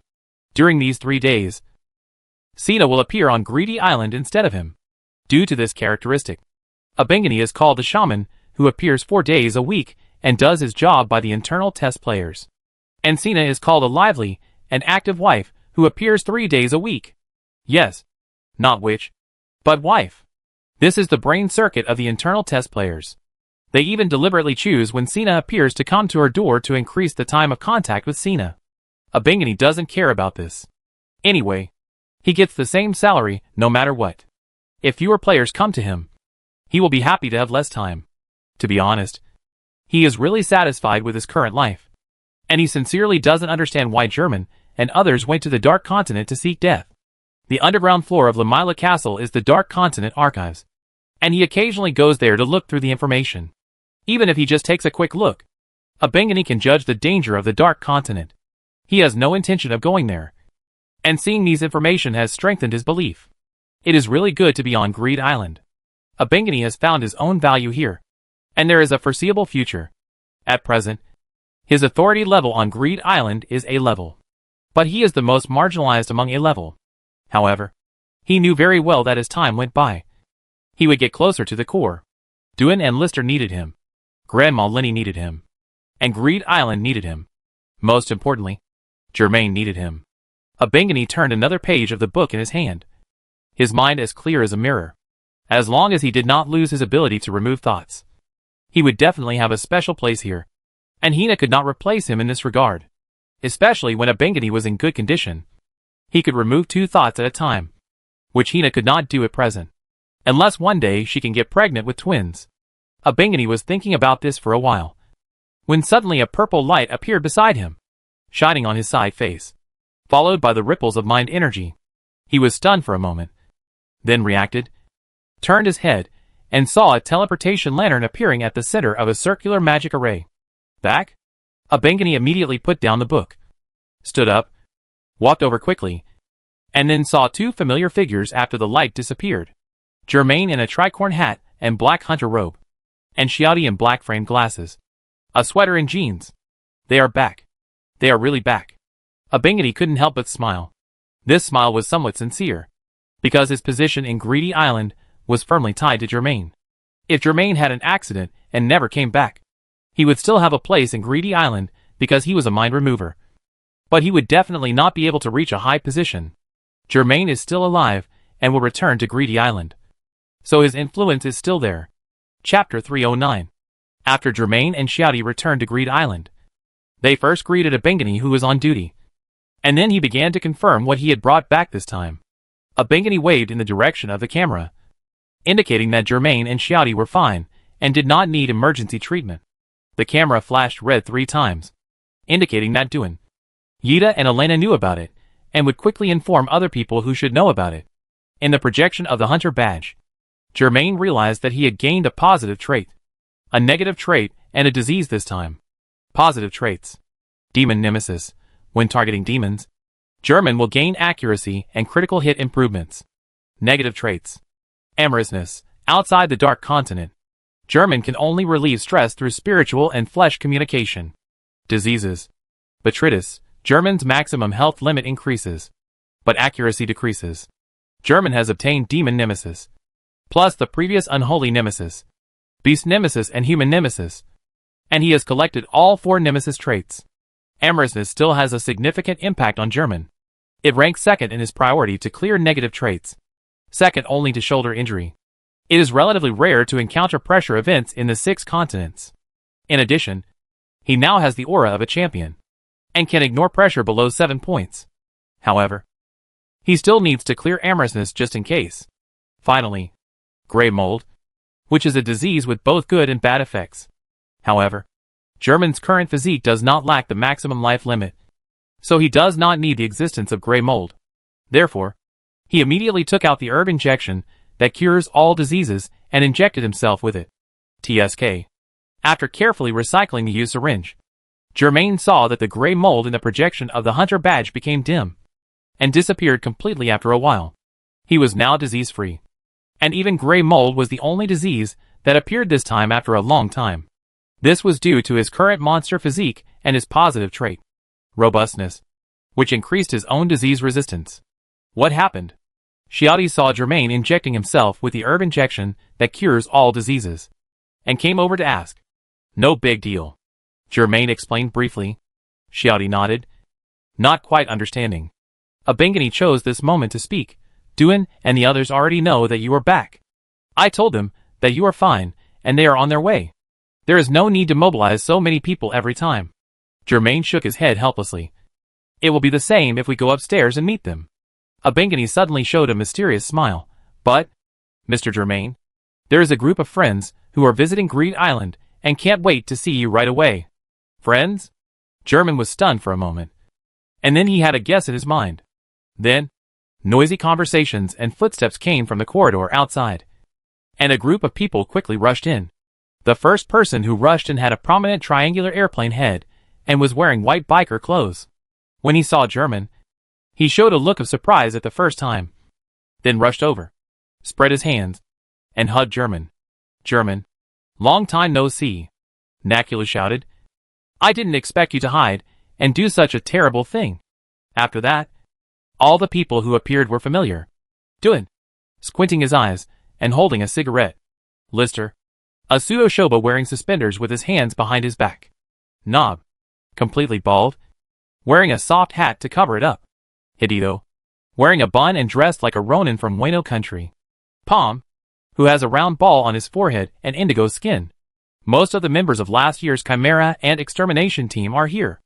Nakula unilaterally hugged Germain warmly for a while, and then noticed Xiaodi next to him. You must be Xiaodi. You are so brave. You are not a hunter, but you are willing to follow Germain to the Dark Continent. Xiaodi nodded at him. Then she looked at Germain. Her confused eyes meant, do I know him? Germain shook his head. His eyes meant you don't know them.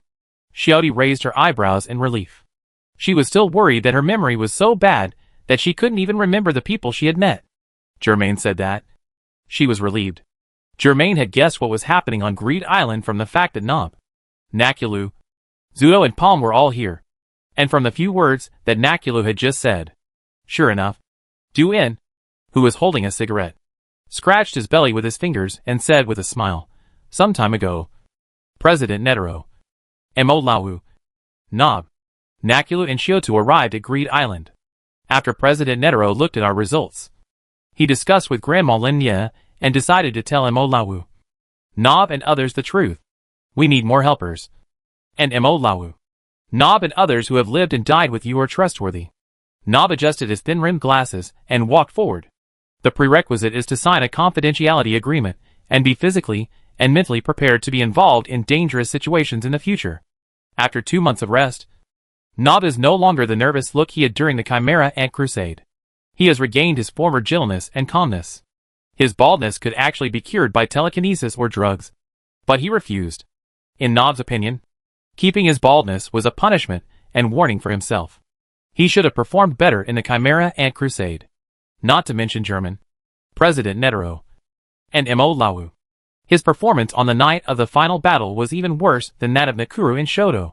Thinking back, he felt ashamed in his heart. So he kept his bald image. As for Palm, after being transformed into the Chimera Ant Chimera, he lost his blind worship of Nob. She is now more rational and mature. She performed well on the Greed Island and quickly won the trust and respect of everyone. Not long ago, when everyone decided to tell Mo Lawu, Nobu and others the truth, Palm was also included, and her authority level was upgraded from B to A. Nobu sighed softly, after President Netero was so serious and saw the detailed terms of the agreement. Mo Lawu and I had a very bad premonition. However, after knowing all the circumstances, Mo Lawu and I found that we still underestimated the horror of the whole thing. I didn't expect that you have been conspiring and actually exploring the Dark Continent in the past year. And you have successfully retrieved 2 hopes. I have to marvel at your audacity. No matter what, the names of you pioneers will definitely be in the future historical archives of the world. Chapter 310. Everyone filed out of the Lantern Transmission Hall and chatted enthusiastically while walking in the retro underground corridor. When passing by the Research Institute where the instruments were beeping, Nakula said carefree, "We have been very busy these days because we want to join your team. For example, we need to spend time in the Research Institute to check and study your results." Nakula pointed in the direction of the Research Institute and said to German, "Staring at the corpses soaked in the container for a long time is not a pleasant thing." The taciturn Shioto, however, interjected at this time, but what really drove Nakula crazy was the text in the archives. "I was not driven crazy," Nakula retorted with a blushing face, "but those materials are piled up as high as a mountain, and each line of words is as small as a mosquito. Only the illustrations interspersed on each page and the carefully selected pictures in the album can make me feel less headache."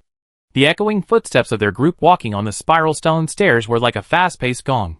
Liszt, who was always polite, walked in the front, as if he was really the butler of this castle. But he looked a little too young. He snapped his fingers loudly in the air, and the deliberately old-fashioned dim light of the spiral stone staircase was instantly transformed into ordinary incandescent light. Duan scratched his head. "Oh, Liszt, you have ruined the atmosphere. Do you know how much effort I put into making the dim candlelight effect? Why not use real candlelight or normal light tubes to replace them?" Liszt smiled slightly, and it was obvious that he did not approve of this set of lighting effects that were deliberately retro and spent a lot of time and energy on it. In the setting, this is an ancient castle, Duan argued. Liszt had no intention of continuing the argument with Duan. "Where are President Netero, Granny Linny, Mo Lawu and Liza?" Germain could easily see the obvious difference in the number of people in the crowd. "Liza is in the coastal city of Shofurabi." Duan scratched his messy, unkempt hair. "The Greed Island has now entered the internal testing phase, and Liza can't be separated at this time." Liszt smiled and further explained, "He now has the werewolf, Wilfin, under his command. I didn't realize it at first, but now I know that he is an ambitious man. Liza needs to calm the situation and prevent the pirates from acting recklessly. At the same time, we must be wary of Wilfin's subjugation. Can he withstand it?" Germain asked curiously. In fact, he did not doubt Liszt's ability. "No problem." Liszt took the lead, pressed the switch on the wall with his finger, and turned around.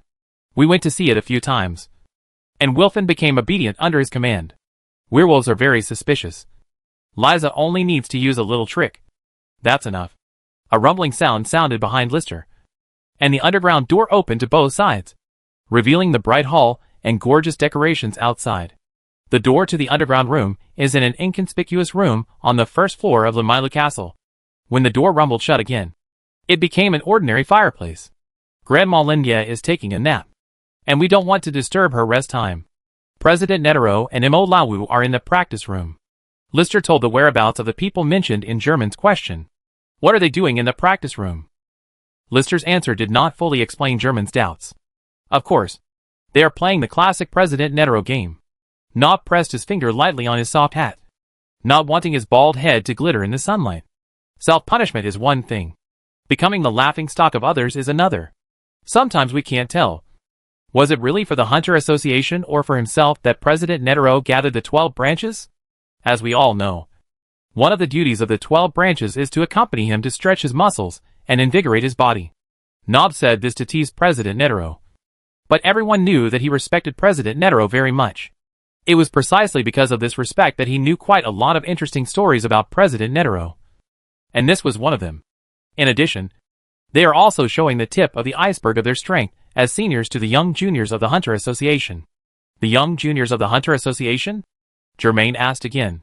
Lister had walked forward and pushed open the door of the room, revealing the T-shaped corridor outside. You're a Princess Kurapika, and a music hunter named Melody. Landed on the island a few days ago. By the way, your disciples successfully obtained the professional hunter license. Kurapika and Melody? German was a little surprised that they were also on Greed Island. As for Kurapika getting the professional hunter license, German was not surprised at all. This was the level that Kurapika should have now. Everyone walked in the corridor with beautiful portraits on both sides, and List continued to speak. Kurapika knows about the Dark Continent, but Melody, Mirwan, Ikaruko and others don't know. The three of them have not been allowed to know about the Dark Continent. They now just think that you are going to do a hunter commission. In fact, this reason is not wrong. In short, if all of us disappear together, it may cause unnecessary trouble. President Netero and Imo Lawu attracted Kurapika, Melody and others to watch the battle in the name of martial arts battle. Now they are in the training room. During Kurapika's short trip to the Kaken Empire last year, he had learned fragmented fragments about the Dark Continent from everyone. Before this, he only vaguely knew that there was a vast world outside the 6 continents. Just like knowing that there was an endless universe outside the Earth. However, as his career as an amateur hunter continued to develop, he came into contact with more and more nin users, and he gradually realized how terrible that place was. These nin users who fell under his hands and put him in a difficult battle never thought of challenging the Dark Continent. Kurapika once again vaguely realized the gap in strength between him and Germain.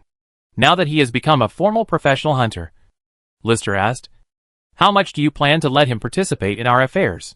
It's up to him, Germain replied. Working on Greed Island, or going out to do hunter commissions. The Dark Continent is still a little early for him now. It seems that he didn't pass the last level of your teacher, Lister joked. This reminds me of the past of Jean and Kate. It took Kate many years to get Jin's recognition. I wonder how long it will take Kurapika. Germain thought for a while and replied, maybe soon. There is one thing that must be done by him. Chapter 311.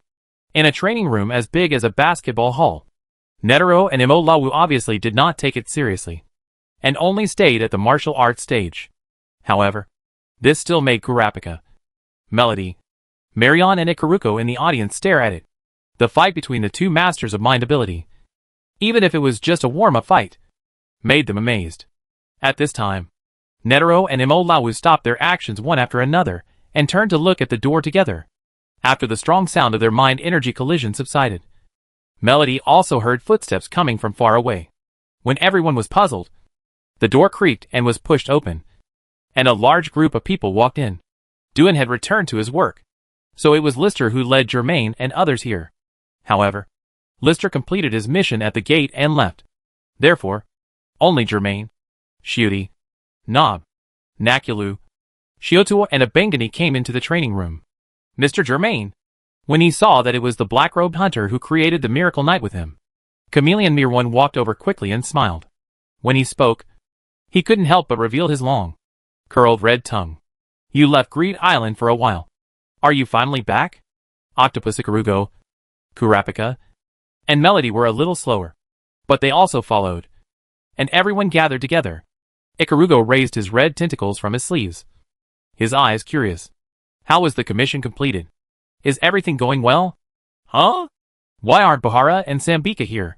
Ikarugo had a good impression of Buhara, the honest fat man, and he also liked the shy female doctor.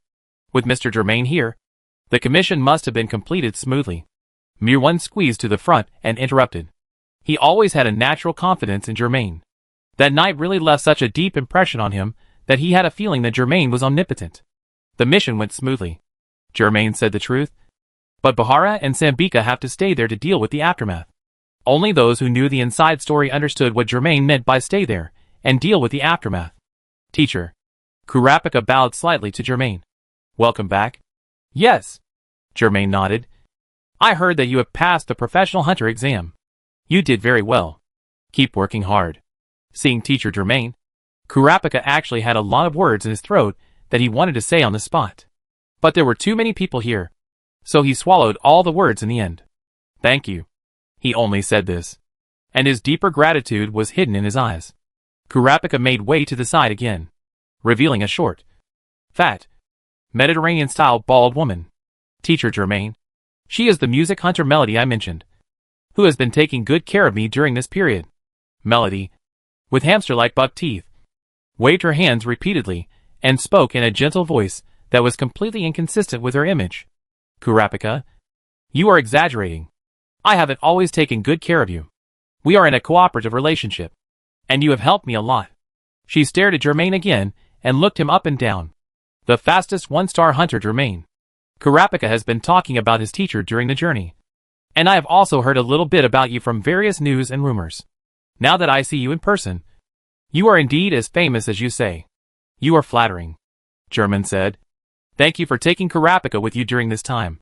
I believe that your experience as a professional hunter has taught Kurapika a lot. Please stay on Greed Island for a while, so that we can entertain you well. Melody couldn't refuse, and accepted the invitation with a faint smile. After Netero and Mr. Mo came over, Germain naturally turned towards the two of them. Melody looked at Germain's profile and nodded silently. His heartbeat was so strong and firm that it even overshadowed President Netero and Mr. Mo. He was the most incomparable person I had ever met in my life. Germain, this man, might become the flag of the ninability users of our era, just like President Netero of the previous era. No, he would not become another President Netero, but he might even surpass President Netero. At this time, Mr. Mo strode over, laughed loudly, and gave Germain a very warm hug. As expected, Mo and Nakulu, the master and disciple, were really printed from the same template. The first action they took when they met Germain again was to hug each other. On the contrary, Mo other disciple Xiao Toa seemed a little too normal. However, Mo had just finished his activities and was covered in hot sweat. Germain couldn't stand it. Fortunately, Mo quickly let him go. We came here as agreed, but we didn't expect you to be away. However, there are many interesting things on Greed Island, and we didn't feel bored while waiting for you. Mo raised his small dark glasses and blinked his right eye at Germain. The interesting things he mentioned, of course, were the things happening in the Dark Continent. They were shocked by the achievements of the German team these days. Later, your disciple Kurapika also came to the island. I asked Nakulu to spar with him once. He has good qualifications. You have found a good disciple. Mo adjusted his dark glasses and did not forget to flatter German. Praising a disciple for his excellence is equivalent to praising the teacher. He still understands this principle. President Netero came forward last, which was his usual style. After a simple greeting, he patted Germain's back vigorously. Then Netero pulled Germain and walked out of the training room with him. Everyone watched them leave in surprise. And then Mo came out to smooth things over, found a few topics, and chatted with everyone. Netero took Germain for a distance before speaking. Everything went well this time, right? Are there any new results? Germain nodded. A lot of things happened recently. I will briefly tell you about it in a while, and then organize the process into data. However, our biggest gain this time should be a stack of paper scrolls left by Dong Fulisai. But we can't understand the words on it. Dong Fulisai? Netero certainly knew the author of the New World Chronicle, but he was still a little surprised to hear his name here. German took out the stack of papers from his arms and handed it to Netero. Netero took it and looked at it for a while, then frowned. Then he felt something was wrong the more he looked, until he turned to the last page and saw the bloody pattern of fangs and claws. Wow! Netero laughed his signature laugh and stroked his beard. Interesting. Let's do this. German, Tell me what happened during this period first. Also, I have already thought of who to find out what is written on it. Chapter 312. Knock. Knock. Knock. The sound of rapid knocking on the door woke Germain up from his sleep. Xiaodi in his arms also moved restlessly and leaned closer, but did not open his eyes. Germain turned his head to look at the bedside table. The time displayed on the electronic alarm clock was 8:34 in the morning. Is it so late? Germain had to admit that he had been a little slack recently. If it were in the past, he would have gotten up at this time and started his daily practice. However, now, as long as he moved his body and made a gesture to get out of bed, Xiaodi would pull him back into the warm bed like an octopus, and then gradually eat away his sober will. There was really no way. Knock, knock, knock. At this time, the rapid knock on the door came again. Germain could tell that the person outside was knocking on the door of his room across the corridor, not Xiaodi's door. In other words, the person knocking on the door was looking for Germain. Sure enough, he heard a familiar muttering from outside. Is Germain not in the room? It's strange. I can't find him in the early morning these days. That was Nakula's voice, and I could hear the confusion in his tone. Maybe he got up early and started practicing somewhere on Greed Island. The one who tried to answer his question was undoubtedly his partner Xiaotu, who had recovered from his injury. Since you are going to practice, why don't you call me?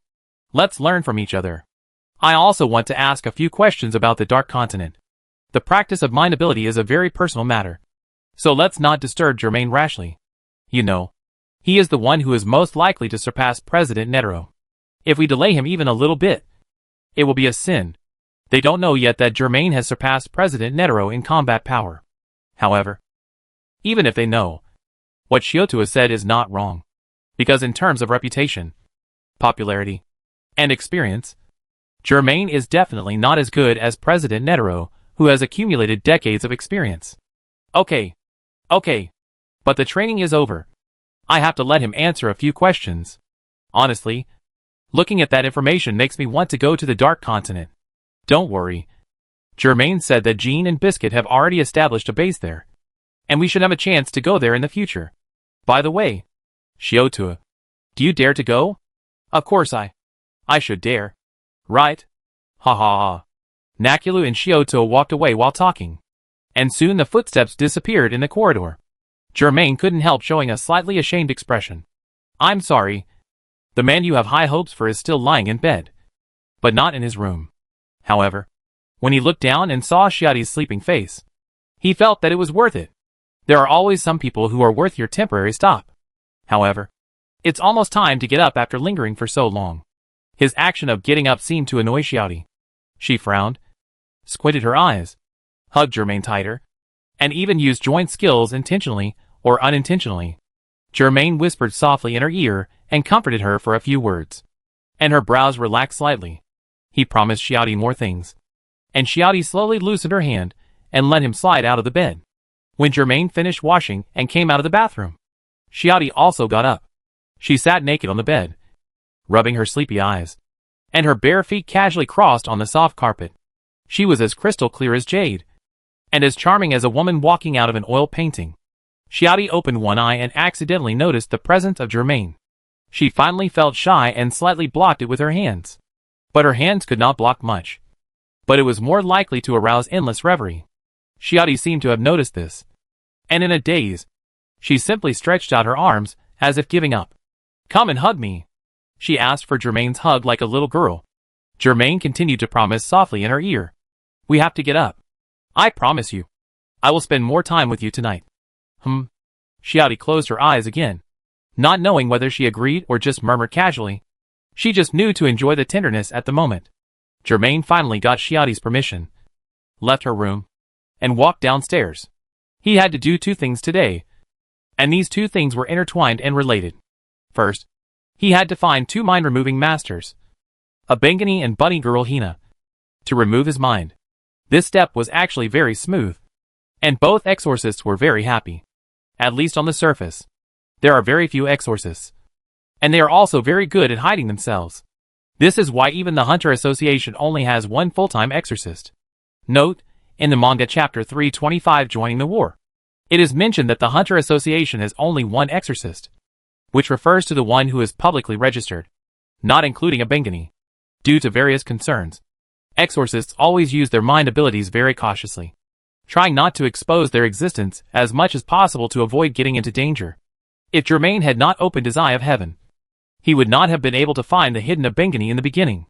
But no matter what, the two summoned mind removers are willing to remove the mind for Germain, which is enough. The process was smooth and the result was good. Bengani was in good condition today, so he performed exceptionally well again. His forest spirit cleared Germain's two negative traits of shoulder injury and perfectionism. Bengani was very happy about this, and he thought he had grasped the trick. Germain was also very happy. Without the shoulder injury, Xiaodi will face Germain in his prime tonight. Xena cleared Germain's love, but the price was that she had to stay pregnant for a while because of the devil's child that would never be born. Germain gave her a vacation that she didn't know if it was maternity leave, with salary, benefits and bonuses. Bengani will be a little busier during this period because there is no one to take his shift. After completing the removal of thoughts, Germain went to do the second thing. He found Melody, and Kurapika and Kamugi happened to be there. Kamugi was always unhappy on Greed Island because she'd lost her best chess friend. This situation was not alleviated until the appearance of the internal test players. In order to complete the side quests, the players had to play a tense and exciting military chess game with the blind girl. The content of the task was not to let the players beat the world champion, but just to hold on and not be instantly killed. The more chess moves a player supports, the better the reward he gets at the final settlement. Later, some players even came to play chess with her for a whole day, either for the mission or to beat her. Xiaomai was very grateful for this. But the General Diggo was always irreplaceable, and no one could surpass a dead person. Melody listened to her heart and noticed the sadness of the kind and innocent Xiaomai. So she would come over from time to play a flute solo to comfort Xiaomai's heart. Kurapika and Melody were both companions and friends, so they would naturally come together at this time. Xiaomai was also very moved by this. When Germain came here, Melody's flute solo had just ended. Kurapika clapped lightly, and Xiaomai clapped hard. Chapter 313 Teacher Germain? Mr. Germain? Just from the tone of their voices, Germain could tell that Kurapika and Melody were surprised that he was here. Female chess master Xiaomai heard their voices, turned around and took a look, and reacted. She quickly sat up, respectful but a little timid. Mr. Germain? Germain greeted them briefly, and then explained that he was here to see Melody. Me? Melody pointed at herself in confusion, not understanding why Germain wanted to see her.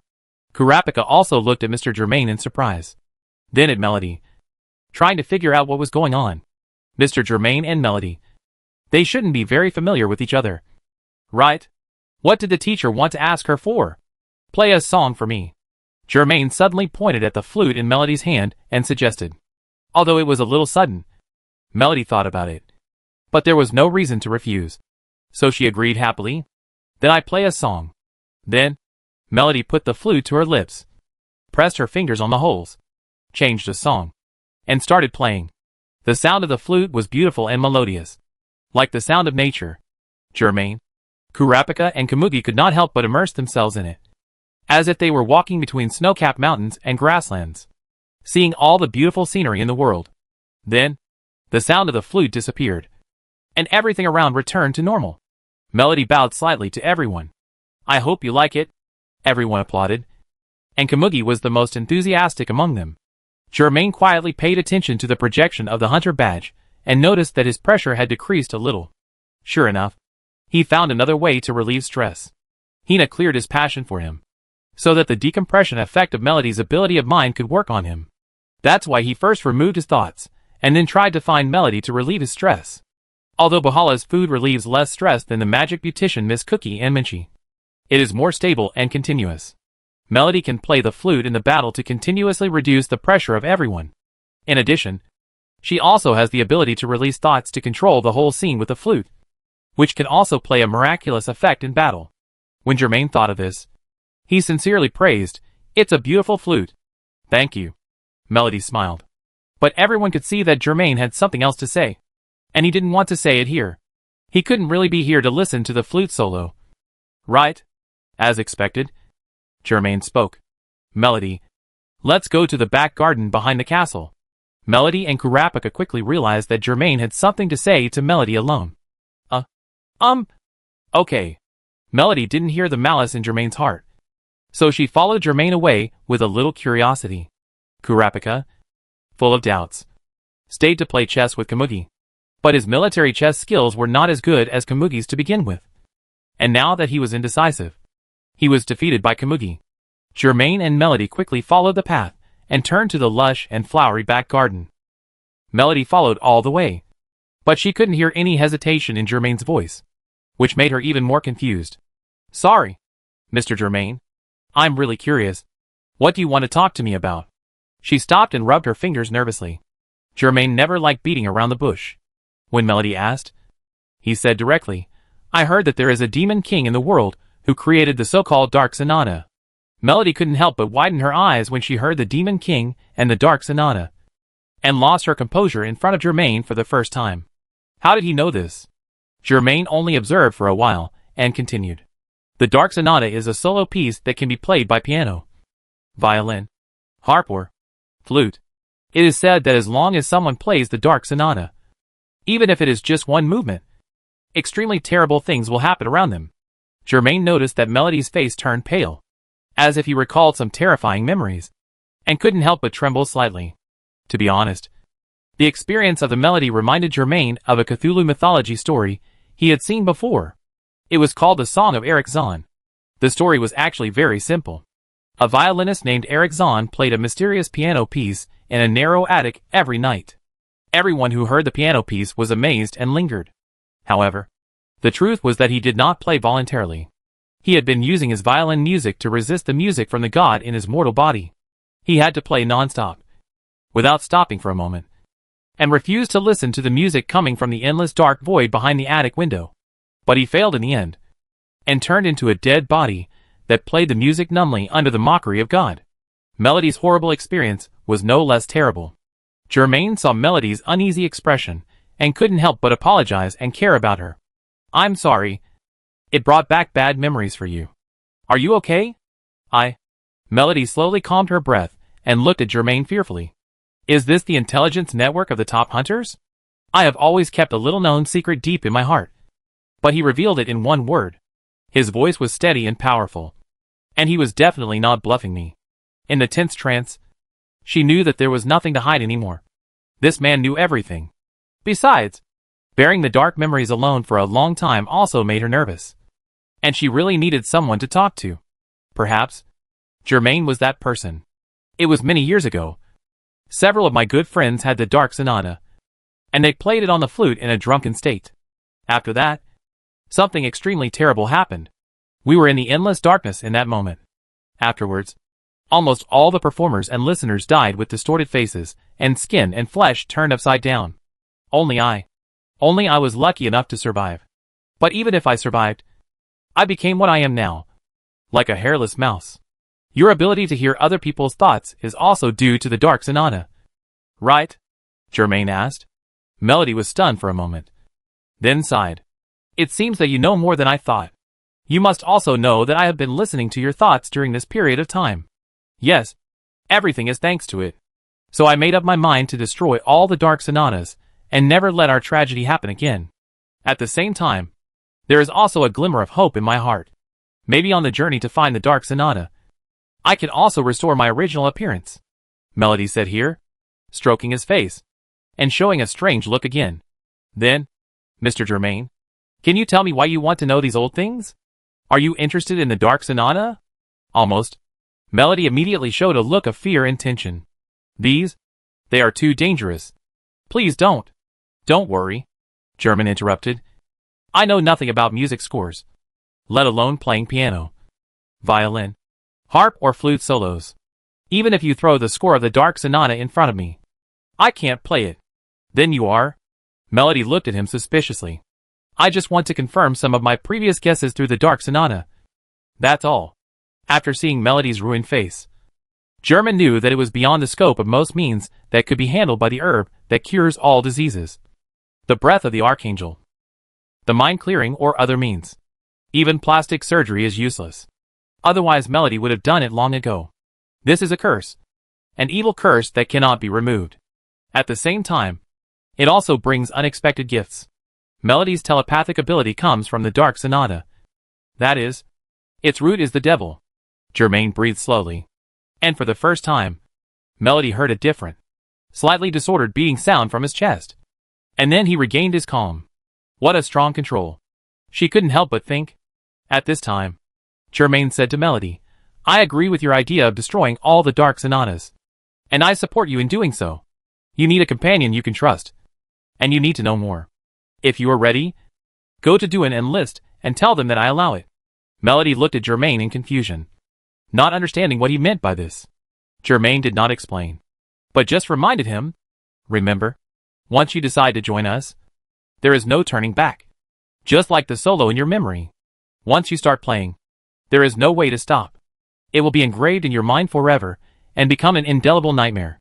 Chapter 3:14. Kurapika noticed that Melody, who came back from the back garden, seemed to be uneasy and glanced at teacher Germain from time to time. What happened in the quarter of an hour they were away? Kurapika couldn't help but guess in his mind. His teacher always had many secrets, some of which were extraordinary, such as the Dark Continent. Could it be that the teacher had already told Melody about the Dark Continent and invited her to join us? This is a reasonable inference. After a few months of getting along, Kurapika believes that Melody is a companion worthy of life and death, and her ability of mind is also quite useful. Perhaps this is one of the reasons why the teacher summoned Melody to Greed Island himself.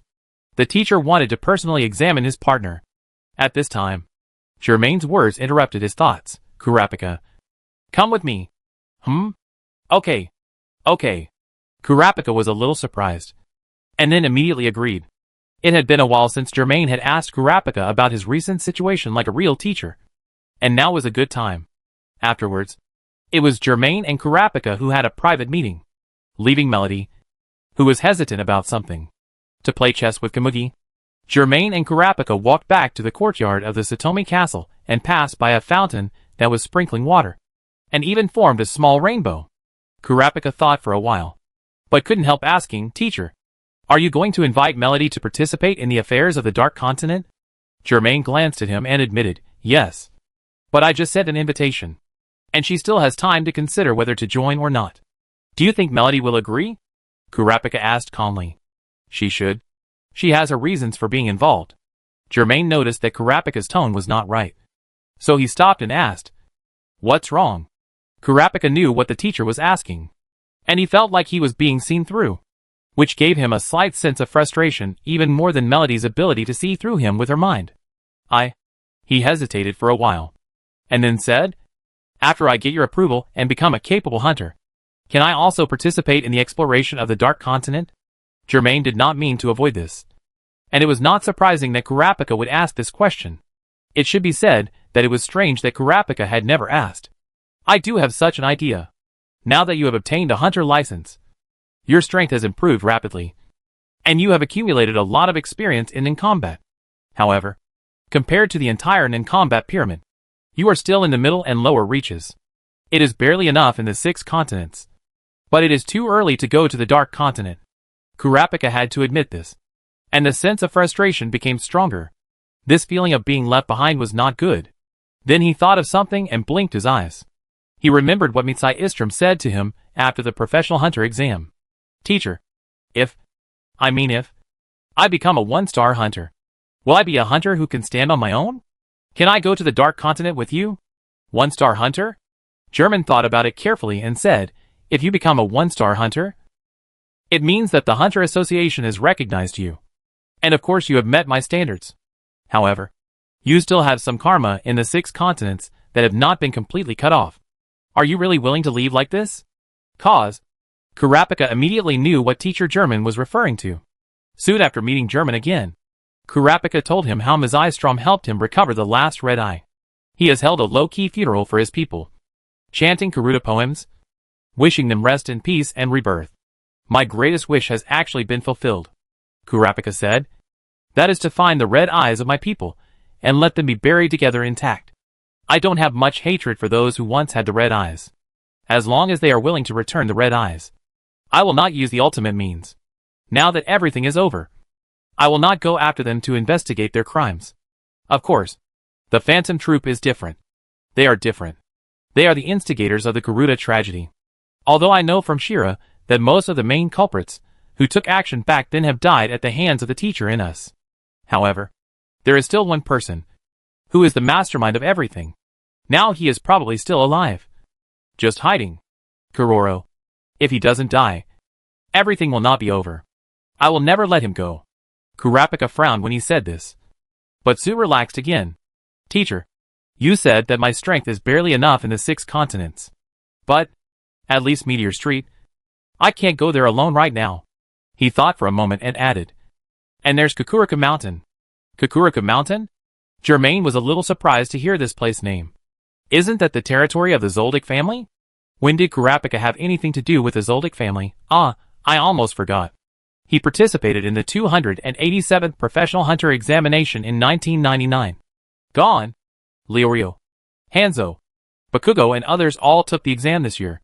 And the 2 brothers of Zoldyck family, Illumi and Killua, should have also participated in this exam if nothing unexpected happened. The only one who disappeared in this exam was Hisoka, whose whereabouts were unknown.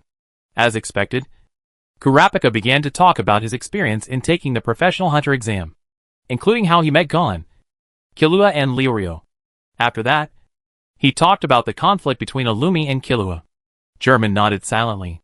It seems that the changes in this exam, apart from Kurapika's early acquisition of Nin and Hisoka's absence, are that Killua gets the hunter's license and Bedelo survives. The rest is similar to the original trend. Gon's arm was still twisted by Hanzo, and he fainted. Killua was still forced by Illumi to return to Zoldyck family. But this time it was after he got the hunter's license. And Gon was still in a coma. Kurapika has a good impression of Gon and Leorio, so he did not cut off contact with them. He also knew their movements through phone calls and text messages these days. Gon and Leorio decided to visit Zoldyck family to meet Killua, and invited me, but I refused. If it was before I learned the ability of Nin, I might have gone with them. But once I learned the ability of Nin, I knew how big the gap between me and Illumi was. And Illumi is just a member of Zoldyck family. He is obviously not the strongest. I can't feel at ease to take risks in Zoldyck family. I tried to persuade Gon and Leorio, but Gon was too stubborn and insisted that he would not conflict with his good friend's family. Leorio also stood on his side. I had no choice but to give up persuading them and let them go. Zoldyck family? Germain remembered that after the Chimera Ants War, Gino and Silva invited him to visit Kakarota Mountain. Now might be a good opportunity. He was about to speak when he heard his cell phone ring. He took it out and saw that the caller ID was Xiao Di. Some time ago, Germain changed her nickname from Glasses Girl to the current Xiao Di. However, they were all in the same castle. Why did Xiao Di call him instead of coming to him directly? Perhaps something happened that made Xiao Di, who was always confused, forget about it and call directly. After Germain answered the phone, it turned out that his guess was right. After a brief chat, he hung up the phone with a calm expression. When Germain answered the phone, Kurapika took the initiative to walk away. Seeing that the teacher finished the call, he came over again, and then saw the teacher pondering for a while, and said to him, "It seems that we have to leave Greed Island. Kurapika, you should go with us. This trip, we should be able to solve 2 problems at once." Chapter 315. On the evening of January 27th, a heavy rain suddenly fell on Meteor Street, catching everyone off guard. The rain was heavy, crackling on tiles, wooden boards, plastic bags, and piles of corpses. The corpses were all horrible, with distorted faces and dense limbs stretching towards the sky like black thorns.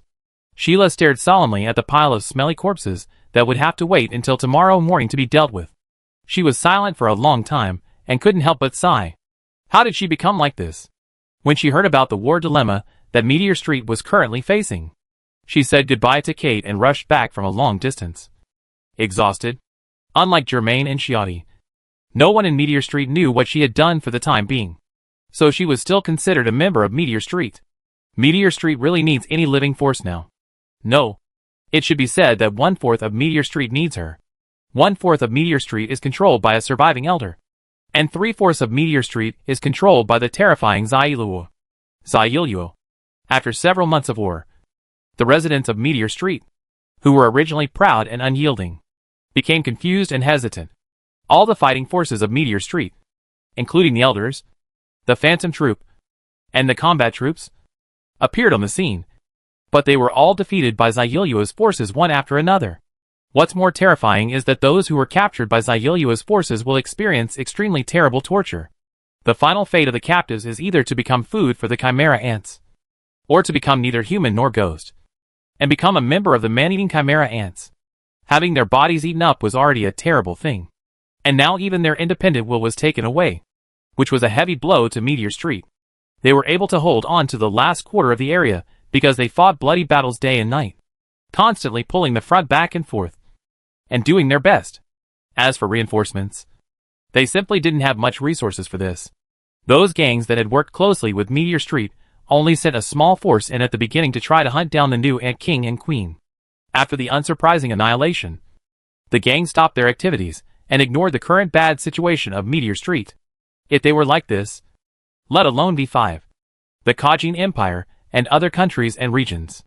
For them, Meteor Street was like a garbage can full of filth and dirt. If there was a war in the garbage can, they didn't need to care. Just be careful not to let it overturn. Moreover, in the past few months, these countries, regions and organizations have made a lot of money just by selling arms, emergency drugs, stimulants, etc., almost squeezing out all the capital of Meteor Street. In addition, there are also some people who have crazy ideas, thinking that if all the people in Meteor Street become more terrifying Chimera ants, then it will be more profitable to cooperate with them. In the end, the only people who are really willing to help Meteor Street are people like Shira, who have walked out of Meteor Street. The strong luck accumulated by her ability of mind seemed to have no miraculous effect in the direct battle in the daytime. Because of the constant bad luck, her body was bumped, scratched, and covered with mud, and it really looked like she had been fighting for a day. It looked like Mickey Mouse's heart-shaped headdress. Originally a pair of ears, but one of them was missing. Looking at the rain curtain made of big raindrops outside the awning, Sheila felt too much anxiety in her heart. And then she couldn't help but reach into her pocket.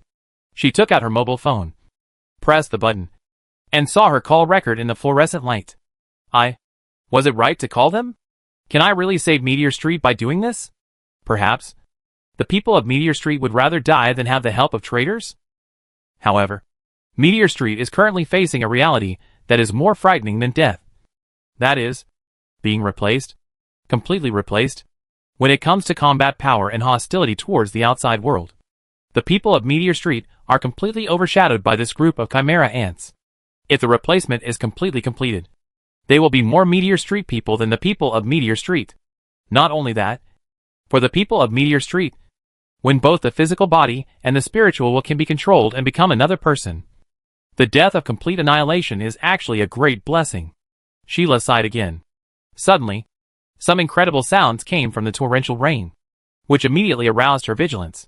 She couldn't help but calm down and listen. And the people in Meteor Street, wearing protective clothing around her, also slowed down their pace, trying to hear something from the violent raindrops. But the rain was so heavy that it almost drowned everything. Finally, when several black shadows rushed out from the dark night and shouted in panic, people realized that something bad had happened. They were all from Meteor Street. Their protective suits were torn by something, revealing their bright red blood, which randomly fell on the muddy ground and was then washed away by the rain. They were pale and stumbled. Some rushed toward Sheila and the others. Some stumbled and fell to the ground, and some knelt down in despair, praying for religious salvation. One person finally rushed out from the rain curtain, as if he had lost his last breath, and fell under the awning, gasping for air. Help! Help! Sheila squatted down and tried to help him up, but found that he was trembling as if he was naked in the ice and snow. His legs felt like they were stepping on slippery ice. No matter how hard he tried to crawl, he couldn't get up. He kept falling down. His face was bruised and swollen, and he didn't even notice the dark red blood flowing into his mouth. Here it comes! The devil! Again! Sheila couldn't help but hold her breath at this moment. She knew exactly what the devil this Meteor Streeter was talking about was. It's a bit strange, but in a poor and crowded place like Meteor Street, there is indeed religion, a cathedral, and a priest. However, the cathedral, where the orphans of Meteor Street gathered, had been completely destroyed several months ago, and the statues and crosses in the cathedral had been completely defiled. Even the respected old priest, who had watched many young people of Meteor Street grow up, had abandoned his faith and became a cannibalistic demon. Then, these demons, amid the rapid sound of rain and drums, laughed inexplicably and entered the sight of everyone. Someone screamed, and then there was a bang bang bang of gunfire, which made Sheila's eardrums hurt. Sheila could feel her heart pounding, and her breathing became uncontrollably rapid. She quickly reached out and tried to drag the man on the ground to a safe place.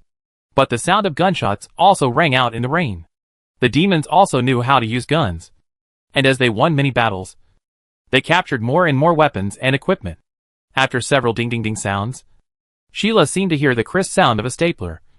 And then she saw the blood and flesh of the person she was dragging flying all over her face. The man completely collapsed, not even having time to scream. What Shira dragged away with all her strength was just a heavy corpse. The exchange of fire in the rainstorm continued. But the weapons and equipment of the demons were better, and they had physical strength far superior to that of ordinary people. Even better than that of most users. The demons beat the people of Meteor Street, and soon had to give up this block, and had to leave behind some people who could not evacuate in time. Unfortunately, Shira was one of those who could not evacuate in time. Paw paw paw. She panicked and crawled into the garbage dump next to her, and pushed many garbage bags over herself to bury herself. Breathe breathe.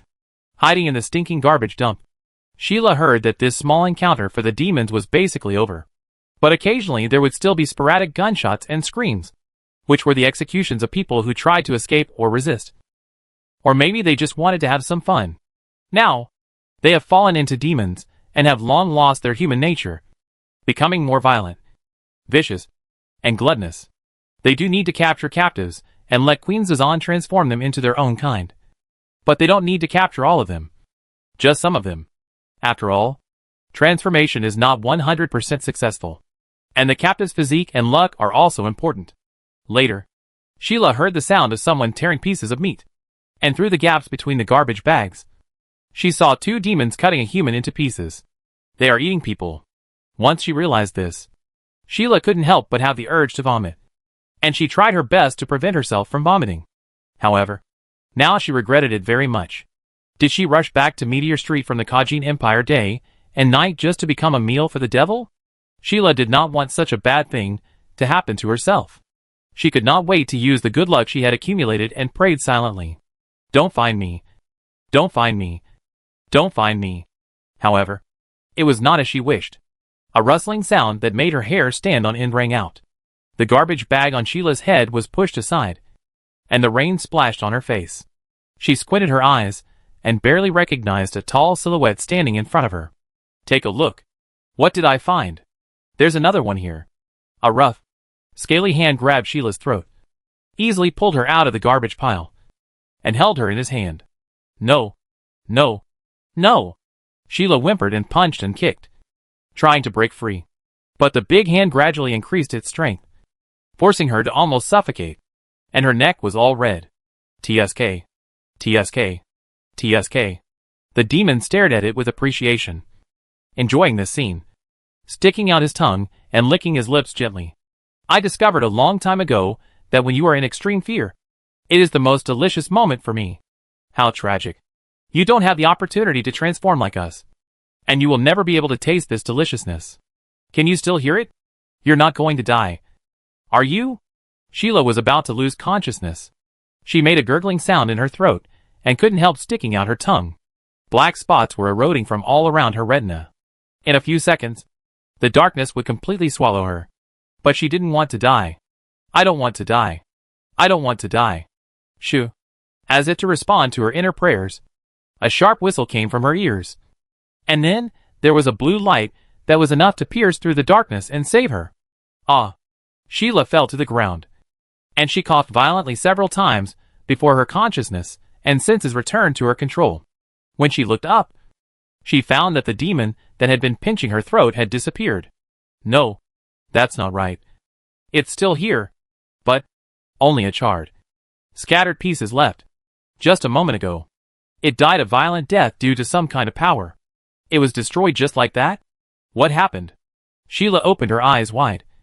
and her sight was involuntarily attracted by the moonlight sword emitting holy light in the hand of the black-robed man standing next to her. Sheila? Germain pressed the brim of his tricorn hat, and his black eyes looked at Sheila. It seems that we came at the right time. Chapter 316. German? And we? Shira looked behind German and saw two familiar figures. Shooty, who put one hand in front of her forehead, tried to prevent the rain from blurring her glasses but failed. Waved gently at Shira with the other hand as a greeting. Kurapika was soaked, his blonde hair drooping on his stern face. But it did not reduce his momentum at all. German, Shooty, Kurapika, they are really here. They are really here. I really called them here. Shira didn't have much hope. But the most important thing is, they were really summoned. However, Kurapika was also here, which really surprised Shira. She thought that this young man would never care about the danger of Meteor Street. Perhaps he really didn't intend to care. Shira soon figured out Kurapika's intention to come here, because the Phantom Troop was also here. Kurapika reached out and pulled Shira up from the muddy ground. It's really strange, he said calmly. I don't know why. Every time I meet you, Shira, I'm saving you. Shira was already in a complicated mood, and after hearing this, she couldn't say a word. At this time, in the dark rainy night, the rest of the demons also reacted one after another, turning their heads and looking at German. There was no other way. The holy moonlight sword in his hand was too conspicuous. Big, beautiful and holy. The demons then noticed that one of their kind had died at the hands of German and others. So, almost like well-trained mercenaries, they suddenly raised their guns and fired at German and others. Bang bang bang. Ding ding ding. The bullets poured out without hesitation, spraying at German and others. Before Shira could react, a silver chain wrapped around her waist with a clang clang sound, pulled her up, and threw her behind her. Be careful. Shira was more or less a brave ninjuser, and she quickly flipped in the air and landed relatively smoothly.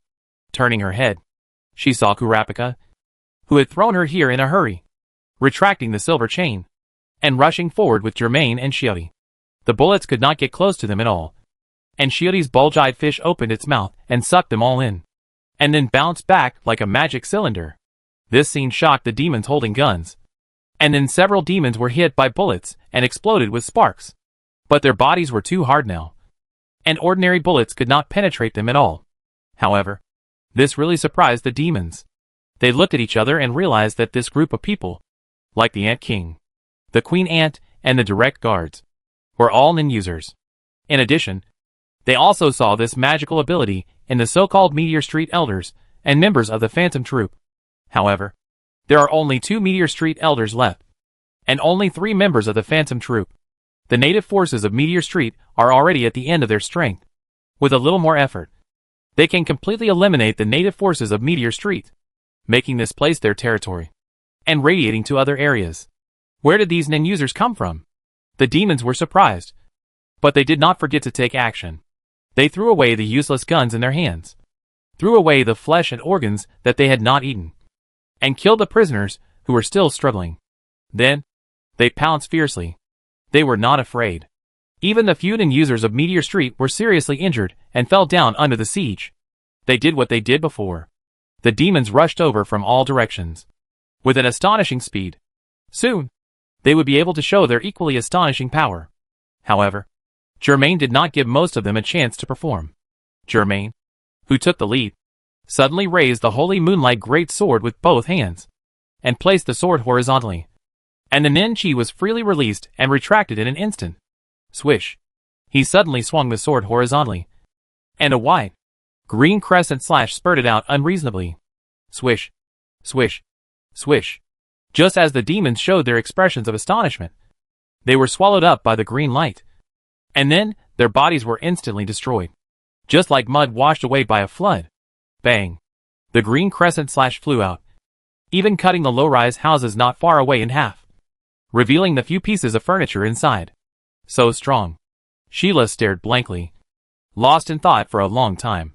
She had never actually seen Germain take action, and the occasional rumors about Germain did not shock her too much. After all, making a nuclear bomb and detonating a nuclear bomb in front of you are two different concepts. Most of the demons were wiped out by this attack, and the few remaining ones were stunned for a moment, and then realized how terrible it was.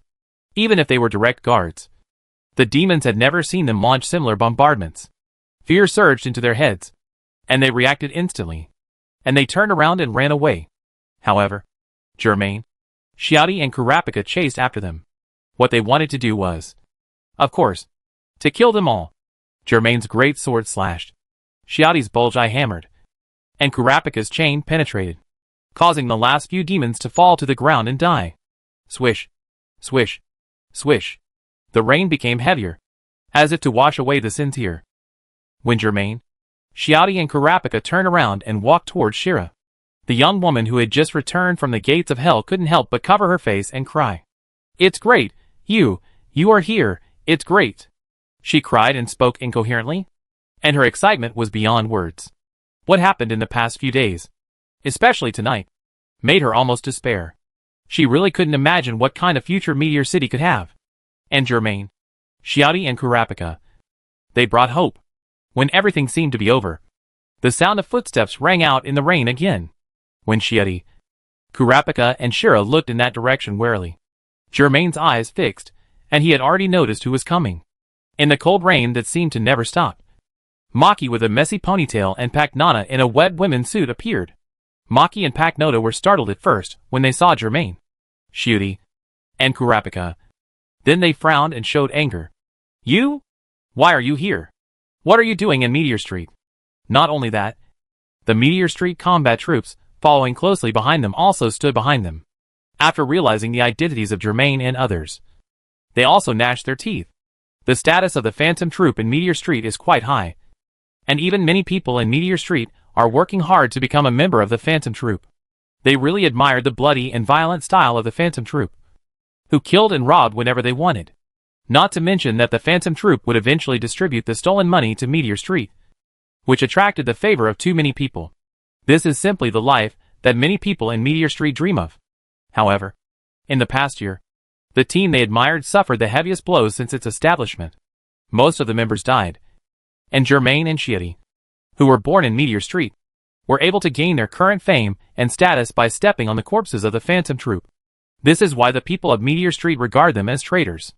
The Phantom Troop is on their side, so the opposite of the Phantom Troop is naturally the traitor. And this group of traitors actually dared to return to Meteor Street? When everyone glared at Germain and others, Shira wiped away her tears and snot, stood up, and blocked the guns of everyone. "Don't shoot!" Shira shouted anxiously in the rain, and the dense raindrops made it almost impossible for her to open her eyes. "I called them here." "Why?" Paknota showed an unbelievable expression and looked at her childhood friend. "Why did you do this? Also, why do you know them?" Soon, she realized a lot of things. Before, they had discussed within the Phantom Troop whether there was a traitor who exposed their telepathic information to Germain. Maki was once a suspect, but was later cleared of the charges. Now, the traitor seems to have finally surfaced. It turned out to be you. Paknana almost couldn't breathe. "You and Sarasa are so close. You actually betrayed us?" Before, she had never suspected Shira. I didn't." Shira soon realized that Paknata had misunderstood something, and she had indeed not exposed the telepathic information of the Phantom Troop members. However, now, even if she jumped into the sea, she couldn't clear herself. "Traitors," Maki concluded coldly. 3 Meteor Street traitors. That's all. She rubbed a thread of thought from between her fingers and stared at Germain. Paknota also took out her pistol. The pistol she used to shoot memory bullets. The Meteor Street combat troops were all ready. Germain, Xiaodi and Kurapika certainly would not give in, and they also showed their offensive in equal measure, and pulled Shira, who was blocking the crowd, back to their side. "No need to say anything," Kurapika said to Shira. "Since we have met, the conflict between us will not stop." Shira's expression froze, and then showed a sad look. Tonight, she might see her familiar childhood friend die in front of her again. Why does such a tragedy always happen in front of her? And she is powerless? However, it was not only Maki and Paknota's team that were attracted by the battle just now and German's crescent/wave. The lightning made the garbage mountain and the corpse mountain as bright as day, and also illuminated a large group of demonic figures. Rumble. The thunder rolled in afterwards, like countless heavy wheels rolling over the extremely thin ground. Why am I not a direct guard? The leading demon monster murmured in a low voice. Obviously, I am the one who follows Lord Zazan. No. No. No. Now I am Lady Queen Ant. I am the one who has followed Lady Queen Ant the longest.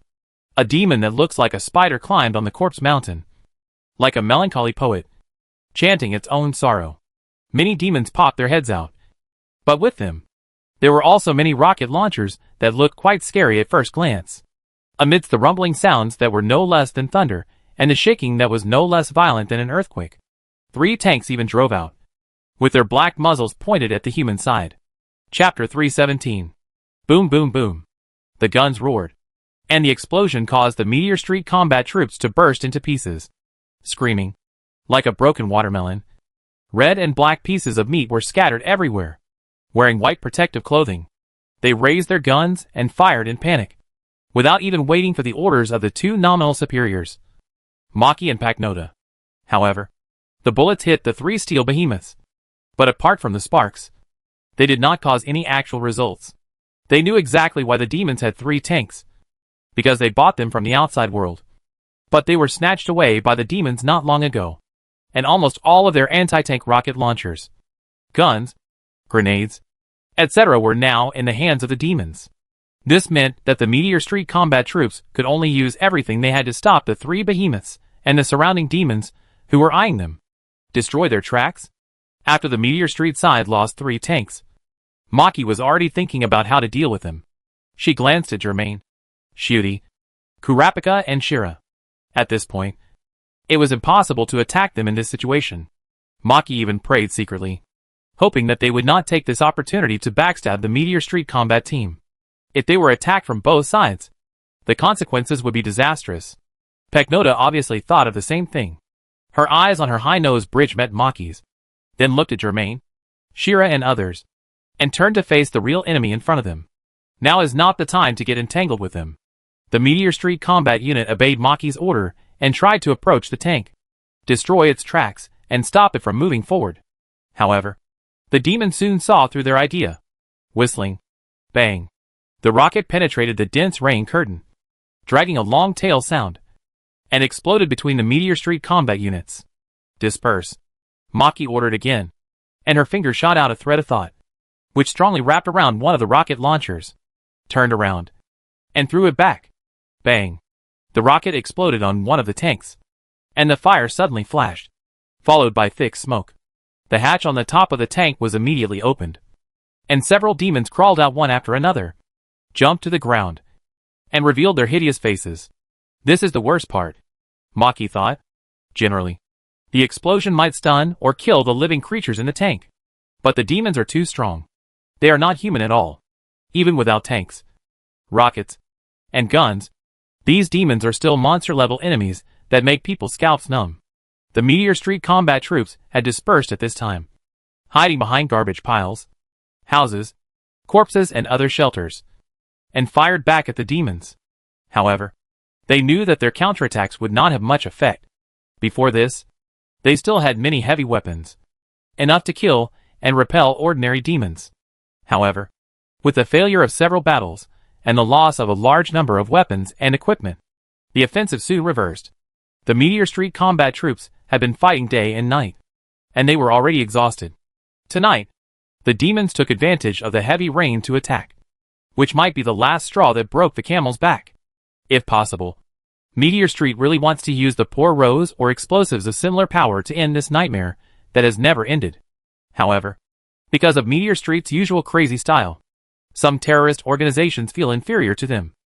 So no matter who it is, they are unwilling to resell the poor rose to them. The people of Meteor Street dared to use human bombs to threaten outsiders. If they were given the poor rose, I really don't know what they would do. Even the most greedy arms dealers dare not take such a risk. If they had no hope in weapons, then all their hopes would fall on the most valiant and combative team in Meteor Street, the Phantom Troop. That was why Maki and Pacnota stood back to back and did not charge forward. If one of them fell, it would be a fatal blow to the morale of the Meteor Street combat team. So, they adopted a defensive counterattack strategy, waiting for the demons to surge up, and then counterattacked in coordination. Paknota would shoot memory bullets at the demons, and the demons that were shot would have a short mental trance of about 1 second. The insertion of unfamiliar memories into their minds will cause them to have a very short period of memory confusion, which is an opportunity. This is equivalent to Paknota hitting the enemy stiff. And then, the harvest is left to Maki's thoughts, which are both flexible and sharp. Chi. The heads of several demons that stood still due to memory confusion were cut off by the thoughts, and blood arrows sprayed into the air, dyeing the rain and fog red. However, the number of demons is still large, and many of them are familiar faces to the members of the Meteor Street combat team. They killed and tore the weak warriors apart. Screams continued to sound in the rainy night, and the scattered soldiers fell one after another. When they tried to gather together, they were bombarded by tanks and rocket launchers. We can't continue fighting. Paknota fired another memory bullet, accurately hitting a demon and stopping it. Too many casualties. Maki also understood this truth. She used her mind to tear off the heads of several demons around her, and then shouted again, "Retreat! Retreat!" However, a black shadow flashed by and fell from above their heads. In the weak light, its tall body was revealed. The spider's legs were clasping the tilted garbage mountain, revealing the demon's face, which looked like an old man. Paiku, would never want to lose the favor of the Ant Queen. Oh, fortunately, the Ant King gave me a chance. The Ant King said that as long as I complete this mission, I will be able to go further, and the Ant Queen will definitely look at me differently. Boom! A thunderous sound came from the distance, and Maki and Paknota turned their heads and noticed that there was a fire in one direction. Soon, they understood what Paiku meant by mission, and then their faces turned pale. That direction was the base camp of the remaining forces of their Meteor Street. Maki and Paknota were mistakenly led here, and the real main attack started in another direction and had already reached the vicinity of the base camp.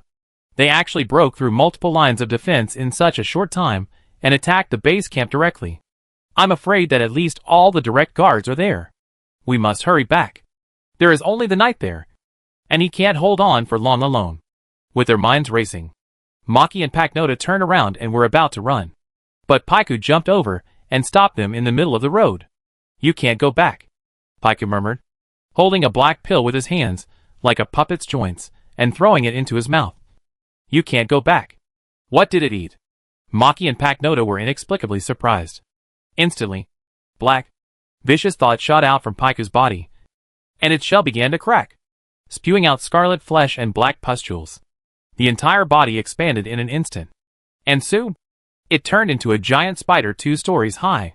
The old man's face cracked, revealing sharp spider claws. Its voice gradually became low and terrifying. "Take the medicine of the Ant King, and you will become stronger. As long as I can hold on and survive, I can go one step further and become a direct guard. I will become a direct guard." It raised its swollen abdomen, as if it couldn't wait to vent, and continuously spit out sticky spider silk webs. Each spider web, when unfolded, was large enough to cover a tank. Several members of the Meteor Street combat team who were accidentally wrapped up were crushed into countless pieces of meat in the rapidly tightening spider web. Sauce! Maki and Paknota hurriedly retreated, but Paknota's spider web was obviously aimed at them, and the ammunition it spewed never stopped. Boom! The sound of thunderous explosions was heard again in the distance, with thick smoke and flames rising to the sky, which could be seen clearly even on such a rainy night. Maki and Paknota were very anxious and didn't want to continue to entangle here, but they didn't have a good way to counter Paknota. If it was the previous Paiku, Maki could handle it alone, but the current Paiku was so strong that it was terrifying. The thoughts she threw out could not tear or cut Paiku's joints. However, Paiku's vicious aura was gradually affecting the people around him, including Maki and Paknota, who felt dizzy. This feeling of being enveloped and controlled made them feel disgusted, but they could not get rid of it quickly. Could it be that they, who had spider tattoos, would really fall into a spider monster tonight? At this moment, the battle situation that originally had the Meteor Street fighting force being completely overwhelmed in less than 2 minutes suddenly changed. Several black shadows shuttled back and forth, and then more and more demons fell. And then the remaining 2 tanks were also destroyed, like cans being opened. With smoke rising, Maki and Paknota saw it clearly. Kurapika wielding the silver chain, Xiaoti hammering down the bulge-eyed fish, and Germain slashing with a devastating blow. At Sheila's repeated request, they took action. Germain and Xiaodi were both orphans of Meteor Street. Of course, they had received help from the cathedral, and had been protected by the elders and combat troops. They came tonight not only for Sheila, but also to repay this favor. Even if Meteor Street did not welcome these two traitors. As for Kurapika, his purpose of following was self-evident. He could have watched Maki, Paknata and others being killed. But he was not a member of the Phantom Troop after all. This is a person who knew what Jean had done to his people, but still left Jean with an intact body after his death and buried him with his own hands. The three people's actions almost instantly turned the situation around, so that Maki and Paknota felt dazed, as if the previous defeat did not exist. The strength of German and Xiao Di surprised them even more. Xiao Di? Is that really Xiao Di? They were not familiar with Xiao Di. But after all, they were all from Meteor Street and had met several times before, so they were considered nodding acquaintances. At that time, Xiaodi was just a scavenger in the dark world, far less powerful and famous than the members of the Phantom Troop. Now she is completely different. With a bulge-eye fish in her hand, she is almost invincible. All the demons fell in front of her and turned into the corpses of dead chimera ants. And what really frightened Maki and Paknota was the man in black robe. He has become more terrifying than the encounter at Stonehenge a few months ago. Our mortal enemy has grown to this state, and we have to look up to him and wait for him to solve the enemy in front of us.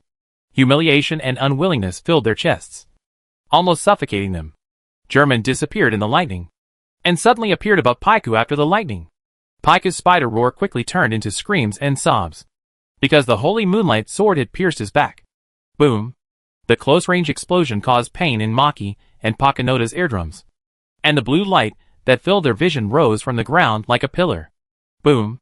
In an instant, the swollen spider turned into dust all over the sky, mixed in the heavy rain. Chapter 318. The base camp of the remaining forces of Meteor Street is located in the center of the block. It is surrounded by temporary stone walls and 3 lines of defense. However, the first and second lines of defense have been breached. The Chimera and army broke into the block and started a fierce street battle with the Meteor Street combat troops near the third line of defense. It is said to be fierce, but in fact it is more like a one-sided fierce battle of the Meteor Street combat troops. They often have to fill many lives to temporarily stop the footsteps of the cannibal demon. The heavy rain stopped quietly at this time, but the smell of killing became stronger in the night, and the potholes on the ground were filled with blood. Once the Chimera and army became a system, it was too terrifying. Their attack became a bloody hunt. They were hungry and thirsty, and the ground was full of supplies. The Meteor Street combat troops had reasons to fight to the death. Once the third line of defense was broken, the only thing left was the last base camp. In the base camp and the air raid shelter below the base camp, except for a few combat members, most of them were old, weak, women and children who could not fight. If their human barrier also fell, everything would be over, and the fate of the people in Meteor Street in the base camp could be imagined. This battle had already turned into the final decisive battle. Such a critical situation caused one of the only 2 elders left in Meteor Street to go to the front line to personally supervise the battle. In addition, the new leader of the Phantom Troop, Shiaka, also appeared at the forefront of the battle and was undoubtedly the main force. The soldiers all centered on him. The fact that the forces of Meteor Street could hold out against the forces of Zailuo until now was inseparable from the advice of Shiaka. If it weren't for him, this decisive battle would probably have to be staged a month earlier. The combat troops' trust in the night is beyond doubt. But no matter how strong the spiritual theory is, it can't save the actual combat power gap. The knight did not try to adopt the decapitation strategy. For this reason, he also found a lot of information about the Chimera and Crusade in the East Goto Republic, and conducted a detailed study. He once planned to seek a feasible solution from the action patterns of people like German, Netero, and Mo Lawu. But in the end, he was just imitating others in the implementation stage. At that time, the decapitation team led by an elder, Shiaka, Maki, and Paknota managed to sneak into the ant nest, but was blocked by the direct guards. The appearance of the Ant King Zailuo and the Ant Queen Zazan at the most tired moment of the team pushed this elite force into the abyss. Afterwards, most of the team members, including the elder, died. Shiaka, Maki and Paknota were able to escape with their sacrifice. Otherwise, The three of them would either be dead or forced to reincarnate as demons, living a life worse than death. However, surviving is not necessarily a good thing, because they need to inherit the will of the victims and face this extremely cruel reality. The bad news is that they cannot imitate German and others to complete the assassination of the Ant King Zai Luo and the Ant Queen Zizan, because there is neither German nor Netero in their team. What they lack is not a plan or strategy, but a sharp blade. The good news is that they killed 2 direct guards and tested the mind ability of the Ant King Zai Luo. However, even if they got such information, they didn't have a suitable opportunity to use it. The defense of the ant nest became more and more strict, and they couldn't fight head-on. They had lost what might be the last chance to confront the Ant King Zai Luo head-on. The sphere of influence of Meteor Street was constantly compressed. On the surface, they still occupied a quarter of Meteor Street. In fact, the knight knew very well that it was Zai Luo's trick. Zai Luo. Maybe he was a man more cunning than him. He seemed to have figured out the thoughts of the people of Meteor Street, and deliberately left a quarter of the land unoccupied, and took the initiative to hand it over to the people of Meteor Street, adhering to the concept of we don't refuse anything, but don't try to take anything from us. The Meteor Street forces decided to protect the last territory. However, the knight was keenly aware that this was a conspiracy to deliberately disperse the combat forces of Meteor Street to guard the land that could not be defended at all. He raised objections to several surviving Meteor Street elders at the time, demanding that they give up the extra territory and shrink the territory. But only one Meteor Street elder supported him. The other Meteor Street elders understood that the knight's inference was probably correct, but they had to do it. With their personal combat power, weapons and equipment, strategic depth and other aspects lagging behind the enemy, the only remaining advantages of Meteor Street were spiritual power and logistical supplies. Giving up the extra territory would be a heavy blow to the already depressed morale. At the same time, food can be moved away, but water cannot. They will lose a lot of drinking water sources and a safe way to communicate and trade with external arms dealers. So, the knight proposed another way. That is, everyone should leave Meteor Street, recuperate outside for a few years, and then fight back. However, this way was still rejected. The world's hatred of the people of Meteor Street is probably second only to the chimera ants that are like locusts passing through. The people of Meteor Street have no identity, and are a group of people who theoretically do not exist in the world. The world sits and watches the war in Meteor Street, which is like raising insects for profit, not to hope that these cockroaches will come out in droves, find another place to settle down, and reproduce and grow. At that time, they would inevitably be hit by a force no less powerful than Zai Luo's, forcing them to return to Meteor Street. The war between Meteor Street and Zai Luo had to continue like galloping on the edge of a cliff. Next, Zai Luo's forces defeated Meteor Street forces one by one, and slaughtered them unilaterally. The fighting troops were defeated, and the elders were almost all killed in the battle. There were countless casualties. Until tonight, the knight realized that tonight was the night of the decisive battle. The last night of Meteor Street. This area, which has a history of more than 1,500 years, will soon change hands from humans and become the base of the chimera ants, radiating to the world. When the bombardment sounded, and the scouts claimed that a large force had invaded the defense line, the knight dispatched the combat troops while looking in the direction of the patrol of Maki and Paknota's team. He couldn't help but hope that Maki and Paknota would leave Meteor Street immediately and go anywhere, as long as they didn't come back. Maybe this would be a good thing. However, he knew very well that with their personalities, they would definitely come back desperately if they found that their base camp was attacked. The knight knows them too well. In the end, will everyone be buried here together?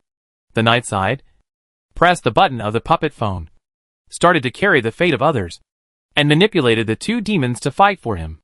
The knight knew that these 2 demons were 2 elites in the Meteor Street combat force, transformed by the telepathy of the Queen Ant Zizan. They became the so-called division commanders under Zai Luo's power. The knight spent some effort to capture them, and after trying them out, he did notice their uniqueness. At least, they are the 2 strongest shields in front of the knight, and they are also the most fierce and loyal fighters. However, as the direct guards joined the battlefield, one of the 2 shields was quickly shattered, and the knight had to find a demon to replace it temporarily. The so-called direct guards, a total of 3, are all known to the knight: 2 Meteor Street elders and an old priest. although they are still wearing the original clothes. Their faces and bodies have changed a lot. The appearance of the 3 direct guards almost instantly defeated the third line of defense, and killed the elder, who was still on the front line. Now, the only thing standing in front of the base camp was the remnants of the remnant troops, led by the knight. The knight briefly fought with the 3 guards.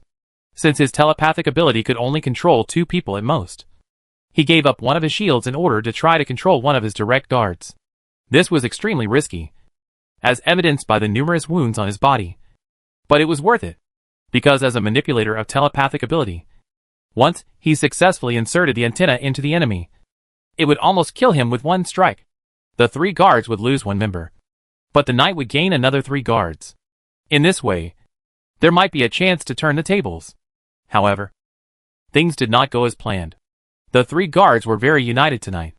They kept their formation, and did not give any chance to the knight, who had already exposed his ability to read.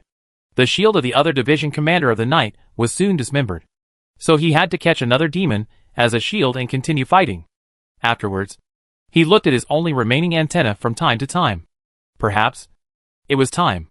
Chapter 319. Thanks to the raid on the ant nest, the forces of Meteor Street learned about the psychic ability of the Ant King Zailuo.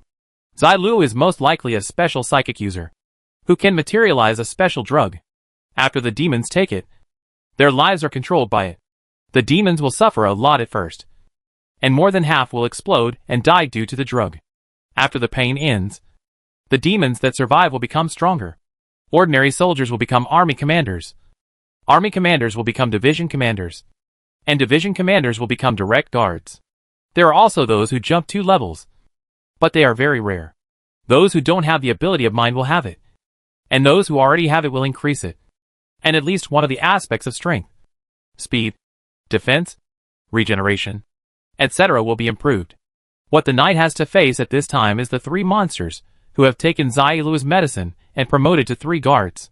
There is still a chance in a one-on-one fight, but it is too difficult to fight 1-on-3.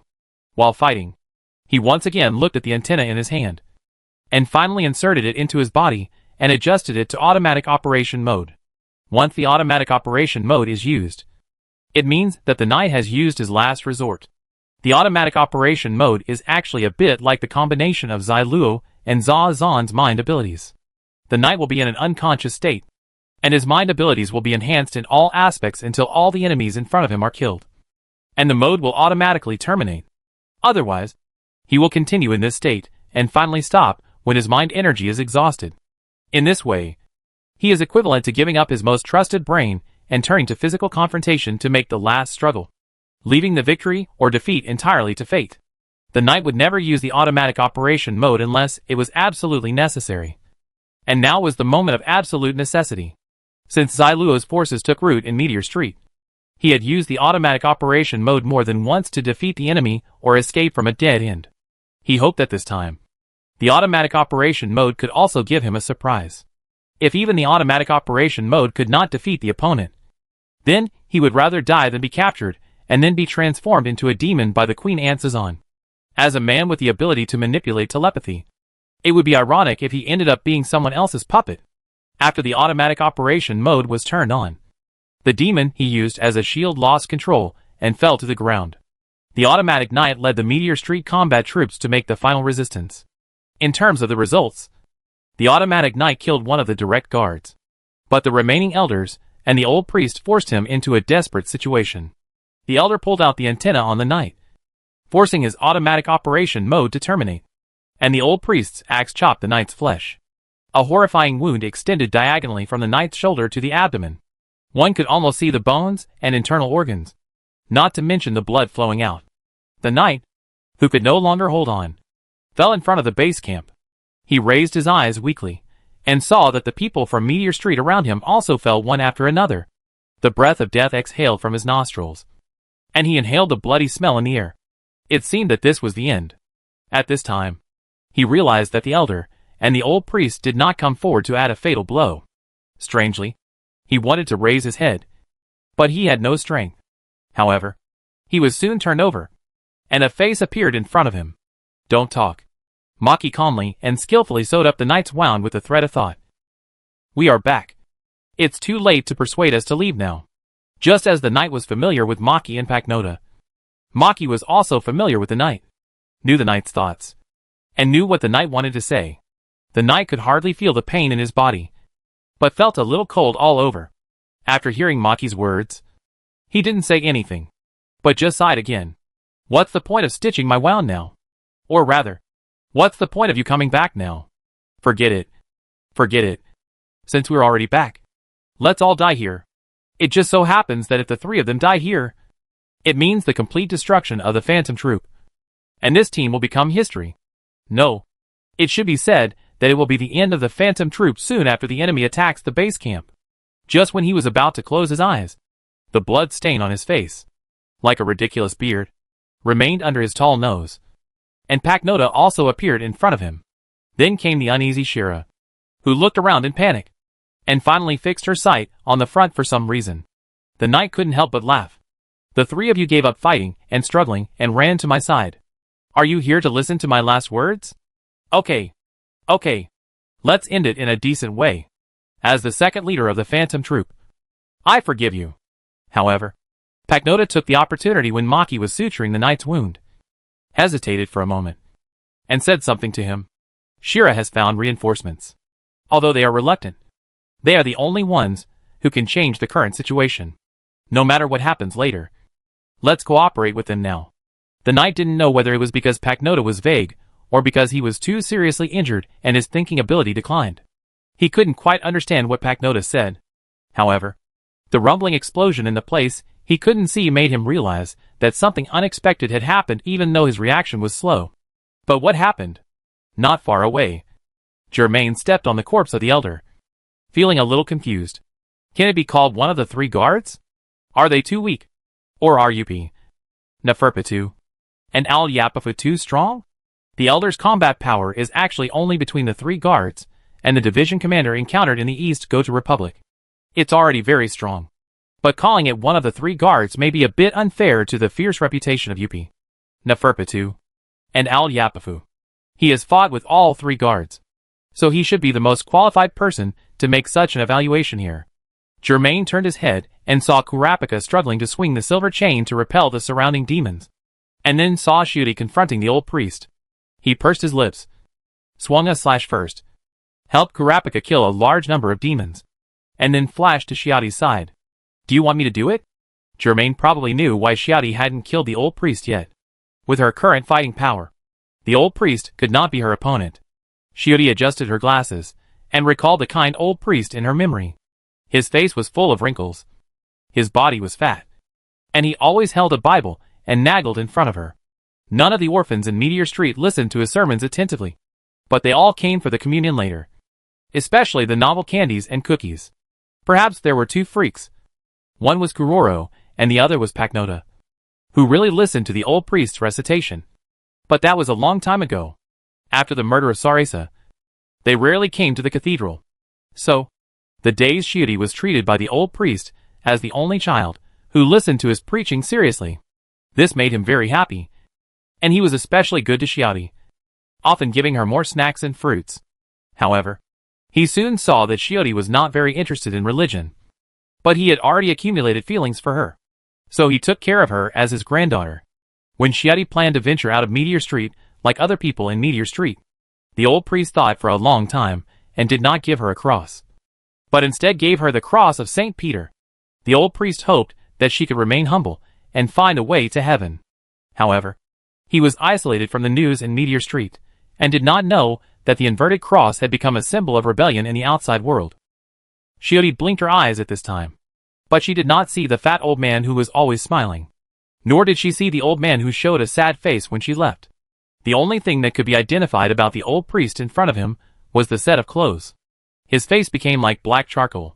He was tall and strong, and he was waving a bloody axe in his hand.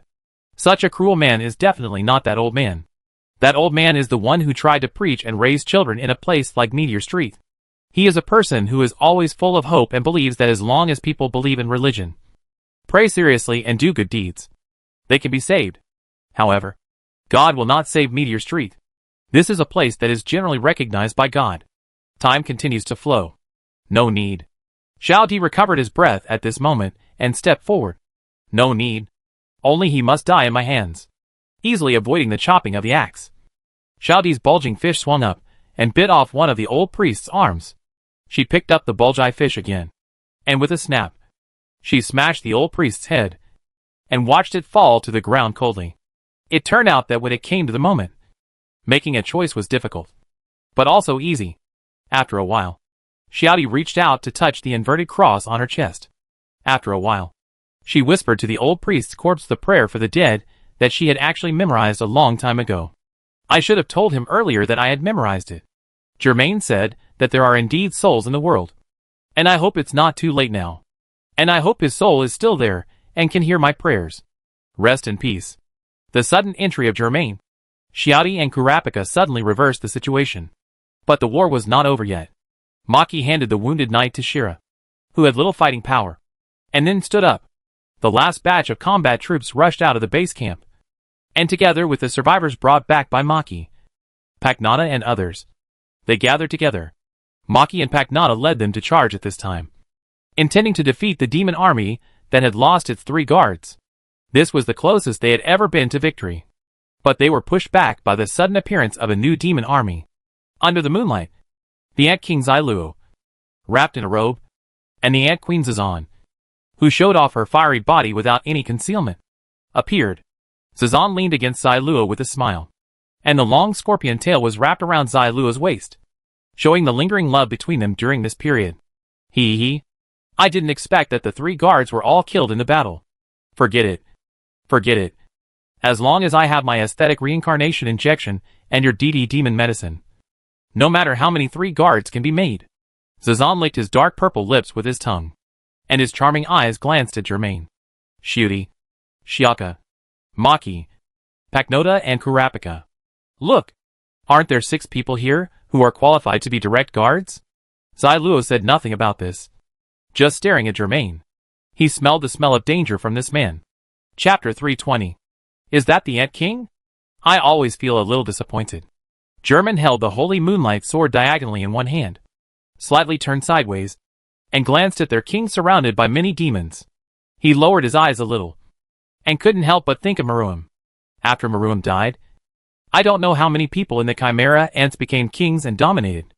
I really should let them see what a real Ant King is. However, no matter what, let's end this war completely before talking about other things. He left the rear to the trustworthy Xiaodi, Kurapika, and Maki, Paknata and others who had established wartime cooperation. Then, he rushed into the enemy camp alone with a big sword. Catch him! Zazan laughed so hard that her waist trembled. In her opinion, Germain made a bad move. Capture him alive. He is a good material for injection reincarnation. He will become the new direct guard.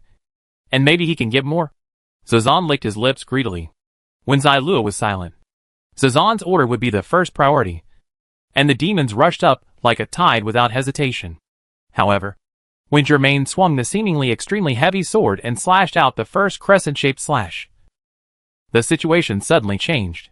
Boom! After the dazzling green light and the terrifying thoughts dissipated, as if by magic, the demons that had just blocked Germain's way disappeared like bubbles. A whole piece of land was cut off, revealing a cross-section that was as flat as tofu. If it weren't for the bloody raindrops falling from the air, Zazan wouldn't even have realized what had happened. This kind of thing. How could this kind of thing happen? She swallowed her saliva, and fear made her immediately change her initial childish thoughts. Kill him! No matter the cost. No matter the means. Kill him! This is why Zailuo doesn't like Zazan. This stupid woman. She is always superficial, and can't support the title of Queen Ant. But there is no better candidate than her now. Her ability of mind has indeed produced a terrifying army for Zailuo in terms of scale and combat effectiveness. The demon army with the ability of mind, fighting against the Meteor Street combat troops, which are mostly ordinary soldiers, is simply a dimensionality reduction attack. However, the Queen Ant who produced this army did not have the ability to match this title. If Zazan could be like himself, understand current affairs more, observe more, he would realize that the man in front of him is most likely that German, the biggest contributor to the recent Chimera Ant invasion. The Ant King and 3 guards of the East Go to Republic all died at his hands. Although Zayuluo left the ant nest before the queen gave birth to the ant king and 3 guards, he still had a basic understanding of those monsters. The person who could kill the ant king and 3 guards was undoubtedly a monster. A monster that was enough to threaten him at this distance. The fact was just as Zayuluo expected. German wielded the Holy Moonlight Greatsword, cutting through the demon army that tried to stop him, as if he was in an empty space. What was even more troublesome was that the humans behind him also launched a brave counterattack, biting at him like vicious dogs. The originally one-sided battlefield situation was reversed in an instant. Unexpectedly, the action of raiding the Meteor Street base camp tonight, intending to end the war in one go, would fail at the last moment. Anxiety and uneasiness rose in Zayuluo's heart. Being used as a tool by his father, despised by society, and denied value by the world. Zayuluo was full of resentment, and used this as the source of his motivation to move forward. The NGL autonomous region that he spent 9 years of hard work to build was easily destroyed by the invasion of the Chimera ants, which made his resentment reach a new level. Now his soul has been reincarnated in a stronger body, and he has obtained the ability to ascend to the throne that is almost tailor-made for him. Zayuluo will naturally not be satisfied with spending another 9 years on Meteor Street. In his plan, he will completely control Meteor Street within half a year. The situation developed as he expected, and he defeated the indigenous forces of Meteor Street in just over 3 months. When he saved Zazan and established the ant nest, it was the beginning of the first chapter of this new empire. Now, the end of the first chapter should be to break through the Meteor Street base camp, wipe out the largest resistance force, and then go back and sweep the entire Meteor Street to clean up those small teams scattered everywhere.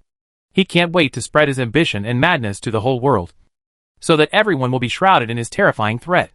Only then can he feel the joy of climax. Being denied by the world will not make him fall completely. He will turn around and deny the world.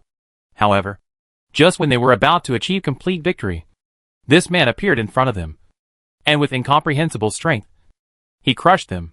His soldiers, army commanders, division commanders, and direct guards fell one after another, including those who had taken the DD demon potion and were reborn, and he had high hopes for them.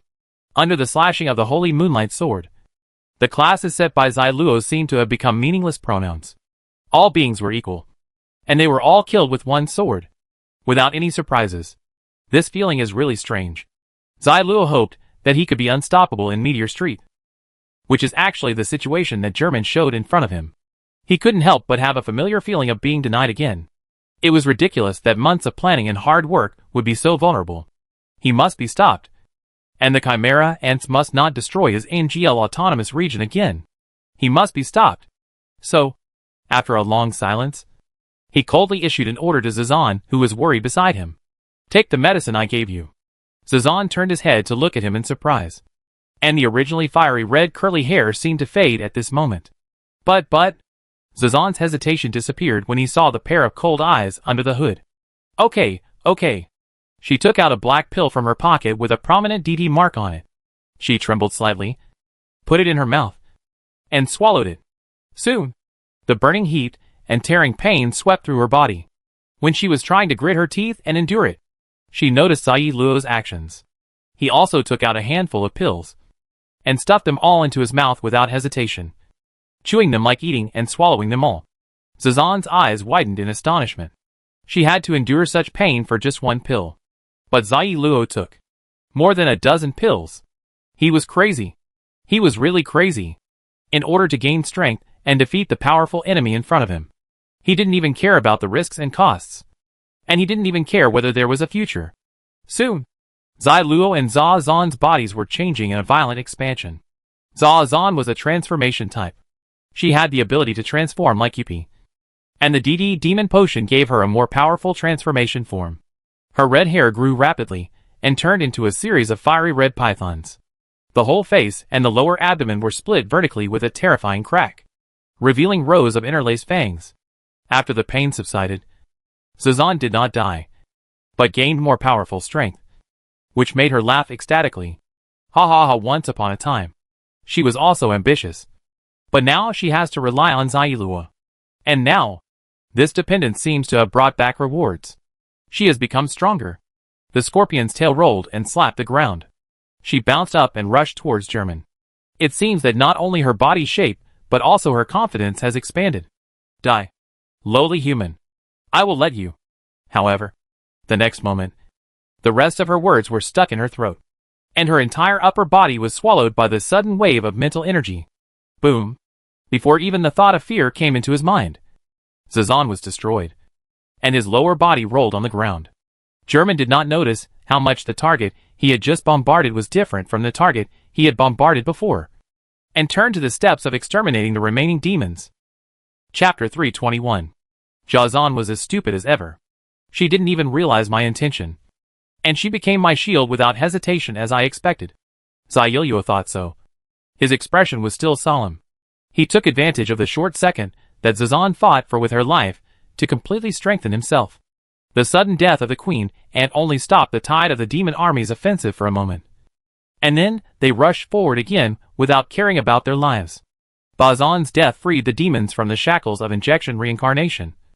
But they were still shackled by the DD demon drug. As long as Zailuo didn't call for a stop, they still needed to continue fighting endlessly, as if this was their instinct to live in the world, comparable to eating and reproduction. Zailuo's will was to release his malice to the whole world, which led to his ability to be fixed in this direction. After taking the DD demonic potion, the demons' hearts were devoured by brutality, and they took pleasure in Zailuo's spreading terror. And for this reason, they completely disregarded life and death. However, in the final analysis, they could only rely on numbers to delay Germain for a moment. And they couldn't even hurt Germain. Boom. After another wave of slashing, the road ahead of Germain was finally clear. And finally only Zailuo was left in his sight. As for the other demons that surged up, they were blocked by Xiaodi, Kurapika, Maki and Paknota. Germain's black robe rustled in the night wind, and he stomped on the blood on the ground and walked towards Zailuo, who had already twisted and deformed.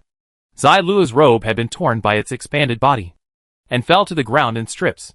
His body no longer looked human, as if he was covered in a hard gray shell, with a mechanical sheen under the moonlight. A western dragon's head stretched out, with sharp claws on his hands and feet, and a pair of bat wings stretched out on his broad back. This was his ultimate form of demon. And from Zailuo's perspective, the image of German walking out of the shadows was constantly changing, as if it was composed of several figures. First his father, then the leader of the opposition in NGL, then the chimera ant that killed him, and finally German himself. They all have one thing in common. That is, they once brought Zailuo the deepest fear. Zailuo found that he had not completely let go of the past as he imagined. That's right. Without special means, who can completely forget the past? It was that kind of past that made him who he is now. The severe pain brought by more than a dozen DD devil pills continued, but they stimulated his brain, making his mind abnormally focused, and his physical abilities soared. This feeling gave him a kind of overlord qualification that could finally look down on everything. German.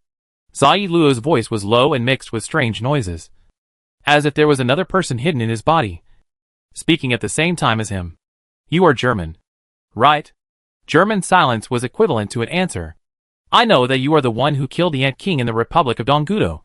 That means you are one of the few people in the world who has seen two Ant Kings. Tell me, who is more powerful, me or that Ant King? German did not answer Zailuo's question, but approached Zailuo calmly and raised the holy moonlight greatsword, making it scatter green light in the darkness. This attitude once again hurt Zailuo's heart, but he did not show it. Just released the murderous aura in his body without hiding it. Really? Since you don't want to answer, then use your actual combat performance to present the answer. Bang. Zailuo's face was hideous, and his eyes were full of murderous light. The dark murderous aura blasted a semicircular pit under his feet like a shock wave, and the needle-like malice made all the creatures around him want to stay away involuntarily. Except for German. He had no intention of staying away. He stepped forward, and in the next moment, he broke through the seemingly inaccessible mind barrier, and slashed down with a sword in front of Zailuo's wide eyes. Swish. The sound of the solid shell breaking disrupted Zailuo's composure. He retreated suddenly in astonishment, and looked down at the huge wound on his body. Puff. Puff. The flesh and blood squirmed and rolled, piercing the skin like needles and threads, stitching the organs and blood vessels under the wound. If he hadn't taken the DD demonic potion and temporarily gained such a super speed regeneration ability, the previous blow might have killed him. Luo leaped more than 10 meters away before stopping. While panting, he stared at Germain, who was standing there without taking the next step. I see. I was careless. My defense still can't withstand your full-strength attack. The reason why I didn't answer your question just now, Germain suddenly spoke, interrupting Luo, is because I want to give a more accurate answer. He looked down at the blood dripping from his holy moonlight greatsword. In terms of physical strength, well, you are probably not at the level of Neferpitou or Yuppie before they went berserk. Right? Luo's words were all choked in his throat. It took him a while to understand what Germain meant. Of course, he knew who Neferpitou or Yuppie was. Not at the level of Neferpitou or Yuppie before they went berserk. Is this your evaluation of me? Even after taking so many medicines and paying so much price, I still haven't reached the level of the 3 guards? Anger rose up. Just like when he killed his father. Hatred is constantly accumulating. And the explosion is just a moment. Wait a little longer. Be patient for a moment. As long as my super speed regeneration ends, I will, Buzz. Even if it's just a thought. German will interrupt Luo. Some strange power is gathering. So that Luo and other people around him are keenly aware of the changes. No matter who they were fighting, their eyes could not help but drift over here. The ground rumbled, as if many tanks were passing by. And the broken walls, rubble and tiles were shaking, as if they were in fear. Puff, puff, puff. The blue light bullets rose from the ground, rising like raindrops returning to the sky, and then poured into the holy moonlight sword. Full-strength attack? You seem to have misunderstood. Germain slowly raised the holy moonlight sword, and the tip of the sword pointed directly in the direction of Luo. That was just a test. Without even giving him extra time to think, the tip of the sword blasted out the huge energy that Germain had gathered in a short time like a cannon. Boom! Luo subconsciously stretched out his wings and shot into the air like an arrow, with a speed fast enough to dodge most of the attacks he encountered. But he couldn't dodge this attack. His jump was more like actively facing the bombardment wave, and was instantly wrapped and swallowed. The carapace of his whole body was shattered in an instant. And then the flesh and blood burned to charred black, and then turned into ashes. And the bones burst, not to mention the fragile organs. Everything made the super speed regeneration irreversible. And his will was only a moment of clarity. Luo clearly saw that after launching this attack, German lowered his sword, turned around and left, as if he already knew the result. And the result was indeed not beyond his expectations. You guy. With most of his body structure destroyed, Luo miraculously stretched out the remaining part of his left hand, as if he wanted to grab the corner of German's clothes as he walked away. Or, to put it another way, he wanted to grab the corner of the clothes of his indifferent father, who was there, but ignored him, when he was stepped on that day. Luo realized that he had probably foreseen this ending. He probably took those DD devil pills just to make Germain admit that he was the Ant King. But he failed. Germain. You? Luo's silent roar ended at the moment his life ended. The Chimera Ant invasion of Meteor Street, which lasted for several months, came to an end that night. But the world didn't care much. Chapter 322. German slowly savored the feeling of Netero after he reached the peak of the 6 continents. After each victory, Netero always habitually reached out and held the loser's hand, gently shook it, whispered comfort, and said something like the future is yours. But, when will this so-called future come? When Netero gets old. Or when a newcomer like German, who is rarely seen in a century, rises. Or both. The future at that time was probably a different generation of people. Decades passed in the blink of an eye. And those who lost to Netero aged before Netero. Hunter Badge, Resentment Gift. Grim Dragon King's Resentment Memory. Transmission Lantern. German got the Grey Dragon King's Resentment Memory from Zalo. And with the previous Resentment Memory of the Staghorn Beetle, he now has 2 Resentment Memory. They are disposable consumables that can achieve a similar effect to the Mind Beast. So German did not use them in this crusade. Then there was the Teleportation Lantern. He already had 3 idle teleportation lanterns in his hand. And this time, the Silver Triangle finally had a new reaction. The Silver Triangle's teleportation lanterns were connected by 3 silver-white straight lines, and an eye opened in the center. German understood how to use it. By consuming 3 teleportation lanterns, the Silver Triangle can be driven, and one of 2 options can be selected to activate the effect. The first option is that the cooling countdown is immediately reset, after German returns to Greed Island this time. Theoretically, he has to wait 80 days before he can use the teleportation lantern again. But using this method, he can teleport immediately. Of course, the principle of doubling the cooling time is still implemented. When German and his team use this method to reach the Dark Continent, they will have to wait 160 days before they can use the normal teleportation lantern again. The second option is to temporarily expand the number of teleportation members to 6. Now the number of people is limited to 4 for each teleportation. Using this method, the teleportation lantern can teleport 6 people to the destination at a time, no matter which one is chosen. It is beneficial for German now. Of course, he prefers the first one because he doesn't want to wait until April this year to go to the Dark Continent. After he stopped looking at the hunter badge, Germain raised his head and looked at the people who were still fighting. Except for Xiaodi. Everyone he looked at couldn't help but feel creepy. It was like the sword of Damocles was hanging in the air, pointing at him. No one wanted to be killed helplessly like that. Kurapika couldn't help but sigh in his heart. Fortunately, the teacher was on his side. If he was still a member of the Phantom Troop, it would be a terrible disaster. The ones who were frightened now were mostly from the demon camp. After Zai Luo, Zazan and their direct guards were killed one after another. The demons no longer had any restraints or shackles to push them forward. The tyranny and fearlessness of death were fading rapidly. The fear of death and the instinct to survive made them make choices more like a living being. They pretended to resist for a while, and then began to collapse. They fled like the tide receding, hiding in the darkness, hiding their bodies and voices, revealing the wounds and corpses all over the ground. The people of Meteor Street could not catch up. In fact, they had no spare energy to pursue them. They also suffered heavy casualties. It was already their limit to defend the base camp. However, this was still the biggest victory in the nightmare months. Like the light of dawn cutting through the darkness. Jubilation, celebration, relief, whistles, applause and cheers were heard. But at a certain moment, they all subsided miraculously, because they all realized a problem one after another. Sooner or later, the people of Meteor Street recognized that the two traitors came to reinforce them in distress, and decided that the final victory was the two. The cursed traitors saved the people of Meteor Street. So, how should this situation be handled? Everyone looked at each other. And then, their eyes were focused on the knight, who was supported by Shira, and the silent Maki and Paknoda. They were the only 3 remaining members of the Phantom Troop, and they were the top leaders who stopped the Chimera and invasion this time.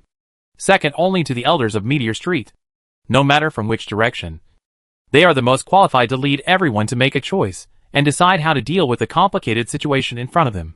Kill the benefactor or let the enemy go? If you want to kill, how to kill? Everyone saw the terrible bombardment just now. The ground is still deeply imprinted with traces, and the remains of Zai Luo are still there. Is there really a way to deal with this monster? Do you really want to provoke a monster more terrifying than Zai Luo? Everyone has doubts and uneasiness in their hearts. The most radical extremists have been exhausted in the war with Zai Luo's forces. The remaining people just want to take a breath and don't want to continue the war. What most people in Meteor Street can think of, Xiaku, Maki and Paknoda can definitely think of, they all frowned and pursed their lips, is to order everyone to go together, completely exhaust all Meteor Street combat troops, to complete an impossible task, drag Meteor Street into hell, or give up revenge. What a bitter choice. The knight turned around and saw pleading in Sheila's eyes, hesitation in Maki and Paknoda's eyes, and fear in the eyes of the rest of the people in Meteor Street. He sighed again. Being rational, he made his own decision in his heart almost immediately. He couldn't fight anymore. If he continued to fight, he wouldn't achieve any other goals, and would only bring destruction to Meteor Street. This was completely contrary to the original intention of the Phantom Troop. Even at the moment, the knight had a lot of things to worry about. Although King Adzalo and Queen Adzazan are dead, there are still a large number of demons wandering in Meteor Street. How to use the remaining army to clean up and expel so many demons, and then how to rebuild Meteor Street, and face the pressure from the outside. Just thinking about it, the knight felt his scalp tingling, and the wound on his chest that had just been sutured by Maki began to hurt again. However, they didn't want to fight, but the other side didn't necessarily want to stop. After all, now is the best time to completely wipe out the Phantom Troop. Although Germain put away his sword, his calm attitude made everyone understand that no matter what they did, they could not get around this man. No matter how many plans they made or how strong their spirits were, they could not escape the reality that the decision-making power was actually in Germain's hands. Many things, once exposed, would look ridiculous and vulnerable. It was Germain who could decide whether to continue the war. At this time, everyone did not expect that the one who broke the stalemate was Shetty, who was half squatting on the ground. She sorted out the old priest's body and roughly put him together, then raised her head, adjusted her glasses, and found Maki in the crowd. You used to be an undertaker in Meteor Street, right? Help me tidy up the old priest. I hope he can be buried more like a human being. Maki glanced at Germain, then looked at Shioti, and stammered for a while. He is not only your benefactor, but also our benefactor.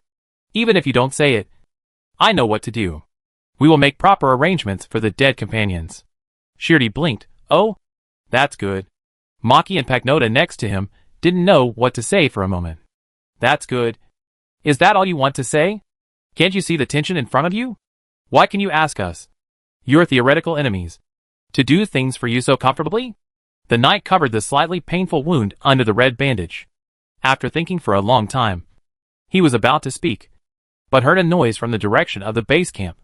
The old, weak, women and children who were staying in the underground air raid shelter came out for some reason, and consciously made way for them like Moses parting the sea. They looked at the corpses on the ground, their eyes full of worry, fear and confusion. They still didn't understand the current situation, and didn't know that Zai Luo and Zha Zan were dead. When they saw the figures slowly emerging from the crowd, Shiaka, Maki and Pagnota all woke up, and then their hearts tightened. Kurapika took back the silver chain. He could clean up the blood stains on it by resetting the materialization, but he was obviously not in the mood to do so now. He clutched the silver chain, letting the blood flow to his knuckles. After seeing the knight, Maki and Pagnota, he realized that there was not much ripple in his heart. When he saw Kuroro Lissalu, it was even clearer. He actually came to complete the mission. As the teacher said, revenge is important, but it should not be the whole of his life. Kuroro sat in a creaking wheelchair and was pushed out by the panic-stricken old woman behind him. The night wind blew and lifted the blanket covering him. The blanket fluttered in the wind, and also removed the last piece of fig leaf from Kuroro's body. He lost his left palm and the entire right arm, and the area below his knees was also empty, which was why he never participated in the battle. Kuroro's ability of mind was still there. After several months of training, he could fight like the Sky Arena Trio Jidu, Li Beiduo, Sha Dasuo. However, it was difficult for him to return to his previous level, especially after losing both hands, which made it extremely difficult for him to use the thief's ultimate intention. However, his eyes were calm, and there was no self-pity in them. Even in this state, Meteor Street still needed him. So he handed over the Phantom Troop to the knight a few months ago, and became the new elder of Meteor Street. Facts have proved that his decision was correct. His identity as the leader of the Phantom Troop for many years allowed him to successfully join the ranks of Meteor Street elders. It was also because he was in the Elders' Council that many meaningless actions that were intended to target Zai Luo's forces, which were almost a disaster, were avoided. Chapter 323. Squeak. Squeak. Pagnota wiped off the blood stain under her straight nose, held the armrests on both sides of the wheelchair with both hands, and slowly pushed the wheelchair forward. The fight just now, said Kuroro, who was sitting in a wheelchair, with the blanket covered again from the waist down. I saw it all. You did a good job. Kuroro raised the corners of his mouth and showed a peaceful smile. The cross tattoo on his forehead was covered by his bangs, which made him look much younger. But Pagnota looked down at Kuroro's head, then looked up again. It's not us who decide the outcome. And it's not us who save Meteor Street. Kuroro nodded slowly. It doesn't matter. You have done your best to achieve this. The bandaged knights and Maki, whose hairband broke and had to let their hair down, who were walking on both sides, were silent. Kuroro was in a state where he couldn't turn around on his own. So he just tilted his head to the side and looked at the uneasy Shira, who was following behind him. Shira had been rubbing her knuckles with her head down, but now she raised her face blankly, revealing several band-aids on her face. These band-aids were caused by the sharp claws of the demon when it grabbed her neck with its hands, and it was only now that it had time to apply the band-aids. Kuroro also showed her a calm smile. I don't mean to blame you. And I don't have the right to blame you. In fact, I am very grateful that you made such a choice. It was you who made Meteor Street find hope at the critical moment of life and death. Sheila hesitated at this moment. And finally she just lowered her eyes and chose to remain silent. The situation in front of her was simply unsolvable. And it was meaningless for her to say anything. The atmosphere was solemn.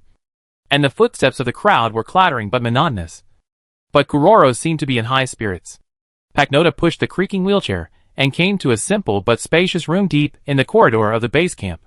After the door creaked shut, only Kuroro, Shiaka, Maki, Paknota, Germain, Shiuri, Kurapika and Shira were left in the room. Outside the base camp, Kuroro proposed to Germain that they go inside to talk and all irrelevant people should leave. Germain agreed. There were not many furnitures here. Sofas of different colors were randomly put together. There were only clocks and Meteor Street maps hanging on the walls. And almost no decorations. Paknota turned the wheelchair to face the crowd. And then she and Maki lit more candles. In the dim light, the reflection of the candlelight swayed in the night wind. Kuroro asked Germain and others to sit down, but did not ask Paknota to bring water. There was no need to do something that might arouse suspicion at this time. If everyone was more open, the conversation would go smoothly. Sorry. Kuroro pointed to the light tube on the ceiling and looked at Germain and others. The circuit was destroyed by Zailuo's forces before. Every time we repaired it, we suffered casualties. Later, we simply put it aside. The few generators left here are all used in the air raid shelter below. We can only talk in the shadows. Although I have said it once outside, I still want to express my most sincere gratitude to you again. Without your help tonight, the base camp will definitely be breached. He lost his entire right arm, and both legs below the knees disappeared. At this time, he could only raise the arm without his left palm and put the round end on his chest. Kuroro bowed his head to everyone, trying to express his gratitude. After hesitating for a moment, the knight, Maki and Paknota followed suit. However, no one from the German side responded. Shira, who was in a neutral position, breathed hard. She wanted to close her eyes, not to see or hear. But she was afraid. When she opened her eyes again, blood would burst into the sky. Her feelings towards Paknota, Maki, Kuroro, and the knight were always complicated and difficult to distinguish. Kuroro did not expect to get much response from the German side. He just made enough gestures, raised his head, and smiled indifferently. I know why you are here. One of the goals has been achieved. Zailuo is dead. The old priest is freed from control. And Meteor Street is saved from a precarious situation. As for the other goal, it is of course directed at me. However, I hope you can give me some time to make the final arrangements. The knight, Maki and Paknota all reacted strongly at the same time. But Kuroro raised his hand to stop them. His eyes fixed on Germain. Germain spread out one hand and made a go-ahead gesture. Kuroro had to admit that he breathed a sigh of relief. And then he looked at the knights, Maki and Paknota. In the name of the only remaining elder of Meteor Street, and the former leader of the Phantom Troop, I order you to disband the Phantom Troop immediately, and never rebuild a similar organization. From now on, Meteor Street is a friend of Germain and his companions, and we must never do anything bad to them again. The knights, Maki and Paknota were all startled when they heard Kuroro's order. Shira still lowered her eyes, and made a wooden expression. At the same time, you will take over from me, and become the elders of Meteor Street, and handle all subsequent affairs, including but not limited to treating the wounded, burying the dead, cleaning up and expelling demons, gathering the scattered Meteor Street people, rebuilding Meteor Street, etc. Kuroro signaled them to stop with his eyes before everyone could react. This is my final decision and order. I hope you can respect my decision and order and agree to my request. Believe me, your future tasks will not be easy at all. Just defeating the demons is a big task. It will be much easier for me. You must continue to go on. This is our original intention. I don't want to see more meaningless casualties. The knight, Maki and Paknota either turned their heads away or lowered their heads and tightly grasped the corners of their clothes. With their intelligence, of course, they had heard Kuroro's unfinished meaning. They really wanted to follow Kuroro. But reason told them that Kuroro's decision was the right one. And if they followed him to die, it would be just a willful act. But they couldn't really agree. So they could only remain silent. This was actually an answer. Kuroro looked at them with relief for a while, then turned his head and looked at Germain, Shiori, and Kurapika with a serious expression. I will let you do whatever you want. But please let them go, and let them become the spark for the reconstruction of Meteor Street. Meteor Street will never be your enemy again. This is not a deal. Because I know that our life and death, the survival of Meteor Street, are in your hands. Germain, this is just my plea. Shira finally raised her head. Since the Phantom Troop was officially established, Kuroro has never revealed his true weakness to anyone. Sarasa's death seemed to have taken away all his weaknesses, leaving only another Kuroro who could handle everything coldly. Kuroro, who always smiled confidently, as if everything was under control, completely gave up his dignity for the future of Meteor Street. Germain did not rush to respond to Kuroro, but mentioned other things. Regarding the group of demons, the Hunter Association has set up a defense line outside the territory of Meteor Street to hunt down the demons that escaped. This is the limit of what the Hunter Association can do. Netero will issue missions and let willing hunters hunt scattered demons, just like the NGL Autonomous Region and the East Gachua Republic. However, they will not enter Meteor Street without permission, and will only move around the edge of Meteor Street to help people, because that will cause dissatisfaction from V5, who will believe that they are wasting resources and energy on completely unnecessary things. Hot knowledge. V5 has the power and ability to disband the Hunter Association. The current result is still obtained by Netero's negotiation on the grounds of preventing demons from invading neighboring countries and regions and escalating the situation. However, even so, it is a great help to Meteor Street. They and the hunters can completely complete the encirclement in some gray areas. The knight also has a hunter's license. He is very familiar with the operation of hunters and knows how to avoid political and procedural issues. Thank you very much again, Kuroro said. If the Hunter Association needs any help, please talk to the knight. Germain continued to speak at this time, but he pointed at Kuroro's figure in the wheelchair. Before we make a decision, I want to know what happened to you. Chapter 324. Chuloro did not hesitate for long and answered, in the Kaken Empire. I was pursued by Hisoka and could not get rid of him. Germain knew about this, but he did not know the result. At a certain point in time, Hisoka suddenly stopped sending the latest progress information. Chuloro continued to speak while Germain was thinking about this. Hisoka has obviously changed. Every time I set a trap in advance, he noticed it and didn't jump into it. This is something he would never do before. If it was him before, he would just take it as a challenge, accept it with pleasure, and enjoy the pleasure of defeating me in such a difficult situation.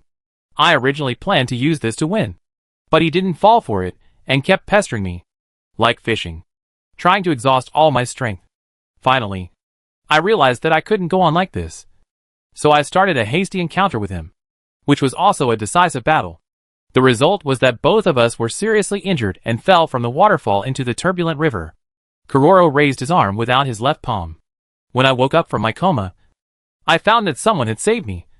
But my injuries were too severe, and the doctors there didn't have many treatment facilities, so I had my limbs amputated. German asked the question that interested him more. Where is Hisoka? I don't know, Kuroro replied, but I think he is not dead yet. He was just separated from me, and I don't know where he was washed downstream.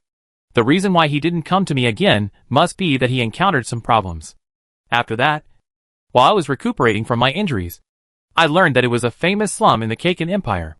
Those who live here are all branded as pariahs, and will never be able to turn over. However, although I lost my hands and feet, I exchanged them for what I wanted. At this point, Kuroro actually showed a very happy smile, and he really thought so in his heart. Germain was a little curious. What did you get in return? Are you interested in this? Yes. Okay. Then I tell you. Kuroro glanced at Sheila first, then said, since you are familiar with Sheila, she probably has explained the cause and effect between us. Right?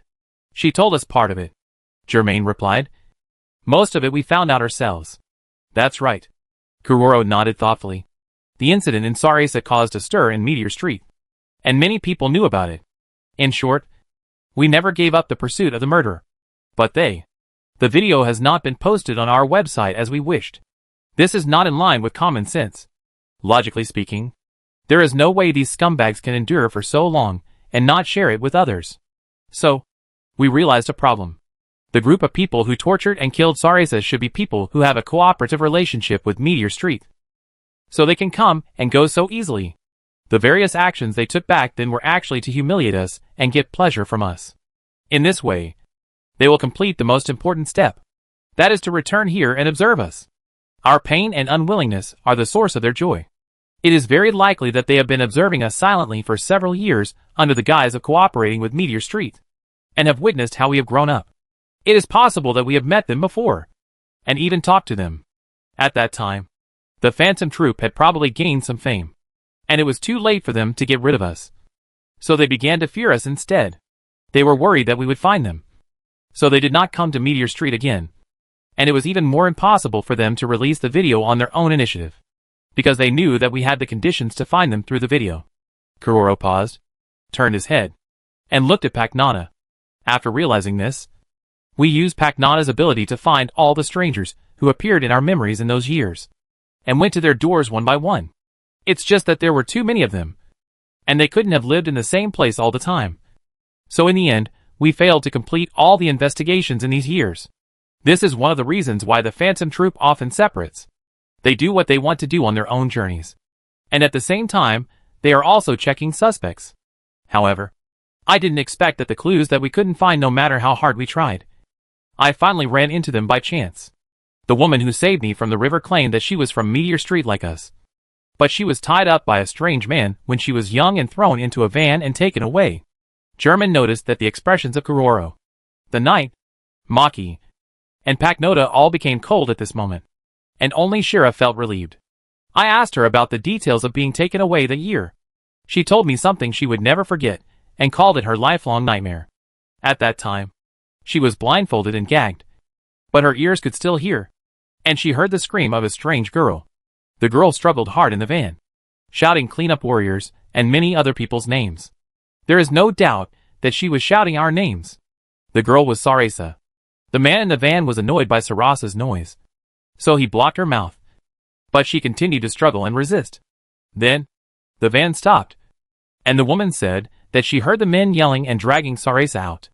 After that, the woman heard the most horrifying screams and laughter she had ever heard in her life. And someone did mention words like video. After everything calmed down, the woman and the other kidnapped girls in the van were all trembling with fear and dared not resist any more. They were later taken on a ship, across the ocean, and sent far away to the untouchables of the Kaken Empire for the purpose of completing what they called untouchable breeding. The Kaken Empire needs the lowest level of untouchables, but the children of untouchables are still untouchables, and no normal woman will give birth to children for untouchables. So this dark trade exists. Maggie's long pink hair was blown more and more messy by the night wind. She got up and closed the window, but the temperature in the room seemed to be still dropping. Kuroro's eyes became dark, and he was deeply immersed in memories. I quickly contacted the knights, Maki and Paknada, and joined them, and took the woman away. With more clues, we finally caught one of the people in the group, and followed the clues to find the others and the videos they hid. We found that one of them. We did know him, and he was the one who sold us the information about the Garuda tribe's red eyes. Kurapika still did not move when he heard this, and did not react at all. For so many years, no matter how scared they were of us, they never thought of destroying the videotapes. Many perverted serial killers have this habit. Every time the name of the Phantom Troupe appears in the newspapers, they will take out the videotape to reminisce and enjoy this dangerous joy that we have never caught. After we let them enjoy the pain that is 10 times and 100 times greater than that of Sarisa, they finally couldn't bear it and died one after another. But we know very well that they are just a group of small characters. The real culprit is the Kaken Empire. It's just that we don't have the ability to take revenge on such a huge empire. At the same time, Zai Luo rescues Zazan from us and planned to establish his empire in Meteor Street. So, we had to concentrate on the confrontation with Zai Luo's forces. And you know what happened later. It was a rather heavy topic, but German handled it lightly and asked, "Since I already know what I am interested in, please answer what my companion wants to know." Xiaodi shook his head and said, "I don't want to know anything." "Well?" German nodded to Xiaodi, then looked at Kurapika, who had been silent. "Kurapika, you must have a lot of questions, right?" Kurapika did have a lot of things he wanted to ask the person in front of him. His original idea was to use the judgment little finger chain to pierce Kuroro's heart and force him to tell him everything he wanted to know. Why did he go after the Kuroda tribe? What did he do to the Kuroda people? Who were the ones who did it? But he suddenly realized that there was no need to ask any more. What emerged in Kurapika's mind was the expressions of fear on the faces of the old, weak women and children, who were extremely afraid of them, but extremely trusting of Kuroro and others. He thought of how Kuroro had just begged Mr. Germain, hoping that all the hatred would be attributed to Kuroro alone. Finally, it was the whole process of how they avenged Sarasa. It was very sudden, and Kurapika no longer had anything to ask. Instead, he clearly remembered the story that Teacher Germain told him on the first night he met him. In a world of ice and snow, there was once a man who received the blessing of rebirth. He and his sister lived in a village with a lack of food. He said that he regretted what happened that year. He was in pain, and he wanted to turn over a new leaf. The group of children protected him, their eyes revealing their love for their adoptive father. Flame Fist, what else can I do? I can't burn these innocent children to charred corpses with the flames on my body. Right? Besides, hasn't the enemy already confessed? Flame Fist thinks that the enemy may not be a villain. He just doesn't want to leave the cannibalistic bloodline to pass on. Even after several months, Kurapika still remembered that he asked his teacher what the so-called Fire Fist did in the end. The teacher's answer was, "It's simple. He turned around like you and came back. So that's how it is." Teacher Germain had already foreseen today that day. Kurapika figured it out. He didn't want to empathize with Kuroro, didn't want to understand why Kuroro did those things to his people, and didn't want Kuroro to express regret for what happened that year. It was meaningless. Kurapika had no right to forgive or sympathize with Kuroro. Those who had the right to do so were all dead. He had just helped them hold a funeral not long ago, putting all the grudges on Kuroro alone and letting the night Maki and pack Nana to reorganize Meteor Street was already Kurapika's biggest concession. "Let's end it like this." So he replied, "Teacher, I don't have anything to ask." Kurapika wanted to pierce Kuroro's heart with a silver chain and take revenge himself.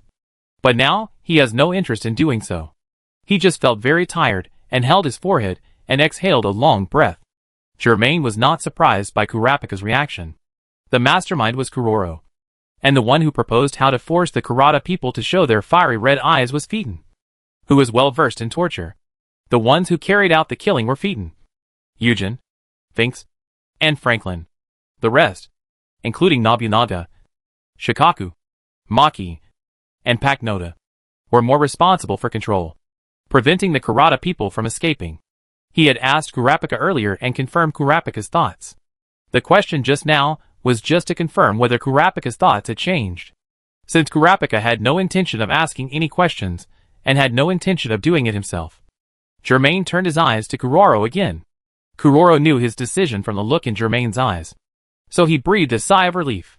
He obviously knew that Kurapika was related to the red eyes of the Kuroda tribe. At that time, Kurapika appeared on the train of the Kaken Empire, and Kuroro certainly would not let go of investigating this young man. And in the end, he did find out a lot of things. When seeing the picture of the red eyes, Kuroro soon remembered what happened that year, and also confirmed why Kurapika was with Germain. After returning to Meteor Street, Kuroro knew that Germain and Kurapika would come to him sooner or later. They knew very well that in the situation of Meteor Street, as long as Kuroro was still alive, he must be in Meteor Street. As long as you come to Meteor Street, you can find Kuroro. Kuroro knew that he was going to die. But the night, Maki and Pack Noda still had a chance to live, depending on how much they and Meteor Street were willing to pay. Kuroro had completed his revenge, and saw with his own eyes that Meteor Street was saved from the greatest danger. Now he actually has no worries, and can calmly face death. It seems that Kurapika is unwilling to do it himself. So he has to condense an arm with his mind energy, and put it into his arms just like he did when he killed Daiso. Kuroro took out a peculiarly shaped knife, which is called the Bien knife, and is his favorite knife. The night, Maki and Pack Noda all watched this scene and felt nervous. Pack Noda wanted to step forward and snatch his knife, but was stopped by the knight and shook his head at her. Before the knight spoke, Kuroro answered for him. "Stop. Let me leave and end everything at once. Please." Kuroro raised the Bien knife high, and finally, he looked at Germain. "Sooner or later, Hisoka will find you. But now it seems that there is no need to worry about you. The one who needs to worry is himself. The bien knife quickly cut his throat, and blood gushed out, making a hissing sound like a gas leak. The floor was stained with blood. After attending the short funeral of the old priest, Germain, Xiaodi and Kurapika left Meteor Street. They stood at the border and made a handover with the members of the Hunter Association to let the hunters know the general situation inside. Shira stayed in Meteor Street. Kurapika looked disappointed, and did not feel the pleasure of revenge as he imagined. After stepping out of Meteor Street, Xiaodi turned around and grabbed Germain's hand. "Thank you." Germain also turned around, and then clasped Xiaodi's palm with his fingers intertwined, and looked towards the direction of Meteor Street with Xiaodi. In that direction, the most conspicuous thing was indeed the gray sky and the raised garbage mountain. But I don't know where Meteor Street will go now. Chapter 325. February 2nd. In front of the gate on the extinct volcano Kukura mountain range. Didwara region. Bartokia Republic. Zoldyck family's nominal gatekeepers. Jieburong and Shiquan, two middle-aged men, one fat and one thin, were looking at the two teenagers in front of them who were ready to fight. One of the two teenagers was Sijia, who had just recovered from his arm injury and had a hedgehog hairstyle. The other was Liurio, who looked very mature and even carried a suitcase like an office worker. About 20 days ago, after obtaining the hunter's license, they headed straight to Mount Kukurokuro, wanting to meet Killua, but were blocked by the gate in front of them. The gate in front of them was as tall as a city wall, called the Gate of the Underworld, the Gate of Trials, and it was divided into 7 doors nested in the upper and lower parts. The first door, which was also the smallest door, weighed 4 tons, plus the second door was 8 tons, plus the third door was 16 tons, and so on. If they wanted to visit Killua as guests, they had to push open at least the smallest door. That is, they had to push the first door, which weighed about 4 tons. Gon's arm was still bandaged at the time. He and Liurio tried with 3 hands, but soon they were defeated in front of the Yellow Spring Gate. Later, they learned more details from the gatekeeper, Jieburong. If they used abnormal means, such as climbing over the wall and using the key to open the side door to enter, they would be attacked by the giant hound Sanao and eaten alive. They had seen Sanao with their own eyes, and knew what a terrible creature it was. Gon and Liurio had no choice but to accept the rules of the Zoldyck family and enter the Yellow Spring Gate with dignity. Therefore, in the next 20 days, they all carried out special intensive training under the guidance of Jieburong. And Xiojia recovered his hand injury in just 10 days. He is worthy of being a future enhanced telepathic ability user, and his healing ability is abnormal. Finally, today, Xiojia and Liurio challenged the Gate of the Underworld again. Look at them. They seem very confident. Shiquan held a lit cigarette in his mouth, squinted his eyes, and spoke lazily. He was opposed to Jieburong's guidance of Xiojia and Liurio's training. Later, he said that he didn't care whether the two could succeed or not. He mocked them a few times and left, as if he really didn't care, but he was actually paying attention to them. At this important moment, he appeared beside the Gate of the Underworld. Like a witness, Jieburong narrowed his eyes, leaving only a slit, and gently stroked the black mole under his nose with his fingers, and smiled. I think they are likely to succeed. After all, they are friends of Master Killua. Ha, Shiquan sneered, but didn't say anything, just watched quietly. Afterwards, Jieburong and Shiquan stayed inside the Yellow Spring Gate, waiting for the actions of Xiojia and Liurio, who were outside. The first one to push the door was Sijia. He pushed the first door open with great effort, but he did not come in, but retreated. When he let go, the first door quickly rebounded and closed. Seeing Xiojia push the first door open, Jieburong smiled as expected, and Shiquan was also slightly moved. Sijia shouted excitedly outside the Yellow Spring Gate and hugged Liurio, because as long as he pushed it open, it meant that he succeeded, and the training these days was not in vain. The reason why he did not enter the Yellow Spring Gate immediately was to enter with Liurio. Then Liurio, who pushed the door, handed the suitcase to Xiojia in a serious manner, and then took off his shirt, revealing his lean upper body. He pushed with all his strength, pushing until his veins bulged, and pushed the second door open with a rumbling sound. This time, Jieburong and Shiquan showed surprised expressions. Although Liurio did have 10 more days of training time than Xiojia, he really pushed the second door open, which was beyond their expectations. You know, Master Killua can only open 3 doors now. This time, Sijia followed Leorio into the inner side of the yellow spring gate. They stretched out their hands at the same time, ran towards each other, and hugged each other excitedly. Seeing Leorio hugging Sijia, who was sweating all over, celebrating with surprise, Jiaburong laughed. It's really amazing. They could open the yellow spring gate in just 20 days. And Leorio also opened the second door. So what? Shiquan pinched the cigarette in his mouth with his fingers and poured a basin of cold water. They still have to pass the guide before they can find the villa. The two thought of the trainee housekeeper named Canaria, and they felt a chill. Shiquan knew the strength of Canaria very well.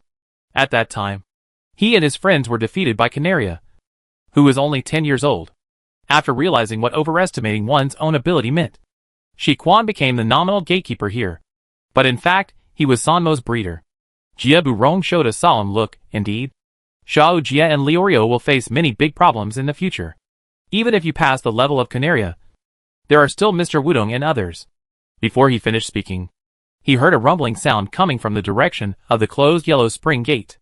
Jiaburong and Shiquan, who were very surprised, and Xiaojia and Leorio, who reacted later, all looked in the direction of the Yellow Springs gate. Someone is still pushing the Yellow Springs gate. And the Yellow Springs gate was indeed pushed open. Before everyone could see who was pushing the door, they subconsciously counted how many doors were pushed open.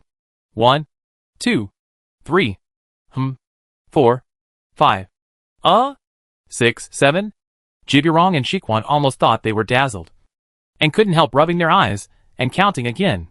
This time they counted clearly. There were 7 doors, and they looked at each other in surprise. When will all 7 doors be pushed open? This scene will only happen when Master Maha, Master Zeno, and Master Silva enter and leave. But they are all in the mansion of Kukuroku Mountain now. Could it be Mr. Netero? Sijia and Leorio were also very surprised. They spent a lot of effort to push open the first and second doors of the Yellow Spring Gate. Now someone easily pushed open all 7 doors, which was incredible to them. How did they do it? The 4 of them looked at the man who opened the door. He looked very young. Obviously not Mr. Netero. The man was wearing a black hunter's robe and a tricorn hat, and walked in slowly. Germain saw that the 4 people inside were staring at him in amazement. He couldn't help but stand still, frowned, and reflected. Then, he spoke. I remember that the rule of Zoldyck family is that as long as you open the door of the underworld, you can come in directly. Has the rule changed? Jiaburong quickly recognized the other party. Mr. Germain? Why are you here? He and Shiquan still remembered that Master Shiba specifically instructed that if Mr. Germain came, he must be warmly entertained, and the people in the mansion must be notified immediately. This means that Mr. Germain, like Mr. Netero, is a distinguished guest of the Zoldyck family. Did I do anything wrong? Germain pointed to the door that rebounded and closed. If necessary, I can wait outside. He was not a person who did not know etiquette, and he fully respected the traditions of the Zoldyck family. No. Jiaburong waved his hands hurriedly, his tone a little flustered. You did nothing wrong. It makes sense. Germain nodded thoughtfully, and then said, Then I feel relieved, because I told my companions about this matter, and they are all very interested in opening the Yellow Springs door. Before he finished speaking, he heard Xiaodi make a heyo sound, and pushed the Yellow Springs door open again with a rumble, and strode in. She adjusted her glasses, looked back at the Yellow Springs door that rebounded and closed, and counted on her fingers. 1, 2, 3, 4, 5, 6. Well, 1 less than you. What a pity. She slapped the biceps on her left hand with her right hand, and said to Germain expressionlessly, I'm not in good shape today. Well, you're not in good shape today. Germain nodded and admitted what Xiaodi said. Jiaburong swallowed a mouthful of saliva, and the cigarette in Shiquan's mouth fell to the ground. Xiao Jia and Leorio, who were hugging each other, seemed to be petrified. However, things were obviously not over yet. The gate of the underworld was pushed open again with a rumble. This time, 4 doors were pushed open, and the last person who walked in was Kurapika. It's a little hard. It seems that I have to continue to strengthen my training. Kurapika shrugged his shoulders, and then he greeted Xiao Jia and Leorio.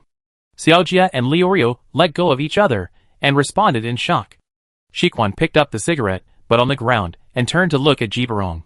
They both saw shock in each other's eyes. So many people who could open the door of the underworld appeared in one day. And some opened all 6 doors and 7 doors. This is really the first time I have seen it. When did the door of the underworld become a door that can be opened so easily? Chapter 326. Mr. Germain. Please wait a moment. Jibarong bowed and nodded. Then asked Shiquan to call the mansion. And he stayed to entertain Germain and others. Shiquan left in a hurry. Jibarong led everyone to the Kukulishan mansion. Along the way, Jibarong's enthusiasm for Germain almost made Sijia and Liurio think that he was another person. He didn't treat them like this in the past 20 days. Sijia and Liurio were more or less ignored. At this time, only Kurapika talked to them. He wanted to know their recent situation. I heard you say on the phone that you would stay in Zoldyck family until you could open the gate to Hades. I didn't expect you to really do it. Of course. Liurio shouted at the top of his voice, throwing his shirt on his shoulders. We want to let the people of Zoldyck family see our perseverance and patience. Everyone can talk big, but those who can turn big words into reality are capable people. Gon and Liurio are obviously such people. Kurapika smiled. His unhappy mood after revenge was finally diluted by Germain's guidance and meeting Gon and Liurio. Gon straightened the fishing rod on his back, which was his weapon. Kurapika, we knew you were very strong during the professional hunter exam. Among the candidates of the same period, I'm afraid only Killua's brother Illumi could beat you. But we didn't expect you to be so strong. Liurio and I trained for 20 days to open the gates of Hades. But you could open 4 of them. How did you do it? Liurio also asked curiously. Yes. How did you do it? Killua was able to open 3 doors, because he was the 3rd son of the world's #1 killer family. He received cruel training since childhood, which was far beyond the imagination of ordinary people. Kurapika was able to show a strength that was even more terrifying than Killua, which was really incredible. It's a long story. This is an ability called inability. In short, you will understand it soon. I can't say too much. Kurapika didn't mean to be a real man. But this is related to Sijia and Liurio, the real last level, and also related to their future. He himself is just an end user who has just started to learn Nin for more than 9 months. And he doesn't want to use his experience as a hero to guide the two. After all, everyone's Nin system may not be the same. And the direction of training is also different. He doesn't want to mislead the two and delay their development. Professional matters should be handed over to professional examiners and teachers, who have mature teaching system plans. Gon and Liurio were a little disappointed that they didn't get a definite clue from Kurapika. But they both started to think about what an ability meant. After a while, Gon, whose brain was overloaded, gave up thinking first and asked another curious question. Kurapika. Gon pointed at Germain and Shiati. Who are they? Why did you follow them here? He was already surprised that Germain and Shiati could open 7 doors and 6 doors. So he asked now. That's Mr. Germain who taught me Nin ability. Kurapika hesitated for a moment, pointed at Shiati, and said, that should be my teacher's wife. Miss Shiati, Teacher Germain received an invitation from the Zoldyck family before, so he brought us here to be guests. Should it be my teacher's wife? Liurio's focus was here. Kurapika nodded and admitted. I didn't dare to ask. Gon's eyes lit up. So Kurapika learned his Nin ability from Mr. Germain. Can we let him teach us? Liurio couldn't help but look forward to it. After the two of them had to push open the gate of Hades to see Killua, they wanted to become stronger. Kurapika looked embarrassed. It depends on what Mr. Germain thinks. But I think he's very busy recently, and won't recruit too many disciples. Gon and Liurio were disappointed again. But they soon cheered up. After all, the purpose of their trip was to meet Killua. As long as this goal is achieved, everything else can be put aside. The magical thing called Nin can be put aside for later. Kurapika thought of something at this time and smiled again. Gon, you might have a chance. Ah. Why? Gon tilted his head. I remember you said during the professional hunter exam that you embarked on the journey to follow the footsteps of your father, King Fullus. Right? Yes. Gon didn't understand why Kurapika suddenly asked this, but he already had a vague premonition in his heart at this time. As expected, Kurapika smiled and said, if that's the case, you can ask Mr. Germain later. As far as I know, he and your father are acquaintances. Ah? Sijia couldn't help but yelled, causing Germain, Shiati, and Jibarong to look back. He then realized that he yelled too loudly. So he quickly covered his mouth with both hands and bowed to apologize to everyone. Although Germain, Xiaodi and Jiburong felt a little strange. They didn't ask what the three people behind were talking about. After observing Gon and Liu Rio for a while, Germain did not communicate with them in particular. Germain did not think Gon and Liu Rio were special, because he felt that I have my own story, and I am the protagonist of my story. Jiburong led Germain, Xiaodi and others to a dense forest trail. The huge, fluffy hound Sandmao was lying under a big tree, staring at this direction with two eyes, which made Gon and Liu Rio shudder. However, everyone followed the rules and came in from outside the yellow spring gate, so Sandmao did not attack them as intruders. Sorry, Mr. Germain, Jiburong said respectfully. I can only lead the way to this place. Shiquan and I cannot enter the area without permission. Germain waved his hand. It's okay. We can just go forward. I've been here once, and I still remember how to get there. I'm so sorry. Then please go on. Shiquan has already notified the mansion, and someone will come to receive you soon. Okay. Thank you. You're welcome. You're welcome. This was the second time that Jiburong met Germain, but he had almost no communication with Germain the first time. Now he was surprised to find that Germain was a very approachable person. Shiquan was a professional hunter, so he also told Jiburong about the news about Mr. Germain on the hunter-only website as a topic of conversation after dinner. The new rat, the fastest one-star hunter, the killer of the brigade and the Yin beast, the greatest contributor to the subjugation of the chimera ants. This man with so many titles, like Mr. Netero, seemed very humble and low-key. Not at all like Master Ilmi and Master Miji, who were arrogant. No. No. No.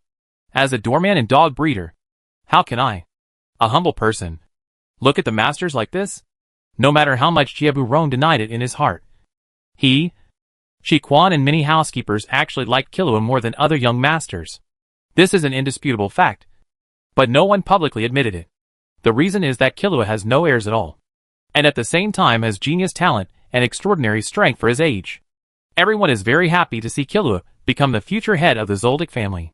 However, Killua, who came back from outside this time, was obviously very depressed and was later confined to the Zoldyck family mansion. Jiburong learned about Master Killua's recent experience from Gon and Liu Rio, but unfortunately, he was powerless and could do nothing. Even if Gon and Liu Rio could open the door to Hades, Jiburong didn't think they could easily change Master Killua's current situation. However, someone who could do something appeared. I hope Mr. Germain can help Master Killua get rid of his current situation. He looked at Mr. Germain's back as he walked away, and couldn't help thinking. Chapter 327. After failing to get more information about his father, King Frisch, from Kurapika, Gon, who was carrying a small backpack, could not wait to run to Germain. Mr. Germain! Mr. Germain! Please wait a moment. He ran to Germain's side, holding the backpack straps with both hands, like an excited junior high school student on a picnic. Considering his age and the fishing rod he carried with him, it was even more like that. Kurapika said to me, "Do you know King Frisch? Is this true?" Germain looked back and saw Kurapika showing him an embarrassed expression. It's not surprising that Kurapika knows about Jean. They met in the Kajin Empire and Greed Island. After such a long time, it was enough for him to find out who Jean is. I do know Jean. Germain looked down at Sijia, and he could really see some of Jin's appearance from his face. I also know that you are Jin's son. Sijia. Yes, I am Jin's son, Sijia admitted excitedly, his eyes wide open. I'm looking for him. Do you know where he went? I know. Germain nodded. But I can't tell you yet. He is now cooperating with me and carrying out a secret mission. I can't say too much. Xiaojia looked depressed after hearing this. He didn't expect that at this point. The clues seemed to be broken again. Before he could remember anything, he was left in his hometown, Whale Island, and raised by Aunt Mit, Jin's sister. The reason why he left Whale Island and embarked on a journey to take the hunter's license exam was because he heard that Jean was a professional hunter. If he became a professional hunter, then he would be one step closer to Jean. Right? However, the reality is that he got the hunter's license, but he only knew a little about Jin's past from the examiner, and still knew nothing else. In order to meet Killua, he had to put aside this important matter for him. But he didn't expect that he would meet someone who was familiar with Jean here. Xiaodi only reacted at this time, leaning slightly from the other side of German man, and looking at Xujia curiously. He is Jin's son. Well, his eyes are indeed a little like. Xujia was very excited at first, but now he has calmed down a little and asked, Mr. German man, Jin, did Jin mention me? Speaking of which, German man thought for a while and replied, he did mention you a few times. And he also asked me to tell you something. What is it? Xujia once again ignited the flame of hope. He said, Xujia, if you really want to meet me, an incompetent father, come to find me somewhere. This is what Jin said to German man when he first explored the ancient Maze City. But the original Dark Continent was replaced by that place by German man. Gon's curiosity was really aroused. That place? Germain felt that he was a bit like a mentor in a comic, who specifically guides the protagonist in the future. For example, Roger, Rayleigh, and Shanks in One Piece. Germain is now playing this role, only telling part of the truth, and saying something that seems to be true, arouses the motivation of young people to pursue their goals. If you want to know where that place is, you need to learn the ability to read first, and then try to get to a place called Greed Island. Greed Island? Gon was surprised. This was a place name he had never heard of. Where is it? Find it yourself. Jin should have left you enough clues. Gon looked discouraged like a child who was going to bed before hearing the end of the story. But he quickly cheered up. Then can you teach me? Teach me and Liurio. Teach me, Liurio, and Killua to read? Gon kept adding members with a guilty conscience. He would not forget his partners, and they did not have the ability to read. Germain shook his head. It will take at least a few months to teach you. I'm afraid I can't spare that much time now. Xujia and Liurio, who was eavesdropping not far away, were once again disappointed. Germain looked back at Liurio. Liurio couldn't help but laugh awkwardly, scratching the back of his head, his eyes drifting into the distance. However, there should be a teacher who is more suitable for you waiting for you. After leaving Zoldyck family, you will meet them. Or rather, they will come to you. Xujia and Liurio looked at each other and nodded as if they understood. Soon, they saw a dilapidated garden at the end of the stone path.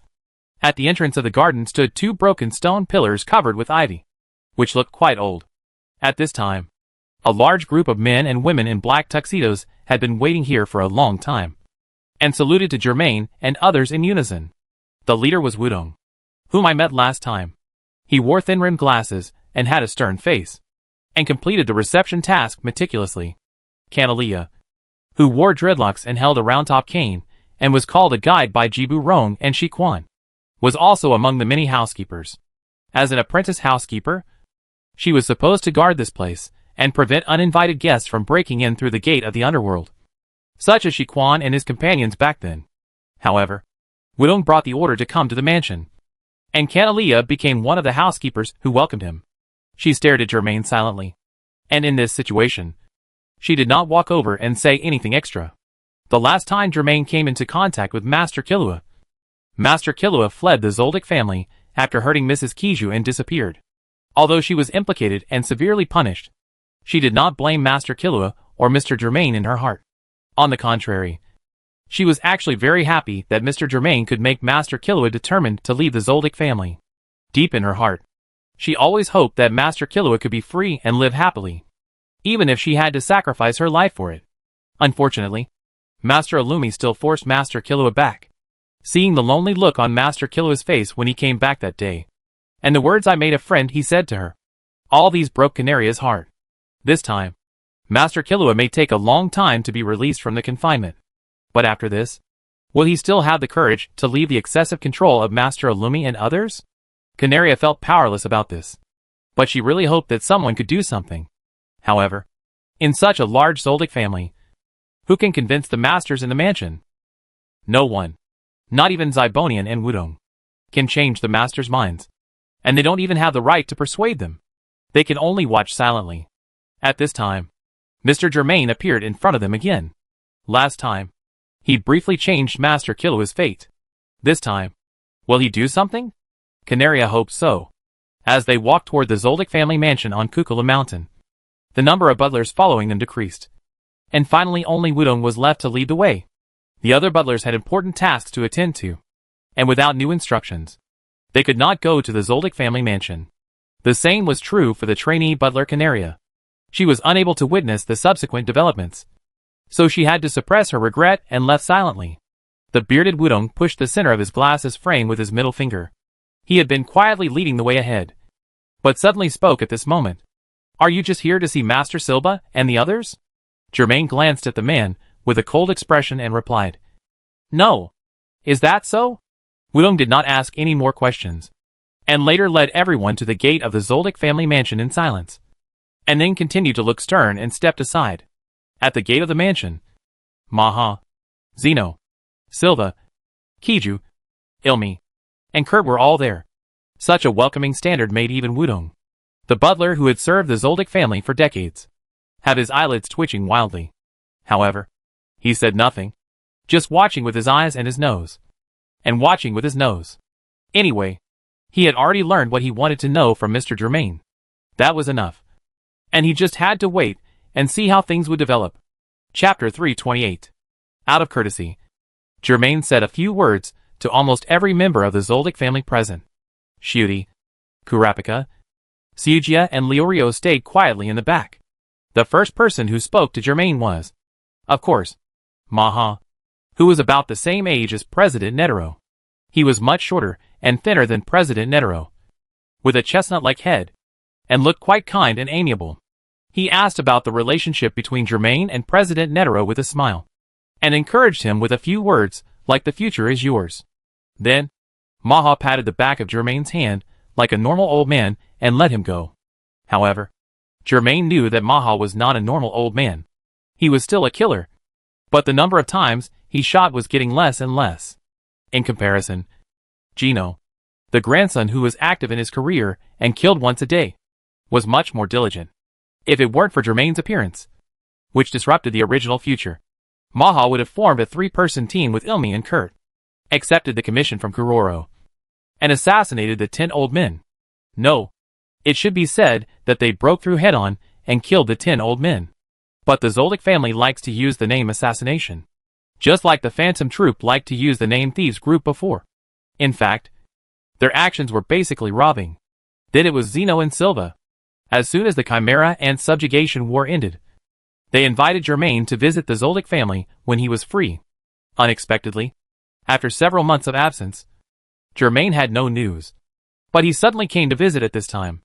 Both of them smiled, but in their hearts they were thinking about Germain's intentions. The father and son looked at each other, and at the same time thought of Killua and another person. Next was Kijo, who was obviously indifferent to Germain. Perhaps it was because Silva reminded her that she reluctantly put on a polite look and asked a few questions with concern. Then it was Ilmi. "I heard that the war in Meteor Street ended in your hands." Ilmi put her hands on her slender waist. Her black hair was loose. Her pupils were deep and dark, as if she could not see any life at all. It was not surprising that he knew about Meteor Street. The Zoldyck family had a close connection with Meteor Street, and there must be intelligence channels. But in general, the Zoldyck family turned a blind eye to the situation in Meteor Street.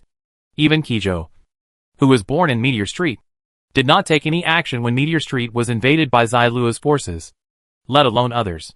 Ilmi knew what happened almost the day after Zailuo and Zazan were killed by Germain. "In fact, it cannot be said that the war is over in my hands," Germain explained. "We just let them fall into a state of leaderlessness. For a long time to come, Meteor Street and the Hunter Association will try to wipe out the remaining demons in that area. The war will be completely over only when the last demon is wiped out or controlled." Ilmi nodded, as if he agreed with Germain's more rigorous statement. And then he said, "In addition, I also know that Kuroro died in your hands." He looked indifferent, and did not show any emotional fluctuations about Kuroro's death. "I have to correct you for the second time," Germain said. "Kuroro committed suicide. Those who were stabbed by my mind needle also committed suicide." Illumi told a cold joke. Of course no one laughed at the scene. The connection is that Kuroro is just like them. They are all helpless. Right? After I knew Kuroro's death, I guessed that you would come to Zoldyck family. You are not just a guest, but also looking for Killua.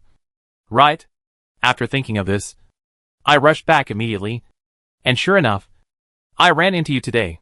However, the fact is that after Illumi knew that Kuroro was forced to commit suicide, he had a killer's alertness and felt that his situation was not good. After the education of Zeno and Silva, he roughly understood the gap in strength between him and Germain. In terms of his personality, he really didn't want to provoke such a person to hunt him down. So he never attacked Kurapika in the professional hunter exam.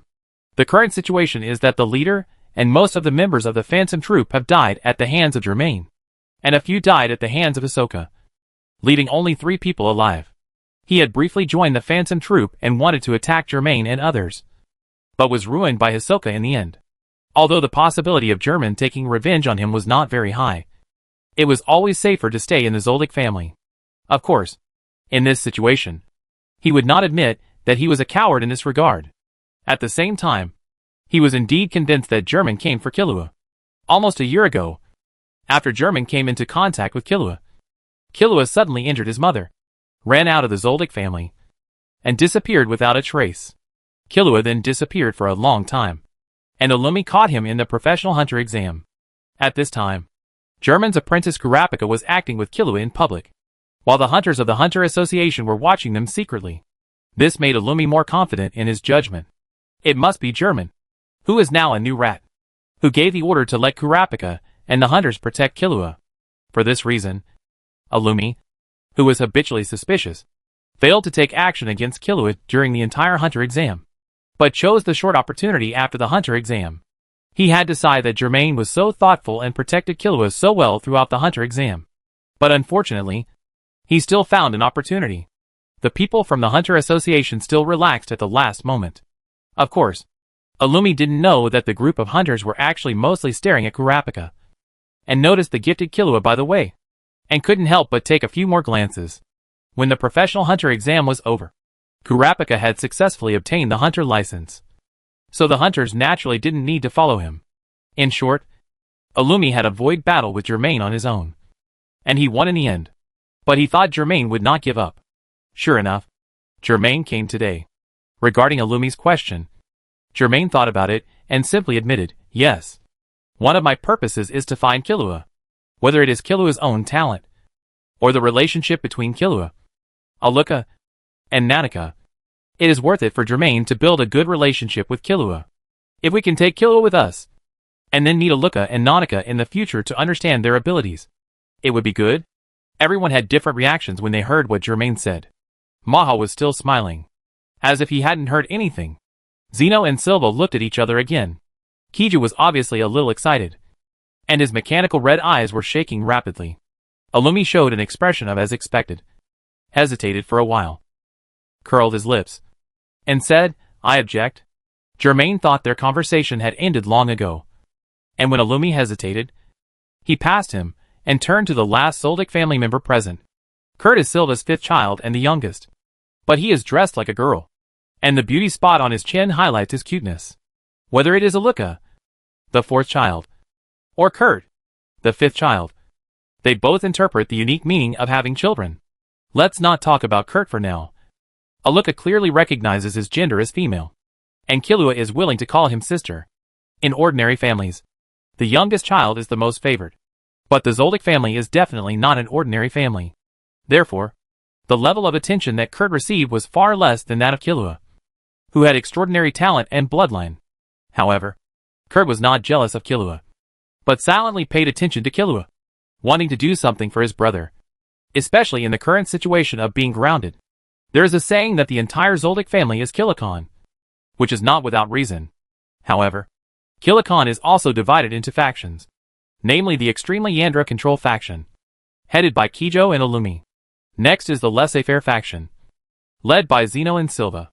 Finally, there is the neutral protection faction, led by Kurt.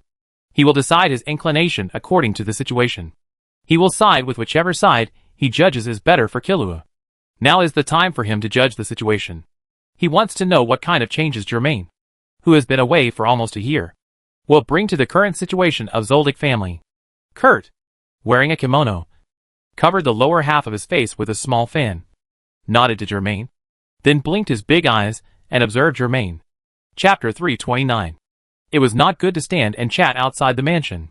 The Zoldyck family members welcomed Germain, Xiaodi and others into the gate, and sat down in the spacious and bright reception room. During this time, Maha went back to his room to rest, saying that I want to sleep more when I am old. And then he put his hands behind his back and walked away slowly. He looked like an old man who walked around with a cage after retirement. However, based on the Zoldyck family member's understanding of this relatively Buddhist oldest member, he probably just didn't want to care about the follow-up matters. He is different from Netero, since he has already handed over the position of the head of the Zoldyck family. He will never interfere, let alone do everything himself. Let go when it is time to let go. Otherwise the younger generation will always be suppressed, dare not make decisions, and fear failure. Then they will definitely not grow up. After Wudong brought tea and cakes to everyone, he adjusted his thin-rimmed glasses and left first, saying that he had something to deal with. In fact, he listened to the conversation in front of the mansion gate for a while, and realized that there might be something that he, as a butler, should not listen to in the conversation that happened next. So he left tactfully. It's just a pity that he didn't have the opportunity to see what would happen next.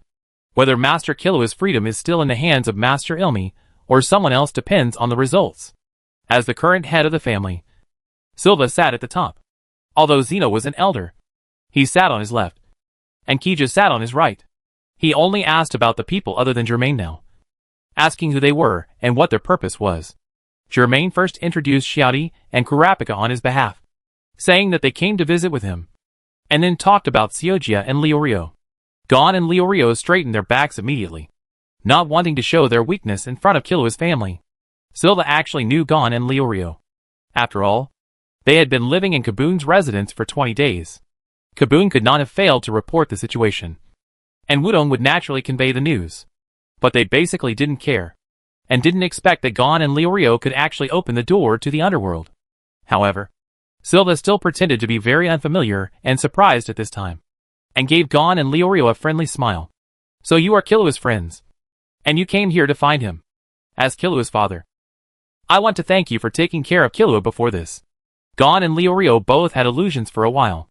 It turns out that Killua's father treats people so well. It seems that the only ones who have been preventing them from meeting Killua are Illumi and the fierce Wudong. Silva, a good man. Illumi, Wudong, bad men. This is their simple judgment. It seems that it is just as they expected. Silva turned his head with a smile and looked at Kurt, who was not far away. Kurt, go and call Killua over. Tell him that his friends Kurapika, Gon and Leorio are looking for him, and ask him to come over. Kurt, who had a black doll-like hair, stood up from the chair and bowed respectfully. Yes, father. He stepped on the clogs, lowered his head, and retreated outside the house, and then hurriedly stepped out with a clattering sound and left here, wearing a western hat and a heavy long skirt.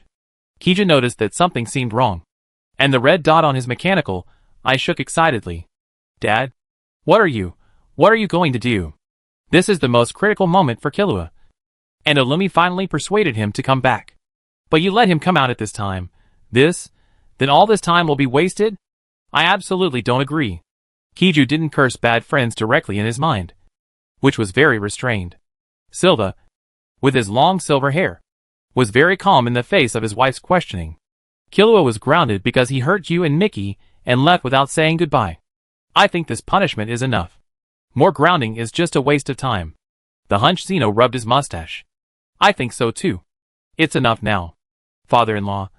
Father. Why are you all like this? Seeing that the father and son were in agreement, Jichio was so surprised that he almost stood up. But she didn't get up in the end. But she couldn't help but reach out to touch the bandages wrapped around her face. The wound on her face was caused by Killua, which completely disfigured her, and she had to wear bandages before she could see people. However, Jichio didn't have any resentment towards Killua. Instead, she was very pleased that Killua could be so cruel to his own mother. This is the Killua she wants to see. Killua will definitely become the most outstanding killer, and the most capable head of the Zoldyck family in the future. Why can't my father-in-law and dad understand? It's obviously a critical period for Killua to transform. But letting him contact these people in front of him will do more harm than good. Killua is obviously a good child, but these people have corrupted him. The more Jichio thought about it, the angrier he became. He couldn't help but glared at everyone fiercely. And the red dot in the mechanical eye suddenly enlarged. Now Gon and Leorio can confirm that the one who opposes and obstructs them from meeting Killua is also Killua's mother. After hearing what Silva said, they understood why Killua was confined. And they also felt that it seemed reasonable. When they heard that Silva was willing to lift Killua's confinement, they were surprised and trusted Silva even more. Germain just watched Gon and Leorio silently. And in just a quarter of an hour, Silva got everything he wanted to know out of it. He didn't say anything to stop them. What was there to stop? It would be better to chat with Xiaodi next to him about the delicious cakes of Zoldyck family. German could see that although Xiaodi had no expression on his face, he was eating happily, stuffing pieces into his mouth like a squirrel. After a while, hurried footsteps were heard outside. And then two figures rushed in. The one in front was Killua with silver-white hair, and the one behind was Kurt, who was chasing after him with his kimono skirt in his hand. Kurt followed Silva's order and came to the torture room, stopped Mickey, who was torturing Killua himself in revenge, and explained his purpose. When the chubby Mickey was shouting in confusion, Killua heard what happened and happily broke free from his restraints and jumped onto the cold floor barefoot. The restraints here were just for show to him. He was willing to accept the punishment, so he had not broken free. Miji, since Dad called me, I go first. I'm really reflecting on it, so don't be angry. Ha ha ha. Killua waved to Miji proudly, and called Kurt to leave the torture room together. Miji stayed in the torture room, furious, and threw the long whip on the ground angrily. He was the one who didn't like Killua that much in the Zoldyck family. This time, because Killua hurt him and their mother when he left home, he came here specifically to take revenge. Unexpectedly, Killua was released after only being confined for more than 20 days. Miji must be very unhappy, but he can't do anything about it. Who told his family to pamper Killua more? As soon as he came to the corridor outside the interrogation room, Kurt coughed and reminded him, Killua brother, you are not dressed yet. It's not good to meet guests like this. Killua was stunned for a moment and looked down. Sure enough, his naked upper body was full of torture scars, which looked shocking and scary. This was a common occurrence for him. Nothing at all. He didn't even blink when he was whipped. However, he didn't want to worry Gon, Kurapika and Leorio who came here to see him. So he nodded. Then I go change my clothes first. A quarter of an hour later, Killua changed into a dry long-sleeved shirt to cover all the scars. And then he and Kurt set off to the reception room. He stepped into the reception room quickly and heard a burst of laughter, and then saw his father talking happily with Gon and Leorio. Silva looked at Killua with a smile. Killua, your friends are very interesting. They told me the whole process of you passing the hunter exam together. Why didn't you tell me before? Chapter 330. Hearing this, Killua's heart beat rapidly for a moment before returning to its normal rhythm.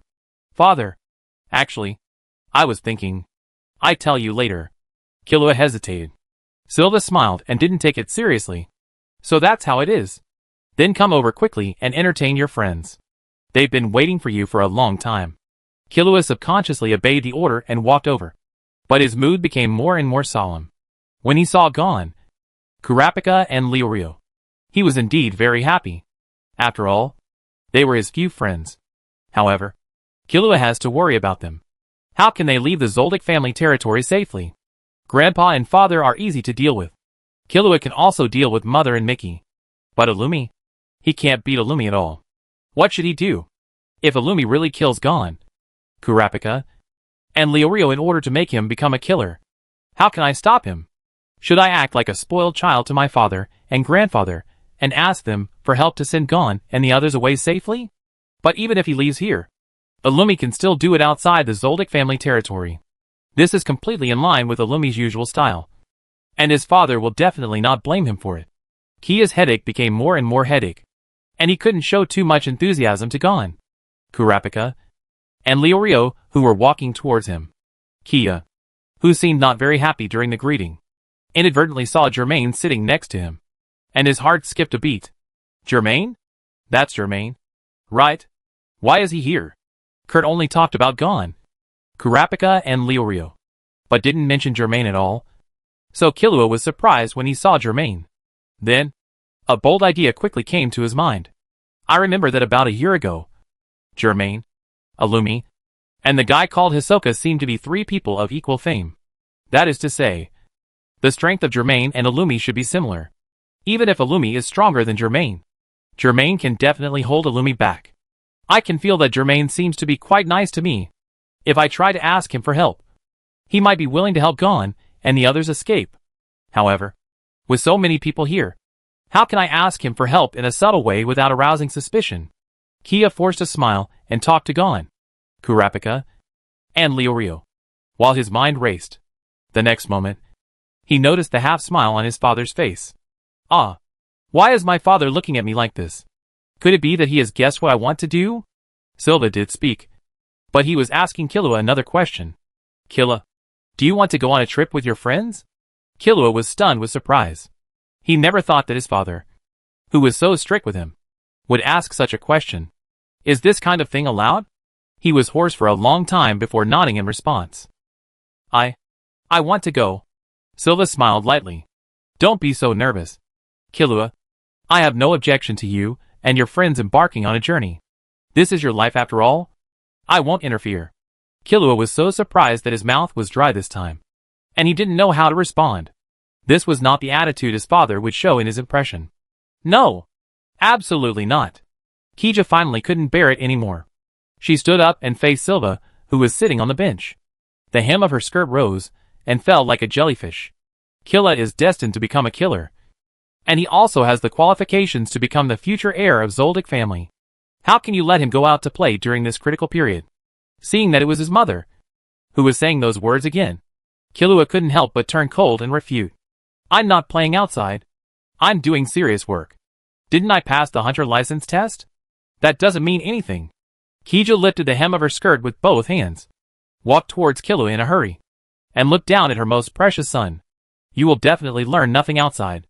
You are going to become the #1 killer of Zoldyck family. You have such a talent. You shouldn't waste it. I didn't waste my talent. I have always insisted on doing the training I should do. I also learned a lot from Gon, Kurapika, and Leorio. What can you learn from these brats?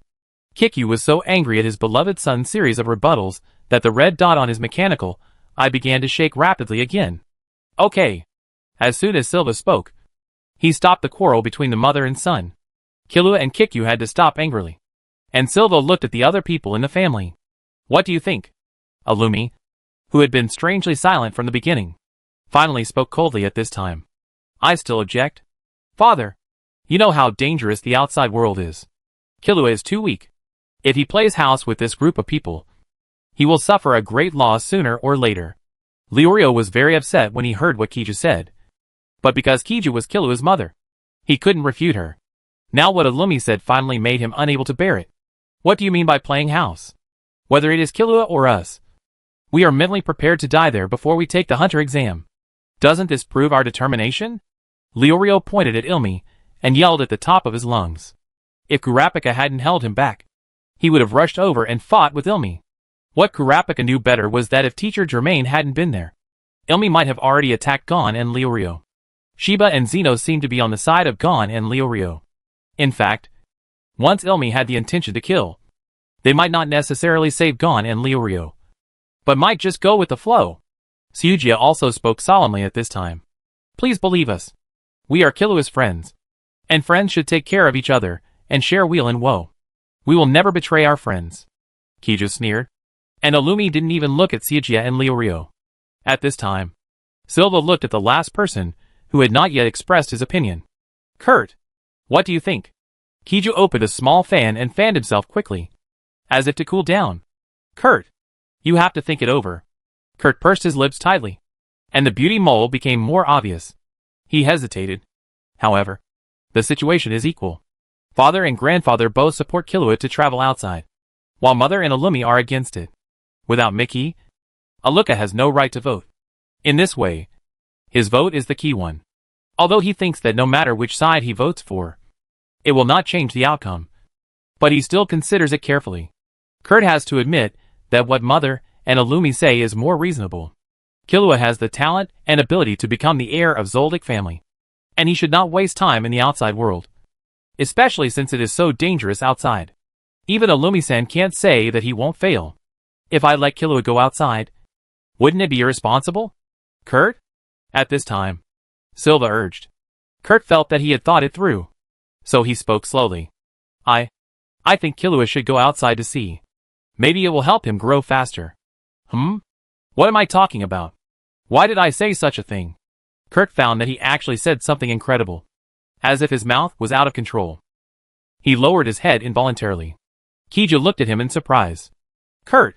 How come even you? Silva smiled slightly. I know what you are thinking. We should respect Killua's will, and not restrict his freedom forever.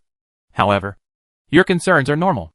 I am really worried about letting Killua wander around outside. At this time, Silva turned his eyes away and looked at Germain, who had not said a word to influence the situation from beginning to end. German, if I ask you to take care of Killua, would you be willing?